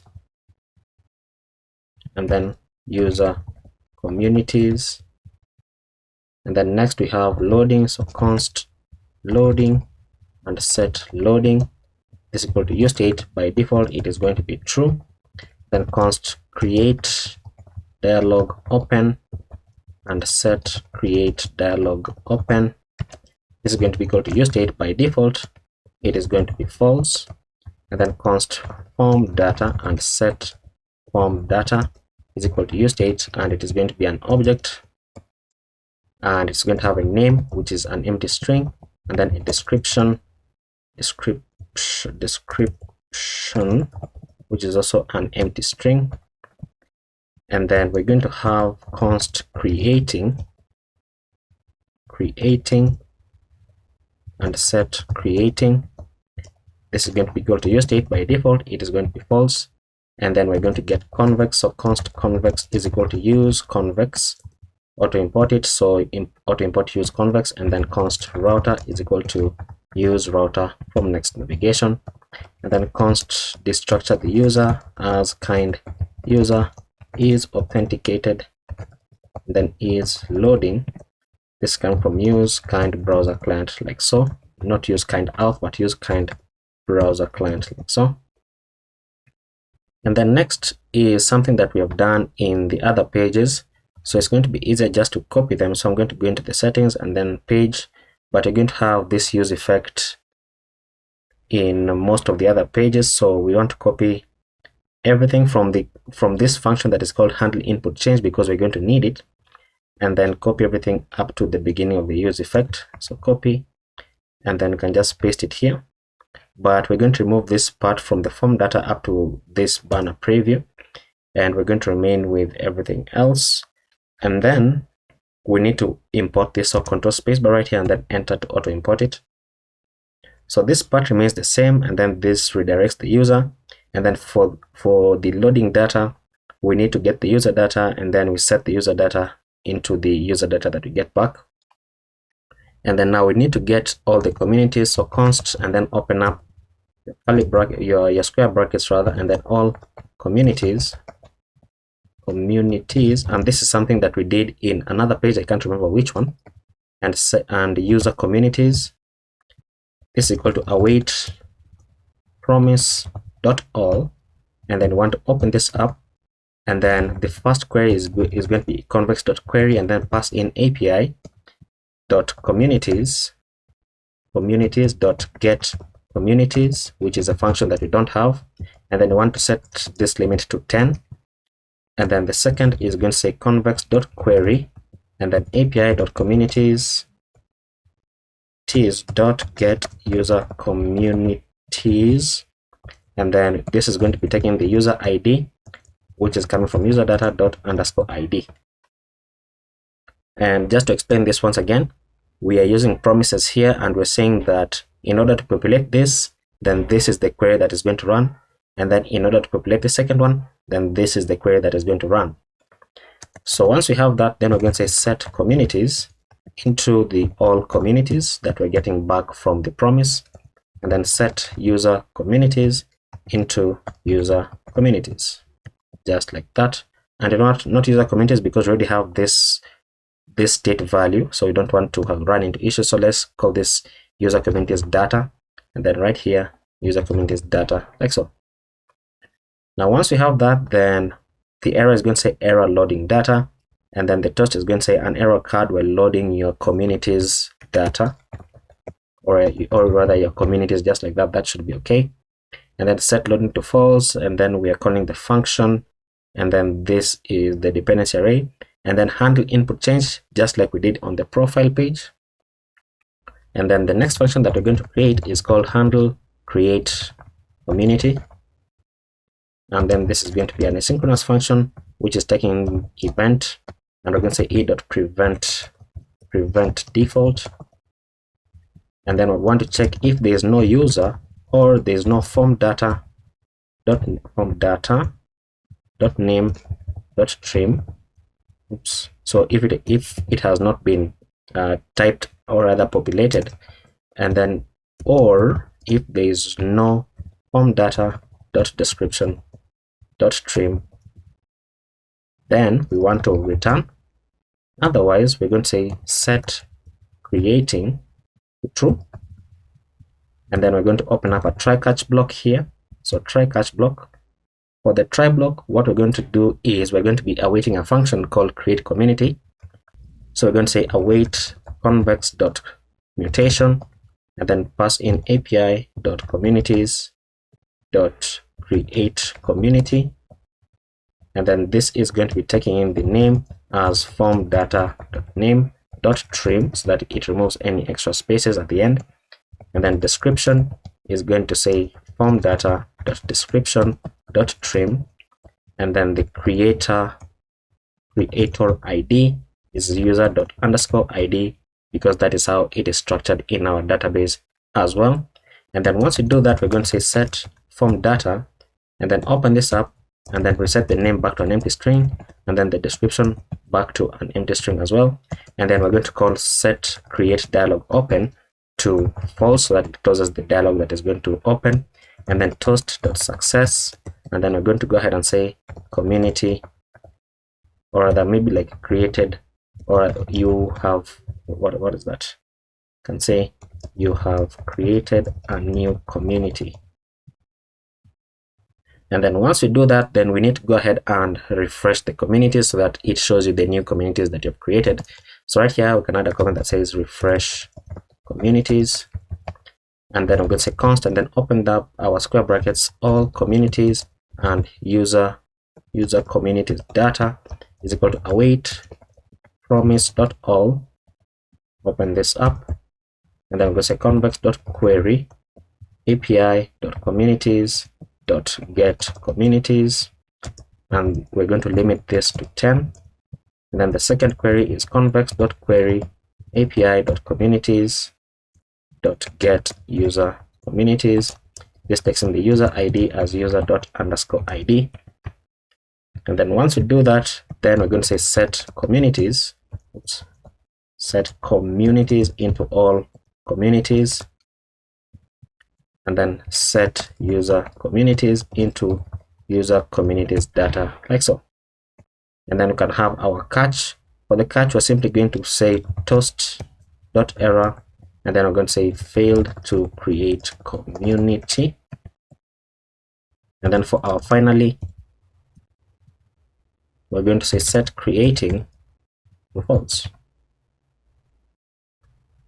Now the next function that we're going to create is called handle join community. So const handle join community.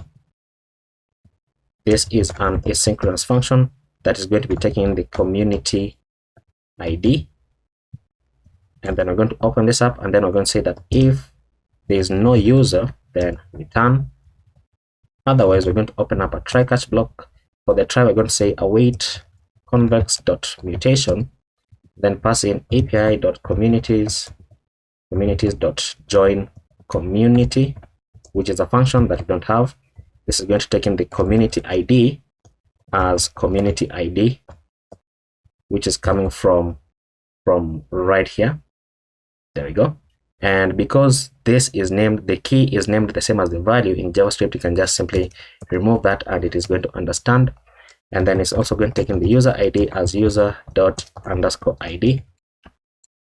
And then once you have that, then we're going to have our toast.success message here that says joined community, or you have successfully joined this community.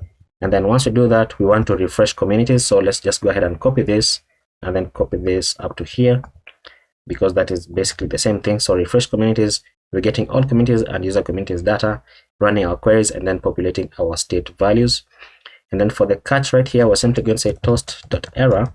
We want to show the error.message, or we want to show the text that says failed to join community. Fantastic. And then our next function is leave community. So const handle leave community is equal to an asynchronous function taking in the community ID, and then this is going to say the following: if there is no user, then return. Otherwise, return. Otherwise, we're going to have a try catch block here. In the try, we're going to say await convex.mutation, pass in api.communities.leave community, and then this is going to take in the community ID, and then the user ID is going to be user._id,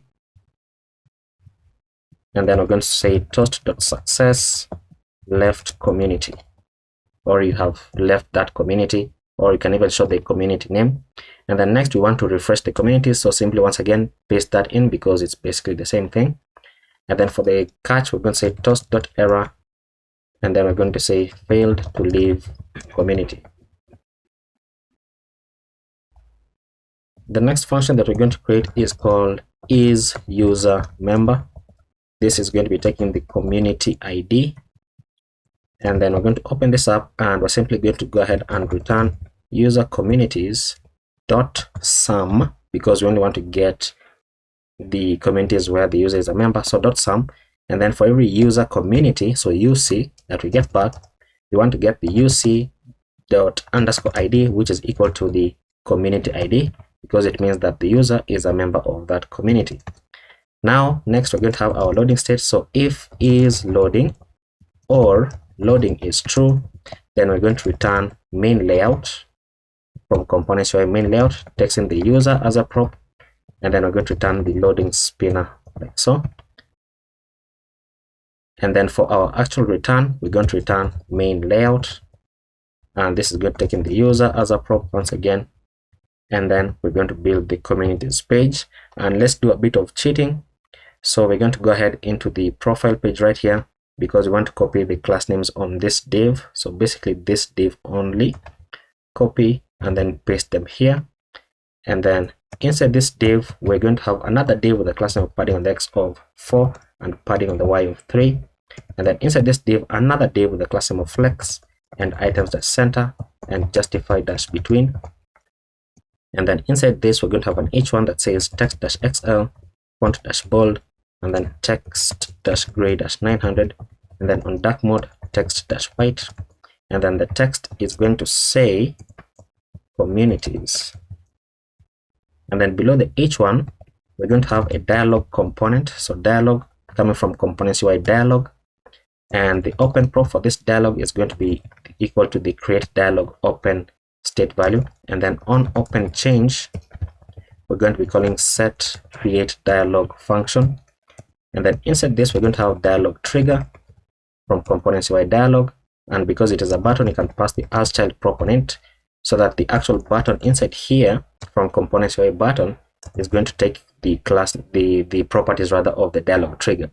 So the button is going to have a size of small, and then a class name of bg-blue-500, and then on hover, we're going to say bg-blue-900, sorry, -600, what am I doing? And then inside this button, we're going to have the plus icon from Lucid React. It is going to have a class name of margin on the right of 2, and then size of 4, and then close that out. And then below this, we're going to say create for the text of the button. And then below the dialog trigger, we're going to have dialog content from components UI dialog. The class name for this is going to say border, and then border-gray-800, and then bg-gray-900. And I just realized that I forgot to style this for light mode, because this is the dark mode version. And inside this, we're going to have dialog header from components UI dialog.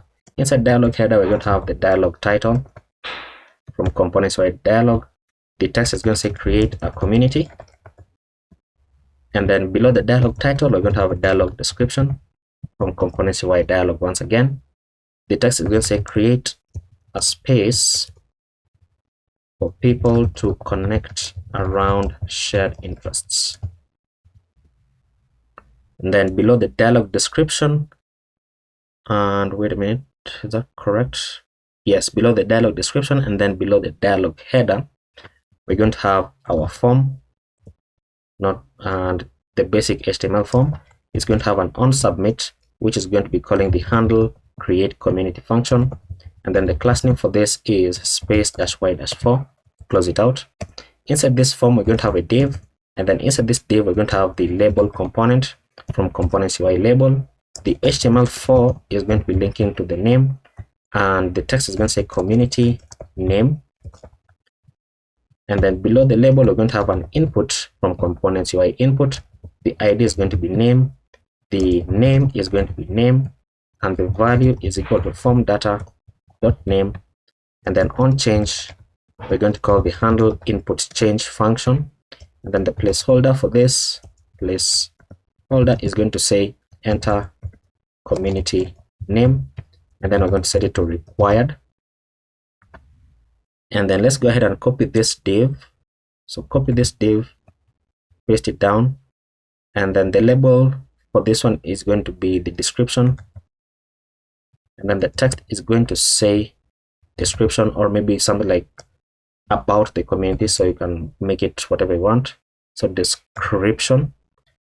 And then this is going to be a text area now instead of an input, so text area from components UI text area. The ID is going to be description, so let me copy this, paste it here, and then paste it here as well. And then the value is equal to form data.description, and then on change we're calling handle input change, and then the placeholder is going to say add a space here and add a space here. So the placeholder is going to say describe your community, and then the number of rows for this text area is going to be 3, and then we're going to set it to required as well. And then below this div, we're going to have the dialog footer component. Inside the dialog footer, we're going to have the button, and the button is going to be a type of button so that it triggers the onSubmit event on the form. The variant for this is going to say outline, and then on click, we're going to be calling our inline function here called set create dialog, and then we're setting this to false so that you can simply say cancel if you don't want to create that community. And then below this button, we're going to have another button, and this button is also going to have a type of submit, and the disabled state for this button, we want to check for whether creating is true. If it is true, or there is no form data dot name dot trim, or if there is no form data dot description dot trim, then the button is going to be disabled.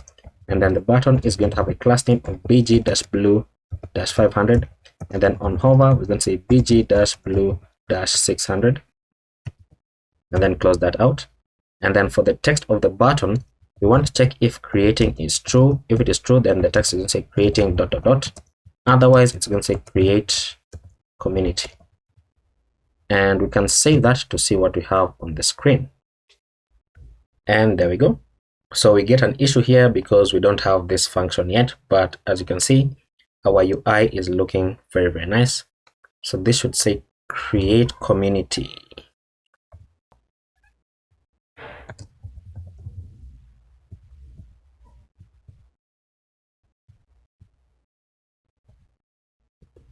Right here, it should say create community. Okay, save it. And there we go. So that now if you click on this, it's going to open up this dialog, which is what we have been creating. So community name and then description, so you can add that, and only when you fill them in, that's when you're going to be able to click on this button right here.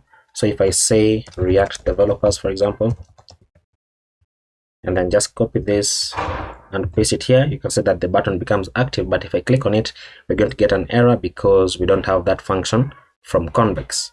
So it's looking nice. So let's go ahead and create those two functions, because in order to test our functionality, we are going to need them before we can continue building out our entire application. So for our communities, let's jump into Convex, and inside Convex, let's create a new file called communities.js, and then inside here we can begin to create our function. So we're going to import mutation, and then import query as well, and then we are going to import v from Convex values, and we're going to create all the functions that we're going to need for our communities, because there are not that many functions. So we're going to start with export const create community. This is equal to a mutation, and then it's going to be taking some arguments here of name, which is v.string. It's going to take in the description, which is v.string. It's going to take in the creator ID, which is v.id coming from the users table, and then it's going to take in the avatar, which is v.optional, and then v.string, and then it's also going to take in the banner, which is v.optional, then v.string, and then is private, so if it is a private community or not, which is v.optional, and then v.boolean, like so. And then the handler function is going to be an asynchronous function taking the context, and then the arguments, where we're going to say const community ID is equal to await context.db.insert into the communities table, and you want to insert the name as arguments.name, the description as arguments.description, the creator ID as arguments.creator ID, the avatar as arguments.avatar, the banner as arguments.banner, and then is private as arguments.isPrivate, and then the members count is now going to be 1 because you're creating the community, so you are going to be the only member, and then created at is going to say date.now to get the current time. And then once we do that, then we want to go ahead and make the creator of the community to be the admin. So we're going to say await context.db.insert into the community members table, and we want to pass in the community ID and then the user ID as arguments.creator ID. Arguments.creator ID, and then the role of this person is going to be the admin, and then joined at is going to say date.now, and then we're simply going to go ahead and say return community ID, like so. And that's how you create a new community. The next function that we're going to create is called get community. This is a query, and it's going to take in the arguments of community ID, which is v.id coming from the communities table, and then the handler function is an asynchronous function taking the context and the arguments. We're going to say const community is equal to await context.db.get, and then pass in the arguments.community ID, and then if there's no community, then simply return null. Otherwise, we want to go ahead and create and get the creator of the community. So const creator is equal to await context.db.get, and then passing the community.creator ID, and then we're going to return, open up our object and spread everything about the community, and then add in the creator as well. Next, we're going to create a function to join community. So export const join community. This is going to be equal to a mutation. It's going to be taking the arguments here of community ID as v.id coming from the communities table, communities, and then it's also going to take in the user ID coming from v.id from the users table. And once you do that, the handler function is going to be an asynchronous function taking the context and the arguments. And then the first thing that we need to do is we need to check if the user is already a member of that community. So const existing member is equal to await context.db.query, and we're querying the community members table with index, so dot with index of by community user.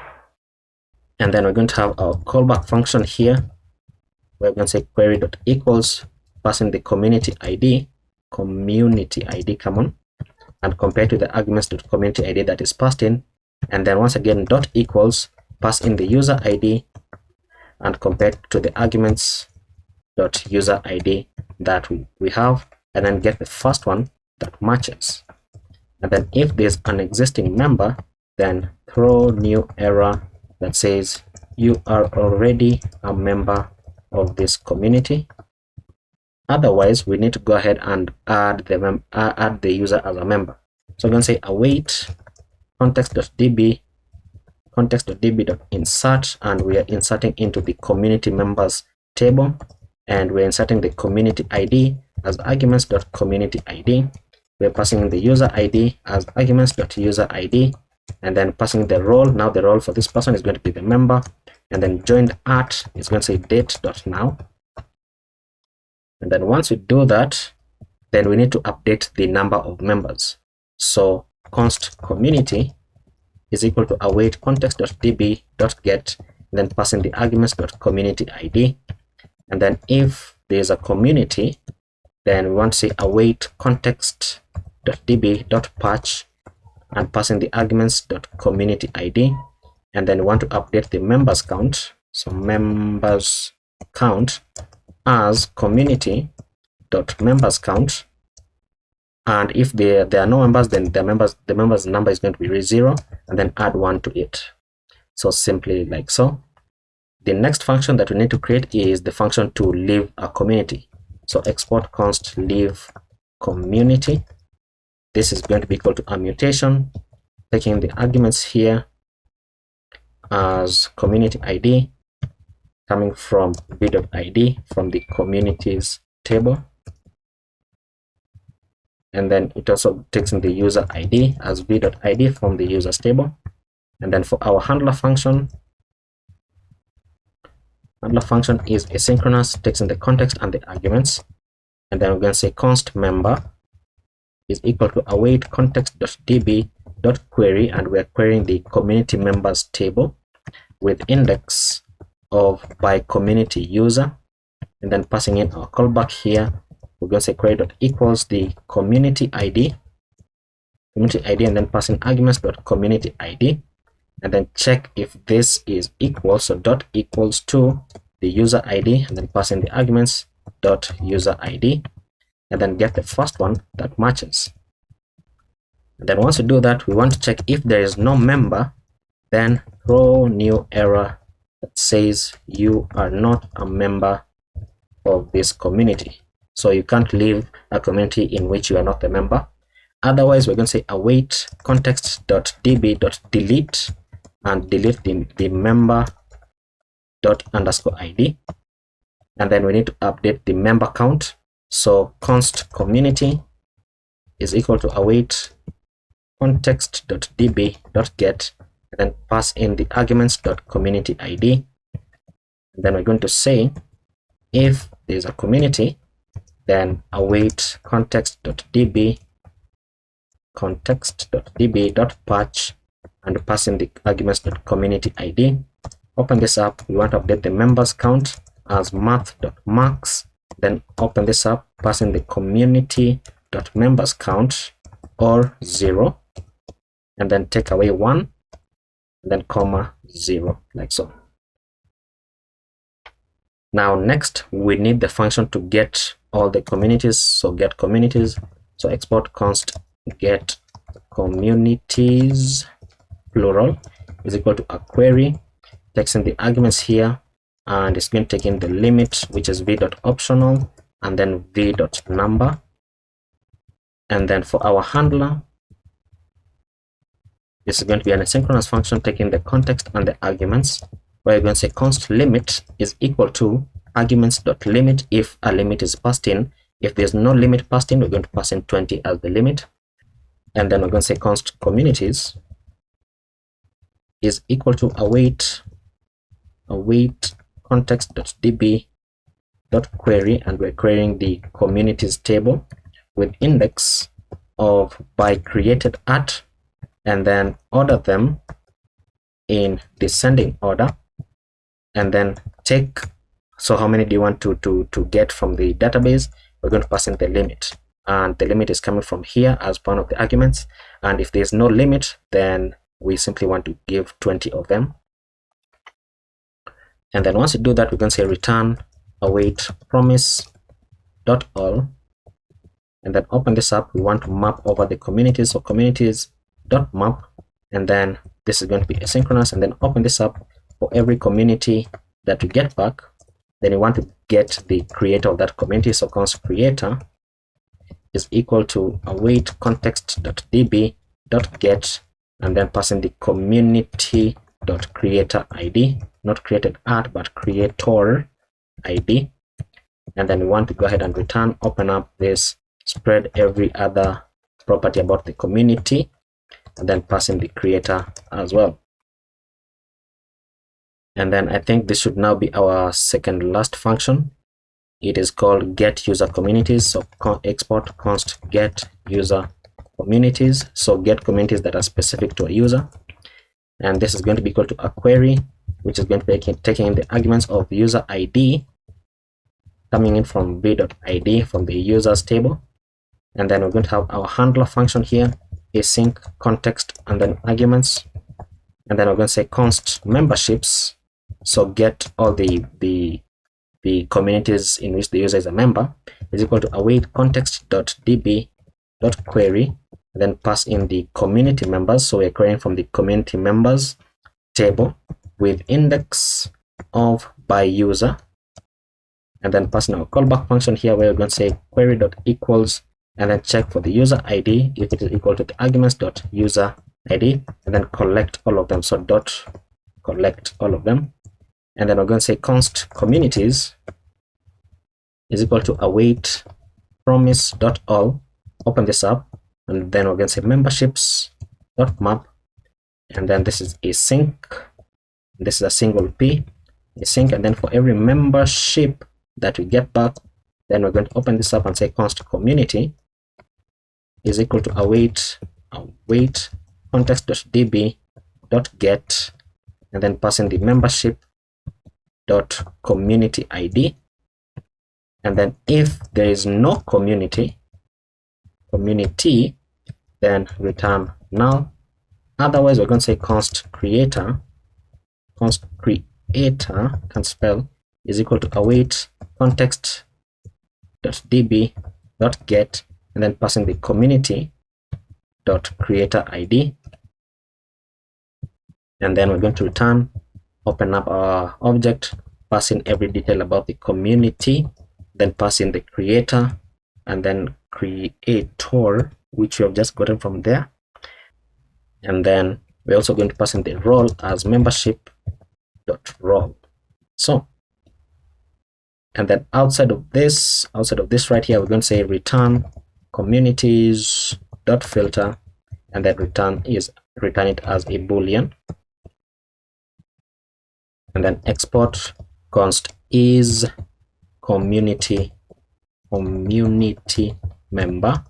This is equal to a query taking in some arguments. So arguments, it's going to take in the community ID as v.id, and then pass in the communities table, and then it also takes in the user ID coming from v.id from the users table, and then our handler here is going to be asynchronous, taking the context and the arguments, where we're going to say const member is equal to await context.db.query, and we are querying from the community members table, and we're querying it with index of by community user, then passing our callback here, so query.equals, and then passing the community ID compared to the arguments dot community ID, and then dot equals once again user ID compared to the arguments dot user ID, and then dot first, so get the first one that matches,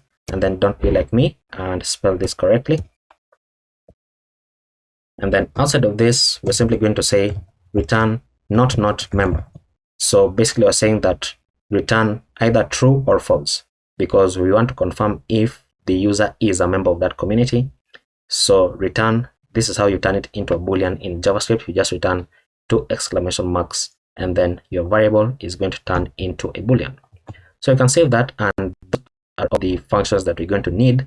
So you can jump back into the communities table, and then order the communities page, and then we can continue building out our page. So below this dialog and then below these 3 divs, we're going to have another div with a class name of space-y-6, and then padding all around of 4. And the first section that we want to show is the users communities, if there are any communities at all. So users communities.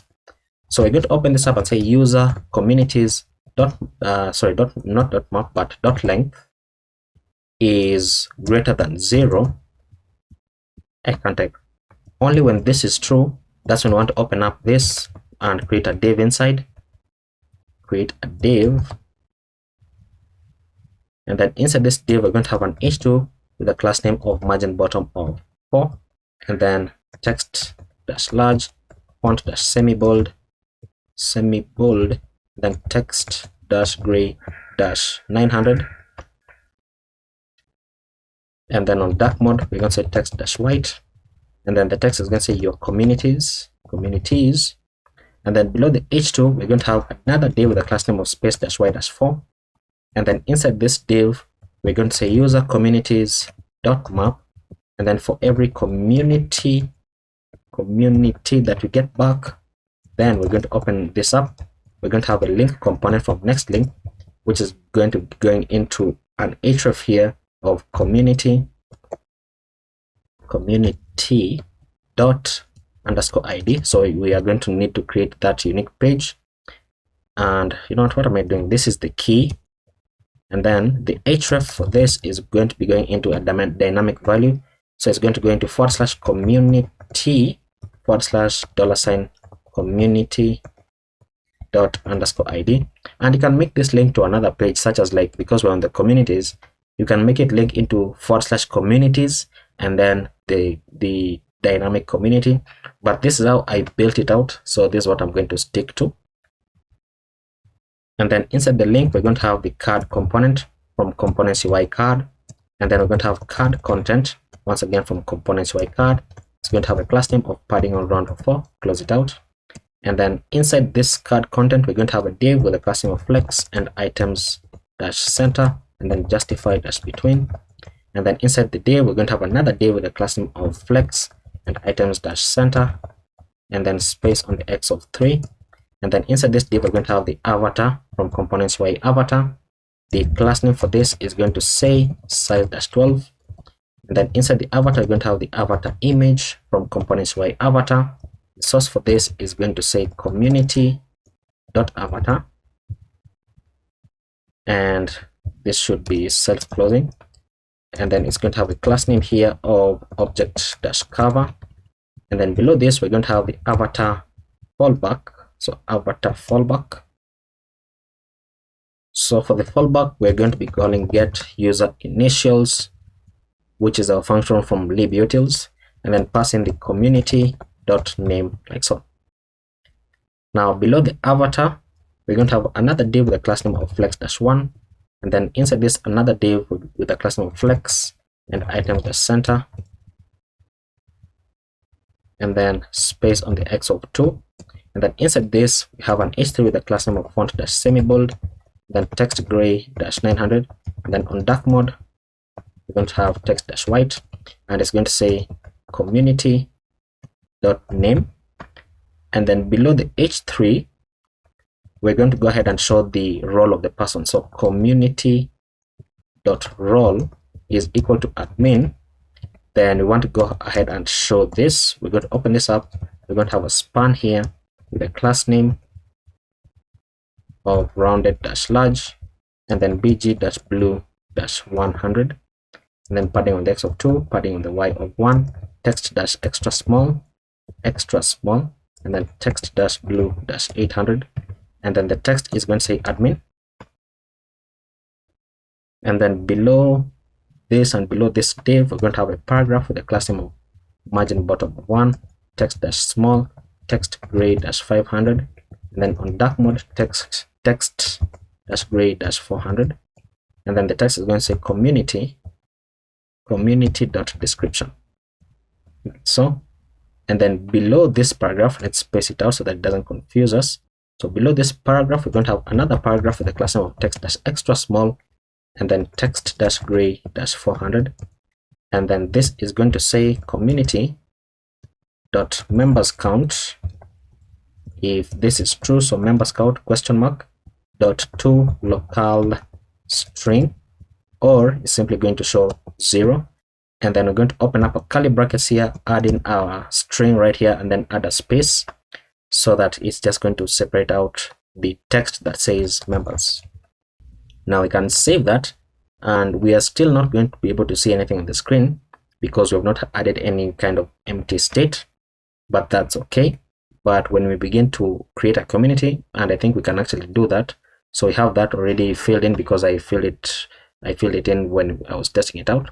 So create community, then it's going to say fail to create community. Why is that? Because communities.create community does not exist. Is convex running? Okay, so and convex has an issue, and it says here that, so we have an error here. Let me get it. It's in communities.js line number 109. So let's open communities line number 109, and it says here that argument is v.optional and then v.number. What's the problem? Am I typing this wrongly? User ID arguments. So limit is v.optional and then v.number. Did I type it wrongly?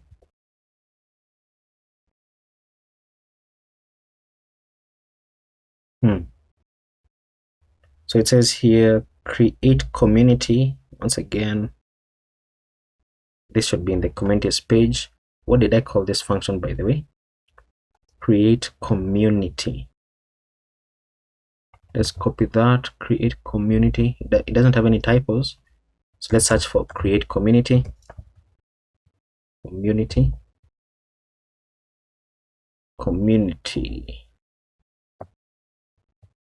Where is it? api.communities.create community is right here. And where's the next one? Handle create community. No, that's not the one. But this should be it, because we are calling this function from the communities. And you can see that it gets the correct reference to the community that we want to create, as you can see right there from the drop down. So let's see, what is the problem? What is the problem? Let me make this full screen.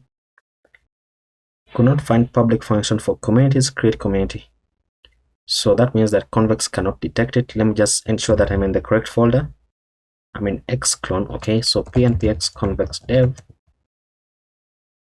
And then let me make sure that this is also correct. I mean, it's running, so obviously it's correct. And then this should be in the correct folder also. So why is that a problem? Convex functions ready. Let's test it out again. So create community. And there we go. So you have created a new community. You can see now the text appears as we expect it to appear, but we haven't shown the dark mode for the admin right here. So let's go ahead and fix that. So right where we have the text that says admin right here, we're going to say that this is going to apply on dark mode, so that now the text should be readable. I mean, sorry, what am I doing? That should not be it. This is on light mode. This should say text blue. Okay, that's the problem. That's the problem. So text blue, so that now it's going to be readable. Fantastic. And you can see that this is the initials of the community. Now I can open this up and it should take us into the communities, which we don't yet have. So we're going to create that as well. But for now, we are on the communities tab. Fantastic. And there we go. So let's continue building out our application. So we're going to go below this paragraph and then below two divs. We're going to create a button here from components UI button. This is going to have a size of small, a variant of outline, and then on click, we're going to call our inline function here that says handle leave community, and then pass in the community dot underscore ID, and then the text is going to say leave. Now, if we save that, then you'll notice that we're going to have this text right here. And probably I like the ghost button better when I'm dealing with this, but the ghost button doesn't have an outline, as you can see right there. But you know, I mean, either one is going to work anyway, so whichever one we use, it is going to get the job done. Now we can go below all of this, and then right before the closing div, we are going to create another section, which is going to be the discover communities section. So discover communities, and inside here we're going to have a div, and then we're going to have an h2 with the class name of margin bottom of 4, text dash large, and then font dash semi bold, and then text gray dash 900, and then on dark mode text dash white. The text is going to say discover communities, and then below the h2 we're going to go ahead and say communities dot length is greater than 0. If this is true, then you want to show something, and if it is false, then you want to show something as well. So for the true part, we're going to first of all return a div here and then close it out. And this div is going to have a class name of padding on the y of 12, and then text dash center,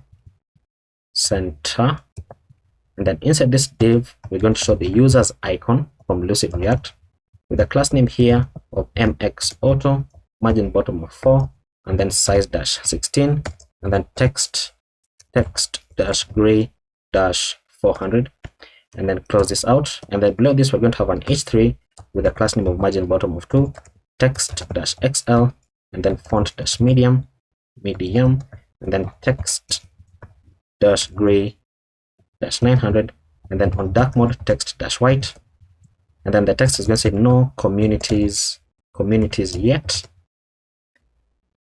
And then below the h3, we're going to have a paragraph with a class name of mxauto,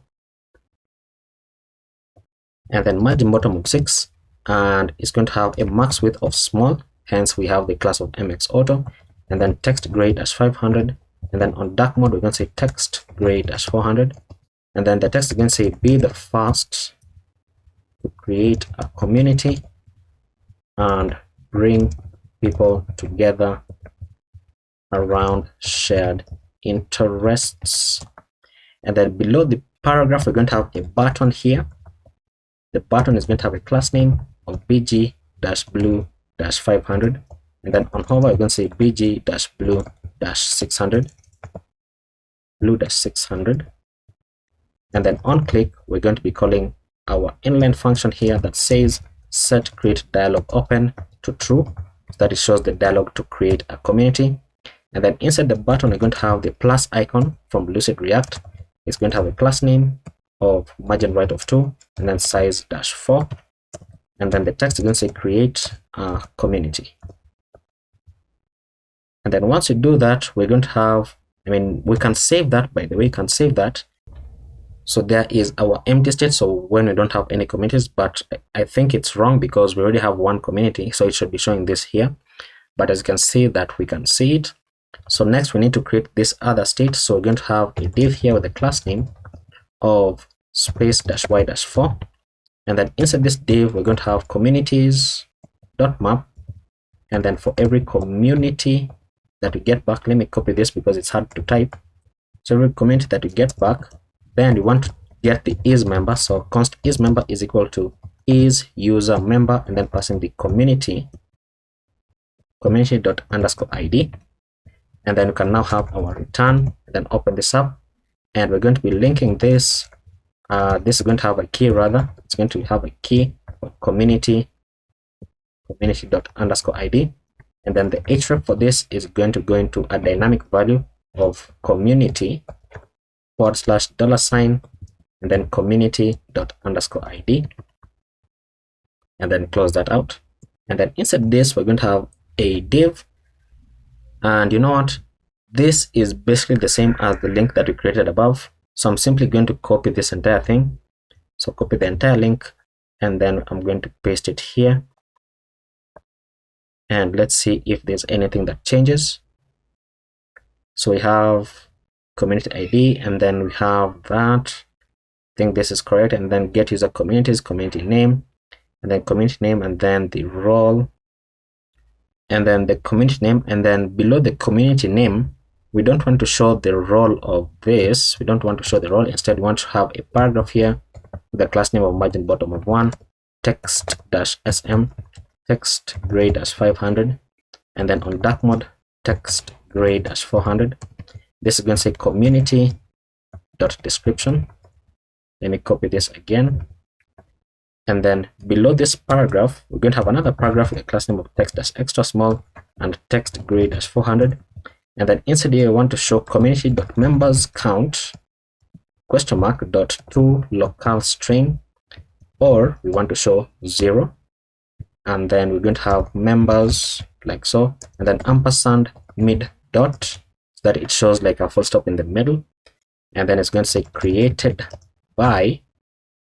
And then once we have created by, we want to open up a link component here. So link, this is going to link to href /, so it's a dynamic value, so /profile $$ bracket community.creator $username, so that it links to the profile of the creator of that. And then it's going to have a class name of on hover text _ and then text -blue-500, and then close that out. And then the text is going to say community.creator $name, like so. Fantastic. And then below we have, I was doing this above here, so we can remove this paragraph and this paragraph,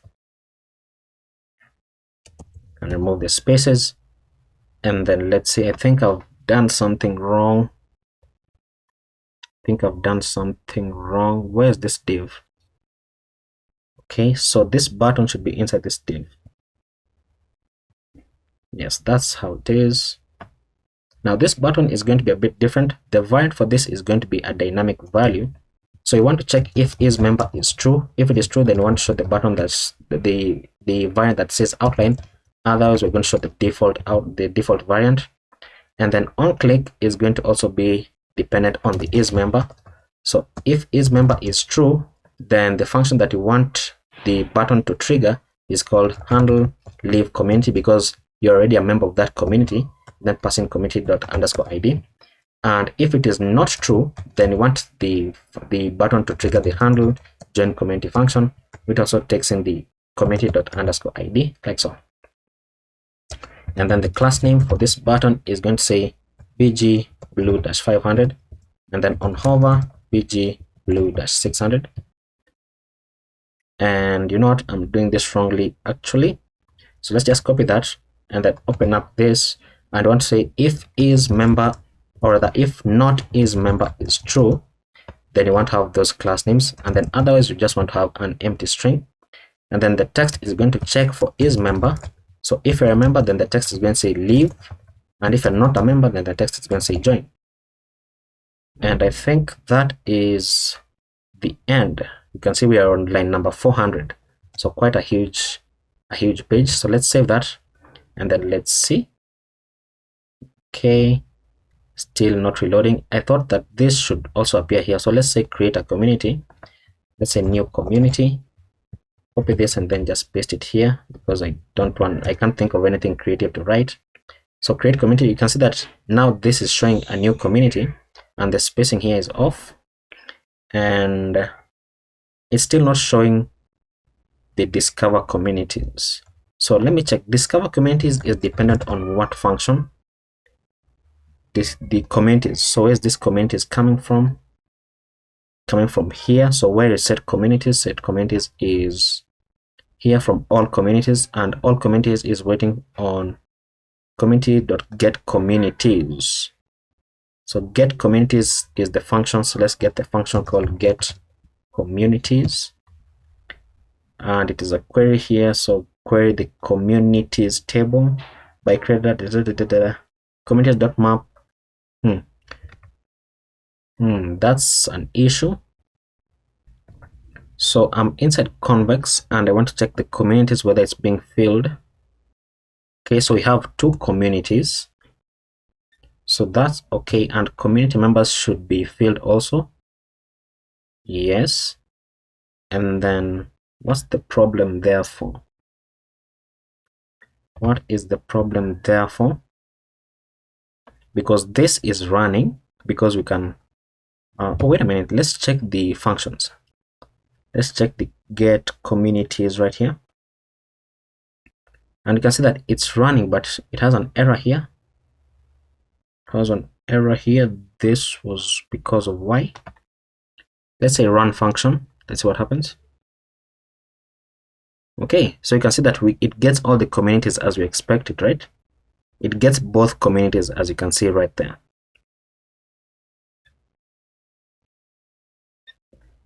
So why therefore is this not working? Let's hard reload it. Probably just needs to think a little bit.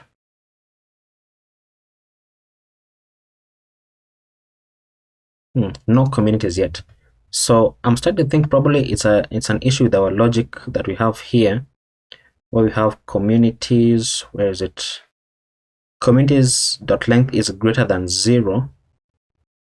Oh, this should be no, because this div is showing if the communities length, the number of them, is greater than 0. So this should be not communities greater than length. So that now it should now show the communities that you have. Oops. Wow, what is that? What is that? Something is breaking. So let's reload that. Let's undo that. Oh, that was a big issue. That was a big issue. What is this?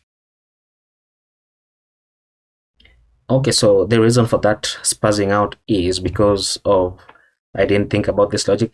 This should say triple equals 2, because if we say no community is greater than 0, then this condition is always, or that this, where is it? The condition to check whether you're a member of a community is always going to be running.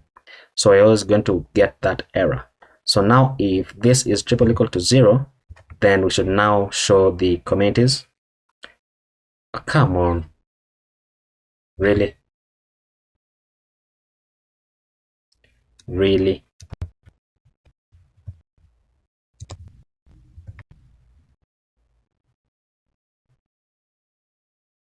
Okay, so we get an error here that says you're not a member of this community on communities.js line 95. So if we open line number 95, which is this, if there's no member, so we're checking for this. Are we checking for it correctly?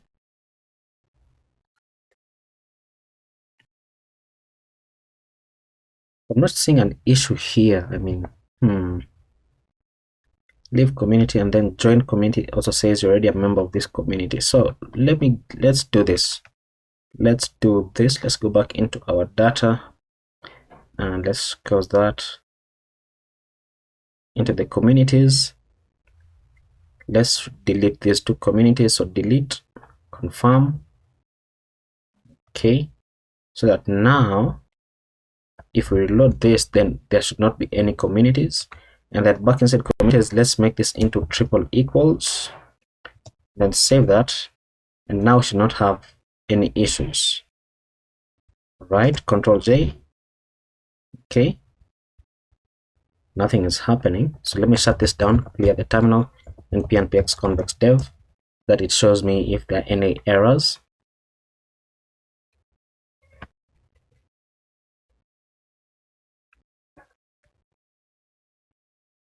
Okay, convex functions ready, and that is also running as well. So let's go ahead and try to create a new community. You can see that it is empty. So create community called React Developers. Copy that and then paste it here, create community. So it still does the same thing. Okay.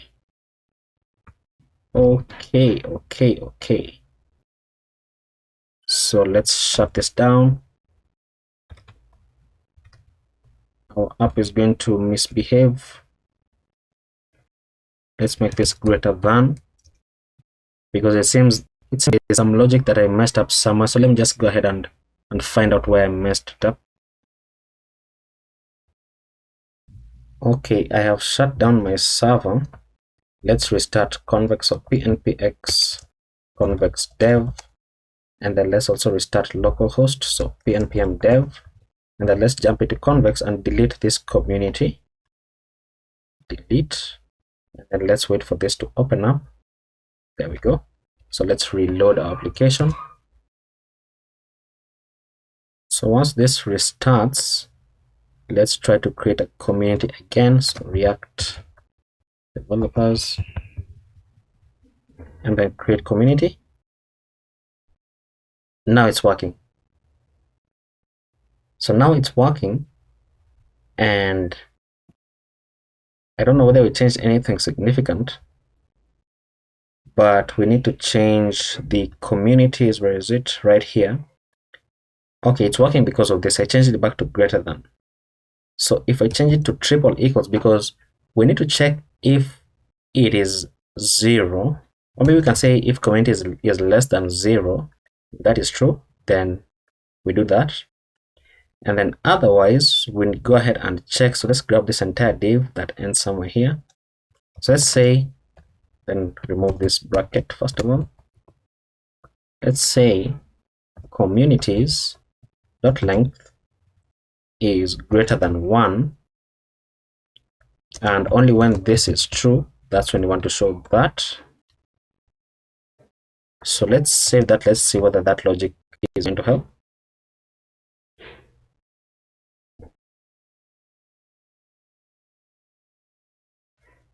Okay, so something is happening, and we no longer have all the errors shouting at us. So discover communities, except that now this needs to show up here as well. So community.length is greater than that one, because I'm the creator of this. So I'm already a member in this community, so it should also show up in the discover communities. So is member, is user member. Am I getting this correctly? So community ID, we're checking the user communities for some and then returning ID triple equals to the community ID. That should be correct. That should be correct. Let me change this to triple equals to 0 because it can't be less than 0. But it can be less than 1. Yes, let's try that. Okay, still not working. So let's change this to 0, change this to triple equals. Oops. Okay, then let's see. So it says, now we're getting something. It says that in value expected a string. Oh, it was still reloading. Still not working. Anything in the console? This is now becoming annoying. So we are not getting the errors anymore because I think we have added this check. So what if we change this into greater than 0? Is that going to break it? Is that going to break it? Okay, so that breaks it. That breaks it. So if I reset it, then we should see you're already a member at line number 64. Line number 64. What is it that is evaluating? You're already a member of this community. Okay, so after debugging for quite a while, I've finally got the issue, and you probably already saw this when I made it. And the issue is that right here on the on click, this needs to be an arrow function. And that is going to solve that. So save that. Let's see what we have. And there we go. So the created by here doesn't have any space. So created by. So we can add a space here by using the curly brackets and then an empty string like so that it just adds a space, or you can do ampersand non-breakable line space like so. That is going to do the same thing and looks much better. So when you click on this, it is going to take you into the profile of that person, of the creator of the community. And then now you can see that I'm not a member of this community, but if I join, then it's going to add it into my communities right there. So now what we need to do is deal with the single community page. You can see I accidentally double clicked and it took me into this page, which is a 404 page that we need to build next. So for our single communities page, we're going to go ahead and into the app folder, create a new file called community / and then square brackets ID / page.jsx, because we're getting a community by its unique ID. This file is going to be a client component, and then we're going to say export default function community page, and then inside here we're simply going to go ahead and return a div that says community page. Save that, and we should no longer have this 404 page. So the first thing we need to do is we need to get this unique ID from our parameters, and we can do that using the use params hook. So you can say const ID is equal to use params, and the reason why I know that it is called ID is because our dynamic value here, we have given it a value of ID, and then we need to set up our state value. So const user and set user is equal to use state. By default it is going to be null, and then we also need to auto import this from next navigation. Oops, what am I doing? Next navigation, and then const community and set community. This is equal to use state. By default it is going to be null, and then const posts and set posts is equal to use state. By default it is going to be an empty array, and then const is member and set is member is equal to use state, and by default it is going to be false, and then const loading loading and set loading is equal to use state. By default it is going to be true, and then we can get convex is equal to use convex, and then const router is equal to use router from next navigation, and then destructure the user as kind user, and then is authenticated and is loading. This is coming from use kind browser client, like so. And then we need our use effect, which we have done a couple of times. So let's just go ahead and copy it. We can even copy it from the explore page, and the use effect that you want is this one right here. So you can copy all this up to there, copy, and then paste it inside here.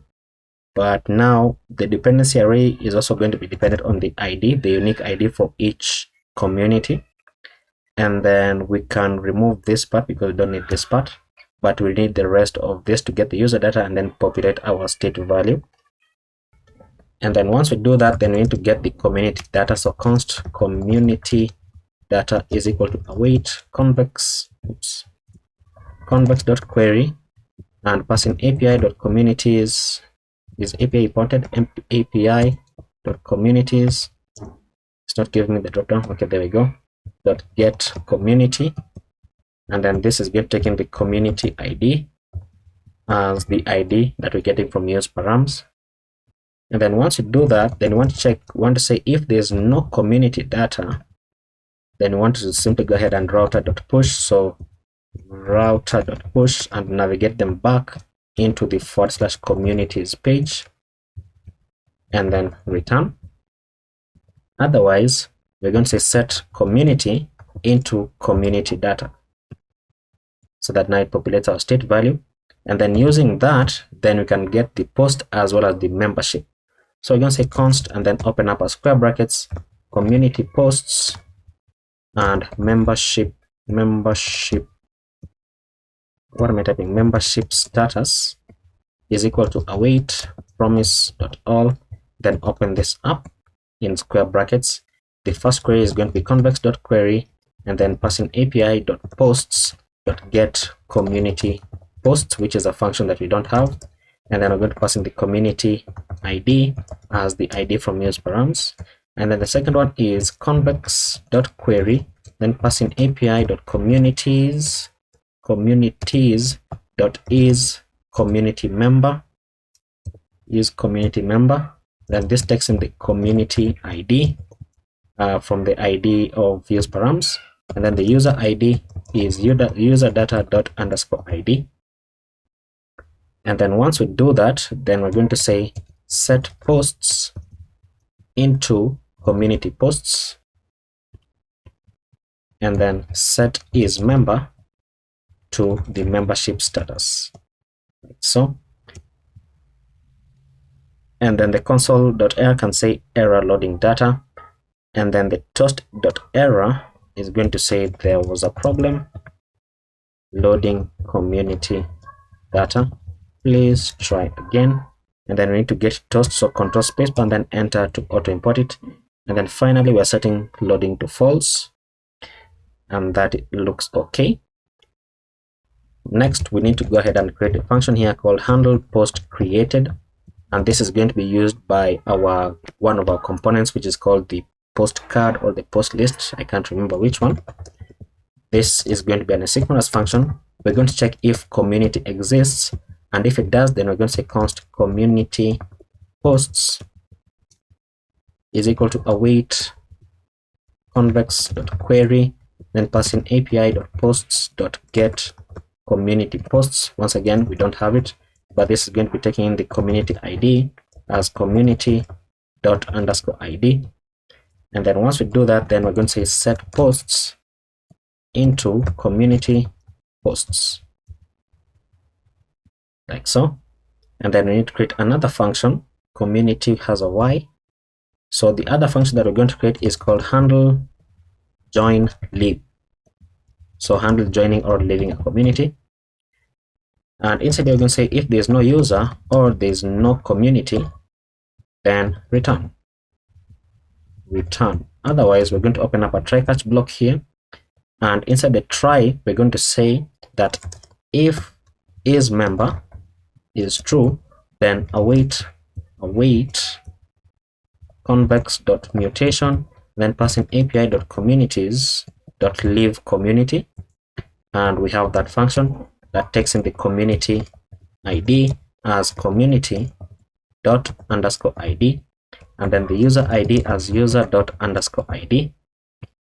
And then once we have that, then we're going to say set is member to false, so you're no longer a member. Then toast.success is going to say you are no longer a part of this community, or you can say a member of this community. And then we're going to have an else statement here, and for the else, then we're going to be joining the community because it means that you're not a member. So await convex.mutation api.communities.join community. This takes in the community ID as community._ID, and then the user ID as user._ID. Then we're going to say set is member to true, and then we're going to say toast.success, and this is going to say you have joined this community. And then once we have that, we're going to go below this, and we need to go ahead and refresh the community data. So we're going to say const updated community is equal to await convex.query, and then passing api.communities.get community, get community singular, and this takes in the community ID coming from the ID from use params, and then we're going to say set community into updated community, like so. And then for the catch right here, we're going to say toast.error, passing the error.message, or we're simply going to go ahead and render text that says failed to update membership. And then we're going to have our loading state. So if is loading or loading, then we're going to go ahead and return the main layout component, which takes in the user as a prop, and we're going to render out the loading spinner component for loading spinner. And then we also want to check if there is no community, then we're going to return main layout, taking the user once again as a prop, and then a div with a padding y of 8, and then text-center, and then a paragraph with a class name text gray-500, and then on dark mode text gray-400, and then the text is going to say community not found. And then other than that, we want to go ahead and render out the data about the community. So we're going to render out the main layout, which takes in the user as a prop, and then inside the main layout, we're going to have our div, which we're going to copy from the explore page, and we're simply going to copy this first div. And you know what, let's go into the, let's use the one in the settings. I think it has the button. Yes, so this one, so this entire div, copy and then paste it here, because we also want this button. So control spacebar, auto import it, and then control spacebar, and then auto import it. And I've just noticed a typo here. This should say space x-4, which means on the profile page I also misspelled it right here. Okay, oops. So now let me just confirm the classes. The button here is variant of ghost, okay, and then it calls router.back. And then before we have the h1, we want to create a div here, the class name of flex-1, and then we're going to paste in the h1 inside, but it's not going to say edit profile, it's going to say community.name. And then below the h1, we're going to have a paragraph with the class name of text-small, then text gray-500, and then on dark mode text gray-400, and the paragraph text is going to say community.members count or 0 members. And then we can save that to see what we have on the screen. So we get an error here that says community not found, and it's because of oh, I misspelled this in the communities.js line number 40. So communities.js line number 40, right here is get. You probably already caught that. So get community, and then now once it reloads, you can see that our error state is working as we expect it to work. But this should now reload and then show the community. Okay, so you can see that we have our H1 right there, and then that we have 3 issues here that says cannot be a descendant of link, that is from the communities page. And then this one is get community post because we don't have that function, but you can see that everything is working correctly. So now what we're going to do is below this paragraph and then below this first div, we're going to have a button component with an on click here that is going to call the handle join leave function. The variant of this is going to be dependent on the is member. So if is member is true, then the variant is going to say outline, otherwise it is going to say default. And then the class name here is going to be dependent on not is member. So if not is member is true, then the button is going to have a class name of bgblue-500, and then on hover bgblue-600. Otherwise it's not going to have any class names. And then the text inside the button is also dependent on is member. So if is member is true, the button is going to say leave, otherwise the button is going to say join, like so. And then now we can go below these 2 divs and then we can begin to show the community information. So first we're going to create a div here with the class name of border-bottom, and then border-gray-200, and then padding all around of 4, and then on dark mode we're going to say border-gray-800. And then inside this div we're going to have another div with the class name of flex and items-center, items-start, and then space on the x of 4. And then inside here we're going to have the avatar icon from components UI avatar, or that the avatar component. It's going to have a class name of size-16, and then inside the avatar we're going to have the avatar image from components UI avatar. The source is going to say community.avatar, and then the class name is going to say object-cover. And then inside here you're going to have the avatar fallback from components UI avatar, and the class name here is going to say text-xl. And then inside here you're going to call get user initials, and then pass in the community.name. And then below the avatar we're going to have a div with the class name of flex-1, and then inside this div we're going to have an h2 with the class name of margin bottom of 2, text-xl, font-bold, text-gray-900, and then on dark mode text-white, and the text is going to say community.name. And then below the h2 we're going to have a paragraph with the class name of margin bottom of 3, and then text-gray-600, and then on dark mode text-gray-400, and the text is going to say community.description. And then below the paragraph we're going to have another div with the class name of flex and item-center and center, and space on the x of 4, and then text-sm, and then text-gray-500, and then on dark mode text-gray-400. And then inside here we're going to have a div with the class name of flex and item-center, and then space on the x of 1, which is going to be showing the user's icon from Lucid React. It is going to have a class name of size-4, and then below the icon we're going to have a span, and this span is going to show the community.members count or 0, like so. And then below this div we're going to have another span.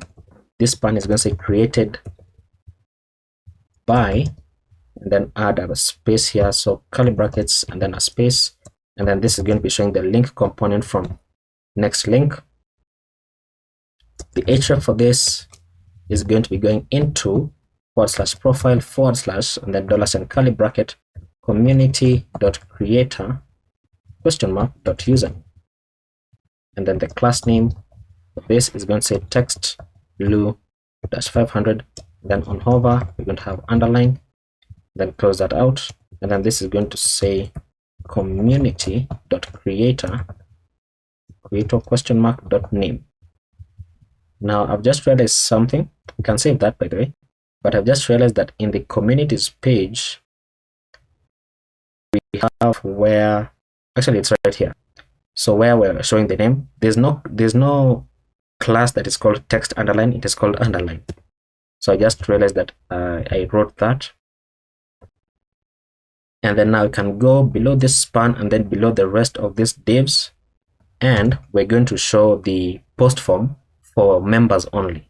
So if isMember is true, and only when it is true, that's when we want to have a div inside here with the class name of border-bottom-8, then border gray-100, and then on dark mode border-gray-800, and then we're going to show the post form component, and then the user is going to have a prop rather called the user, taking in the user, and then on post created is going to say handle post created, and then the community ID is going to be equal to community._ID,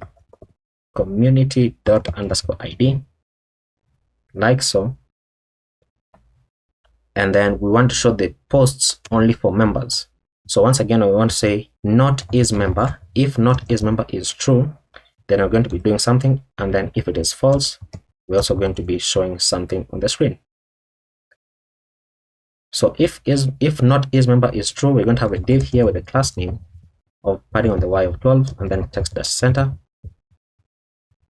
And then inside here, we're going to show the user's icon, and this user is going to have a class name of mxauto, margin bottom of 4, size-16, and then text-gray-400, and then close that out. I hope I have imported this. It has not been imported. Okay. And then below the users, we're going to have an h3 with the class name of margin bottom of 2, text-xl, font-medium, and text-gray-900, and then on dark mode text-white, and then the text is going to say join to see posts. And then below the h3, we're going to have a paragraph with the class name of mxauto, margin bottom of 6, and then max width -sm, and then text-gray-500, and then on dark mode text-gray-400, and then the text is going to say join this community to see posts and participate in discussions. Stop. And then below this paragraph, we're going to have a button component here, and when you click on this button, it's going to be calling the handle join leave function. The class name for this is bgblue-500, and then on hover bgblue-600, and then the text is going to say join community. And then otherwise, right here, we're going to be showing the post list component, and the post list takes in the posts as a prop equal to posts, and then the current user equal to the user, and then on post update equal to handle post created. And we can save that. Let's see what we have in our images. This reloaded for some reason, and there we go. So you can see that this is the description about the community, but now I've misspelled this. Now what we just need to do is create the function to get community posts.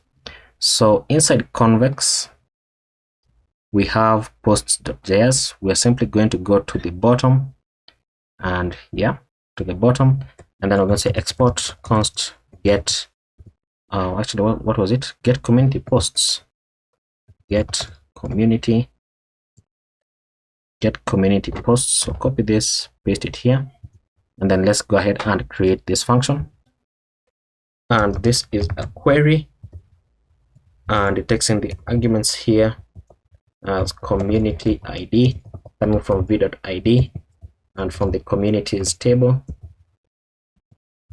And for the handler, we have asynchronous context, and then arguments, and then I'm going to say const posts is equal to await context.db.query, and we're querying the posts table with index of by community, and then passing in our query here, our callback, and then we're saying query.equals, passing the community ID, comma, and arguments.community ID, and then order them in descending order, and then collect to get all of them.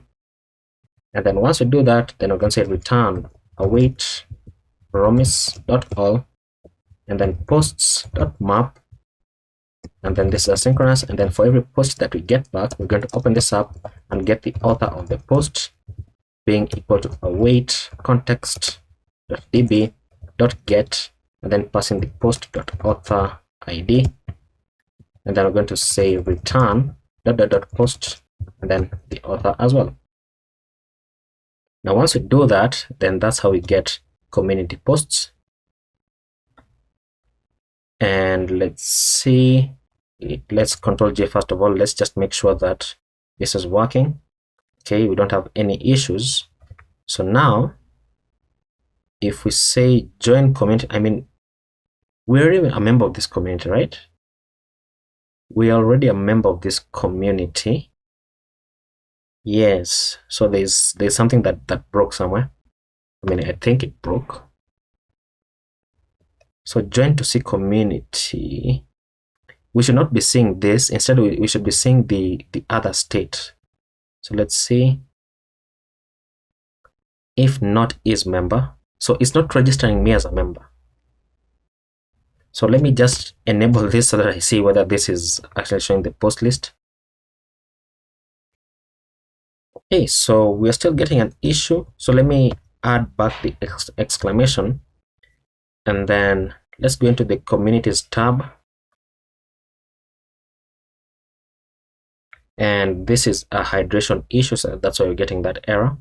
So let's create a community here called new community, and then copy that for the description.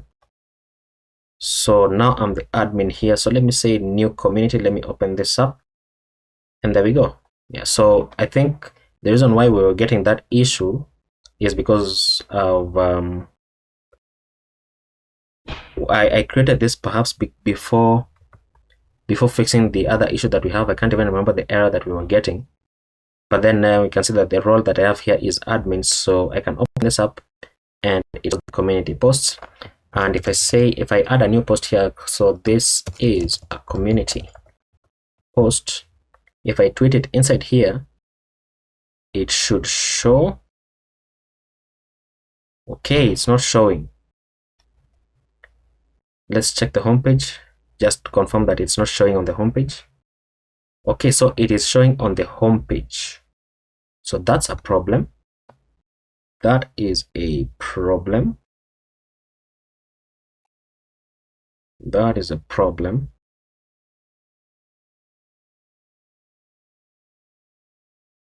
Okay, let me try and console log the post right here. So let me just say console.log community posts, just to see whether we are getting anything.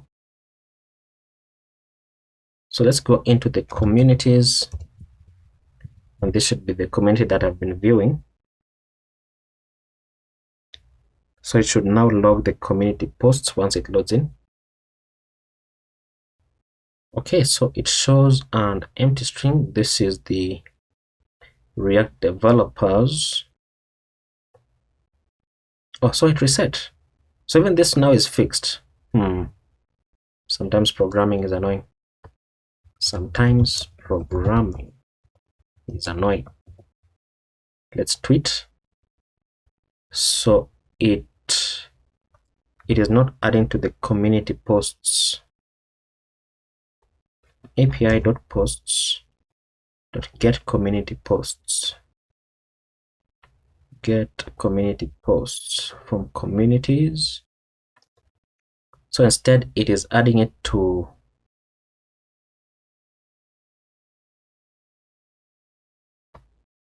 the entire app. Okay. Let's check our database. Let's check the communities. Is this storing posts? No, it's not storing posts, so we need to check the posts table. Community ID, so this has not been set.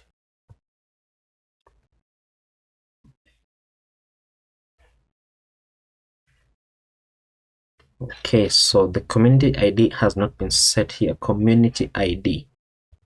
So let's check the post list should be. Let's move the console log from there. Let's check the post list component. Where is it even? components, posts, and then post list. So it takes in the posts here, and the post here is coming from posts, which we should be having somewhere right here. And set post is being populated right here, as well as here when you create a post. So it should be populated correctly, but in the post list, what are we getting? What did I see here? Post list. Okay. So posts. And then postcard is taking in the post. Is it post or posts? Or what is it? Or post and then post, okay. Post is here, and then it's also here and here and a bunch of other places. Post.author ID, that is not what we want. Post.author.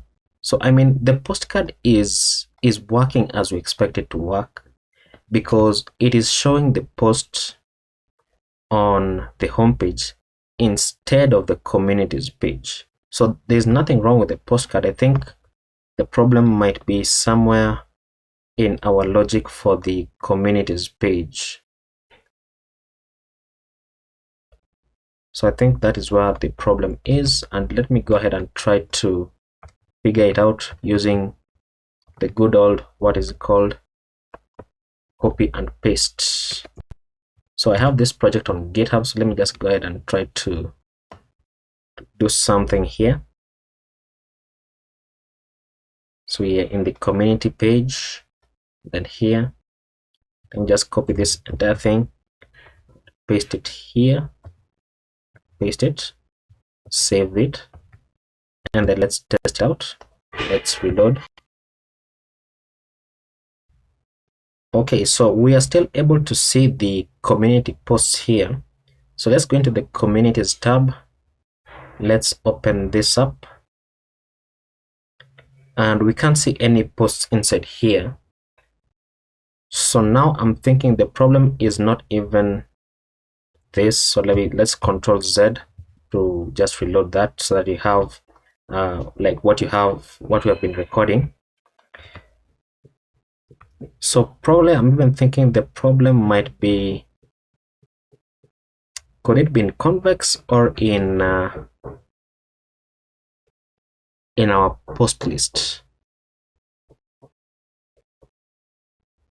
So it took me a very long time, but I finally found the issue, and the issue was that I had misspelled the prop right here. So I had a double O instead of a singular O, and you should not have that problem, because you probably noticed my error quite early enough.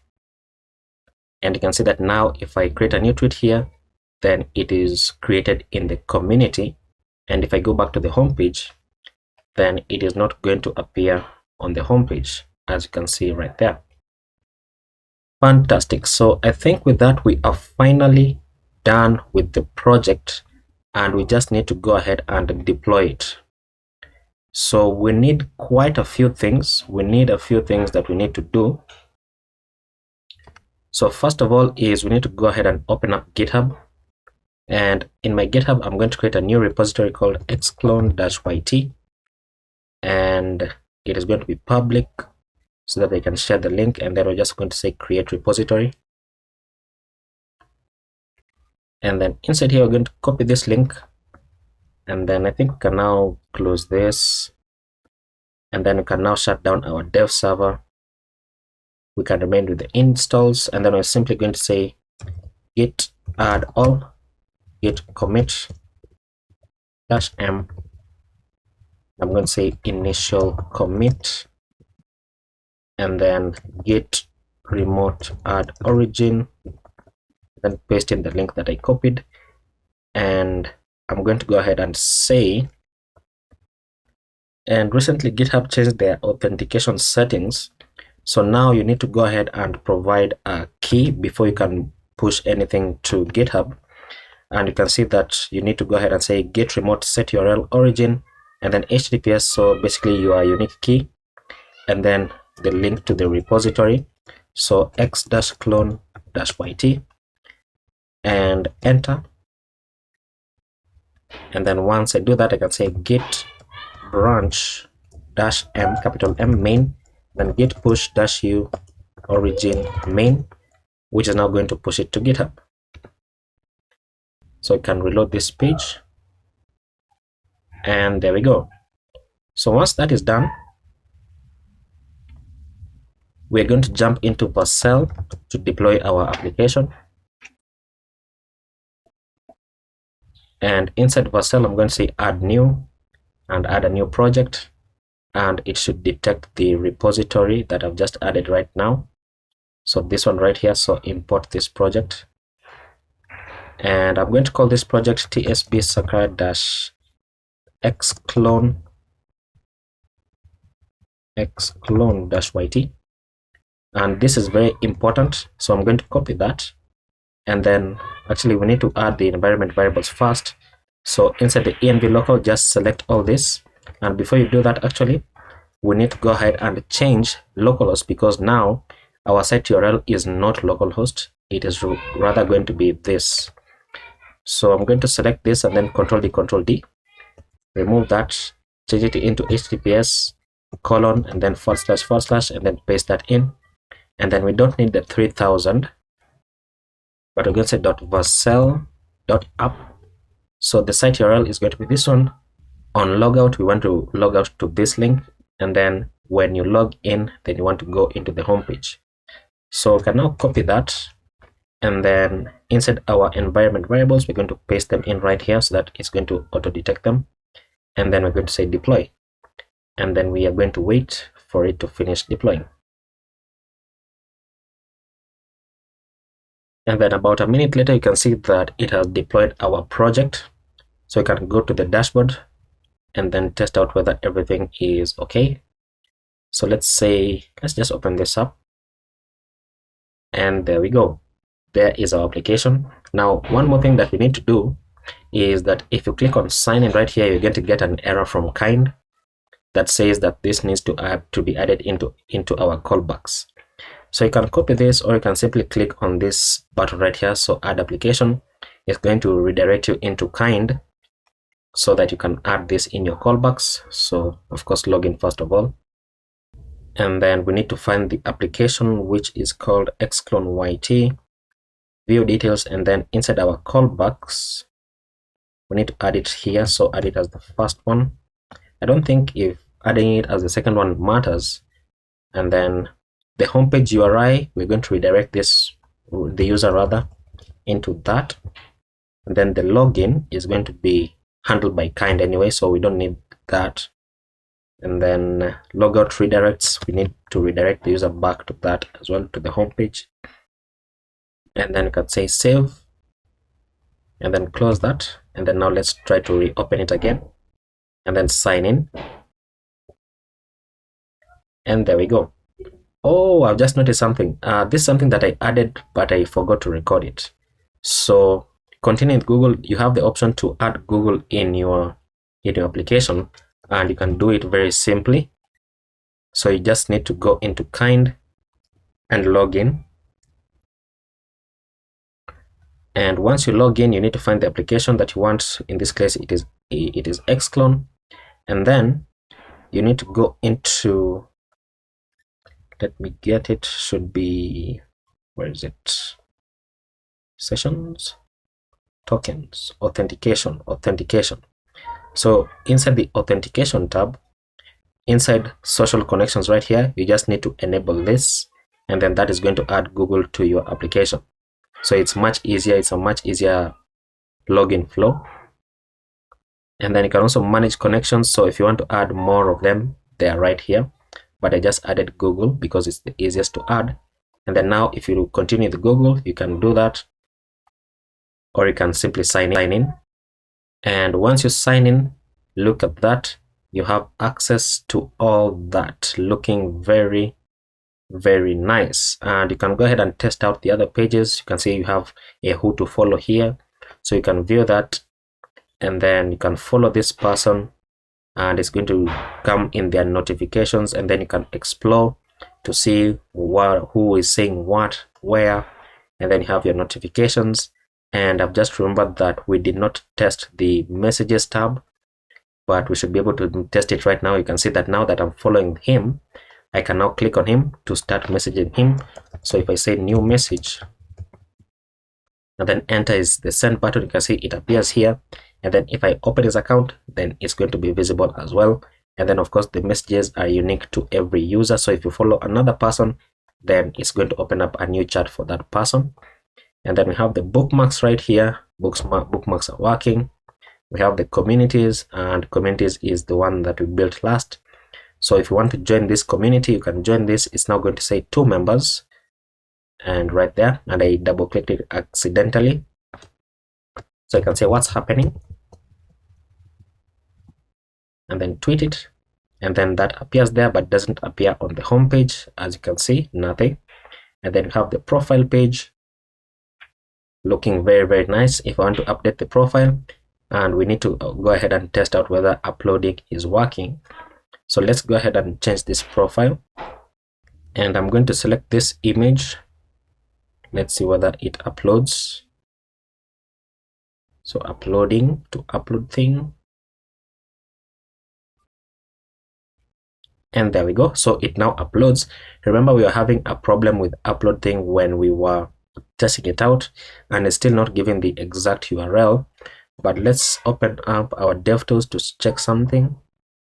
So we're getting an issue here. .trim is not a function. Where is this happening? I can't seem to find it right now, but we should be able to fix it. And then for the profile picture, if I go ahead and upload a profile picture here, it should upload. I can update the bio as well. So let this picture upload, and there we go. And then let's say, there we go. So the picture uploads. So if I say save changes, we should now be able to see the updated banner. You can see that the profile banner is not getting the correct link, but you can see that the profile image now uploads, and it updates everywhere where we're using that profile, looking very, very nice. And then of course we have the more, where you can change the theme of the application. So if you like the light theme, there we go. If you like the dark theme, there we go. So that is going to be the end of the application, and of course you can log out.